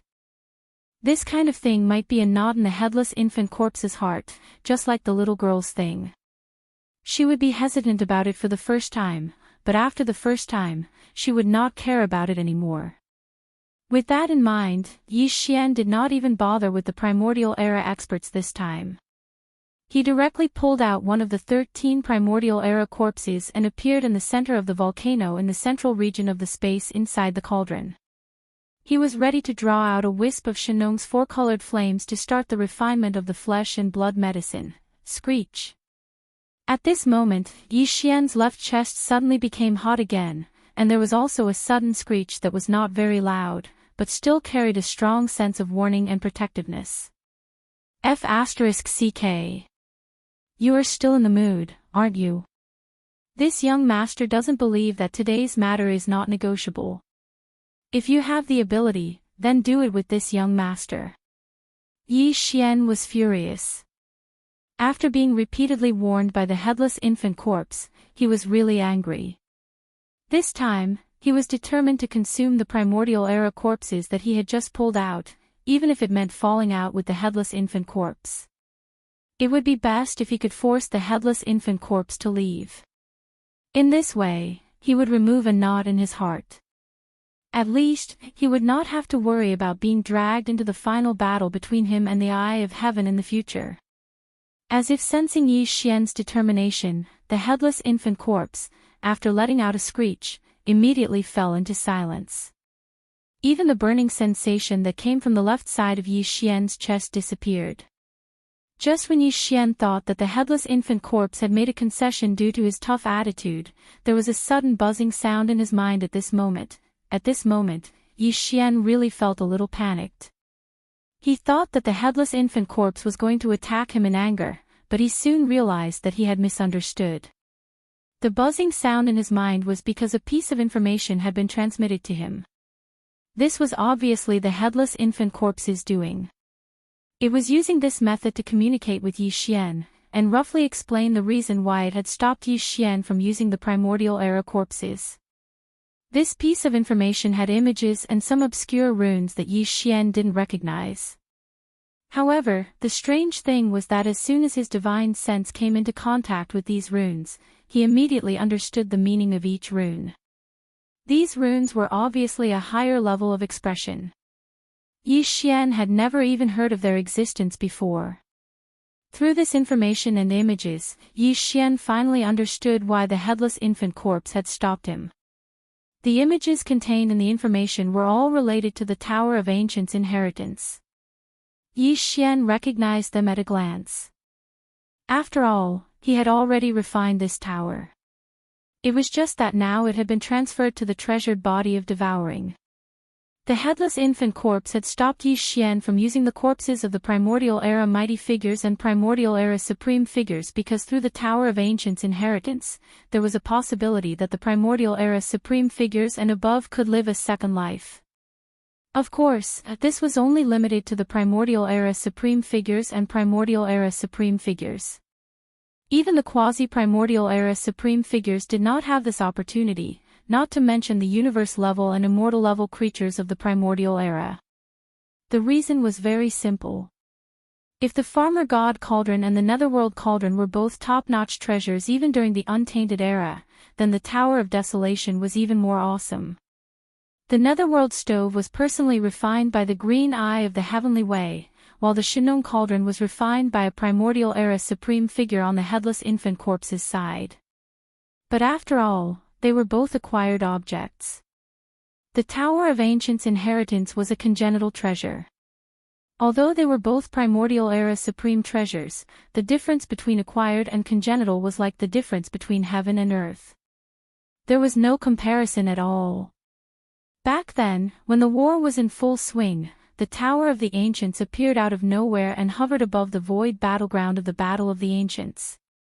All the existences above the level of the Ancients who had not yet fallen could send a strand of their spiritual sense into the Tower of the Ancients, regardless of which side they belonged to. No one knew where the Tower of the Desolate Land's inheritance came from, but they instantly understood its meaning. After this strand of spiritual sense was handed over, it would be preserved by the Tower of the Desolate Land's inheritance. Even if they were to fall in this battle, with this strand of spiritual sense, they would be able to revive in the future and live a second life. Chapter 3888. In fact, in addition to the corpse ancestor Hanba and the corpse ancestor Ho Qing in the Yanluo, even in the Tower of Desolation, there was another powerful figure from the Desolation era who had indeed lived a second life. That was the venerable Void Ladle, who was now following the devouring avatar. It had even been able to reconstruct its true body due to some kind of opportunity. Unlike the demonic dragon phantom that was also following the devouring avatar, it had a real body. Although the current venerable Void Ladle was still very weak, at least it could not be compared to the first life of a powerful figure from the Desolation era when it was at its peak. Even after its second life, the evolution of its life form was not high enough, so many of its memories were sealed. However, as time passed, as the venerable Void Ladle's cultivation base and strength slowly increased, the degree of evolution became higher and higher. Everything that he had sealed in this source of spiritual sense of the past, obviously, all the memories would be unsealed one after another. In the end, when the second life of the venerable Void Ladle had also grown to the level of a powerful figure from the Desolation era, all the sealed memories would return. As a result, it was no different from being reborn in its peak state. However, only a wisp of the source of spiritual sense was retained in the Tower of Desolation era. Like a seed, it had the possibility of living a second life. However, whether it could really make this second life a reality was still uncertain. For example, the demonic dragon phantom that was following the devouring avatar. Like the venerable Void Ladle, it was also a powerful figure from the Desolation era. It had left a wisp of its source of spiritual sense in the Tower of Desolation era. But now, due to a coincidence, the Void Ladle sovereign was able to reconstruct his true body with Yi Xian's blessing and truly live a second life. As long as he didn't die prematurely during this process, once he completely matured, it would be equivalent to being reborn. However, the demonic dragon phantom was different. Although his source of spiritual sense was also brought out of the Tower of Desolation era by Yi Xian, it was only an energy phantom. It did not have a physical body, so it could not be considered to have truly lived a second life.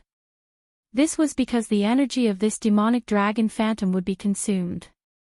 If it did not encounter an opportunity to reconstruct the true body of the demonic dragon. In the end, when the energy of the demonic dragon's shadow was completely depleted, the source of consciousness that he had left in the Tower of Desolate Antiquity and was later brought out by Yi Xian would also be destroyed. At that time, the primordial demonic dragon would have completely fallen. Even the seed it had left behind to live a second life would be destroyed. It could be said that the origin of spiritual sense left in the Tower of Ancients' inheritance by the masters of both camps who were at the level of the primordial great powers could only be regarded as a seed. However, whether this seed could sprout again, reconstruct its true form, and live a second life would depend on its own circumstances. Fate. It was not easy for an existence of this level to reconstruct their true body. This was related to their own bloodline attribute. For example, corpse ancestor Hanba and corpse ancestor Ho Qing. Although Yi Xian had a large number of top-grade resources in his hands, without the origin of corpse Dao, Hanba and Ho Qing would not be able to reconstruct their true forms. Hanba was the luckiest. A wisp of corpse Dao origin was originally sealed in the Yanluo. After she woke up first, she immediately used it to reconstruct her true form. After that, she was able to use top-grade resources such as the innate chilling spiritual liquid. Otherwise, without her true form, these top-grade resources would not be able to solve the problem. She would not be able to solve the problem. In fact, Ho Qing was also lucky. In the ancestral land of the Space Rat clan, she had also obtained a wisp of corpse Dao origin from the remains of the purple gold void rat. If this wisp of corpse Dao origin had not helped her reconstruct her true form, it would have been useless no matter how many top-grade resources Yi Xian had given her. This included Void Lord Ladle. If Yi Xian had not possessed a void marrow crystal, he would most likely have ended up like the demon dragon's phantom. Since Lord Ladle had yet to reconstruct his true form, he could not be considered to have truly lived a second life. From this, it could be seen that although the Tower of Desolation contained a large number of Desolation-era experts of both camps and above, it was still very difficult to make these seeds germinate and truly live a second life. It was still very, very difficult. However, the 13 primordial supremes and the 200 or so primordial supremes remains that Yi Xian had obtained from the Netherworld Cauldron could perfectly solve this problem. The 13 primordial supremes and the 200 or so primordial supremes did not directly perish in the great battle back then. Basically, they had all fled into the void crack after being severely injured. After a period of healing and recovery, they could not hold on in the end and died due to the loss of their consciousness. Although their consciousness was gone, the remains of their true forms were still there. With these well-preserved remains, their rebirth and resurrection were much more convenient than the other primordial supremes who had perished in that battle. Although the headless infant corpse did not dare to guarantee the success rate, after all, even he and the Heavenly Eye were confused about the origins of the desolate ancient inheritance tower. They had no way of knowing. When the battle began back then, it was only because they saw this mysterious innate treasure tower that they did not side with either side. Moreover, it only took action to collect the primordial supremes and above primordial supreme's spiritual source and nothing else. Therefore, it did not interfere and allowed them to leave after completing their mission. However, according to the headless infant corpse's deduction, if these primordial sovereigns and primordial sovereigns were able to preserve their complete bodies, they would be able to fuse with their own spirit sense essence, which they had taken the initiative to separate and preserve in the ancient Tower of Inheritance back then. Then, there was at least a 50% chance that they could directly resurrect with their true forms and live a second life, without waiting for the opportunity to reconstruct their bloodline real bodies. This was originally their true forms, so it was the most suitable. If a wisp of primordial supreme spiritual source entered, the compatibility would be perfect. Then, why would they need to reconstruct their bloodline real bodies? It was precisely for this reason that the headless infant corpse prevented Yi Xian from taking action on these remains, even if they were from the opposing camp back then. After all, the first life was the first life, and the second life was like a new life. Even the existence of life was different. Even if they were from the opposing camp back then, it was not impossible to instigate them in this life. If it really did not work, then it could be erased at that time. Of course, this was only limited to the primordial supremes and above. As for the rest, it was not included in this list. This was because even if their remains were well preserved, there was not a wisp of primordial supreme spiritual source left in the Tower of Desolation. Naturally, there was no chance for them to live a second life. In other words, of the more than 500 primordial supremes remains that Yi Xian had brought out from the netherworld furnace this time, nearly half of them could not be taken lightly. The headless infant corpse would be left for the future.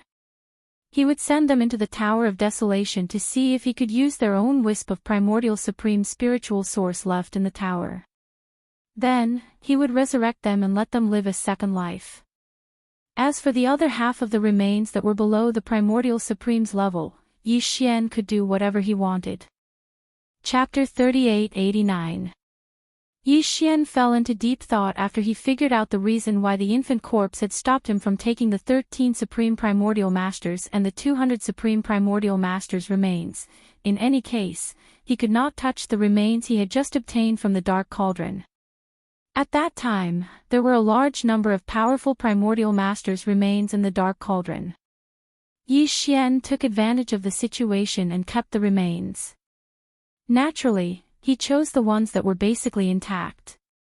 Therefore, the 500 or so primordial creature corpses he had obtained were all in perfect condition. More than half of the primordial masters' remains were below the level of supreme primordial masters.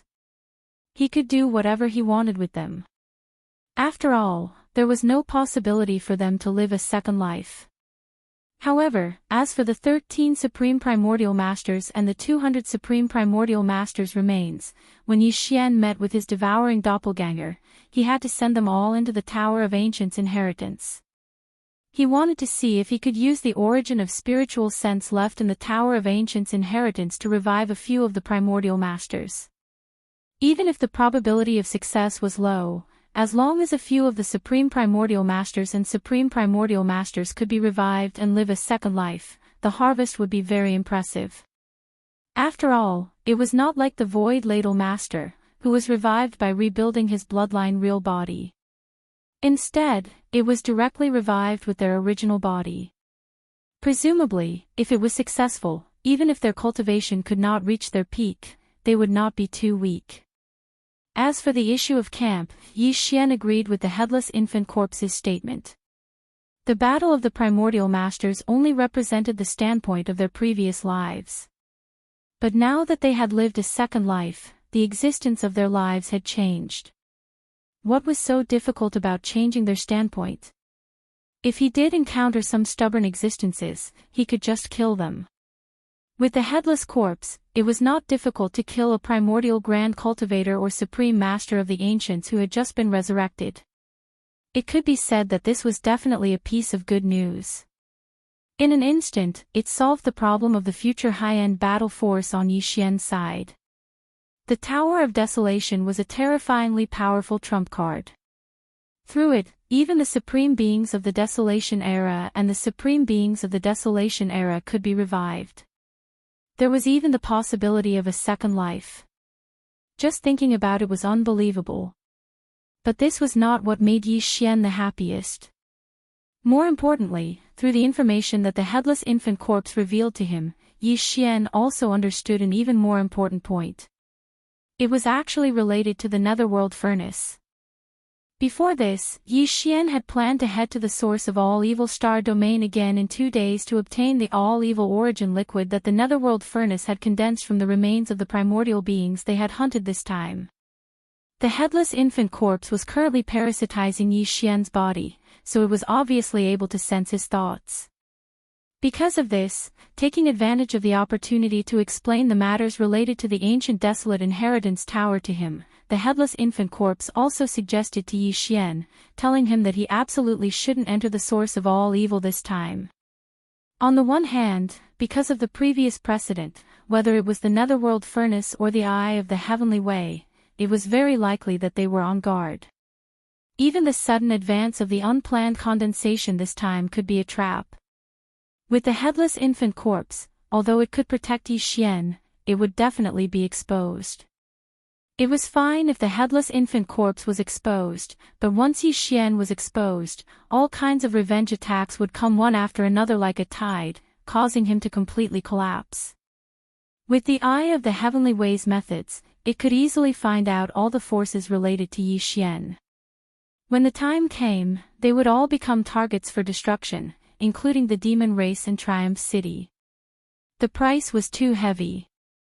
Just for the all-evil origin liquid condensed by the Netherworld Furnace this time, it was really not worth taking such a huge risk. Of course, the Headless Infant Corpse didn't mean to leave the matter at that and allow the all-evil origin liquid condensed by the Netherworld Furnace this time to be transported by the runic chains to the high-level forces of the enemy camp that needed it, helping them recover from their injuries. In fact, the Headless Infant Corpse didn't just give a warning. It even gave a suggestion. If they acted according to its suggestion, if they succeeded, the all-evil origin liquid condensed by the Netherworld Furnace would sooner or later belong to Yi Xian. The content of this suggestion was very simple and it was finished in a single sentence. It was to find a way to prevent the all-evil origin liquid condensed by the Netherworld Furnace this time and in the future from being transported out through the runic chains. As long as they could do this, the all-evil origin liquid would remain in the Netherworld Furnace. One day, it would all belong to Yi Xian. That was because the Headless Corpse of the infant child had already plotted against the Netherworld Furnace in the dark. Previously, when Yi Xian appeared in the source of all evil as the primordial little demon ape, in order to obtain the approval and protection of the nether furnace, Yi Xian had handed over a drop of soul blood to the primordial turtle so that he could help fuse it into the nether furnace. This drop of soul blood had been tampered with by the headless infant corpse. The headless infant corpse had added something inside, but it hadn't been activated yet because the time wasn't right. Once it was activated, the headless infant corpse had an 80% chance of seizing control of the netherworld furnace from the heavenly Dao's green eye. At that time, Yi Xian only needed to refine the netherworld furnace like the farmer god cauldron. At that time, the heavenly Dao's green eye wouldn't be able to do anything no matter how unwilling he was. Unless he killed Yi Xian, he wouldn't be able to take back the netherworld furnace. Since the netherworld furnace had been refined, the all-evil origin liquid that was stored inside the netherworld furnace that hadn't been transported out through the runic chains would naturally belong to Yi Xian. He could do whatever he wanted with it, too despicable. Too shameless. After understanding all of this, Yi Xian was so agitated that he almost jumped up on the spot. Right now, he was extremely suspicious that his way of doing things had gradually become a little unorthodox, where he would rob and extort for no reason. This was most likely because the headless infant corpse had turned into a corpse lamp tattoo and followed him everywhere, thus affecting his own body. It was very obvious that this guy was too ruthless and too despicable. Compared to him, Yi Xian's previous robberies and extortions were simply child's play.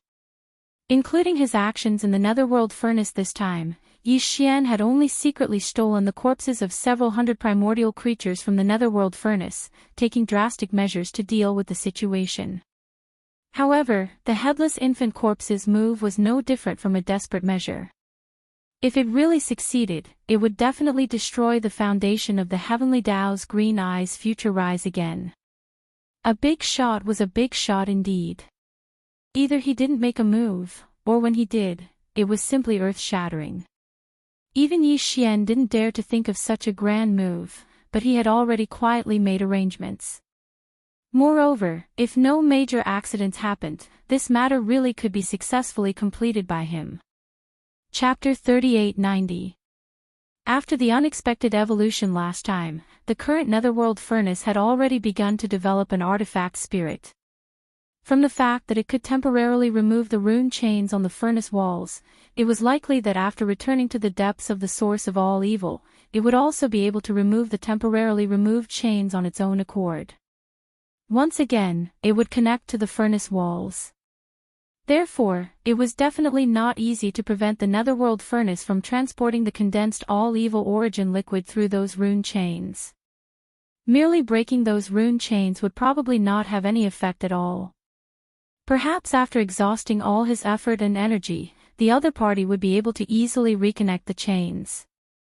If that was really the case, Yi Xian would probably go crazy. The best method was to completely destroy those rune chains. Of course, they could only destroy half of the rune chains used to transport the product of the netherworld furnace, the all-evil origin liquid.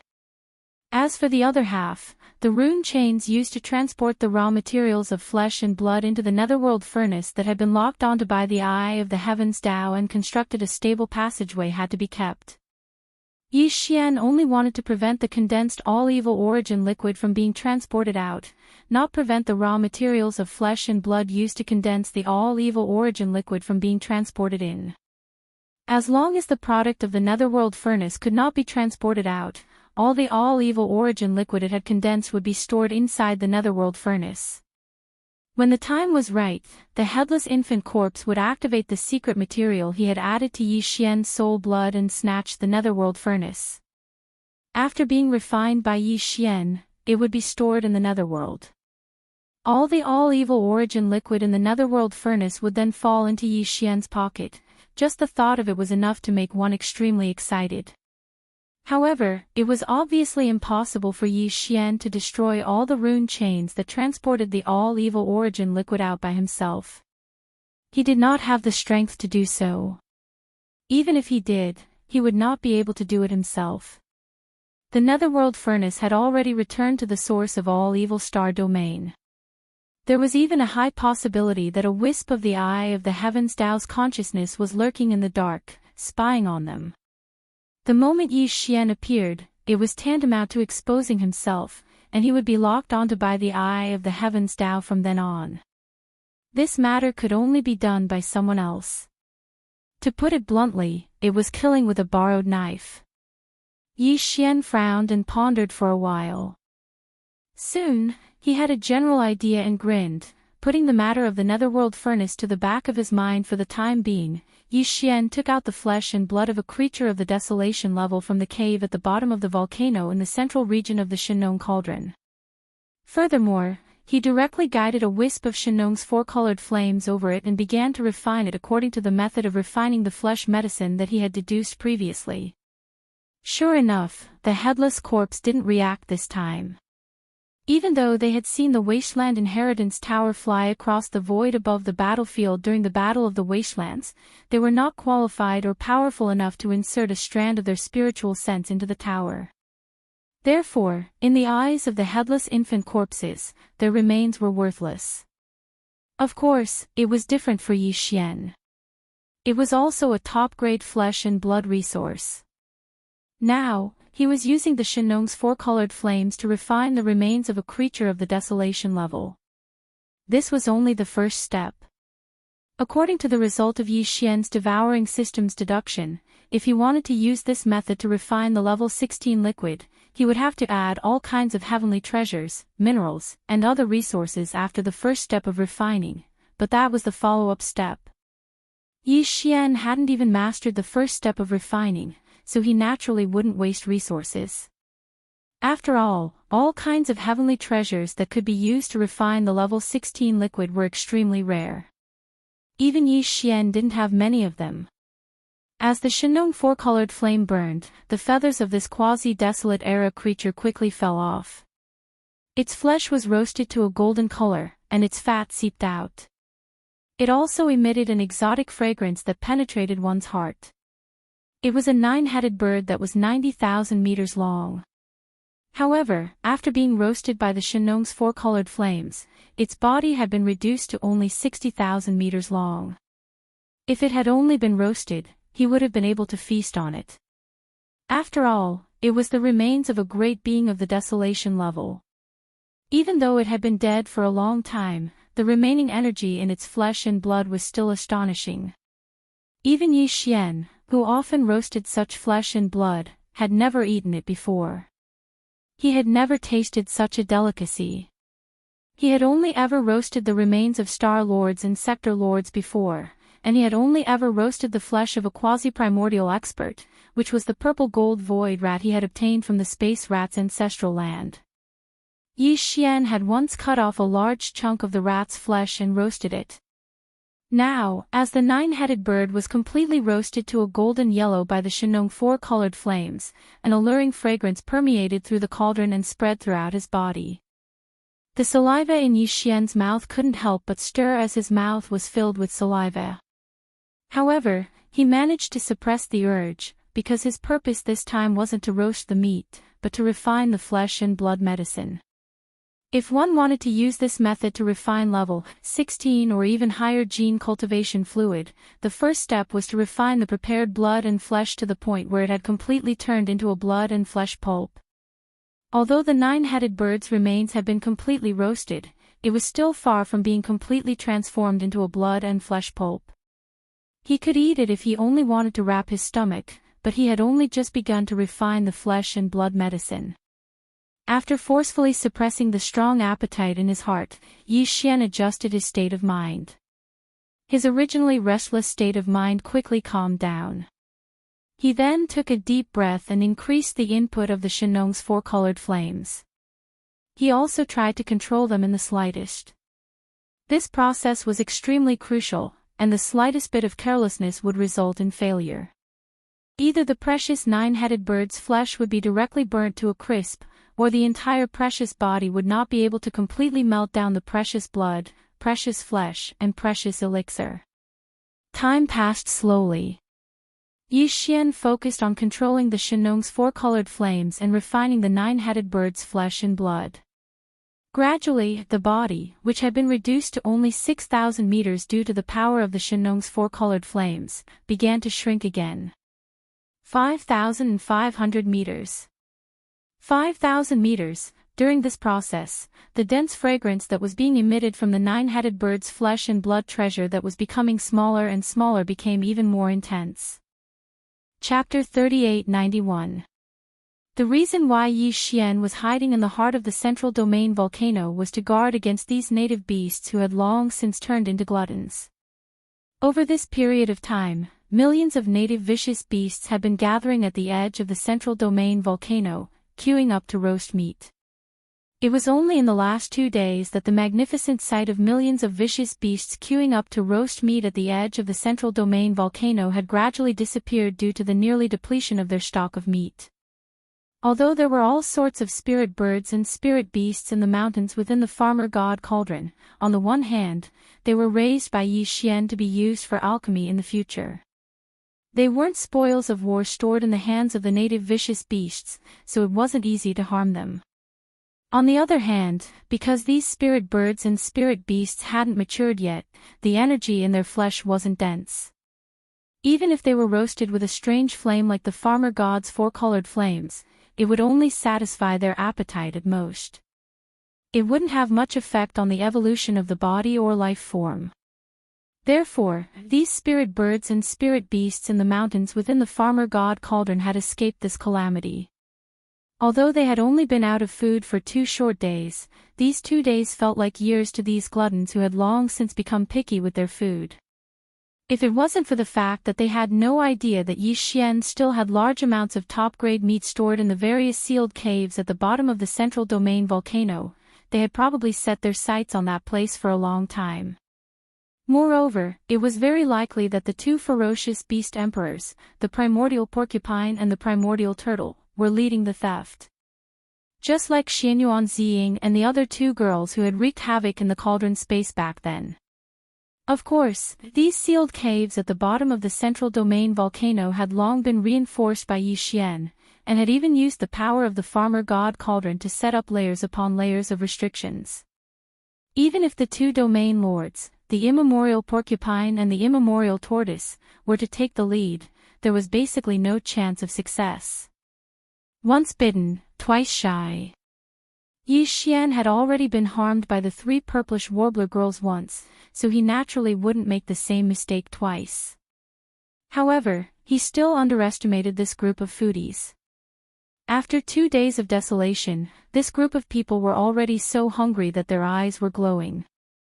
At this moment, although Yi Xian was hiding in the center of the central region's volcano and refining his hands, the 9-headed bird's flesh and blood was being roasted, and the fragrance that was being continuously refined spread out through the vast volcano's crater. The entire cauldron's vast space had long been filled with fragrance. Millions of people. When the foodie smelled it, he immediately became spirited. It was as if they had been injected with chicken blood.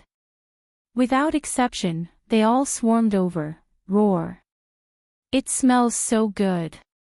This pig dares to bet that this time, what is being roasted is definitely the flesh and blood of a universe-level existence. Who did it? I'm very angry, and the consequences are very serious. That's right. That's right. The aroma seems to be coming from the bottom of the volcano. Pull it out. Pull out the guy who is eating the barbecued meat alone. God damn it. He picked up a piece of the universe-level flesh treasure and didn't give it to Master Pig and Master Tortoise. He's such a jerk. Woo! Millions of indigenous ferocious beasts all rushed out from the surrounding mountains and gathered around the crater of the central region's volcano. They crouched down and peered into the depths of the volcano's crater. This scene was truly strange and inexplicable, causing Yi Xian's entire body to tremble.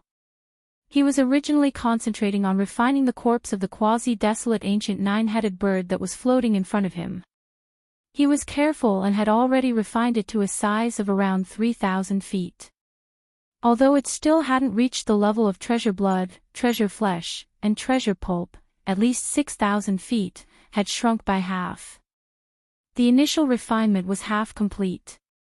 Unfortunately, all of this was in vain.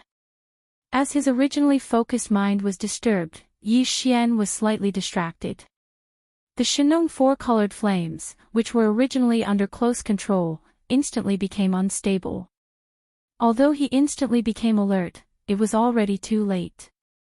In less than half an instant, the nine-headed bird's flesh and blood that had shrunk to around 3,000 feet due to the refinement had shrunk to around 10,000 feet. In the blink of an eye, about 1/10 of the treasure body had been roasted black.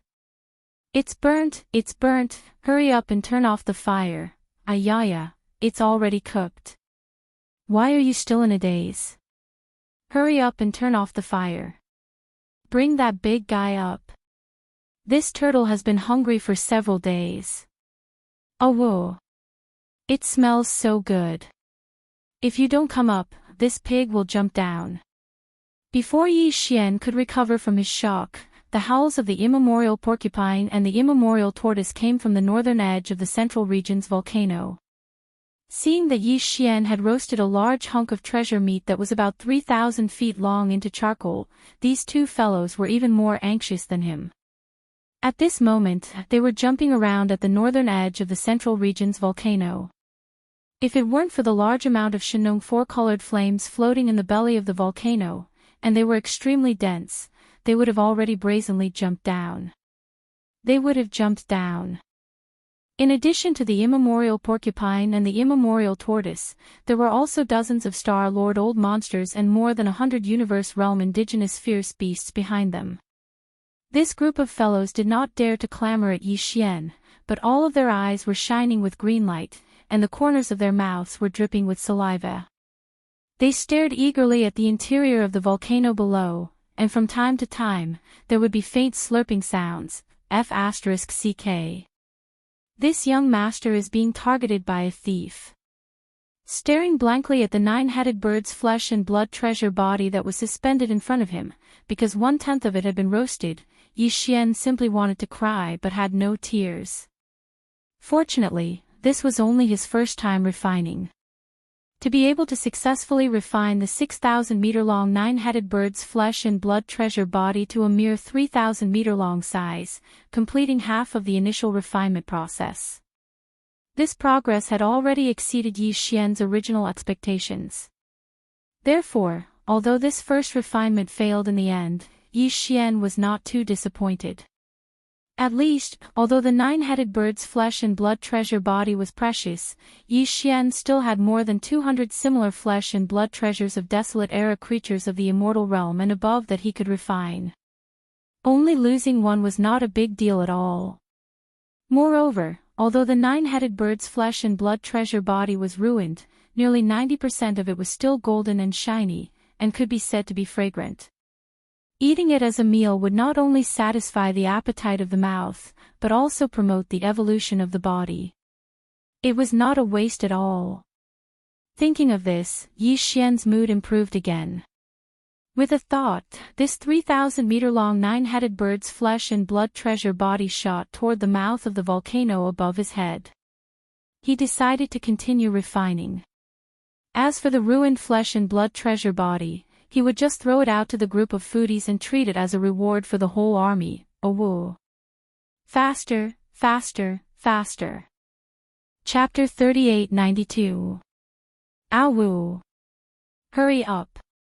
Hurry up. Hurry up. Roar. I can't hold it in any longer. It smells so good. It really smells so good. Seeing Yi Xian, who was at the bottom of the volcano, wave his hand and instantly throw over the pile of flesh and blood that emitted a rich fragrance and a shiny golden color. The large group of foodies, who were lying around the crater and looking down, immediately burst into an uproar. They seemed as if they'd gone mad as they howled incessantly. It was truly too noisy. Yi Xian frowned because if this continued, then he wouldn't be able to concentrate on refining at all. Right when he was about to reprimand them, the clamorous mouth of the volcano had suddenly become deathly silent. When he raised his head to look over, all the native ferocious beasts were nowhere to be seen. The area around the mouth of the volcano in the central region was too terrifying. A few million native ferocious beasts were lying at the edge of the volcano and sticking their heads out to look down, yet they hadn't covered the entire area. Yet now, not a single one could be seen. Along with the enormous nine-headed bird's flesh being carried away by the primeval porcupine and primeval turtle, the entire group of foodies actually swarmed over and left even faster than they'd arrived. In the blink of an eye, not a single beast could be seen. The nine-headed bird's flesh was still around 10 kilometers in size. Moreover, it was the corpse of an almighty figure from the quasi-primordial era, so its flesh and blood already contained formidable energy.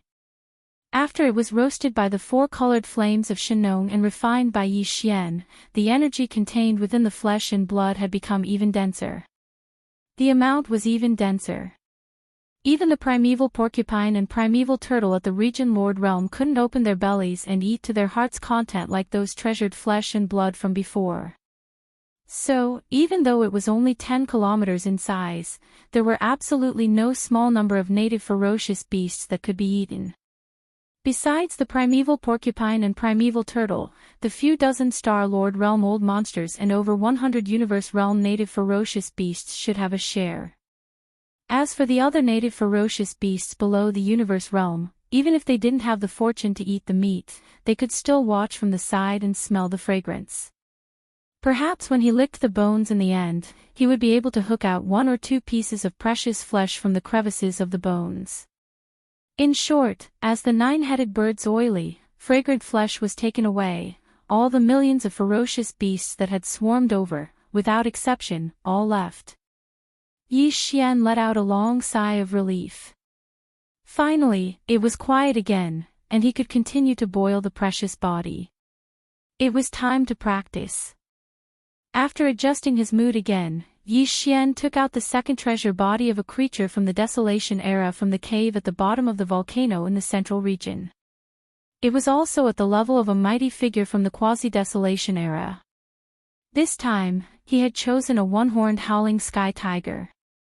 Its entire body was as white as jade, and it glittered like a treasure. Although it had been dead for a long time, the energy in its body had not dissipated, and the golden tiger blood had not dried up. It could be clearly seen from the wound on its right hind limb. Huff! With a wave of his hand, the Shenong four-colored flames that had just been withdrawn flared up again, and directly wrapped up the one-horned howling sky tiger's body. A new round of roasting and refining began. The one-horned howling sky tiger's fur was quickly refined, revealing its golden skin. Gradually, it was roasted to maturity, and its fat was dripping with a divine aura. It was full of energy. When the one-horned howling sky tiger's body was completely cooked, it was only about 70,000 feet. Everything else was discarded as dregs. However, this was still only the beginning. Yi Xian took a deep breath, calmed himself down, and continued. According to the steps of refining the great flesh medicine, he carried out the initial condensation. The goal was to completely refine this 70,000 feet huge body.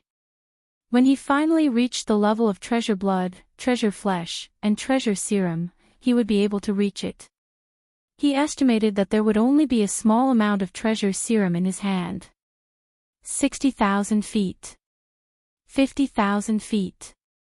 Until the final 2,000 feet, this time, Yi Xian had gone even further than when he was refining the nine-headed bird's flesh and blood. In the end, the single-horned howling sky tiger was only around 2,600 to 2,700 meters tall, but something unexpected happened at this moment. The Shenong four-colored flames that had been carefully controlled shook slightly, and the originally delicate control was broken. The temperature suddenly soared, and the entire right hind limb that had shrunk by many times was roasted to a crisp. All his efforts were in vain. However, Yi Xian's self-confidence was even stronger. He had a strong feeling that the third refinement was bound to succeed. If the first and second refinements were only for practice, then after these two refinements, Yi Xian more or less grasped a few tricks. For the third time, he was confident that he could completely refine the treasure body of a quasi-desolate era to the level of treasure blood, treasure serum, and treasure serum. Whoosh! With a sound of breaking air, the one-horned howling sky tiger's treasure body that had been destroyed was directly thrown out of the volcano above by Yi Xian like a piece of trash. It was not that he was not greedy, but after all, this was the treasure blood and treasure flesh of a quasi-desolate era expert. The essence of the flesh was too rich. It had a strong nourishing effect on the physical body. However, Yi Xian didn't have the time to care about the Taotai feast right now. After refining his hands twice in a row, he had gained quite a bit of insight. Right now, it was the best time to finish refining the initial stage of flesh and blood in one go. Striking while the iron is hot meant this. Awoo! Awoo! As the flesh and blood of the single-horned howling sky tiger was thrown up, a little distance away from the mouth of the volcano in the central region above his head, the roar of the fierce beast sounded again, revealing madness and incomparable joy. Obviously, the group of foodies outside had found the one-horned howling sky tiger that had been thrown out. If the previous 9-headed bird was only enough for the hundreds of indigenous ferocious beasts of the universe level and above to eat, then, with the addition of the one-horned howling sky tiger's treasure body, the entire indigenous ferocious beasts race would be able to share a piece of the pie. Yi Xian didn't pay attention to all of this. After throwing out the horned howling sky tiger's flesh and blood treasure, he immediately took out a third set of flesh and blood treasure that was waiting to be refined. This time, it was a cyan and red bird that looked like a phoenix, so it should belong to the Wan and Feng category. Yi Xian didn't pay attention to all of this. After throwing out the horned howling sky tiger's flesh and blood treasure, he immediately took out a third set of flesh and blood treasure that was waiting to be refined. This time, it was a cyan and red bird that looked like a phoenix, it should belong to the Wan and Feng category. Yu Muzi's chi was very strong, but unfortunately, it had fallen in the end. Huff. Chapter 3893. This Luan Phoenix's flesh and blood precious body wasn't that large. It didn't reach 100,000 zhang in size, only around 3,000 zhang in size. When all of the feathers fell off and the entire flesh and blood precious body was cooked, it was only 2,000 zhang in size. Yi Xian controlled the Shenong four-colored flames to refine it. In just 10 minutes, the Wan Feng's flesh and blood had shrunk by half again. It was only around 3,000 zhang in size. This meant that half of the deep refinement process was already completed. Yi Xian was not as excited as the previous 2 times. His mind was still as calm as an ancient well without ripples. The Shenong four-colored flames were like the most precise scalpel in his hand. Inch by inch, the flames merged into the Wan Feng's flesh and blood cells and began the refinement process. Time passed slowly. In the blink of an eye, 2 hours had passed. Previously, he only used 10 minutes to shrink the Wan Feng's body to 3,000 zhang in size. Now, 2 hours had passed and the original 3,000 zhang had shrunk to 300 zhang in size. Although it seemed that the last 2 hours had only shrunk the Wan Feng's body to 9,000 zhang in size, in reality, the refinement process was slowing down. As long as there were no mistakes, the refinement process this time should be successful. Yi Xian suppressed the joy in his heart and continued to refine the Wan Feng's flesh and blood. The Shenong four-colored flames that wrapped around the Wan Feng's flesh and blood were always in a stable and fine state. They never wavered or changed. Half a day later, the Wan Feng's flesh and blood had shrunk to 3 zhang in size. Under Yi Xian's continuous refinement, the Wan Feng's flesh and blood had shrunk to 3 zhang in size. It was 1,000 times smaller. This was absolutely terrifying. It was unknown how much impurities and energy had been burned away by Yi Xian's Shenong four-colored flames. The remaining mixture was the essence of the Wan Feng's flesh and blood. It was the essence. However, this was not the end. The Wan Phoenix, which was only about 3 feet in diameter, still maintained its original form. After all, it was a powerful existence at the quasi-desolation level. Even if it was roasted by the Shenong four-colored flames, its body still shrank as a whole. The order in its body, the chains were still stable and did not collapse, causing the Wanfeng's body to change shape and lose its majesty. As for Yi Xian's final goal, it was to completely refine it. The appearance of the Wan Phoenix bird could no longer exist, and all of the precious blood and flesh could no longer exist. It had to be fused into one and turned into a slurry-like existence. That was the purest form of essence energy, the basic medicinal slurry of flesh and blood medicine. The refinement process continued. But Yi Xian. If in the end, the Wan Phoenix still maintained its original appearance and its flesh couldn't be turned into medicinal paste, then this refinement was clearly a failure. Moreover, this kind of failure was not because there was a problem with Yi Xian's refinement process. If that was the case, the Wan Feng's body would not continue to shrink. However, its form did not change at all. The only reason why its flesh and blood could not be turned into medicinal paste was because it was used for refinement. The level of the flames was not high enough to melt the chains of order in the Wan Feng's flesh and blood. It could break them and fuse them together. If that was the case, then it would be a serious problem. No matter how hard Yi Xian tried, it would be useless. He could only wait until the Shenong exotic flames grew into a 5-colored flame and its power increased again. Only then would he be able to break this deadlock. However, the growth of the Shenong exotic flames was not fixed. Although it had grown 3 times, from the initial 1-colored flame to the current 4-colored flame, all in all, these 3 times could only be considered coincidences. There was no fixed pattern to be found. Who knew when it would be able to increase the level of the flames again and grow into a 5-colored flame? Thinking of this, Yi Xian could not help but feel anxious. However, he quickly regained his senses. No matter what, this Wan Feng's flesh and blood had shrunk to about 3 meters in size. He had to endure this refinement to the end. Even if he did not succeed, at least it would prove that the 4-colored flame was not powerful enough. Otherwise, if he made a mistake midway, even if it was just to verify this point, he was afraid that he would have to undergo another round of refinement. Yi Xian forcefully calmed his slightly impetuous state of mind and continued to refine it with rapt attention. Another half a day passed, and the Wan Phoenix, which had shrunk to a diameter of around 3 meters, shrank once again. When it shrank to a diameter of only a meter, the pleasant surprise came. Walala, a series of faint crisp sounds came from the Shenong 4-colored flame that was suspended in front of Yi Xian.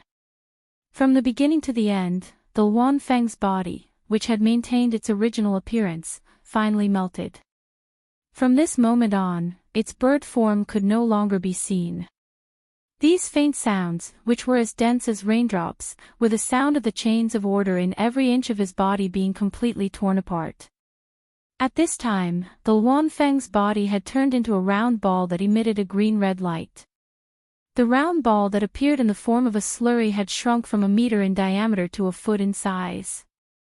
It was as if the chains of order in its flesh and blood had completely collapsed. The moment its body disappeared, a miniature black hole appeared in this green-red slurry ball, as if it was completely collapsing. At this point, the refinement was finally completed. The Wan Feng's body that was 3,000 meters in size had been refined into a green-red slurry ball that was only a foot in diameter. From this, it could be seen how terrifying the energy contained in this orb of liquid was. And this was only the first step in refining the flesh and blood medicine. What Yi Xian had obtained was only a semi-finished product, and could not be considered a real flesh and blood medicine. The real flesh and blood medicine would use this flesh and blood medicine as the foundation, and then add in all sorts of rare heavenly materials and earthly treasures, and mix them again and again before finally obtaining them. This process still required Yi Xian to explore and deduce. After all, no one had ever concocted a level 16 liquid before, so Yi Xian still had a lot of effort to do. Swish! Swish! With a thought, this ball of flesh and blood medicinal paste that was about a foot in diameter and emitted a dazzling splendor was easily divided into 100 portions by Yi Xian's divine farmer's four-colored flames. It floated in the air in front of him, causing him to be dazzled. After casually dispelling the Shenong four-colored flame, Yi Xian took out 100 small storage boxes made of jade essence crystals from his undying world. Then, with a wave of his hand, these 100 egg-sized portions of green-red flesh and blood medicine were stored in a jade essence crystal box. Finally, Yi Xian waved his hand and kept these 100 jade essence crystal boxes in his undying world. Chapter 3894. The basic slurry for the preparation of the flesh medicine had finally been refined. It was safe to say that the preparation of the flesh medicine was halfway done. What Yi Xian needed to do next was to add the rare heavenly materials and earthly treasures that were required for the derivation of the level 16 liquid, using the red and green flesh medicine as the basic solution. He would have to fumble again and again to finally produce a stable level 16 liquid. Obviously, the process couldn't be completed in one go. There was no previous experience that he could use as a reference. Also, the all-evil origin fluid had a domineering additional effect that guaranteed success during the preparation of the level 15 liquid. Even if the formula wasn't complete, it could still make up for the deficiencies and make the gene liquid successful. But that was only a situation that would occur before the 16th level of liquid. The level 16 liquid could allow a star state expert at the peak of the 9th rank to become a star lord, which was absolutely unbelievable. How many star state experts had been stuck at that step since ancient times, unable to make a breakthrough? Therefore, even though the all-evil origin fluid was a top-grade resource, when one reached the 16th grade, when the formula was incomplete and imperfect, adding the all-evil origin fluid would still make up for the flaws in the formula and guarantee the success rate, but the degree of this effect would definitely be greatly weakened. Too much. Judging from that point of view, even though Yi Xian had successfully obtained the basic slurry for the preparation of the flesh medicine, there was still a long way to go before he could really produce the level 16 liquid. However, 100 portions of the flesh medicine meant 100 mixing chances. Yi Xian was confident that he could produce the level 16 liquid. He could have started right away, but after some consideration, Yi Xian gave up the idea in the end. It made sense to strike while the iron was hot, but he had to know when to stop. Just a moment ago, Yi Xian had tried to refine the flesh and blood medicine 3 times in a row, especially the last time when he finally succeeded. Yi Xian's mind was highly concentrated, and it was continuous. In just half a day, he'd already expended too much mental and physical effort. At this moment, he continued with the second half of the deduction and allocation. It wasn't the best time. After adjusting his state of mind, Yi Xian's figure shot up and directly charged out of the central region's volcano. He arrived outside the volcano's crater and landed on the edge of a plain not far from the crater. As far as his eyes could see, the vast plain ahead was densely packed with ferocious local beasts. There was a small portion of them, about a few 100,000 or so, that was as if they were drunk and were sleeping soundly on the ground. As for the other millions of native beasts, they were gathered around, looking at the few of their companions who were sleeping soundly. Their faces were full of envy, and some of them were still drooling. In another direction, the skeletons of the 9-headed bird and the one-horned sky-howling tiger were being licked by some of the native beasts. The skeletons were already clean and fleshless, but these beasts were still enjoying it. There was even a queue behind them. It seemed that every batch of beasts could only lick the skeletons for a while before they were done. This scene made Yi Xian's hair stand on end. If this continued, would the ferocious beasts in the back be licking the 2 skeletons or the saliva of the guys in the front? He didn't dare to think about this question further. It was too scary. His back was cold, and his scalp was numb. Sure enough, they were a group of foodies. Their tastes were extraordinarily heavy. Brat, I'm going to cultivate in seclusion. Yes, so am I. I've eaten a little too much this time. I have a feeling that I'm about to break through, and it's a breakthrough of a major realm. It's never happened before. While he was in a daze, the primordial porcupine and primordial hairy tortoise's voices sounded. They were obviously abnormal. Yi Xian turned around and found that the two guys were red and swaying as they walked, just like the hundreds of thousands of local ferocious beasts who had fallen asleep on the ground. It was as if they had drunk too much. Yes, I feel like I'm drunk. It wasn't just them, all the Star Lord realm experts and over 100 local ferocious beasts were the same. Some of them were unable to persist any longer and had fallen asleep just like the other low-level ferocious beasts. Even though it seemed like they'd drunk too much, there was an extremely dense aura of energy surging within their bodies. Especially the primordial porcupine, the tortoise, and those Star Lord realm experts. The energy within their bodies was surging too violently, and they were on the verge of being unable to hold it in any longer. They were sleeping. The pores throughout their bodies were emanating the glow of treasures, and it seemed like they were ascending into immortality. This was clearly because they'd eaten a huge amount of flesh and blood from the nine-headed bird and unicorn skyhowl tiger. Those were supreme existences at the quasi-primordial age. Even if it was the region lord realm experts like the porcupine and tortoise, it was no different from immortal pills and miraculous medicines. Even they couldn't eat too much of it.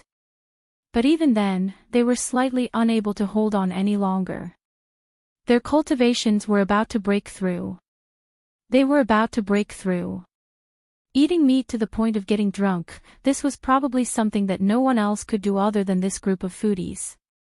Yi Xian rolled his eyes, but his heart was filled with joy. The primeval porcupine and primeval hairy tortoise were both at the advanced stage of the region lord realm, and they'd been roasting treasured blood and flesh with the Shenong four-colored flames in the farmer god cauldron recently. So, the accumulation of treasured blood and flesh within their bodies was almost complete. Now that they'd eaten the flesh of numerous quasi-primordial experts, it was equivalent to being injected with treasured blood and flesh. A strong medicine. Under such circumstances, their breakthrough in cultivation had finally arrived. If nothing unexpected occurred, then both the primeval porcupine and primeval turtle would advance a step further after this period of closed-door cultivation. They would advance from the region lord realm into the world lord realm, and they'd become two formidable old geezers at the world lord realm. If that was the case, then Yi Xian would finally have two old geezers at the world lord realm under his command, which would definitely be of great significance and boost his confidence. In addition, the dozens of native Star Lord beasts had obviously eaten a lot of quasi-primordial experts' blood and flesh. Those guys were about to enter seclusion, and some of them would definitely break through the barrier of a major level. After all, some of the native beasts were already at the world lord realm. They were already in the advanced phase of the Star Lord state. Even if only a third of them made the breakthrough, there would be a dozen new region lords under Yi Xian's command by then. Apart from them, there were also the hundreds of native universe lords. Some of them would be able to advance to the Star Lord state.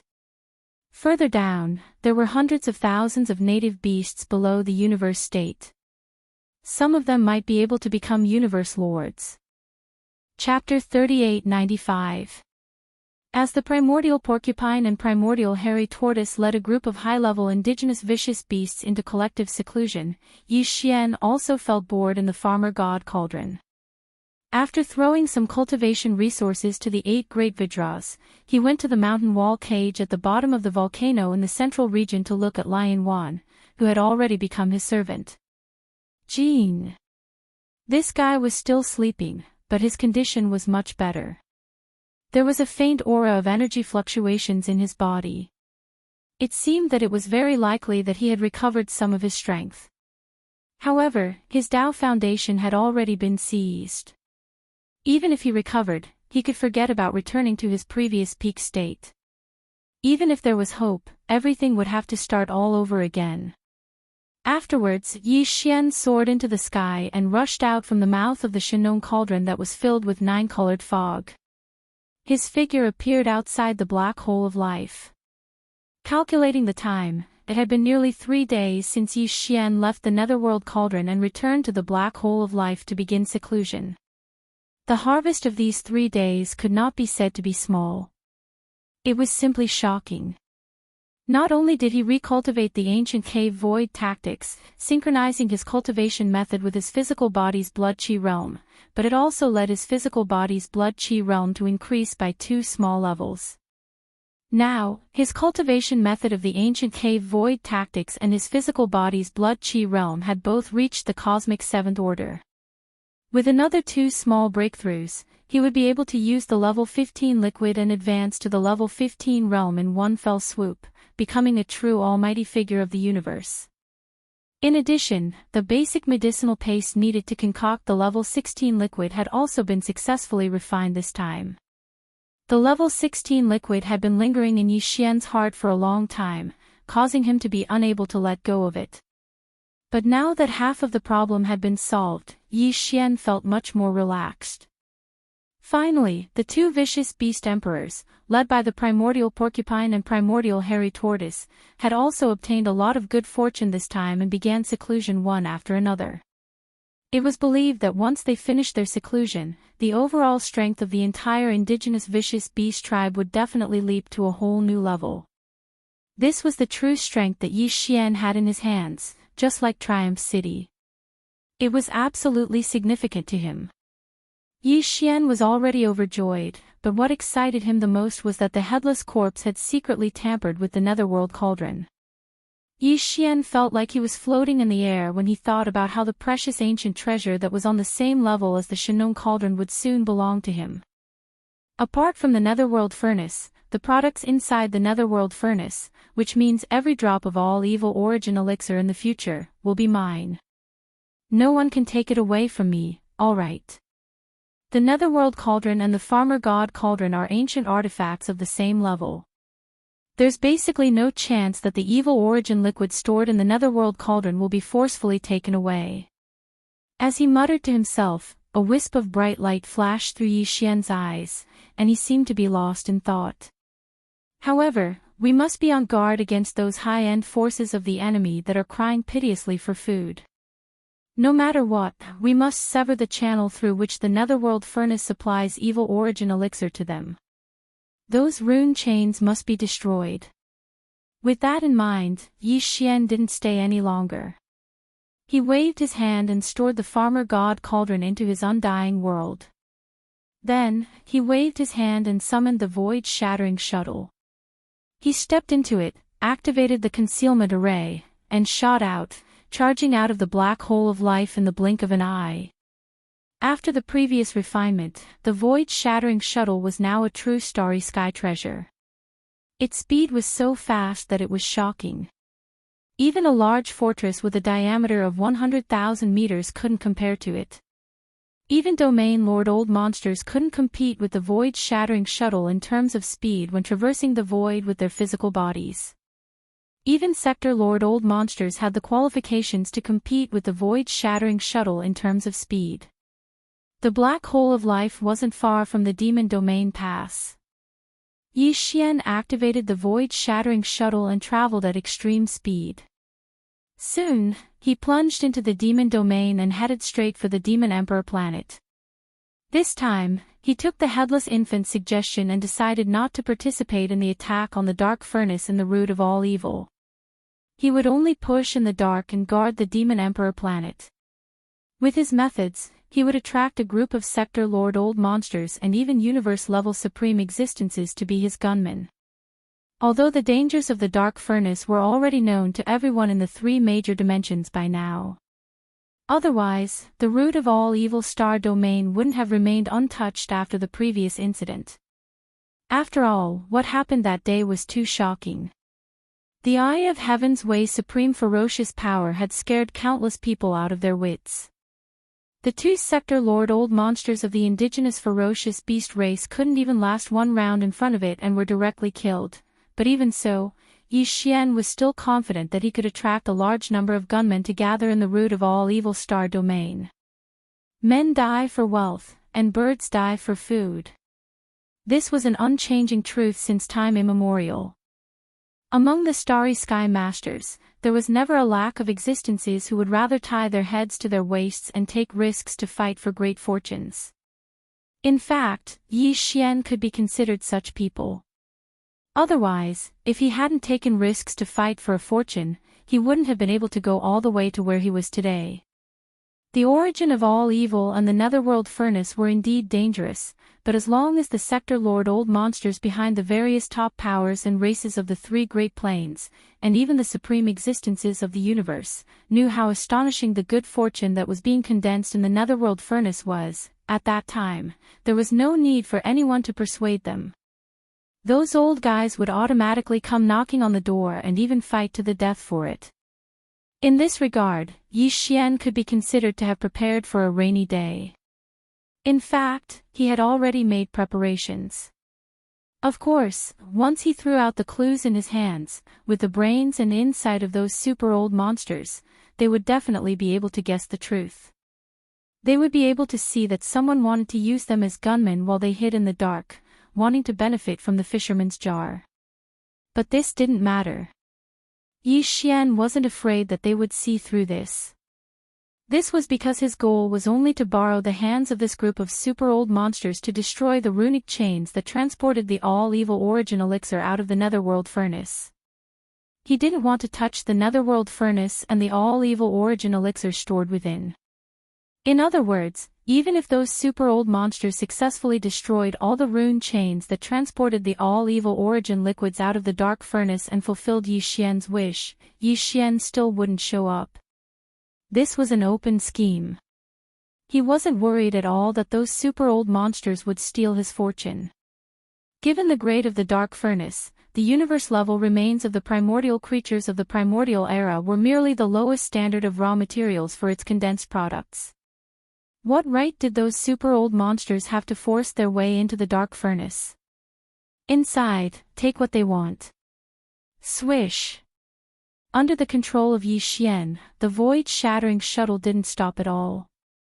It directly broke through the inner line of defense of the 3 stars of the Demon Emperor Star and noiselessly plunged into the atmosphere of the Demon Emperor Star, shooting toward the Demon Emperor City. Chapter 3896. There were more than 10 Demon Imperial royal family experts who flew from the Demon Imperial City to welcome them. Led by the Demon Emperor Mo Wentian, Yi Xian had seen them before, but he was not familiar with them. Among the Demon Imperial royal family, Grandpa Mo and Grandpa Mo Qigong, who were the closest to him, were still leading the 4 clans alliance army to conquer the first universe's slave clans one by one. As for the Demon Emperor Mo Rentian, he was a sector lord old monster. He wasn't even in the Demon Imperial City, but somewhere that was connected to the Demon Imperial planet through a stable space tunnel. It was equivalent to the ancestral land of the demon dwellers. He wouldn't show himself easily. After exchanging a few pleasantries, Yi Xian was led to the royal palace deep in the Demon Imperial City. Everyone sat down. Yi Xian did not immediately mention the matter of the source of all evil. Instead, he first asked about the situation of the 3 great planes in the past few days. After all, the first universe was now in a full-scale expedition. Although the battlefield was in the first universe, in fact, it was impossible for the second and third universes not to pay close attention. It was even very likely that there would be some kind of response.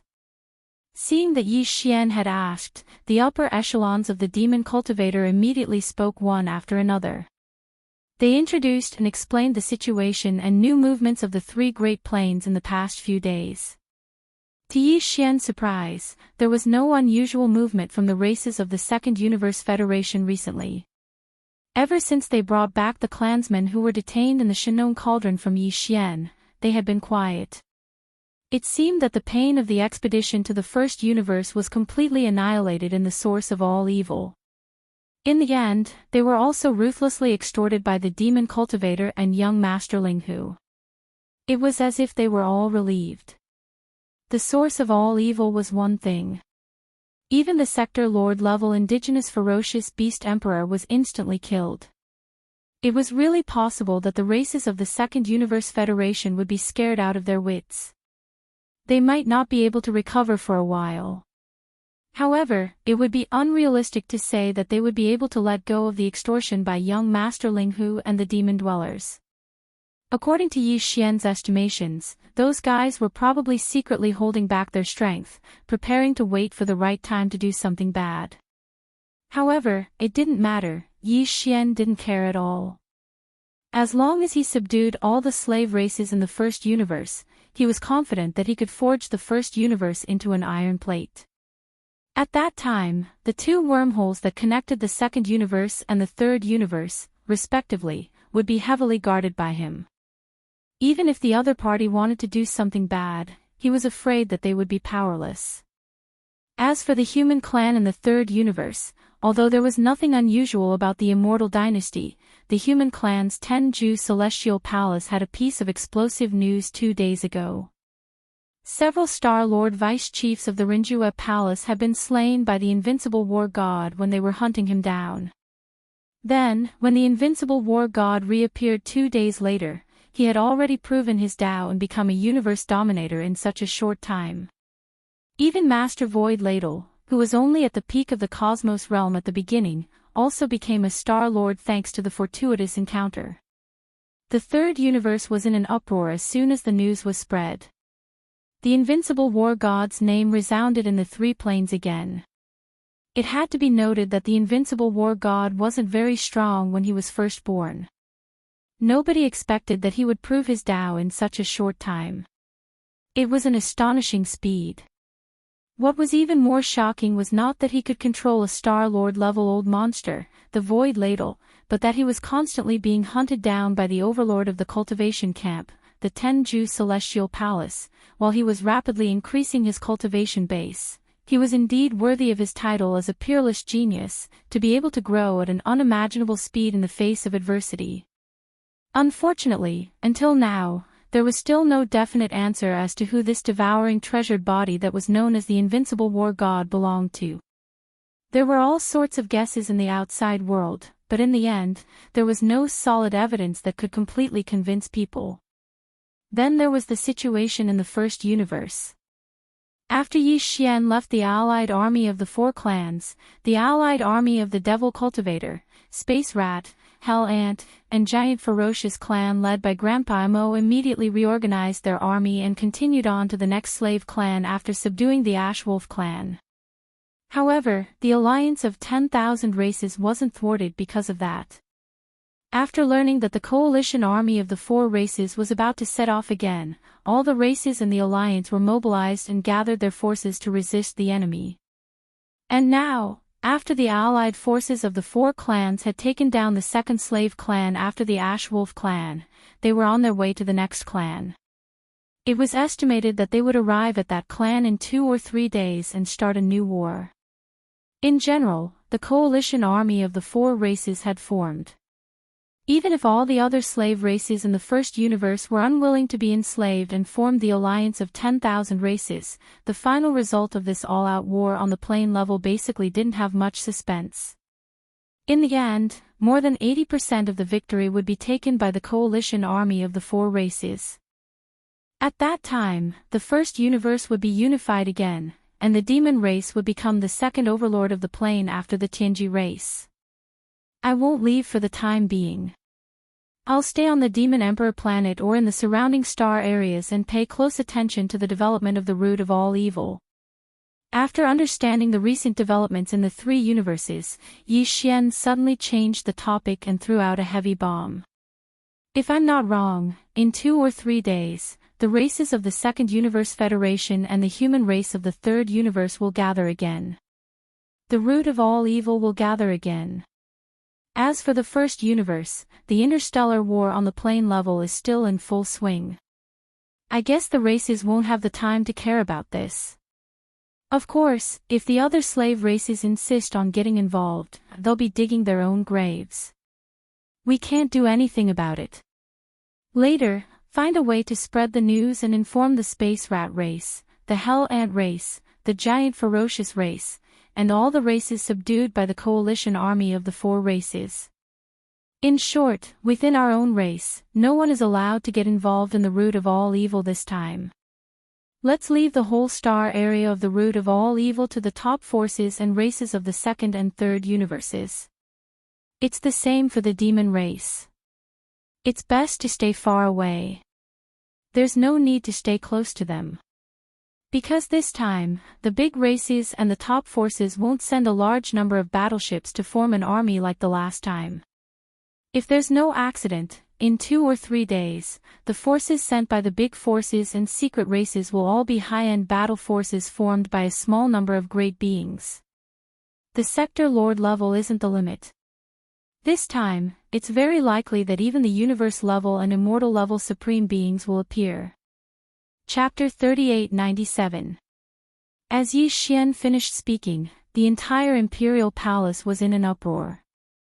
All the upper echelons of the imperial demon race whispered to each other and discussed, universe level and immortal level supreme existences are about to appear.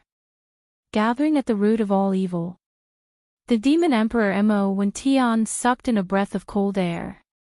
He looked at Yi Xian with his mouth agape and said in shock, "What's going to happen this time?" The other upper echelons of the imperial demon race all turned their heads and looked over. Their faces were full of shock and strangeness. Because some people had realized that this incident might be related to this monstrous young man in front of them. Before the root of all evil incident began, he had already warned the demon race in advance that it was best not to participate. Otherwise, it would be too late for regrets. In the end, reality proved his words right. Practically all the top-rate powers and clans in the 3 dimensions that had entered the root of all evil to seize the fortune there had been annihilated, and even the 8 region lords had been saved by this young master before him. Not only did he seize this opportunity to detain the 8 domain lords and millions of battleships, as well as the hundreds of millions of universe masters in the battleships, he even abducted the millions of native ferocious beasts led by the immemorial porcupine and the immemorial hairy tortoise. Now, they were his private army. It could be said that the biggest and only winner of the previous root of all evil incident was this man in front of them. Considering that he had foreseen the final result before the incident, although he didn't say it, all the upper echelons of the imperial demon race knew that this incident was most likely secretly planned by him. At least, he played a role in adding fuel to the fire. Now, ever since the last incident, not to mention the inside of the root of all evil, even the surrounding star domains outside of that star domain was almost dead silent. None of the powerhouses of the various races in the first universe dared to get too close. Under such circumstances, this man in front of them suddenly threw out such a heavy bomb. He said that in 2 or 3 days, all the major races and top forces of the 3 dimensions would gather at the root of all evil again. And this time, even though there wouldn't be large amounts of space fleets appearing, the various races and pinnacle powers flocking over would actually have sector lord level, universe level, and even undying level ancestors personally arriving. This was simply terrifying. There was no doubt that if there was such a thing, the person behind all this must be this young master in front of him. How could this just be called audacious? He hadn't even reached the 15th realm, universe realm. Last time, he had toyed with the Star Lord and Domain Lord Old Monsters and accidentally dragged down the 2 Sector Lord Old Monsters. This time, he actually went straight to Sector Lord level, Universe level and Undying level. This was simply the rhythm of ascension. If things went wrong, not to mention the root of all evil star field and the first universe, even the entire 3 Great Plains would be destroyed by him. Thinking of this, the Devil Emperor Mo Wen Tian's face immediately turned green. After asking the first question, before Yi Xian could respond, he had already continued in a panic.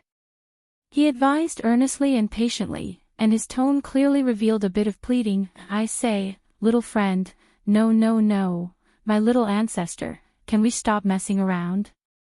Last time, you killed 2 Sector Lord Old Monsters. This time, listening to your tone, the Sector Lord level is actually the bottom level, and above that is the universe level. And undying level ancestors are going to be alarmed. This is the rhythm of people dying. Can we stop messing around? Calm down a little, obediently take down the slave races of the first universe first, and unify the entire first universe's dimension." This is a matter of 90% certainty, unlike what you said just now, which is a 90% chance of survival. Hearing these words, Yi Xian was dumbfounded. He stared blankly at the Devil Emperor Mo Wen Tian, his face full of speechlessness. The upper echelons of the demon race in the hall nodded repeatedly like chickens pecking rice. If it was said that the unforeseen event in the root of all evil star field last time made them all fearful of Yi Xian, and felt that this guy was simply a little devil in the chaos. Then now, when Yi Xian said that he was going to mess around there again, and this time, besides the Sector Lord old monsters, even the universe level and undying level masters would be involved, the upper echelons of the Imperial Demon clan in the hall could no longer find the words to describe the monstrous level of the man in front of them. This Jane was a poison. Wherever she went, there was no way to stop it. All right, this young master admits, this matter this time was caused by me again. To be precise, this young master is about to do it, since everyone in the hall was smart. After what happened last time, they all guessed that he was the mastermind behind the scenes. Yi Xian didn't plan to hide it and openly admitted it. Then, he rolled his eyes and continued, but don't worry, this time, not only will our camp prohibit anyone from getting involved, even I will not take a single step into the root of all evil star field. After all, this time the sector lords are probably just cannon fodder. Many of the universe levels will die, even the undying levels will probably fall a few. This young master is not afraid of death, but I don't want to actively seek death. Over there, let them mess around, we won't participate, but there shouldn't be a problem if the final goal is achieved. This is a foreshadowing, the benefits may only appear many years later, but I know in my heart. As an ally, I asked the demons to believe in this young master's plans and arrangements, since he had already said so. If there were any objections, they wouldn't even be allies anymore. Furthermore, although this matter was dangerous, it was simply hair-raising, but it wasn't like everyone didn't know the methods of this young master in front of them. Until now, when had he ever suffered a loss? Thinking of this, the upper echelons of the demons all shook their heads and smiled bitterly. Although they didn't say anything, it was obvious that they accepted it tacitly. Here is a video image. This young master took the scene in the netherworld furnace. Seeing that the upper echelons of the demon royal family in the hall had been convinced, Yi Xian casually threw out a jade scroll and said, "Spread it through a certain channel, don't leave any traces, let others know that it's related to the demon race. Other than that, find someone to spread some words. In short, use the fastest speed. Let all the races and powers in the 3 big planes hear these words and see this video." The video that Yi Xian was talking about was everything that he had seen and heard in the netherworld furnace. It was all recorded by the devouring system in his body, and now, he had only made a copy and handed it over to the demon royal family. Chapter 3898. This video was automatically recorded by the devouring system in Yi Xian's body when he was in the netherworld furnace. Everything that Yi Xian saw at that time was completely recorded. It included the remains of the primordial supremes and powerful beings that were hunted by the netherworld furnace and thrown into the furnace, as well as the scene in the mysterious void outside the netherworld furnace. In other words, this video not only affected the situation of the netherworld furnace, but also some situations in the mysterious void where the netherworld furnace went to hunt. The situation in the void rifts was reflected in the video to a certain extent. If not, the demon emperor Mo Wendian would not be so shocked. It should be noted that this time, what he saw was a mysterious and unknown universe plane filled with countless void rifts. Within those void rifts were the corpses and bodies of powerful beings from the primordial era who had either died or been severely injured. This kind of video had never appeared in the 3 universes before. Through it, all the starry sky experts and ordinary people in the 3 universes would realize a fact. That was, there must be a large number of similar mysterious planes and voids outside the 3 universes that were known today. What was hibernating in them, or what was left behind, were all of the same thing. Some of the powerful beings from the primordial era who only existed in legends. Moreover, the terrifying netherworld furnace in the depths of the origin of all evil in the first universe had clearly found one of these places. It had completed a hunt there and obtained a large number of remains of powerful beings from the primordial era and even supreme beings from the primordial era. This is too big. What does the netherworld furnace want to do? All the raw materials are the remains of beings above the immortal level. Is it going to grind them up with the huge millstone in the furnace to refine something? Withdrawing his spiritual power from the Jade Scroll, the Demon Emperor Mo Wendian turned to Yi Xian in horror and said in a trembling voice, refining something with such a level of flesh and blood. Not to mention the immortal level, even beings above the immortal level would go crazy for it. This is going to cause chaos in the three universes. This is going to lead to chaos. Who cares? It has nothing to do with us anyway. Yi Xian once again threw out a video. It was a video of the netherworld furnace breaking the rune chains on its own in the root of all evil star region. Then, he said, hurry up and spread these 2 videos. At the same time, explain that the runic chains extending from the bottom of the outer wall of the netherworld furnace are connected to various unknown voids. The product refined in the furnace is called the all-evil origin liquid, and it will be transported out through these chains. That's right, the all-evil liquid is the final product of the netherworld furnace. It's extremely effective for sector lords, universe level, immortals, and even primordial supreme beings. It's the best at healing injuries and can even improve life levels. It's a top-notch supreme resource. As the chief servant race of the Heaven's legacy race, the demons were also important scouts, so there was naturally no need to doubt their ability to gather intelligence.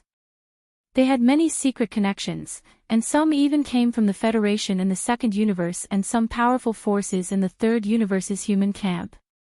This was very normal. The demon dwellers' ability to infiltrate was very strong, and they looked no different from the human race. After infiltrating some races and forces, they would hibernate and slowly develop. In the long run, this would be a line. With this kind of accumulation method, just the 2 videos that Yi Xian took out were simply a piece of cake for him to silently spread without a trace. In just half a day, these 2 videos spread throughout the 3 universes, causing an uproar among the various large races and top-notch forces. Just as Yi Xian had predicted, once the 2 videos spread, some people who believed in conspiracy theories immediately expressed concern. They believed that the person who recorded and spread these 2 videos had bad intentions. If they did not handle this well, the tragedy that had just occurred in the root of all evil star region would happen again. This time, it would happen again. Even so, the various large clans and top forces still took action at the first moment. On the first universe's side, the demons and the space mouse race, hell ant race, giant ferocious race, and other races under the Nameless Alliance had already received Yi Xian's notice, and they did not intend to participate in this matter. The other servant races of the first universe basically had no time to care about it. The crisis of the survival of their race was getting closer and closer. Who still had the mood to mess with those? The third universe, the first palace of the Tenju Celestial Palace, the overlord of the human camp, Tenju Celestial Palace. As soon as these 2 videos spread, a loud and clear dragon roar sounded in the Tenju Celestial Palace. Several figures waved their hands and tore through the void, stepped in, and disappeared instantly. Among them, a ferocious bloody giant dragon could even be vaguely seen. Almost at the same time, in the territory of the cultivation camp controlled by the Tenju Celestial Palace, in a relatively remote galaxy void, a black undying dark phoenix with a size of 100,000 feet blasted out from an abandoned star. It soared into the sky, and its huge black phoenix wings flapped gently above its body. A black hole-like whirlpool appeared in the void above it, and the undying dark phoenix plunged headfirst into it. The same or similar scene appeared one after another in the territory of the human cultivation camp, including the 10 Jew celestial palaces, Earth Jew celestial palace and Human Jew celestial palace, as well as some ancestral lands of other sects that did not belong to the 10 Jew celestial palace. These figures that moved after hearing the news were at least sector lord level, and there were even universe level and immortal level. They were definitely the overlords of an area, but now, they swarmed over. It was still the third universe, the imperial capital of the human race's technology camp's immortal dynasty, the Immortal Star. The imperial teacher's palace in the outer city area of the immortal imperial city. To be precise, it was actually the underground of the imperial teacher's palace. What appeared in front of them was a huge underground hall. The hall was incomparably vast. No matter which direction they looked at it from, they could not see the end of it. Besides, although it was underground, when they looked up, the bluestone dome of this vast underground hall was at least 10,000 meters high. An underground space of such a scale was not a small project, and it was even more impossible for it to appear under the immortal imperial city. Hence, this underground hall should have been built using space folding technology. This was the secret base of the imperial tutor, D-Air, in the immortal imperial city. The hall was originally empty, and there was nothing in it. However, at this moment, because this place was too vast, there was no way to distinguish the direction of the hall. With a flash of green light, a high platform appeared in the originally empty hall in the blink of an eye. It was square in shape, and each side was 100 meters long. Right. Shio. Chapter 3899. It's time to open another seal. As D-Air muttered to himself, there seemed to be a dim light flashing in his body. Then, his aura began to soar at a visible speed. At first, D-Air's aura was only at the peak of the 9th rank universe realm. However, it only took half an instant for him to break through the universe realm and reach the Star Lord state. However, that was obviously just the beginning. After reaching the Star Lord state, it only took 3 breaths for D-Air's cultivation to reach the peak of the 9th rank Star Lord state. Then, he broke through again and became a Zone Lord in the blink of an eye. However, that wasn't the end. D-Air's aura was still rising in the Zone Lord state. This time, it only took him 6 breaths to reach the peak of the 9th rank Zone Lord state. Then, he broke through again and reached the Sector Lord state. In this realm, D-Air used 9 breaths of time to increase his strength. In the end, his cultivation finally stabilized and stopped growing. He had reached the peak of the 9th stage of the Sector Lord realm. At the same time, a black hole appeared in the square in front of the boundless underground folded space. It appeared out of thin air and was extremely mysterious. Through the black hole, one could see that there was a mysterious void space inside. There were a large number of battleships and giant mechanical creatures that looked like space fortresses of various shapes. Roar! A huge roar like a tiger's roar came from the black hole. Then, a behemoth stepped out of the black hole, followed by a second one. In the end, 4 giant alloy beasts that were as large as mountains appeared in the vast square. They hovered in the air and emitted a terrifying aura that surpassed D-Air's. D-Air was already at the peak of the 9th rank Sector Lord state. However, the 4 alloy beasts were even stronger than him. Obviously, they were at least at the universe realm. At this time, the black hole behind the 4 alloy behemoths had quietly disappeared, but another slightly smaller black hole appeared again strangely out of thin air. The 4 alloy behemoths shrank until they were only about 1,000 feet in size. After making a soft sound at D-Air, they stepped into the black hole and disappeared in the blink of an eye. *T. At the same time, in the Dorm Elder Pavilion deep in the inner city of the immortal Imperial City, a few streaks of light rushed out and directly shot into the sky. There was no spatial crack at all, but these streaks of light strangely disappeared halfway through their flight. Such a scene occurred in many other places in the territory of the Immortal Dynasty, including the three empires under the rule of the dynasty, as well as the headquarters and ancestral lands of the top families and forces such as Bodhi Technology, the Xianyuan family, the Longyu family, the Shinta family, and the Life Gene Society. As for the Heavenly Battle Empire, Patriarch Zhanlu, one of the two patriarchs, happened to return. Not only did he break through the Star Lord state and become a region lord, he had even reached the peak of the 9th level. There was no telling what kind of fortuitous encounters he had during his years of travel, but his strength had soared too quickly. The Second Universe. Apart from the Nether Tortoise clan, which had been completely sealed, a large number of races, including the Blood Dragons, the Cyan Rock, the Battle Lions, the Yinji clan, the Raging Bulls, the Golden Eagles, the Colorful Pythons, the Greedy Wolves, the Tree Spirits, and the other top 10 races, also heard the news. They all responded. Almost every race had one or two immortal lords and even universe-grade patriarchs awakened. They tore through the void and swarmed towards the origin of all evil star domain of the first universe. In the secret realm of the Blood Dragon's ancestral land, an enormous cloud of blood was still rolling in the void thousands of kilometers away. They could vaguely see a 9-headed blood dragon roaring furiously. Although its aura was not as strong as the supreme beings of the primordial era such as the Golden Divine Dragon and the primordial Wuxia, it was no weaker than the almighty beings of the primordial era such as the Void Ladle. The 9-headed blood dragon had clearly been seriously injured and was recovering thanks to the nourishment of the all-evil origin fluid. In the past, a drop of the all-evil origin fluid would drip from the end of the chain every year. However, the 9-headed blood dragon wouldn't consume all of it. It would leave behind a quarter of it and infuse it into the huge blood-colored egg that was surging up and down in the blood cloud central domain. That was its direct descendant. Once it was born, it would possess the cultivation of the universe realm, and its future would be limitless.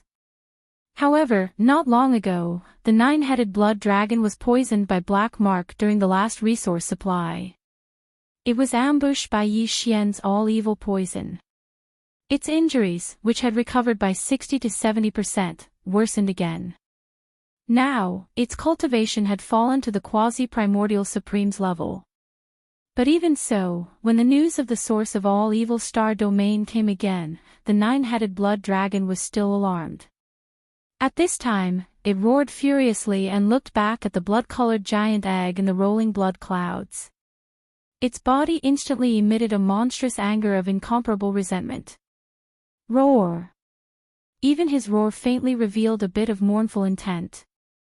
Then, the 9-headed blood dragon's figure disappeared into the rolling blood cloud.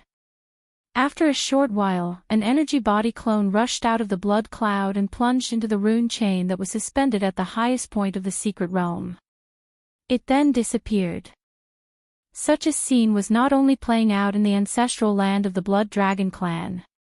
Several other clans in the top 10 clans of the Second Universe also had an existence whose cultivation had fallen to the quasi-primordial supremes level. In the form of an energy body clone, they followed the rune chain that supplied them with the all-evil origin fluid every year and angrily rushed toward the source of all evil star domain in the first universe. Go! For example, in the secret realm of the Green Rock clan's ancestral land, an azure rock that was hundreds of thousands of feet tall rushed out. In the ancestral land of the Battle Lion clan, which ranked third among the top 10 clans in the Second Universe, a blood-colored two-headed battle lion roared angrily at the sky. In the end, it also rushed into the rune chain in the form of an energy body clone. In addition to these bloodline ancestors of the various clans who had not appeared in the world, they were all alarmed. In some remote star domains in the three universes, from time to time, void cracks would quietly open, revealing huge figures with extremely terrifying auras. Chapter 3900. The Root of All Evil. Rumble. Kacha, Kacha, the vast void was empty, and there was no one in sight. But two sounds could be heard in the void. The rumbling of thunder was the sound of the huge millstone turning in the furnace. Both sounds were very low, and they were not very hurried. Instead, they seemed to be a little slow and sluggish. Originally, they should not have such a soul-stirring effect, but when they entered the ears, it made one's body tremble uncontrollably. The strange cracking noises were the sound of the flesh and blood of a large number of powerful primordial creatures being crushed by the cauldron, turning into minced meat and bones. The scene that could be seen inside the furnace could be said to be truly terrifying. The vast interior of the furnace was divided into two areas. The central area was a huge millstone with 2 levels, and there was a hole in the middle. At this time, there were many desolate creatures' corpses in this huge hole, moving up and down as the 2 levels of the millstone turned in reverse. It was like a real furnace of flesh and blood. If someone was here, they could even see the corpses of some terrifying creatures like the Golden Divine Dragon in this huge hole. They should be the descendants of the Golden Divine Dragon that hadn't reached the level of the Desolate Supreme yet. Even so, this Golden Divine Dragon should be extremely powerful. Even though it had died countless years ago, and only half of its body was left, one could still feel a powerful pressure coming from it. There were also countless other powerful beings from the primordial era. Originally, there had been thousands of them, but now, there were only about 1,000 of them around the giant millstone. The rest were all thrown into the hole in the center of the millstone. At this time, as the huge furnace of flesh and blood slowly turned, all the desolate creatures' corpses in the center of the millstone were being crushed. Gradually, their original appearances were unrecognizable, whether it was the Golden Divine Dragon, the Desolate Yiksha, the Blood Slaughter Lion, or the Azure Sky Rock. All the desolate creatures' corpses were crushed into meat paste and mixed together. During this process, the flesh and bones mixed with each other, and the blood of different colors mixed with each other. In the end, the flesh and blood could no longer be distinguished from each other. There was no longer any solid matter in the huge hole, but there were still endless rays of light shooting up into the sky. Some of them even dissipated in the void. They were things like karma or the past, things that were seen as impurities and were not retained by the furnace of flesh and blood. There were also some that turned into strands of milky white mist that slowly rose into the air and merged into the thin atmosphere above the cauldron. The milky white mist was the nether furnace milk that was formed by something similar to the Khanate Dao origins or nascent spirit origins. The fragments of the innate Daoist and Yuanshan were smashed into tiny molecules that could be traced back to their original form.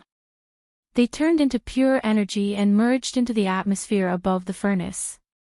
As they accumulated, their density increased and finally turned into this milky white liquid of the dark furnace elixir. This kind of lotion had an extremely miraculous effect. After all, it was condensed from the essence energy of a large number of powerful creatures that were close to or had even reached the level of the Desolation era. It was simply shocking and horrifying. However, it was obvious that they were not the real purpose of the furnace of flesh and blood to refine the desolate creatures' corpses. They were only some byproducts that could be used during the process and would be a waste to discard them. The real product of the dark furnace elixir was the transparent liquid that flowed out from the almost non-existent gap between the 2 layers of the millstone. The all-evil origin elixir. These powerful desolate era creatures were of different species. Some of them were golden, and their blood was as bright as the sun, emitting a dazzling golden light. Some of them were burning with blood-red flames, releasing an endless killing intent and evil aura. The blood, flesh, and marrow of the desolate era creatures of this level would turn into an indescribably weird color after they were crushed into mud, and their auras were extremely chaotic and terrifying. But at this moment, as some impurities such as memories, karma, and so on turned into green smoke and disappeared, and as some unnecessary innate energy was expelled, the liquid rose and condensed into liquid. In the end, the liquid that flowed out from a thin crack at the edge of the furnace was incomparably transparent and colorless. It didn't even emit any aura of pressure.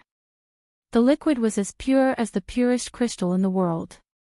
In the huge hole in the center of the furnace, a huge amount of 9-colored blood mud was rolling. Above the blood mud, the karma impurities, and the milky white mist were also turning into smoke. However, the transparent liquid that flowed out from the gap on the edge of the furnace was dripping drop by drop. After a long time, only one drop fell into the groove under the gap. All of this was the scene inside the netherworld furnace, and it couldn't be seen from the outside. Anyone outside the netherworld furnace could only roughly judge the situation inside through the milky white liquid above the mouth of the furnace and the rumbling thunder and cracking sounds coming from inside the furnace.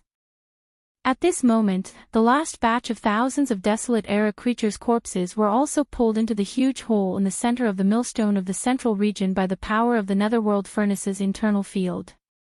Then, the low buzzing and cracking sounds came out. This continued for about half a day, and then it gradually weakened again. But now, the milky white mist at the mouth of the cauldron that was like the atmosphere of the stars was already very, very thick.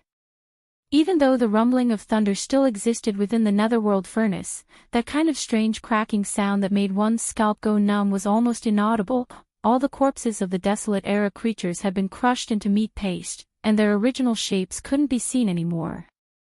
Although the bloodline ancestors of the various races and top forces who were hibernating in the void far away from the netherworld furnace didn't see this scene with their own eyes, they could easily deduce it.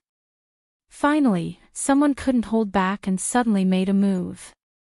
Fellow Daoists, the raw materials have been crushed into meat paste, and the condensation has begun. It can't be stopped. The time has come. A giant beast rushed out, and a figure stood on its back. It was an ancestor of the 10 Ultimate Celestial Palace of the Earth Ultimate's Palace of the Third Universe. This master and servant were both terrifying late-stage sector lords. They were the first to shoot towards the netherworld furnace. The all-evil origin elixir is about to be produced. We have to break the transportation chains immediately. Otherwise, everyone's efforts will be in vain. Screech. How dare you!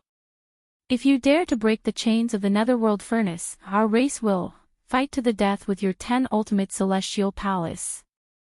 A purple-gold giant eagle suspected to be from the Golden Eagle race of the top 10 races of the Second Universe soared into the sky. It was tens of thousands of feet long, and the aura in its body surged as it followed closely behind. Chapter 3901. Screech. How dare you! If you dare to break the chains of the netherworld furnace, our clan and your 10 Ultimate Celestial Palace will fight to the death. A purple-gold giant eagle that was suspected to be from the Golden Eagle clan, one of the top 10 clans in the Second Universe, leaped into the air. Its wingspan spanned tens of thousands of feet, and the aura in its body surged as it rushed out.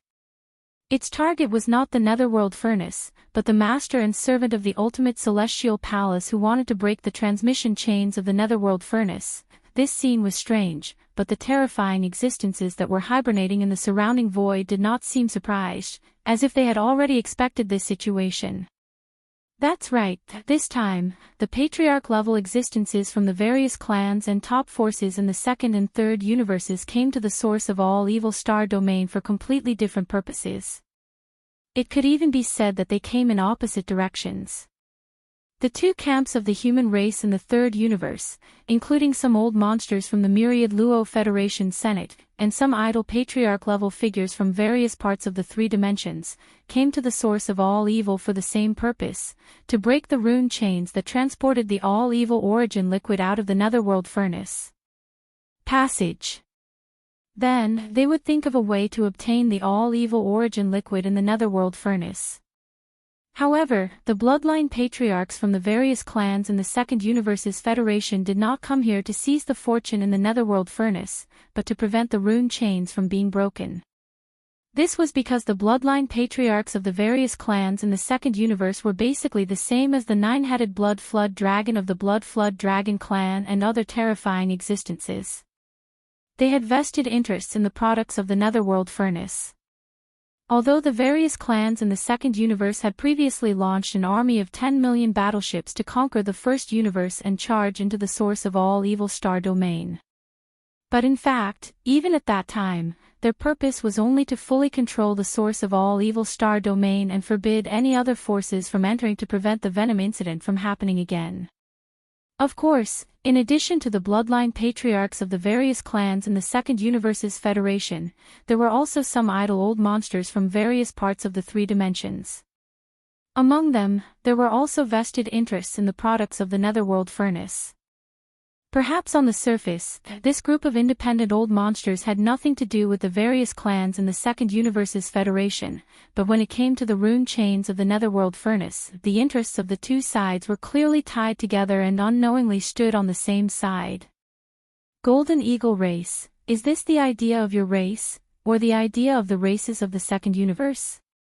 A white-bearded, black-haired, green-robed elder took a step forward. His eyes gleamed as he gazed at the purple gold eagle. His formless eyes shot out sparks of blood as he gazed at it. This was also a universe-level supreme old monster. This person's name was Gong San, and he was originally a Star Lord from the 10 Extreme Celestial Palace. Tens of thousands of years ago, not long after the formation of the 10,000 Luo Federation, the 10 Extreme Celestial Palace, which represented the human cultivation camp, entered the Federation Senate. Today, he had already grown to the universe level and was the second echelon of the Federation Senate.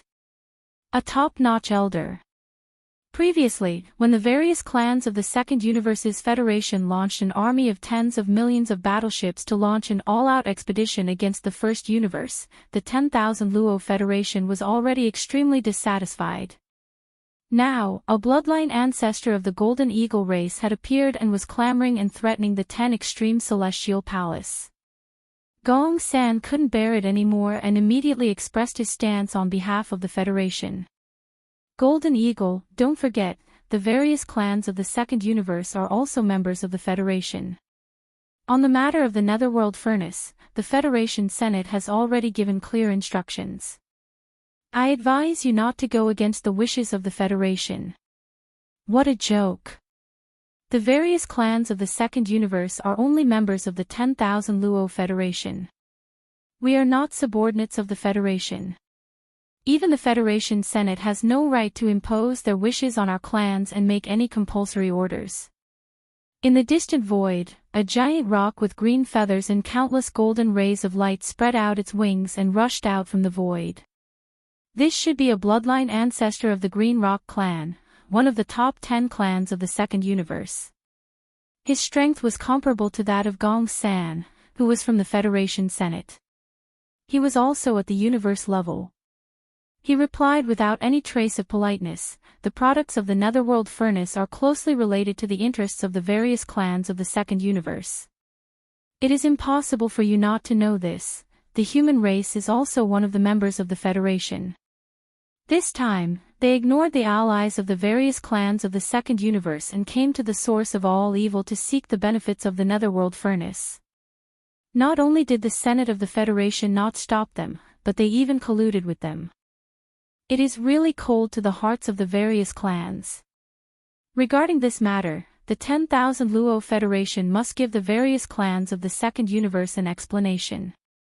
Whether it is the 10 absolute sky palaces of the human race, the Undying Dynasty, or the great beings of the Senate of the Federation, they must immediately withdraw from the star field of the source of all evil. Otherwise, they will see the various clans of the Second Universe as nothing. At this point, the universe-level Green Gold Rock's tone turned harsh. He sneered and said, "If you insist on acting alone and ignore the interests of our clans, then it is fine if the various clans of the Second Universe do not join this federation. Today, we will withdraw from the 10,000 Luo Federation. Parting ways in the future is a small matter, but turning against each other and becoming enemies is a big matter. Where do you want to go? I advise you to think twice before you act. Otherwise, the two planes will break apart today. The 10,000 Luo Federation will no longer exist, and all the various clans of the Second Universe will withdraw. Boom, screech, roar." Just as this universe-level Green Gold Rock finished speaking, the entire star field of the source of all evil went into an uproar, and the surrounding space was in an uproar. The various super-old monsters, who had hidden themselves in space and had yet to show themselves, were all shocked. The attitude of the bloodline ancestor of the various clans of the Second Universe was too unyielding. He was clearly trying to force the 10,000 Luo Federation to make concessions and withdraw from the star field of the source of all evil with the great beings of the two camps of the human race. Otherwise, all the various clans of the Second Universe would withdraw from the Federation, and the impact would be no different from the collapse of the entire 10,000 Luo Federation. The consequences were too severe. Although the one who said this was only a universe-level bloodline ancestor of the green gold rock race in the Second Universe, this was clearly the common wish of all the core upper echelons of the various clans in the Second Universe. On the matter of the benefits of the underworld furnace, the various clans of the Second Universe had already reached a consensus. The words of any bloodline ancestor from any clan represented the collective wishes of the entire clan. At this time, the entire star field of the source of all evil was in an uproar because of the universe-level green gold rock's words. The various super-old monsters from the various clans of the Second Universe all let out furious roars and screeches at the first moment. The entire star field of the source of all evil was filled with roars and howls. Tens of super-old monsters simultaneously emitted their energies. They were all at least sector lords, and there was no lack of universe-level or even undying beings amongst them. Chapter 3902. Roar! Roar! The entire origin of all evil star field was disturbed by the roars and howls. Dozens of sector lord level and above super-old monsters from the various races of the Second Universe were supporting the green gold Great Rock, and it was also a strong declaration of their stance. It was also a threat. They demanded that the two camps of the human race and the upper echelons of the myriad Luo Federation Senate immediately withdraw from this star field. In the future, they would still be allies.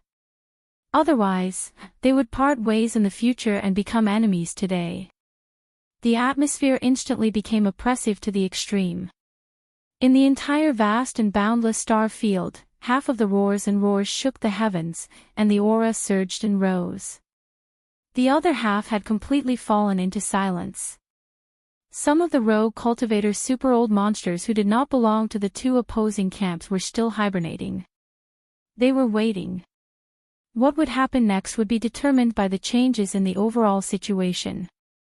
As for the two camps of the human race and the few super-old monsters who represented the Federation Senate, they were in a dilemma. The attitude of the races of the Second Universe had already been put on the table. There was no room for negotiation. They could not give up the benefits represented by the Netherworld Furnace. If the two camps of the human race and the Federation Senate of the Third Universe insisted on their own way, the final result could be foreseen. Today, the races of the Second Universe would definitely withdraw from the myriad Luo Federation, and even become enemies. At that time, the entire myriad Luo Federation would only have one member, the human race. Could it still be called the Federation? Even if it still existed, it was basically just a name. The consequences were too serious. It concerned the survival of the myriad Luo Federation. Even the super-old monsters of the Senate, such as Gong San, did not dare to deal with this matter lightly. After a short silence, the few super-old monsters from the Federation Senate seemed to have finally reached a consensus. They sent Gong San as a representative and spoke again. This time, Gong San did not directly talk to the races of the Second Universe. Although he did not name them, everyone knew that his words were directed at the two camps of the human race of the Third Universe. Heaven Palace, Imperial Court, this matter concerns the survival of our Federation, and the benefits of this netherworld furnace are indeed related to the races of the Second Universe. It is closely related. All of you were originally allies, but because of the same goal, we gathered together and formed the myriad Luo Federation today. It's normal to have disagreements. This matter is not completely without room for compromise. What the Council of Elders means is, since we are all allies, this matter can be resolved internally. The Council of Elders is willing to be a witness and urge everyone to reach a final consensus on this matter. This was clearly a concession. Although the several super-old monsters of the Federation Senate were indignant and even felt a little aggrieved, the attitude of the various races of the Second Universe was so tough. This matter concerned the survival of the entire Wanluo Federation, so they had no choice but to treat it cautiously. Unfortunately, whether it was the two camps of the human clan in the Third Universe or the various races in the Second Universe, none of them seemed to appreciate his kindness. A universe-level super-old monster from 10 Absolute Sky Palace immediately expressed his opinion. There is no room for discussion. The underworld furnace is not the underworld furnace of the various races of the Second Universe. It does not belong to any race or power. That's right. Since the various races of the Second Universe know that they are members of the Federation, they should be even more tactful. In the Undying Dynasty camp, a universe-level old monster from Su Lao Gu sneered. Of the 10,000 chains of runes that send the all-evil liquid out of the underworld furnace, nearly a quarter of them are connected to the ancestral grounds of the various races of the Second Universe. This matter has been confirmed by our imperial teacher, Great God Dier. The result of Tong Tong's deduction. The various races of the Second Universe have occupied nearly a quarter of the resources of the underworld furnace for who knows how many years, but they have always kept it a secret from the two camps of the human clan and the headquarters of the Federation. We can ignore this matter, but now that everything has surfaced, why can't the human clan fight for this benefit? Just because the various races of the Second Universe acted earlier and obtained the benefits of the underworld furnace, has it become a habit? Or perhaps, the various races of the Second Universe think that they are strong and powerful. That they can ignore the entire human race of the Third Universe and the Wanluo Federation. Howl. Screech. The words of the universe-level Su Lao Gu from the Undying Dynasty were sharp and aggressive. Before he could finish speaking, angry roars and howls rose to the sky from the various races of the Second Universe. Human clan, do you really think that your clan is the only one with the greatest power in the three universes? The Tianji clan has gone into seclusion and migrated. Do you humans want to replace them and become the public enemy of the three universes? The top-level upper echelons of the two camps have expressed their views at the same time. Are you clearly planning to use the various races of the Second Universe to establish your might? The Wanluo Federation is indeed on the verge of collapse. The ambitions of the human clan are clear as day. Fine, let's fight. It seems that the rupture between the two universes is unavoidable today. It's a pity that the Wanluo Federation. There's nothing to be said about it. When the Federation was first established, it was for the purpose of jointly attacking the Tianji clan. However, the Tianji clan has gone into seclusion. Even if they return to the world one day, who knows how many tens of thousands of years it will be. Before that, any race will have the opportunity to replace them. They will become the strongest overlords of the three universes. It's obvious that the human clan is ready to make a move. Their attitude today is clear proof that their ambitions have sprouted. As these angry roars and mocking voices rang out, the entire star field, the source of all evil, once again fell into an uproar.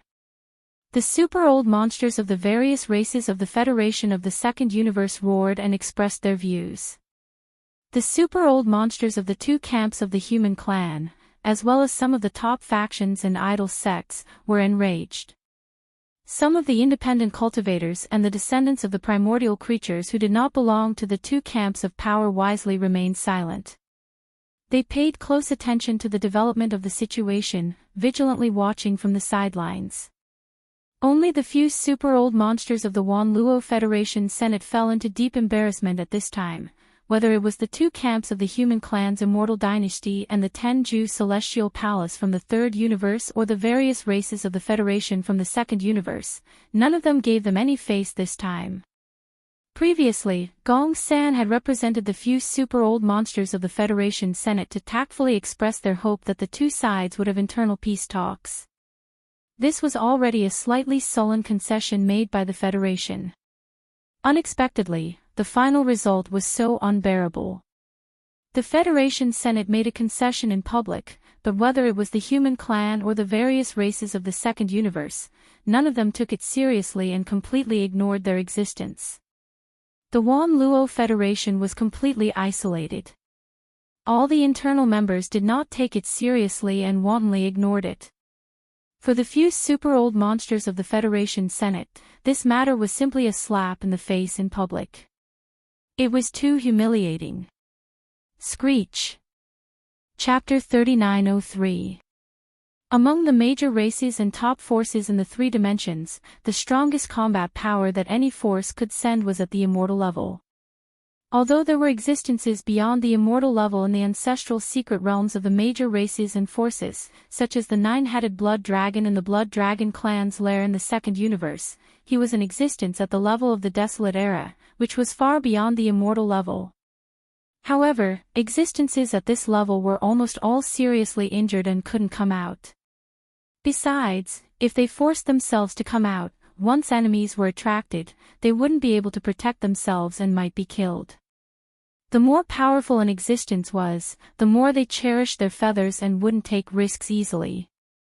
The immortal level was the strongest combat power that could be sent from the three dimensions of the universe today. It should be so for a long time in the future. Even if the situation in the origin of all evil star field was turbulent again, almost all the top races and forces in the three dimensions had sent their strongest combat power and swarmed over. However, there were definitely no more than 10 immortal level old monsters hibernating in this star field now. Therefore, when the immortal level old monster of the Federation Senate spoke out in anger, the surrounding void instantly fell silent.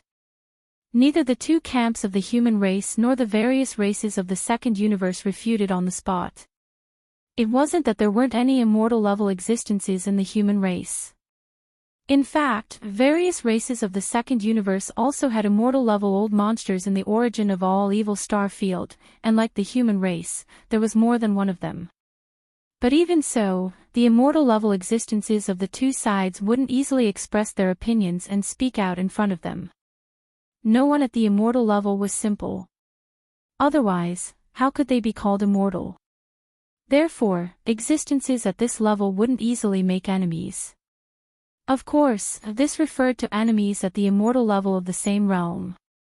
The entire star field fell into a dead silence after the immortal level old monster's angry voice, but it was also at this moment that an unforeseen event suddenly happened. Rumble, buzz. In the netherworld furnace, the crunching sound of flesh and bones being crushed had disappeared, but the huge millstone was still rotating, so the low rumble of thunder didn't stop. In addition, at this moment, in the continuous low rumble of thunder, there was a faint buzzing sound that attracted everyone's attention. In their line of sight, among the tens of thousands of rune chains around the outer wall of the netherworld furnace, a few had quietly lit up. The huge chains extended to the end of their line of sight, reaching into the void, and no one knew where they led. As for the extremely long rune chains, starting from the bottom of the outer wall of the netherworld furnace, countless runes quietly lit up on the surface of the chains as if they were activated. There were a total of 9 chains like this. This meant that at least 9 drops of the origin of all evil star field was being transported out along these 9 chains. Of course, the origin of all evil star field world sept, the second universes of the origin universe, of course, the various races of the origin of all. The origin of all origin of all evils exist field was the of the universe origin of the immortal level universe world origin, and now, this, they, it, and that absolutely, this, of them, complete. Not good, the netherworld furnace's first batch of products has already been condensed and is being transported out. We must stop it. From the 2 videos that have been circulated, the total amount of products that the netherworld furnace can condense should be around 3,000 to 4,000 drops. The first batch should be at least 1/10 of the total. In that case, 300 to 400 drops of all evil origin liquid will be produced in a short time and transported out immediately. Take action immediately and break the rune chains that are transporting the origin of all evil in the netherworld furnace. No matter what, we must keep the all evil origin liquid in the netherworld furnace. Fellow Daoists, this matter concerns all of our interests. Obtaining the all-evil origin liquid from the netherworld furnace is the next step. There's no need to rush the distribution plan. It won't be too late to discuss it later. But now, the netherworld furnace has already begun to transport the products out. If we don't stop it, we'll all end up empty-handed today. Let's take action together. 10,000 rune chains is a lot of work. We can't delay any longer. Roar! Screech! Furious roars rang out one after another. The group of super old monsters that had been hibernating in the void were all anxious. There were close to 200 sector lord level existences that had descended this time. Among them, close to half were from various races in the second universe. They were already standing on the opposite side of the netherworld furnace. Even if they succeeded in the end, they wouldn't be able to get even a single drop of all evil origin liquid. In other words, the total amount of all evil origin liquid in the netherworld furnace had reached 3,000 to 4,000 drops. In the end, it would be divided among the 100+ super old monsters on the attacking side. On average, each of them would get 300 to 400 drops. Even if some immortal level old monsters and universe old monsters might get a little more, when it came to the weakest sector lord level existences, each of them would get at least 100 drops of all evil origin liquid. This was definitely a terrifying number. Such a top-grade resource was something that even immortal level existences, primordial level existences, and primordial supreme level existences needed. Even sector lord level old monsters would thank the heavens if they could get even 1 or 2 drops. 100 drops was definitely enough to make them go crazy. Under this kind of crazy profit, there was no need for anyone to mobilize. A large number of super old monsters that had been hibernating in the surrounding void, in just a few short breaths, all rushed out of the void cracks where they were hiding and appeared in this star field, the source of all evil, with surging auras all over their bodies. Kill! Their auras surged into the heavens and surged toward the huge netherworld furnace in the depths of the void ahead. Seeing this scene, the expressions of the upper echelons of the various races in the second universe couldn't help but change. A large number of figures that had been hibernating in the void suddenly appeared. They roared and revealed their bloodline true bodies. Their figures were tens of thousands of zhang tall as they roared and rushed forward to block the netherworld furnace. Roar! A 10,000 zhang tall silver wolf howled towards the sky. Above the origin of all evil star domain, a huge silver moon like a star appeared.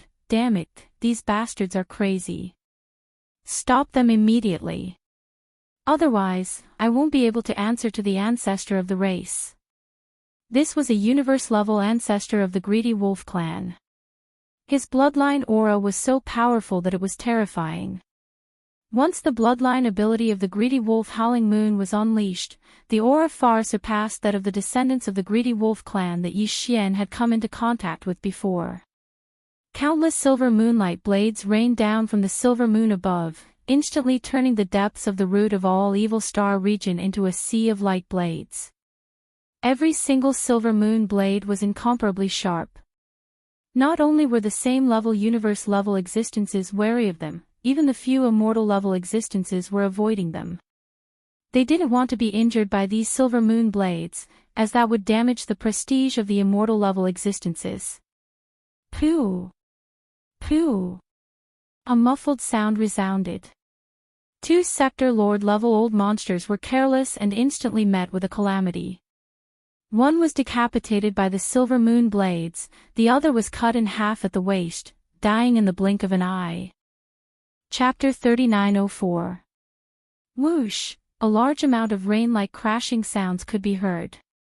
On the right side of the void, a huge mottled ancient tree began to stretch its branches and leaves. The huge tree took root in the void. Its roots couldn't be seen, but its size was constantly growing. In the blink of an eye, it was already 1,000,000 feet tall. The huge tree crown shrouded a large part of the void of the universe and extended to the edge of the netherworld furnace in front. This huge tree was the true body of an immortal rank ancestor of the Tree Spirit clan, one of the top 10 clans in the second universe. At this moment, this terrifying huge tree was like a star, standing in the void. As long as the roots that hadn't appeared were not destroyed, it would be fine. Even if the leaves were broken, it could grow again. Just like the Greedy Wolf clan's bloodline ability, the Greedy Wolf Howling Moon, after the Tree Spirit clan's true body appeared, the area under the tree crown would also become an indiscriminate regional attack. The species of this old tree was very extraordinary. It was the rare undying void pine. Every branch of the huge tree crown was covered with countless small pine needles. These pine needles were even made of metal. It was said that the undying void pine had to take root in the mine of undying void gold, a starry sky supreme treasure level divine metal. After countless years of nurturing, it could give birth to wisdom. From a spirit tree, it could become a plant life with wisdom, which was the Tree Spirit clan's clansman. The undying void gold was extremely rare. Yi Xian's nirvana indestructible armor had once merged with a piece. Since then, Yi Xian had never seen a second piece of undying void gold. It could be seen how rare this kind of metal was. Before the undying void pine gave birth to wisdom, it had been nurtured in the mine of undying void gold for countless years. It had absorbed a large amount of undying void gold's golden energy and had long been contaminated with it. Its roots were rooted in the void and couldn't be seen, which was related to this. In addition, the countless golden needles on the huge tree crown of this rare plant all contained a trace of undying void gold's golden energy. They were extremely sharp and fast, which was impossible to guard against. Whoosh! Whoosh! Whoosh! A series of faint swishing noises burst out. The crown-like treetop slightly shook. Within the blink of an eye, countless golden needles darted out like raindrops, covering the entire area around the dark cauldron. In the face of this level of attack, even the few immortal old monsters present couldn't help but frown. Each of them displayed their own abilities to resist or avoid the attack. However, even more of the top experts of the various forces were unable to avoid it, and were more or less affected by it. Roar! Screech! A miserable shriek resounded as a Sector Lord old monster from the technology faction was pierced into a human sieve by the undying void pine needles, dying instantly.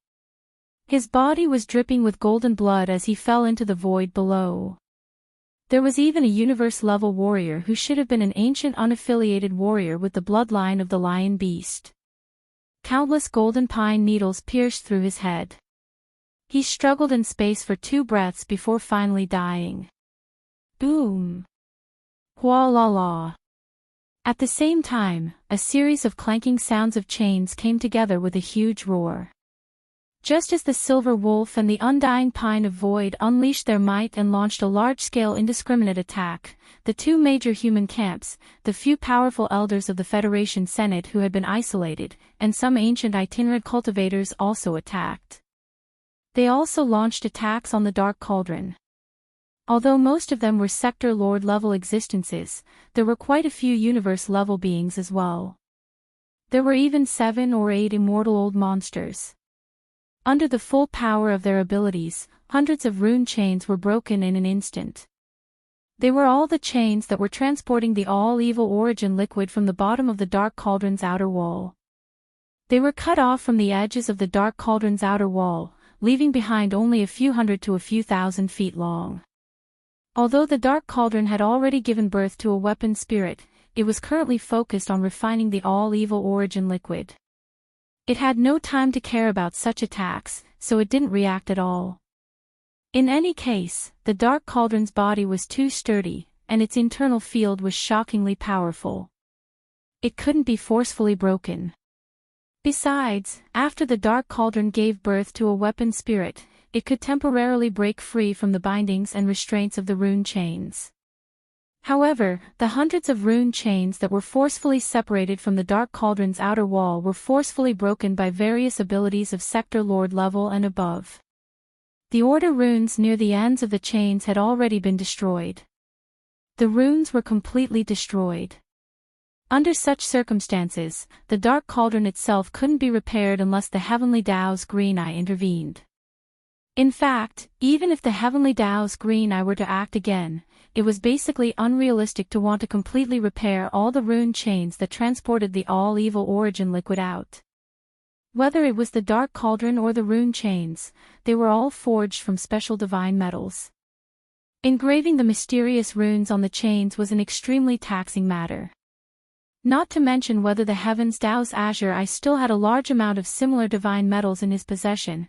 Even if he did, it was absolutely not easy to reconnect all of these over 10,000 rune pattern chains and brand them with transmission runes. Whether it was Yi Xian or the higher-ups of the various clans and top-notch factions that had flocked over for the sake of the Dark Cauldron, all of them were well aware of this. Otherwise, they wouldn't have thought of such a method to prevent the Dark Cauldron from transporting the all-evil origin liquid. It could be said that once a rune chain was broken, there was basically no possibility of it being repaired, at least in the short term. It was precisely because of this that all the ancestral-level existences in the attacking camp were instantly invigorated after the first round of attacks broke all the hundreds of rune chains. Just a single round of full-powered attacks had destroyed a few % of the 10,000 chains of runes that were transporting the all-evil origin liquid. This was definitely an exhilarating result. They immediately charged toward the other rune chains, dodging the frenzied attacks of the bloodline ancestors of the various clans in the second universe as they launched a second round of attacks with all their might. His only objective was to completely destroy the talisman marking chains that transported the all-evil origin liquid into the surroundings as soon as possible. Rumble. Kacha kacha, screech. The entire void was boiling. A gigantic silver moon in the sky was constantly sprinkling down silver moon blades. There was also an undying void pine that was swaying slightly like a pillar that supported the sky, shooting out dense golden pine needles, reaping the life of a super-old monster from time to time. Many of the super-old monsters of the various clans in the second universe had revealed their bloodline true forms and were engaged in a bloody battle with the super-old monsters of the attacking camp. Chapter 3905. Rumble. Kacha, kacha, thunderous booms rang out incessantly, accompanied by cracking noises. This was already the sixth wave of attacks. More than half of the 10,000 rune chains that transported the all-evil origin elixir to the outside of the Netherworld Cauldron had already been broken. Currently, there were only about 4,000 chains that were still connected to the Netherworld Cauldron. After this wave of attacks, hundreds of rune chains were broken. Only a few hundred meters of them remained hanging on the outer wall of the furnace, looking extremely bleak and desolate. The number of rune chains decreased sharply once more, leaving only around 3,000. However, the entire furnace that was as huge as a superstar still didn't move. The humming sound of the huge millstone rotating inside was still present, indicating that the all-evil origin liquid was still being refined. At the same time, the rune seal was still in the process of delivering the all-evil origin liquid. More than 6,000 rune chains had already been broken, and among the remaining 3,000 or so rune chains, several dozen of them, lit up at the same time from the end connected to the Netherworld Cauldron. This meant that more than 100 drops of all-evil origin liquid were about to be transported out. This meant that the corresponding rune chains of the transportation channel had been activated. Stop it. Break this portion of the chains immediately. You want to steal this old man's all-evil origin liquid? Impossible. Screech. Furious roars rang out. Over 100 Sector Lord old monsters from the punitive expedition camp all made their moves, unleashing all sorts of divine abilities. A small part of the sky was illuminated by the resplendent light. It was incomparably dazzling. Whoosh, whoosh, whoosh, pooh. During this process, the towering undying void pine tree was still shooting out endless golden pine needles. Occasionally, some super-old monsters would be hit, but they all protected their vitals. Even if they were hit by the golden pine needles and some unimportant parts were pierced, they would only suffer a small wound and nothing more. Although the golden pine needles of the undying void pine were sharp and shockingly fast, making them difficult to dodge, it was still an area of effect attack. The power of a single needle was limited, and as long as one wasn't hit by the concentrated attack, there was no danger to one's life. It was precisely because of this that within a short period of time, almost none of the experts who were conquering an area went to attack it.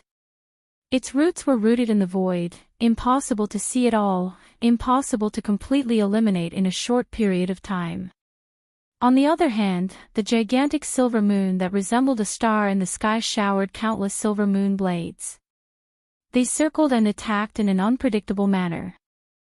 Although they were not as powerful as the immortal rank undying void pine, they were superior in that they were strange and difficult to defend against. Every time they circled, they would hit the more important parts of the body. A universe-level warrior from the human race's 10 absolute sky palace was hit by a few giant silver moon blades at the same time. His body was torn apart in the void space, and golden blood rained down.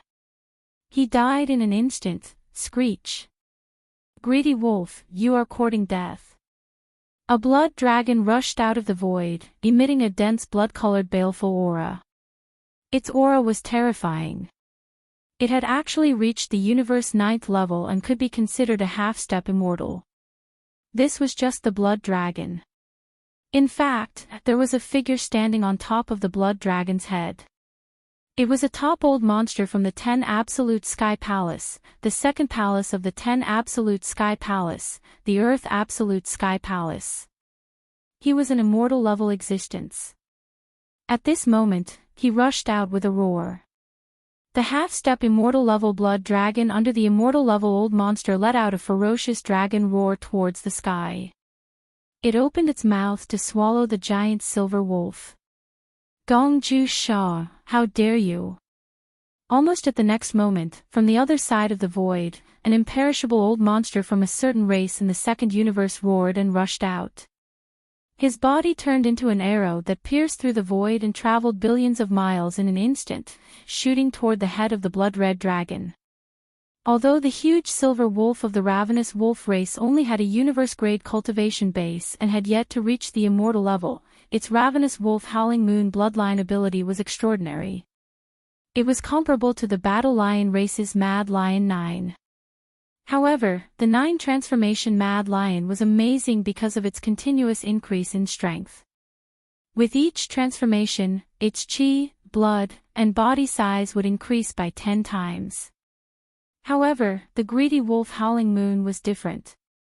It was the same as the rain of golden pine needles of the undying void pine. It was an area attack, but it was more treacherous. It could be said that it had control of the general situation of the battlefield. It had an extremely important positive effect. Therefore, even if this silver wolf only had a universe-level cultivation base, its role in the entire battlefield was absolutely not to be underestimated. Otherwise, this undying old monster in the various camps of the second universe would not have suddenly rushed out at this time, blocked the blood dragon, and swallowed it. Your opponent is this old man. That silver wolf can't escape. The great ancestor of the Earth Absolute Sky Palace, known as Gongju Sha, was a blood-robed old man. At this moment, he let out a cold laugh. With a wave of his hand, a blood-colored cage appeared out of thin air above the void space. It rumbled and suppressed, covering a large part of the universe void space within a radius of 1,000,000 miles. It happened to be the immortal-level old ancestor of a certain race in the second universe who was about to make a move. He was trapped in it. Then, Gongju Sha took a step forward. His figure flashed and had already entered the blood-colored cage. His voice was still echoing in the void space outside the cage, full of murderous intent. The prison of drawing ground that I cast, even immortal-level existences of the same realm cannot break through. Today, I will kill you in this cage. Hong. Hong long long, before his voice had died away, an earth-shattering energy explosion sounded in the confined void space within a radius of 1,000,000 miles that was covered by the blood-colored cage. The two immortal realm old monsters finally started to fight, and it was a life and death battle. If it weren't for Gong Ju's great power of drawing a circle to bind and cover the entire battlefield within a radius of 1,000,000 miles, who knew how many powerhouses from both sides would have been injured by the fierce aura that shot out from their bodies? Howl. Almost at the same time, in the distant void space, a shrill howl sounded. It was obviously a wolf's howl, but it was not long. It seemed to be extremely short. The huge silver moon that had been hanging high in the void space above the source of all evil star field also quietly collapsed at this moment. At this time, if one turned to look at the source of the howl, they would be able to see the huge silver wolf's head being eaten by the blood dragon, and the headless body falling into the depths of the void space below. A powerful immortal level old monster fell just like that. The situation of the battle was getting more and more tragic, however, this was only the beginning. The degree of tragedy of this battle was obviously not going to stop here. Until now, sector lords and universe-level old monsters had all fallen. Next, immortal-level supreme existences might also fall. No one had expected this scene to come so quickly. Less than 15 minutes after Crimson devoured the silver wolf's head, a loud rumbling suddenly rang out from the gigantic crimson cage that enveloped an area of millions of kilometers in radius. Chapter 3906. An immortal old monster had fallen just like that. When Gong Ju Gong's immortal ancestor Gong Ju Sha walked out of the blood-red cage area with his head in one hand, the surrounding void was dead silent. The roar and explosion of the fierce battle and the clashing of magical powers were all stagnant. Now, there were only about 10 immortal realm old monsters in this star field, the source of all evil. Now, one of them had died. This was too shocking. In a short period of time, everyone's mind was filled with roaring sounds. Especially the dozens of top masters of various races in the second universe, their feelings were even more complicated at this moment. Among the nearly 200 top-notch elites who stayed in this star sector, the number of elites who attacked the Array Palace was very high. There were more than 100 of them, but there were only 70 or so races in the second universe. They were in a slightly weaker position. In terms of the strongest immortal old monsters, the two camps of the human clan and the Senate of the Federation each had one, so there were 3 of them. The other 3 were ancient rogue cultivators who came and went alone, but in fact, they could also be regarded as the power of the conquering camp. Among the more than 70 top masters of various races in the second universe, there were only 3 immortal old monsters. Counting them, the number was exactly half of the enemy camp, which was already an extremely worrying situation. But now, one of the 3 immortal realm old monsters had unexpectedly fallen in the short time it took to drink a cup of tea. Such a situation was undoubtedly worse for the races in the second universe. It was more and more unfavorable, and it seemed that they could not hold on any longer. In fact, of the more than 10,000 rune chains under the outer wall of the netherworld furnace, there were only a little more than 1,000 left. Roar! Human Clan, Wan Luo Federation, the races in the second universe will fight to the death with you from now on. After a short period of dead silence, among the races in the second universe, a blood-colored lion roared and rushed out. His body expanded again and again, and every time, it increased by 10 times. This was obviously a bloodline ancestor from the Battle Lion clan. As soon as he appeared, he began to use the bloodline power of the 9 changes of the Mad Lion.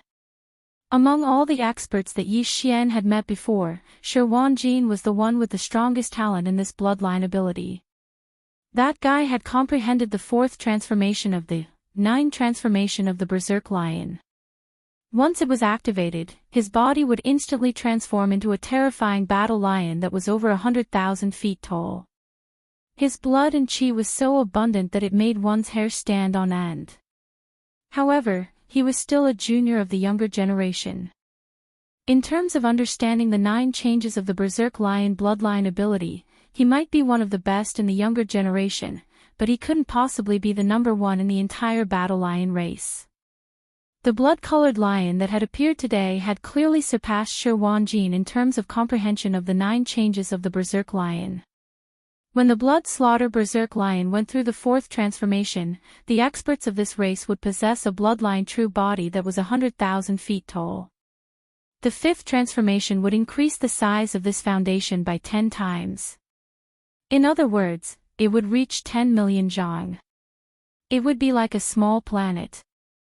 The scene unfolding before his eyes was exactly such a scene. This bloodline ancestor of the battle lion race was originally an immortal old monster. Now that he had displayed the 5th transformation of the 9 changes of the Berserk Lion, bloodline ability, he displayed a terrifying bloodline true body that was 100,000 feet tall. It was like a small planet, and its blood and chi was so abundant that it couldn't be estimated. This was directly reflected in his battle strength. The current him might not be able to challenge existences that surpassed the immortal realm, but within the immortal realm, he was practically invincible. Roar! Don't even think about breaking the last 1,000 or so rune chains. This senior won't allow it. Those who act without permission will die. The 100,000 feet tall bloodline true body appeared. At this moment, the immortal battle lion's confidence surged to the extreme. He was confident that he could dominate the immortal realm. With such abundant blood and chi, he was definitely an invincible existence. Raising his head and roaring, the immortal battle lion gently raised his left forelimb. It seemed to be lightly pressing down, but it directly destroyed a corner of the void. The Milky Way within 100,000 miles fell into chaos. Dense patterns like a spider web appeared in the void, and from the cracks in the void, endless void turbulence surged. Void turbulence emerged. Caught off guard, 2 sector lords and a universe-level super-old monster were involved. Obviously, they couldn't survive, even their bodies disappeared, swallowed by the infinite darkness. Even some of the zone lords who were watching the show at the edge couldn't control themselves and were directly sucked into the terrifying black hole. Among them was Shui Lu from the Heavenly Battle Empire, which was under the rule of the Immortal Dynasty. He had left the Heavenly Battle planet for 10,000 years and obtained a great opportunity, which allowed him to soar all the way from the Star Lord state to the peak of the 9th level of the Zone Lord state. He had come to the source of all evil star region in order to take advantage of the opportunity to seek fortune, even if it was just to follow behind and get some leftovers. He had even invited a sector lord to help him. He didn't expect to run into trouble at the edge of the battlefield, and his body was instantly swallowed by the black hole. Roar! Immortal battle lion, you're too arrogant. So what if your blood and chi are abundant? You're the only immortal being left among the races of the second universe, apart from that giant tree. You're destined to die alone. Why waste time talking to him? Just suppress him. Roar, as the immortal battle lion spoke arrogantly, 4 of the 6 immortal beings on the side of the punitive expedition team rushed out and attacked the immortal battle lion from 4 different directions. As for the other 2 immortal beings, they led the 100 sector lords and universe-level warriors to continue attacking the netherworld cauldron. Their target was very clear, the remaining 1,000 rune chains under the wall of the netherworld cauldron. An earth-shattering battle began again. At this moment, all the great beings on both sides forgot about the shock of seeing the immortal being beheaded by Gongju. The entire void was trembling. The immortal battle lion, who was 1,000,000 meters tall, was fighting against 4 immortal beings of the same level by himself. The battlefield covered thousands of kilometers. Almost half of the starry river in the domain of the root of all evil was affected. The battle situation was too shocking. 5 undying level unmatched existences were fighting with everything they had, fighting to the death. This was a rhythm that was going to cause the void to collapse. In this vast and terrifying battlefield, the figures of the 5 undying old monsters could not be seen from the start. Boundless auras swept out, and even at the edge of the battlefield, if one was not careful, 1 or 2 sector lord level existences would be affected. The light ones would be injured, and the heavy ones would be stirred up. Chi whirled and killed. Body and soul were destroyed. Not even bones were left. Rumble, voila. On the other side of the netherworld cauldron, the sound of thunder and chains that didn't stop suddenly became louder. Although the higher-ups of the various races of the second universe still had a few dozen immortal beings, except for the undying void pine that had revealed its true form and rooted its roots in the void, the others were all sector lords and universe-level warriors. They couldn't stop the two immortal beings from the punitive expedition team. Chapter 3907. Rumble. Kacha, kacha, thunderous booms resounded as the chains rattled. In the time it took to drink a cup of tea, only 9 of the 10,000-plus chains of talisman markings on the outer wall of the netherworld furnace remained. At this point, the mission of the higher-ups of the various races in the second universe to descend on the source of all evil star field was basically a failure. The conquering camp formed by the various powers had finally cut off the channel that the dark furnace used to transport the liquid. Even though there were still 9 runic chains remaining, they were basically meaningless by themselves. Moreover, they would be blasted apart very soon. Howl. Howl. At this moment, 4 shocking roars came from the void. The sound was strange, not like that of flesh and blood life forms. It was sonorous, like the sound of metal clashing. In the next moment, in the void in different directions around the netherworld furnace, 4 void cracks suddenly appeared out of thin air, and then 4 giant beasts stepped out of them. They were all Sector Lord level 9 perfection, also known as half-step universe level. If it were any other time, for half-step universe level beings descending at the same time would definitely cause an uproar in an entire universe. But in this place, it really didn't count for much. In the current root of all evil star field, the undying level was the pinnacle, the universe level was only the core strength. Sector Lord level, even if it was a Sector Lord level 9 perfect, they weren't even worth mentioning. They could only follow behind to strengthen the momentum, acting as underlings. However, the arrival of these 4 half-step universe-level beasts immediately attracted the attention of all the great beings from both sides of the battlefield. Even the 2 undying beings from the expedition camp who were leading the great beings from both camps to attack the last 9 rune chains couldn't help but turn their heads to look at them. The life forms of these 4 giant beasts were extremely strange, and their actions were even more inconceivable. These 4 beasts weren't flesh and blood life forms, but mechanical life forms. This was because their bodies were basically made of the universe alloy used to build starry sky battleships. If it weren't for the fact that they looked like starry sky fortresses, the masters of the various major forces would have mistaken them for starry sky fortresses. These mechanical life forms were either members of the Heaven's Legacy race, but this was clearly impossible. The Heaven's Legacy race had long since gone into seclusion and migrated away. It was impossible for them to send 4 beast-like members of the Heaven's Legacy race to descend upon the root of all evil star domain to seize fortunes. That was no different from leaving clues, waiting for people to track down the whereabouts of their migration through these 4 alloy behemoths. Other than the Tianji race, there was only the automaton race, a mysterious race that belonged to the imperial preceptor of the Eternal Dynasty, Daoist. Tianji and the mechanical race were essentially the same. They were both mechanical life forms.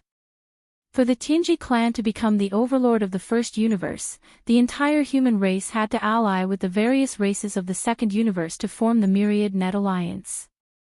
Only then would they be able to contend with the Tianji clan. Just this point alone was enough to show how powerful and terrifying the Tianji clan was. This time, instead of saying that they were hiding from the world, it would be better to say that they had other plans. A riot in the Celestial Legacy race's imperial prison was far from enough to make the Celestial Legacy race feel threatened and flee. Although the automaton race rarely appeared in the world and was restricted by the imperial preceptor of the Eternal Dynasty, Daoist, they almost never appeared in front of the world. However, their existence was known to all 3 dimensions. From a certain point of view, the automaton race was actually far more mysterious than the Tianji clan. This time, the mysterious automaton race suddenly changed their usual style and sent 4-sector Lord Level 9 peak mechanical beasts to descend upon the root of all evil. This matter was truly thought-provoking. However, because this star field currently had an immortal rank Imperial Clan Elder from the Immortal Dynasty Elder Pavilion, and these 4-sector Lord level mechanical ferocious beasts didn't do anything harmful, although the various experts were suspicious, they didn't take the initiative to provoke them. The moment the 4 mechanical beasts descended, they stared at the broken rune chains in the void. Kacha. Kacha kacha. The tooth-numbing sound of metal scraping resounded, quickly becoming louder and louder, causing all the experts who were watching to be dumbstruck, some even suspecting that they were hallucinating. In their line of sight, these 4-sector Lord Level 9 peak mechanical beasts actually didn't care about the underworld cauldron, each pulling on a broken rune chain and munching on it. These rune chains weren't simple. Even though they were broken, the originally complete runes on the chains lost their effectiveness, the energy field was destroyed and their power greatly decreased. However, just the material used to create them was definitely not simple. Even an undying would have to be serious in order to break them, a universe level would have to continuously attack them before they could break them. No matter what, it wouldn't be so easy to chew on them like sugar cane. However, the facts before their eyes spoke louder than words. These 4 half-step universe-level automaton beasts obviously had good teeth. When the leader of the automaton race, D-Air, built their bodies, he gave them good teeth. It must have been made from some terrifying metal that was not inferior to the undying void gold. Otherwise, how could it have done this? On the other hand, it also proved one fact. That was these 4 mechanical beasts, coming to the source of all evil star field, their goal was most likely for the broken rune chains of the underworld cauldron. The mysterious metal used to create these rune chains was not ordinary. However, to the warriors of other races, it wasn't as important as the Tianji race or the automaton race.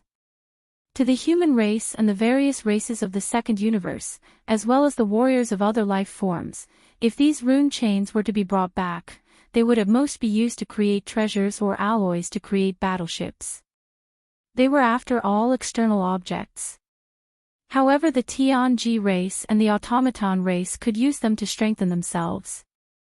These 2 races were automaton life forms, their bodies were originally made from different materials, after many evolutions, they were finally able to create them. Hence, it was completely understandable that the automaton race would take this opportunity to send these 4 mechanical beasts to the source of all evil star field to steal these rune chains. The warriors were happy to go with the flow. In their eyes, although these rune chains made from mysterious metals were precious, they couldn't be compared to the all-evil origin liquid. As long as these 4 mechanical beasts didn't have any designs on the all-evil origin liquid, it would be fine. Under such circumstances, no one would provoke them. After all, the automaton race was essentially the same as the Tianji race, so they weren't to be trifled with. Their leader, D-Air, was the imperial teacher of the Undying Dynasty. They were basically in the same boat as the dynasty. Offending these 4 mechanical beasts was equivalent to offending both the automaton race and the Undying Dynasty of the human race. It was definitely a headache. If there wasn't an absolute conflict of interest, who would be willing to do such a thing? Kacha, Kacha. Chapter 3908. Kacha, Kacha, the teeth-numbing sound of metal rubbing against each other continued.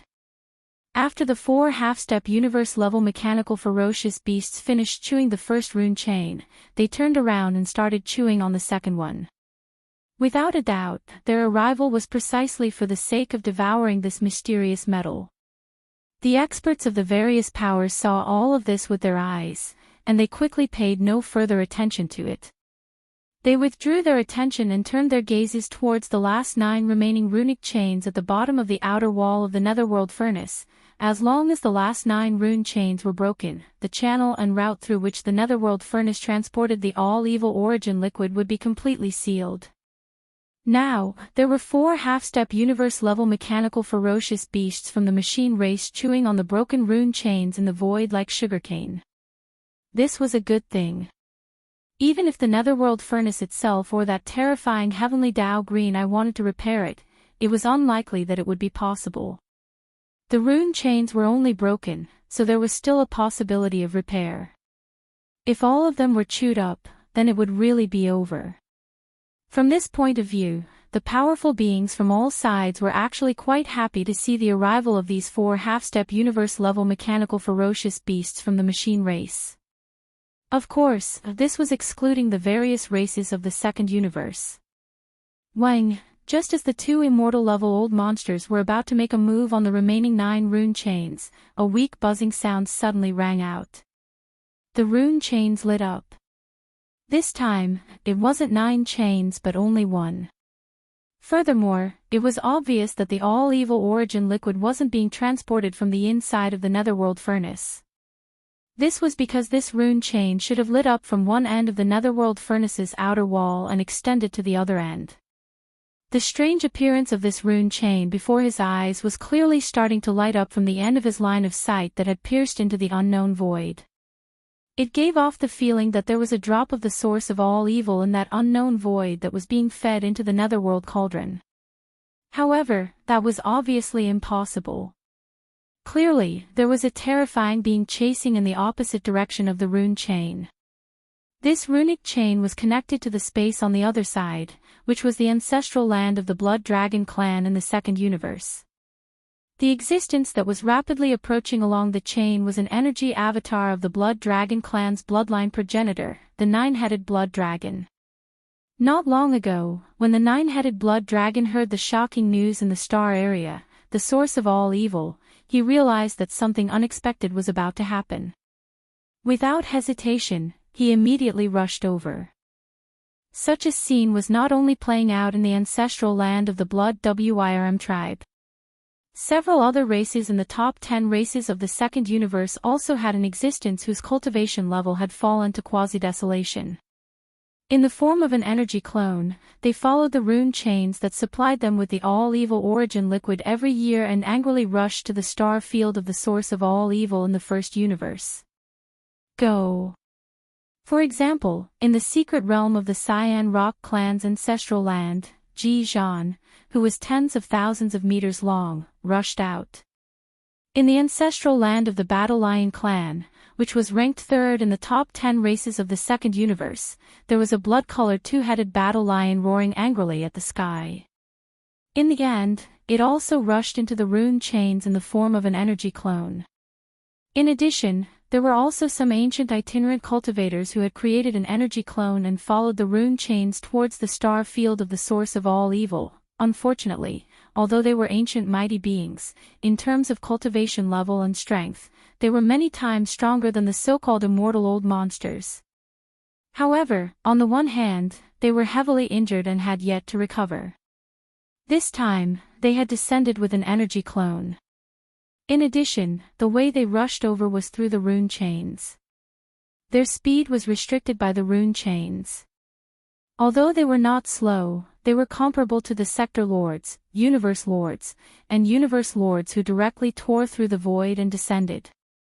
Compared to the Immortal Realm experts, they were clearly still slightly inferior. This directly led to some of the existences being forced to retreat midway because the runic chains were broken before they could arrive, cutting off the connection between them and the netherworld cauldron.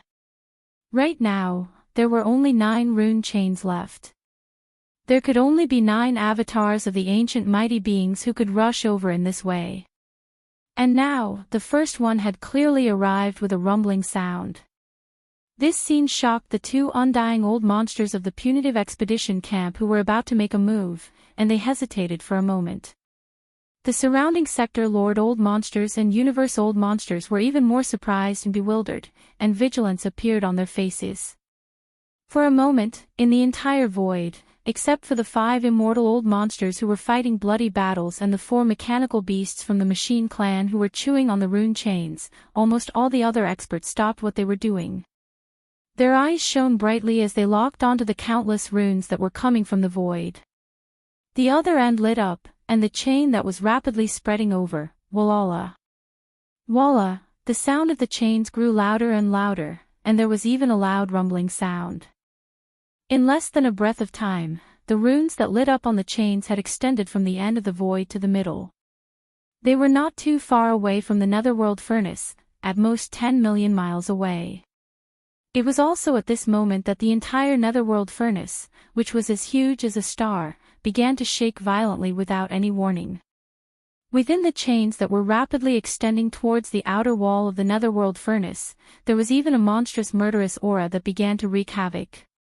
It swept across the sky, and its violent thoughts filled the sky, shocking this void.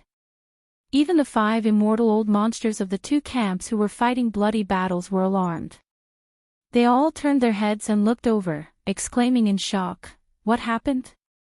This aura. Quasi-ancient mighty beings.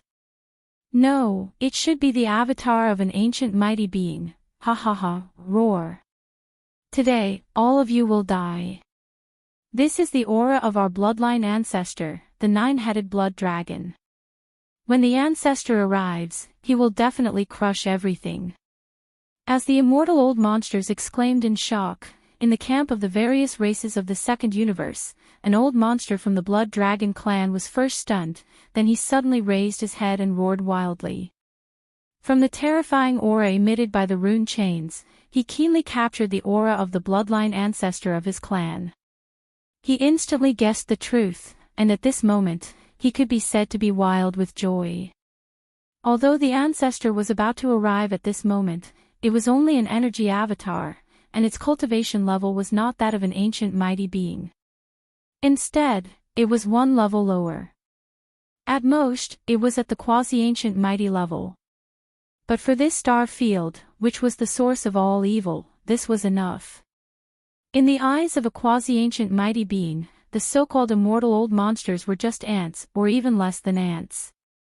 Not to mention the universe level and sector lord level, they were not even worth a fart. Just the arrival of a quasi-ancient mighty being was enough to crush everyone. This vast star field would tremble because of this. Walala, Ing. Chapter 3909.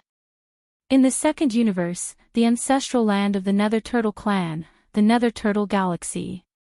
Ever since the Void Tortoise was sent to the depths of the Nether Turtle Galaxy by the Headless Baby, the bloodline ancestor of the Nether Turtle clan had woken up and issued an order to seal off the entire Nether Turtle Galaxy. The order instantly resounded throughout the vast galaxy. The Nether Turtle clan. Today, less than 3 days after the Nether Turtle clan's sealing race's arrival, a faint rumble of thunder resounded from the Nether Turtle's secret realm in the Nether Turtle Galaxy's ancestral land. If one were to be in the Nether Turtle mysterious realm at that moment, they would see a giant turtle the size of a planet in the void. It was the bloodline ancestor of the Nether Turtle clan.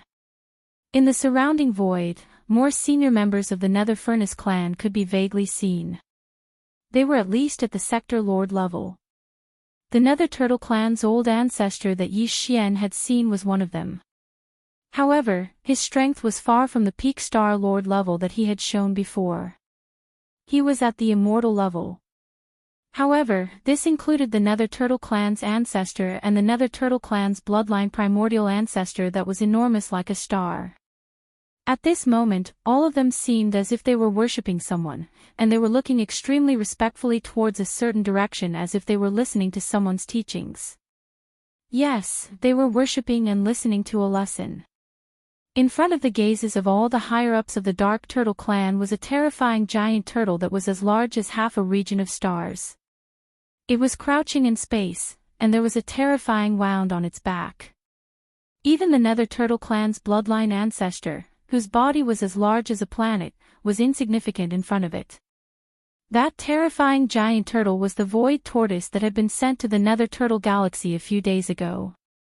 And now, its terrifying body, which was the size of half a planetary region, was the result of deliberately shrinking it. Otherwise, if it fully revealed its true form, a single claw of the Void Tortoises would be the size of a planetary region. That primordial creature was one of the most terrifying creatures in the history of the universe. At that moment, his injuries were far from healed, and so was his strength. Even though he had obtained the light that the headless baby shot into his body, there was still a long way to go before he could fully recover.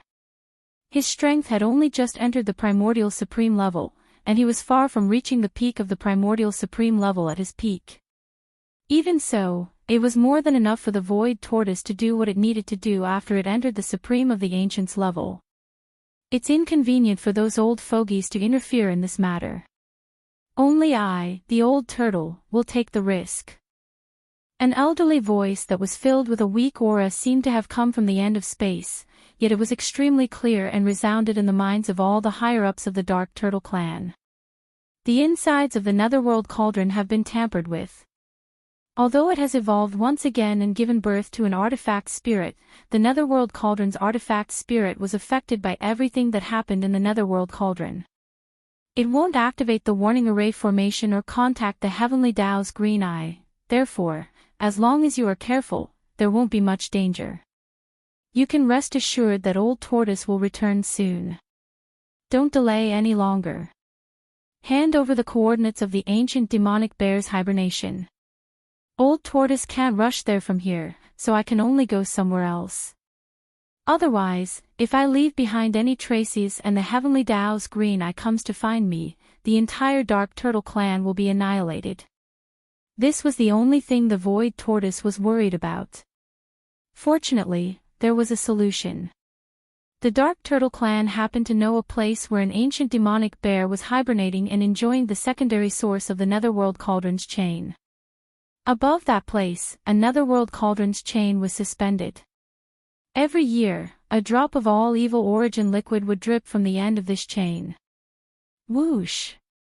A faint whistling sound rang out as a beam of cyan light shot out from the Star Tortoise's body, heading towards the Void Tortoise. It was the coordinates of the unknown void where the desolate demonic bear was. Rip! After the green brilliance entered the Void Tortoise's body, the Void Tortoise merely moved its claw, and the Void Tortoise's secret realm was torn apart. Its body turned into a ray of light and disappeared into it in a flash. When it reappeared, it was already in another star field that was extremely far away from the Dark Turtle star field. The Void Tortoise wiped away the traces of the Void Tortoise behind it, raised its claw again, and tore apart the Void Tortoise again. This time, it was going to the first universe. Interplanar travel was child's play for the Void Tortoise, who had the cultivation of the Primordial Supreme. There was no need to rely on wormholes at all. After doing this several times, the Void Tortoise had almost circled all 3 universes.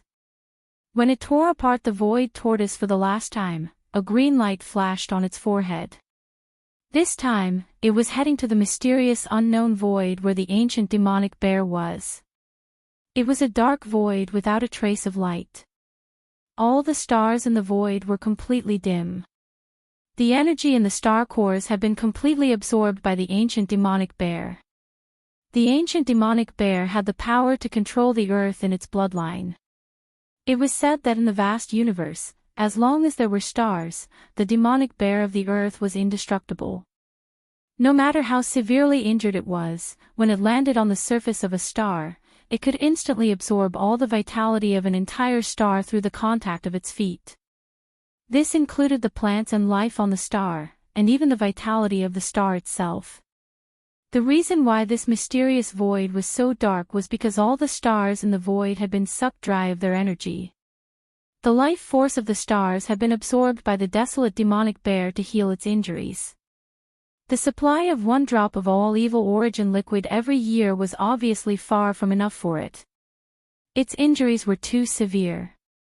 The ancient demonic bear belonged to the opposing camp in the great battle back then. At its peak, it was at the mid-stage of the primordial era. The standard set by the eye of the Heavenly Dao for an existence of this level was to have the Netherworld Furnace supply 1 drop of all evil origin liquid every year. No matter how severe its injuries were, that was all there was to it. Its value was nothing more than that. At the highest point in the center of the Void Tortoise was a rune chain that was 1,000 feet long. It abruptly passed through the void tortoise and hung at the highest point in the sky. Below the rune chain was a giant gray bear that was 10,000 feet in size curled up in the void. It looked extremely weak, and there was a huge hole in its abdomen from which grayish-gold blood was still flowing out. Its aura had long fallen to the level of a quasi-primordial era almighty. As the faint sound of something breaking through the air rang out, the giant void tortoise that had turned into a ray of light descended upon this unknown void. It immediately revealed its true form. Of course, it was not a complete form, but even so, it almost filled up the entire void tortoise. Chapter 39:10. Why? A supreme being like you shouldn't pay special attention to an insignificant enemy general like me. He had been dormant for countless years and was still injured. Not to mention that he was in the middle stage of the primordial era when he was at his peak. He was still some time away from even reaching the level of a supreme being of the primordial era. However, at this moment, a supreme being of the enemy camp had found him and wanted to kill him in person. This was not only frustrating for this primordial demonic bear, but it was also puzzling. He knew that he was going to die today. The void tortoise's ferocious name had shaken the universe in the desolation era. Although it wasn't at its peak state, it was still a supreme desolation. This level of strength could crush a demonic bear who was not even a supreme being of the primordial era. It was much easier than crushing an ant. He was unwilling, but he could only accept his fate. At the last moment of his life, he asked the question in his heart. Actually, it's nothing. You don't have to worry about it. This old tortoise is a little constipated recently, so I want to kill some people. Just take it as a way to vent my anger. After saying that, the void tortoise raised his right forelimb and pressed into the void. Roar, boom. The primordial demonic bear was enraged. Crazy light shot out of his eyes as if he was going to explode himself. Unfortunately, he was not even a supreme being of the primordial era. He was not qualified to do that in front of a supreme being of the primordial era. As the void tortoise gently pressed its right forelimb, the primordial demonic ape's huge body instantly exploded into a cloud of blood mist. Not even a hair was left behind. Whing! With a buzzing sound, a shadow rushed out of the void tortoise's body. It was an energy doppelganger. Although it was only a doppelganger, it still had the strength of a supreme being of the primordial era. After all, the void tortoise had recovered to the early stage of the supreme being of the primordial era. As soon as this energy doppelganger appeared, it rushed into the rune chain hanging at the top of the mysterious void and followed the chain to the source of all evil star area. The demonic emperor planet. Yi Xian had been paying close attention to the situation in the root of all evil star region. Although he didn't enter the origin of all evil star area, the demon race had sent several star fortresses to guard in the distant void outside the origin of all evil star area. Once something happened inside, the star fortresses would report back to the demon emperor planet at once. Unfortunately, when this star region was chosen by the Eye of the Heaven Dao to be the location of the Netherworld Furnace Refinement Formation, the entire source of all evil had been isolated by a formation barrier. It was utterly impossible to see what was happening inside from the outside. No matter how big the commotion inside was, it wouldn't spread beyond the source of all evil star field in a short time. The Demonkin scouts didn't dare to enter the source of all evil star field because of the strict order. So up until now, Yi Xian was completely in the dark about what was happening in this star region. He didn't know anything. Just as Yi Xian was feeling a little uneasy, the left side of his chest suddenly became hot. A message came from his chest and rushed into his brain. Yi Xian was gradually getting used to the headless infant corpse communicating with him in this way. What surprised him was that this time, the message sent by the headless infant corpse was very simple. It only had a few words: enter the source of all evil star area, immediately. What's going on? Didn't they say that there might be an ambush this time? Didn't they tell him not to get involved? Why did it change so suddenly? Yi Xian was stunned and felt a little confused. but he soon felt relieved. Since the headless infant corpse had spoken, what was there to worry about? With him here, even if the eye of heaven really came, at least he could guarantee Yi Xian's safety. However, according to Yi Xian's speculation, the headless infant corpse wouldn't let Yi Xian see the eye of heaven easily. At least, it wouldn't do so before he and the forces under his command fully developed.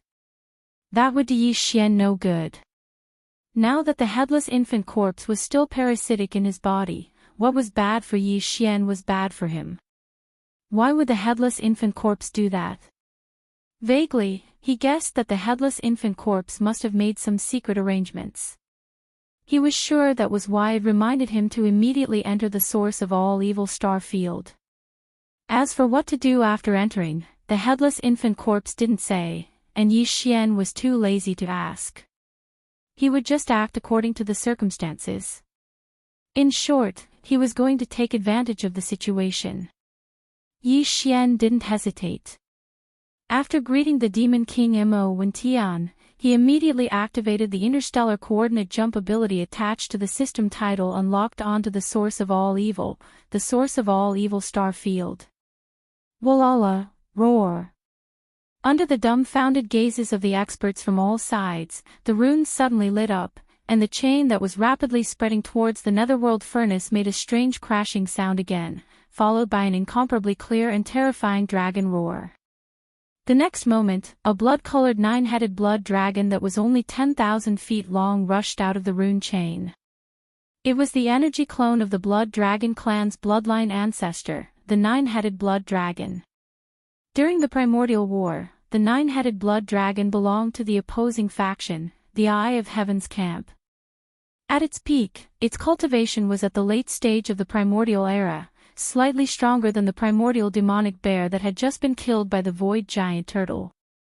But now, its injuries had not healed, and its cultivation was only at the early stage of the Primordial era. Right now, it was in the form of an energy clone that was following the rune chain. Therefore, this descending energy clone's cultivation was only at the level of the Primordial era.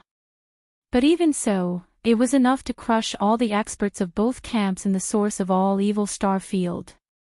Even the undying old monsters were just ants in front of the Primordial era. Such a terrifying supreme existence had descended on their camp, and the higher-ups of the various races in the second universe were wild with joy.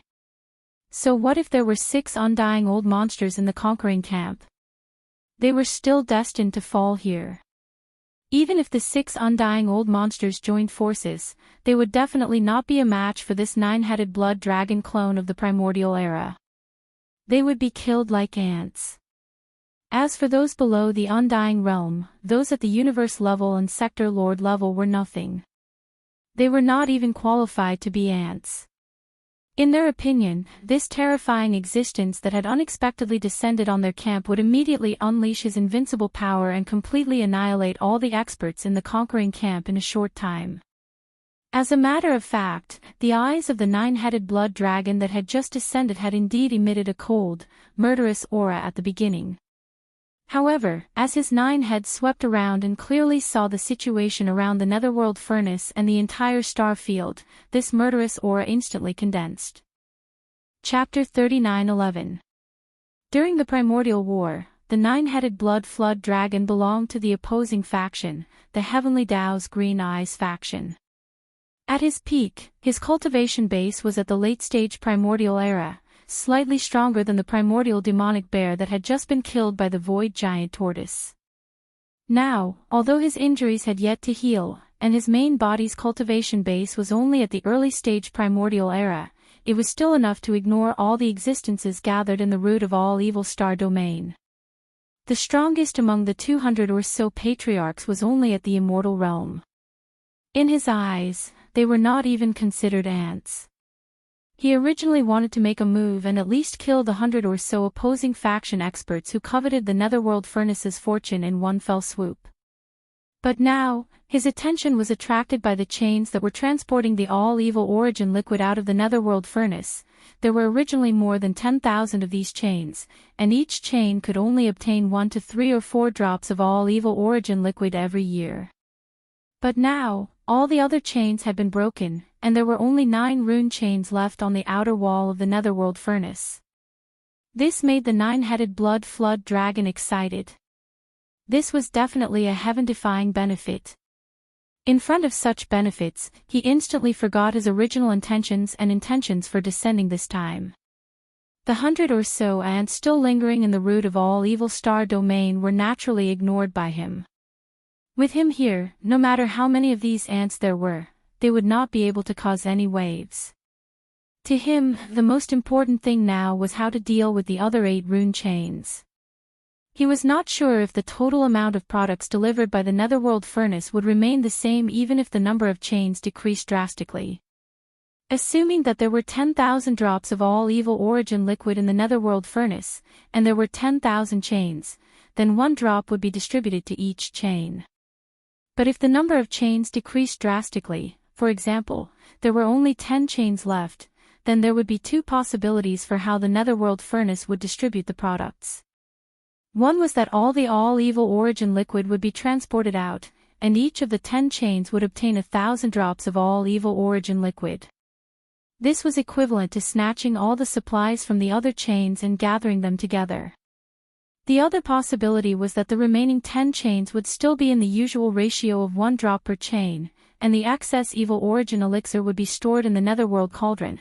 For the 9-headed blood dragon, he naturally hoped that the situation would be the first one. In that case, the unforeseen event in the netherworld furnace would actually help him. However, he had no confidence in this matter. He was not sure at all.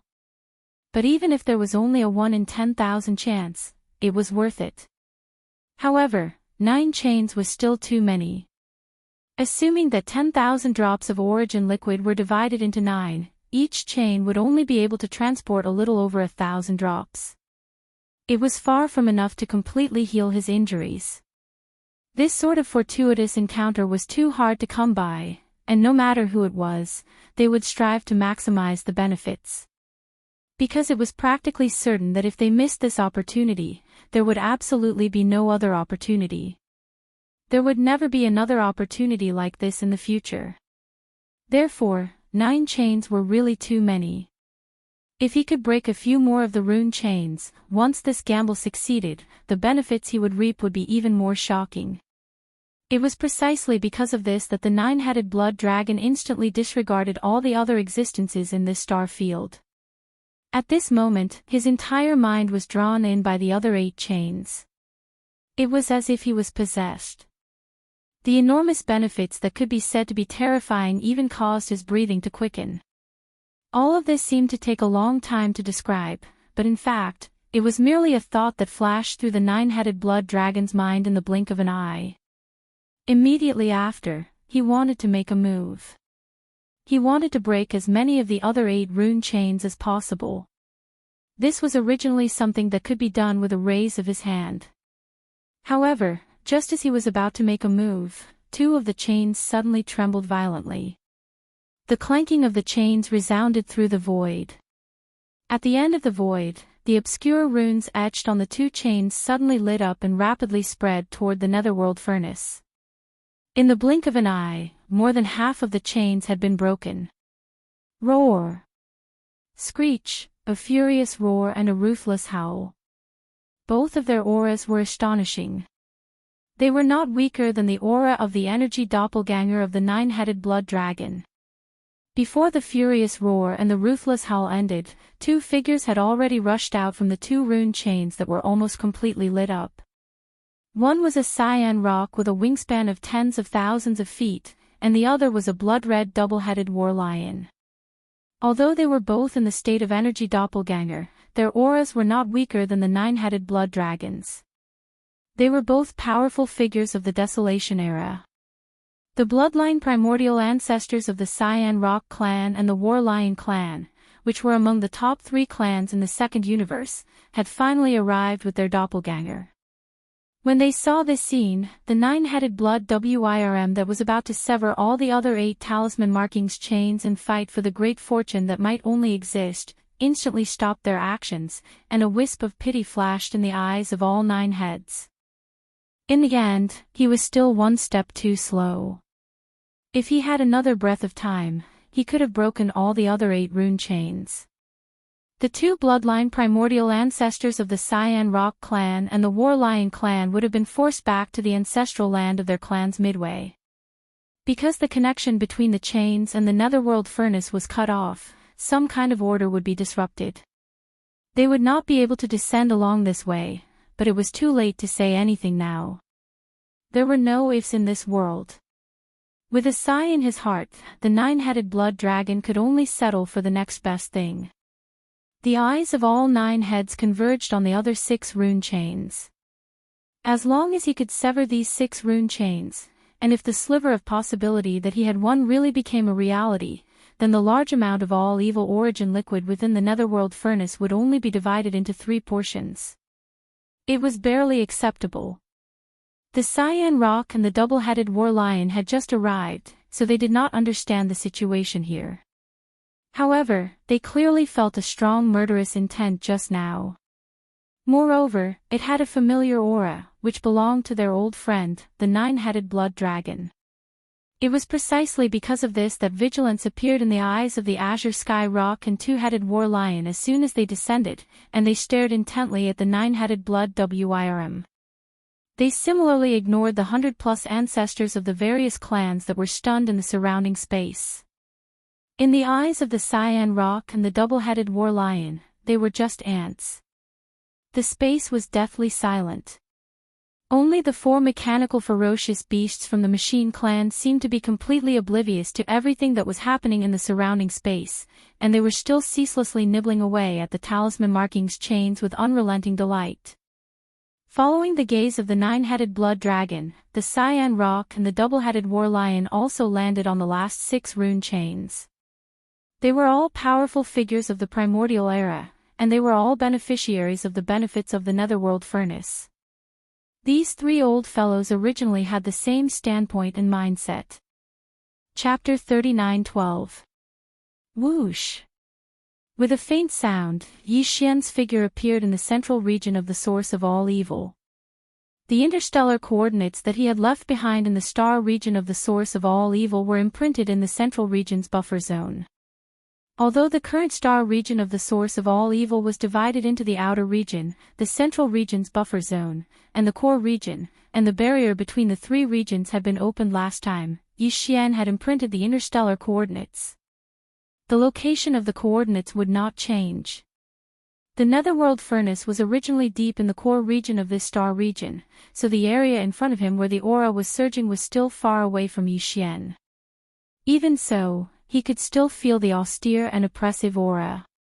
In fact, with the cultivation strength of the 9-headed blood dragon, the Azure Sky Rock, and the 2-headed battle lion, the divine consciousness could completely cover the entire star region of the source of all evil. But at this moment, all of their attention was on the netherworld furnace, including the high-level ancestors of the various large clans and top forces from the 3 major dimensions. So, as soon as Yi Xian appeared, no one noticed him at all. In fact, to be safe, Yi Xian had already activated the perfect vibration of the spiritual power secret technique before activating the interstellar coordinate jump ability. His aura and figure were perfectly hidden. But with his current cultivation strength, even if he fully activated the perfect vibration of the spiritual power secret technique, he could not escape the active detection of the quasi-primordial powerhouses. So, the moment his figure appeared in the center of the star region of the source of all evil, Yi Xian's left chest suddenly burned, and a green brilliance flashed and enveloped his whole body, then he completely disappeared. The headless infant corpse attacked again. With the protection of his power, not to mention the quasi-primordial powerhouses, even if the primordial powerhouses or the supreme primordial powerhouses were here, they would not be able to see Yi Xian at all, and would not be able to sense his existence. Unless the consciousness doppelganger of the heavenly Tao's green eye came. But for this, the headless infant corpse had obviously made arrangements, and was sure that the other party would not come in a short time. When his figure and aura completely disappeared, Yi Xian calmed down. After taking a deep breath, he no longer hesitated and shot toward the dark cauldron at top speed. Soon, Yi Xian arrived at the depths of the root of all evil star field. He could see everything in front of him. Since his aura and figure were completely concealed by the power of the headless infant corpse, no one sensed his arrival. The appearance of the three quasi-desolate ancient supreme beings shocked Yi Xian, but his gaze immediately fell onto the netherworld furnace. When he saw that the tens of thousands of rune chains that were transporting the all-evil origin liquid to the outside of the netherworld furnace had almost all been broken, Yi Xian's heart suddenly relaxed. He had planned all of this for a reason.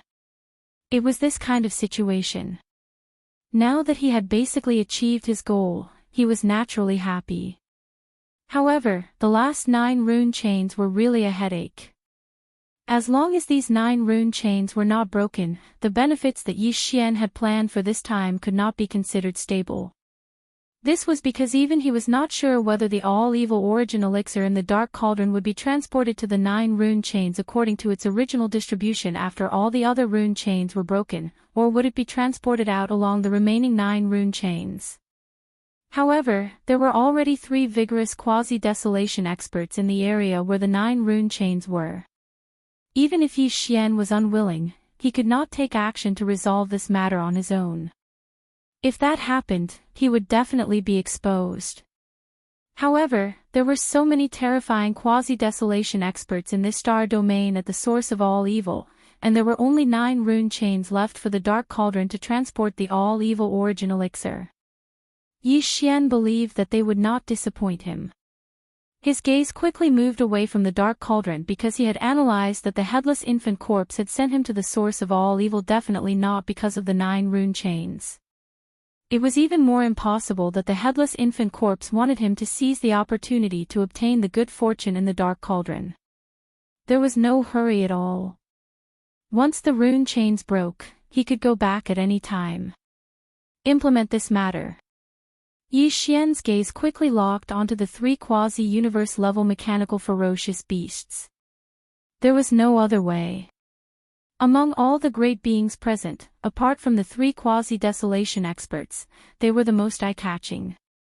These are mechanical life forms. A dim light flashed in Yi Xian's eyes, and a look of surprise appeared on his face. He saw the essence of these 3 mechanical ferocious beasts. At the same time, he made a connection in his mind. To be able to send out 4 quasi-universe level mechanical ferocious beasts, one could imagine their background. It was either De or De. The former was the leader of the Tianji clan, while the latter was the leader of the automaton clan. Regardless of which possibility it was, Yi Xian was very interested. If it was the former, Yi Xian could very likely track down the current whereabouts of the Tianji clan through these 3 quasi-universe level mechanical ferocious beasts. If it was the latter, he could more or less understand some information related to the automaton clan. It should be known that although the devouring system in his body was created by the technological pioneer of the human clan, Xing Bo had been plotted against and killed by De. These seeds of the devouring system had actually been spread by De. Regardless of whether it was De, who had become the imperial teacher of the everlasting dynasty, or the entire automaton clan under his command, which had almost never appeared in the world, they were all more mysterious than the Tianji clan. It could be said that, from a certain perspective, Yi Xian even hoped that these 3 quasi-universe level mechanical ferocious beasts were from the automaton clan. In fact, this was more likely because the Tianji clan had already moved away from the world. No matter how amazing the creation of the netherworld furnace was, it was impossible for De to reveal such an obvious flaw and openly send out a few quasi-universe level mechanical ferocious beasts in front of the world. In addition, the way these 3 quasi-universe level mechanical ferocious beasts engulfed the rune chains was indeed a little strange, so Yi Xian could not help but think more about it. Now, he was basically sure of one thing, and that was that the reason the headless infant corpse had suddenly reminded him to come to the root of all evil star field was probably because of these quasi-universe level mechanical ferocious beasts. Yi Xian was on the Demon Emperor planet, so he had no way of knowing what was happening in the root of all evil star field. However, this did not mean that the headless infant corpse was the same. Either he had left some sort of backup plan here, related to some special information transmission channel, or he was proficient in some sort of heaven-defying deduction method. For example, the heaven-measuring technique of the old devil mosquito butcher seemed to be quite extraordinary, so there was no reason that an existence at the level of the headless infant corpse would not know about this. Of course, to Yi Xian, the reason was actually completely unimportant. What was important was everything in front of him. However, the situation in front of him was obviously a little chaotic. Even if Yi Xian wanted to make a move, he had to find the best opportunity to do so. Muttering to himself, he chose to lie low for the time being and wait for the right opportunity. After the azure sky rock and the two-headed battle lion understood everything, the three supreme existences at the quasi-primordial level merely exchanged a glance and reached a consensus. Chapter 39:13. Originally, there was no suspense at all. When the three great beings of the quasi-desolation attacked, it was only 6 rune chains. Without the self-defense of the netherworld furnace and the descent of the consciousness of the heavenly Tao's green eye to interfere, it was as easy as blowing off dust. However, right at this moment, a shocking change occurred again. Walala, roar! Among the 9 remaining rune chains, the 4th chain lit up again. At the end of the void, the rune engraved on the surface of the chain lit up instantly. This time, the speed was faster, and it spread to the end of the chain in an instant. At this point, the strange sound shook the sky, and the aura emitted by this chain was even more terrifying, making one's heart tremble. Even the 9-headed blood dragon, the cyan sky rock, and the 2-headed war lion, who had arrived one after another, widened their eyes at this moment. White hairs appeared on their backs, and their hands were about to attack, but halfway, they all stopped. In the next instant, the chains rattled as the enormous cauldron rumbled and shook the heavens. Along with this, the furious roar of a Qilin resounded through the sky, and it shook the entire expanse of space and the root of all evil to the point of shaking. Immediately after, a huge figure of 100,000 feet darted out from the rune chains and rushed into the sky. The aura of a great being from the primordial era swept through the world, and the surrounding void trembled inch by inch, as if it could collapse at any time. The more than 100 great beings of the ancestor level from both sides, who were originally in a daze in the void, were all horrified, and they all retreated rapidly, retreating into the distance. Only the 4 half-step universe-level mechanical ferocious beasts from the automaton race were still engrossed in devouring the rune chains as before. However, this aura was too terrifying. In just a moment, the mechanical ferocious beast closest to the netherworld furnace had completely exploded and was completely annihilated. Even so, the other 3 seemed to be unaware and continued to devour. Boom! Boom! Several earth-shattering explosions were heard, and a part of the alloy bodies of the 3 mechanical ferocious beasts exploded, about 1/3 of them. However, as a green light flashed in the wreckage, this situation was instantly interrupted. Some kind of amazing defensive array was left in the bodies of the 3 alloy ferocious beasts. At this time, it was activated and finally resisted the terrifying aura of a great being from the primordial era. Kacha kacha, crisp sounds continued as the talisman markings chains were still being nibbled away, and this scene caused everyone to be speechless. The 100-plus ancestors from both sides that had already retreated to the distant space looked at each other, and their expressions carried a strange expression amidst their astonishment. This time, it was none other than the Scarlet Unicorn who had come to the root of all evil star region with the 9 gloom demon crocodile. A supreme being level energy clone finally arrived, hovering above the core of this star area, looking around disdainfully. The pressure was terrifying. After all, this was the will of a primordial paragon. Even though it was a primordial paragon who had been injured for countless years and had yet to fully recover, it was still a primordial paragon. However, a supreme being was still a supreme being. Even if he wasn't in his best condition, that formless pressure was still terrifying. Within a radius of 10,000 miles around him, everything was under his control. With a single thought, flowers bloomed and wilted, stars were born and stars fell. Although this primordial paragon wasn't as powerful as the void tortoise, his cultivation had reached the mid-stage of the primordial paragon when he was in his peak condition. Now, his injuries had yet to fully recover, and his original body had just recovered to the peak of the primordial paragon. This energy clone that had followed the talisman markings chains of the netherworld furnace to this place was only at the early stage of the primordial paragon. Even so, it was far more powerful than the nine-headed blood dragon, the azure sky rock, and the two-headed battle lion that had arrived before him. The situation instantly became tense, and it was simply suffocating. Among the energy clones of the four supreme existences, one of them had reached the early stage of the primordial paragon, and the other three were quasi-primordial paragons. 1 against 3, the strong against the weak. There was a boundless murderous intent in the air. The entire space was completely stagnant at this moment, and the atmosphere was so oppressive that it was horrifying. Before this energy clone of the scarlet unicorn appeared, it had clearly sensed the chilling killing intent from the nine-headed blood dragon, the azure sky rock, and the two-headed battle lion. At this moment, as soon as it arrived, its aura was locked onto these three quasi-primordial paragons. Its aura was cold, and it had a sign that it would attack at any time. In the battle of the primordial paragon, although they belonged to the same camp and were all generals under the heavenly eye of the heavens, they weren't familiar with each other. After all, they weren't on the same level at all. The scarlet unicorn was the primordial paragon back then. Whereas the nine-headed blood dragon, the azure sky rock, and the two-headed battle lion were merely primordial paragons. The difference between them was equivalent to a commander and a general.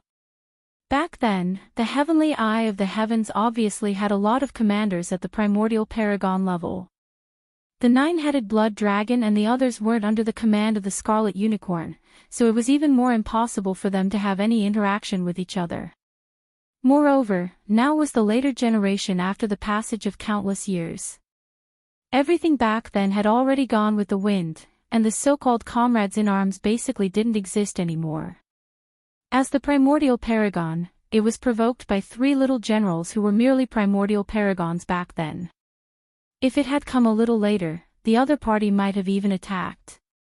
To the scarlet unicorn, the nine-headed blood dragon, the azure sky rock, and the two-headed battle lion's actions were tantamount to offending the heavens' might. Do you want to die? Or with the merciless passage of time, you've long forgotten my supreme ferocious might back then.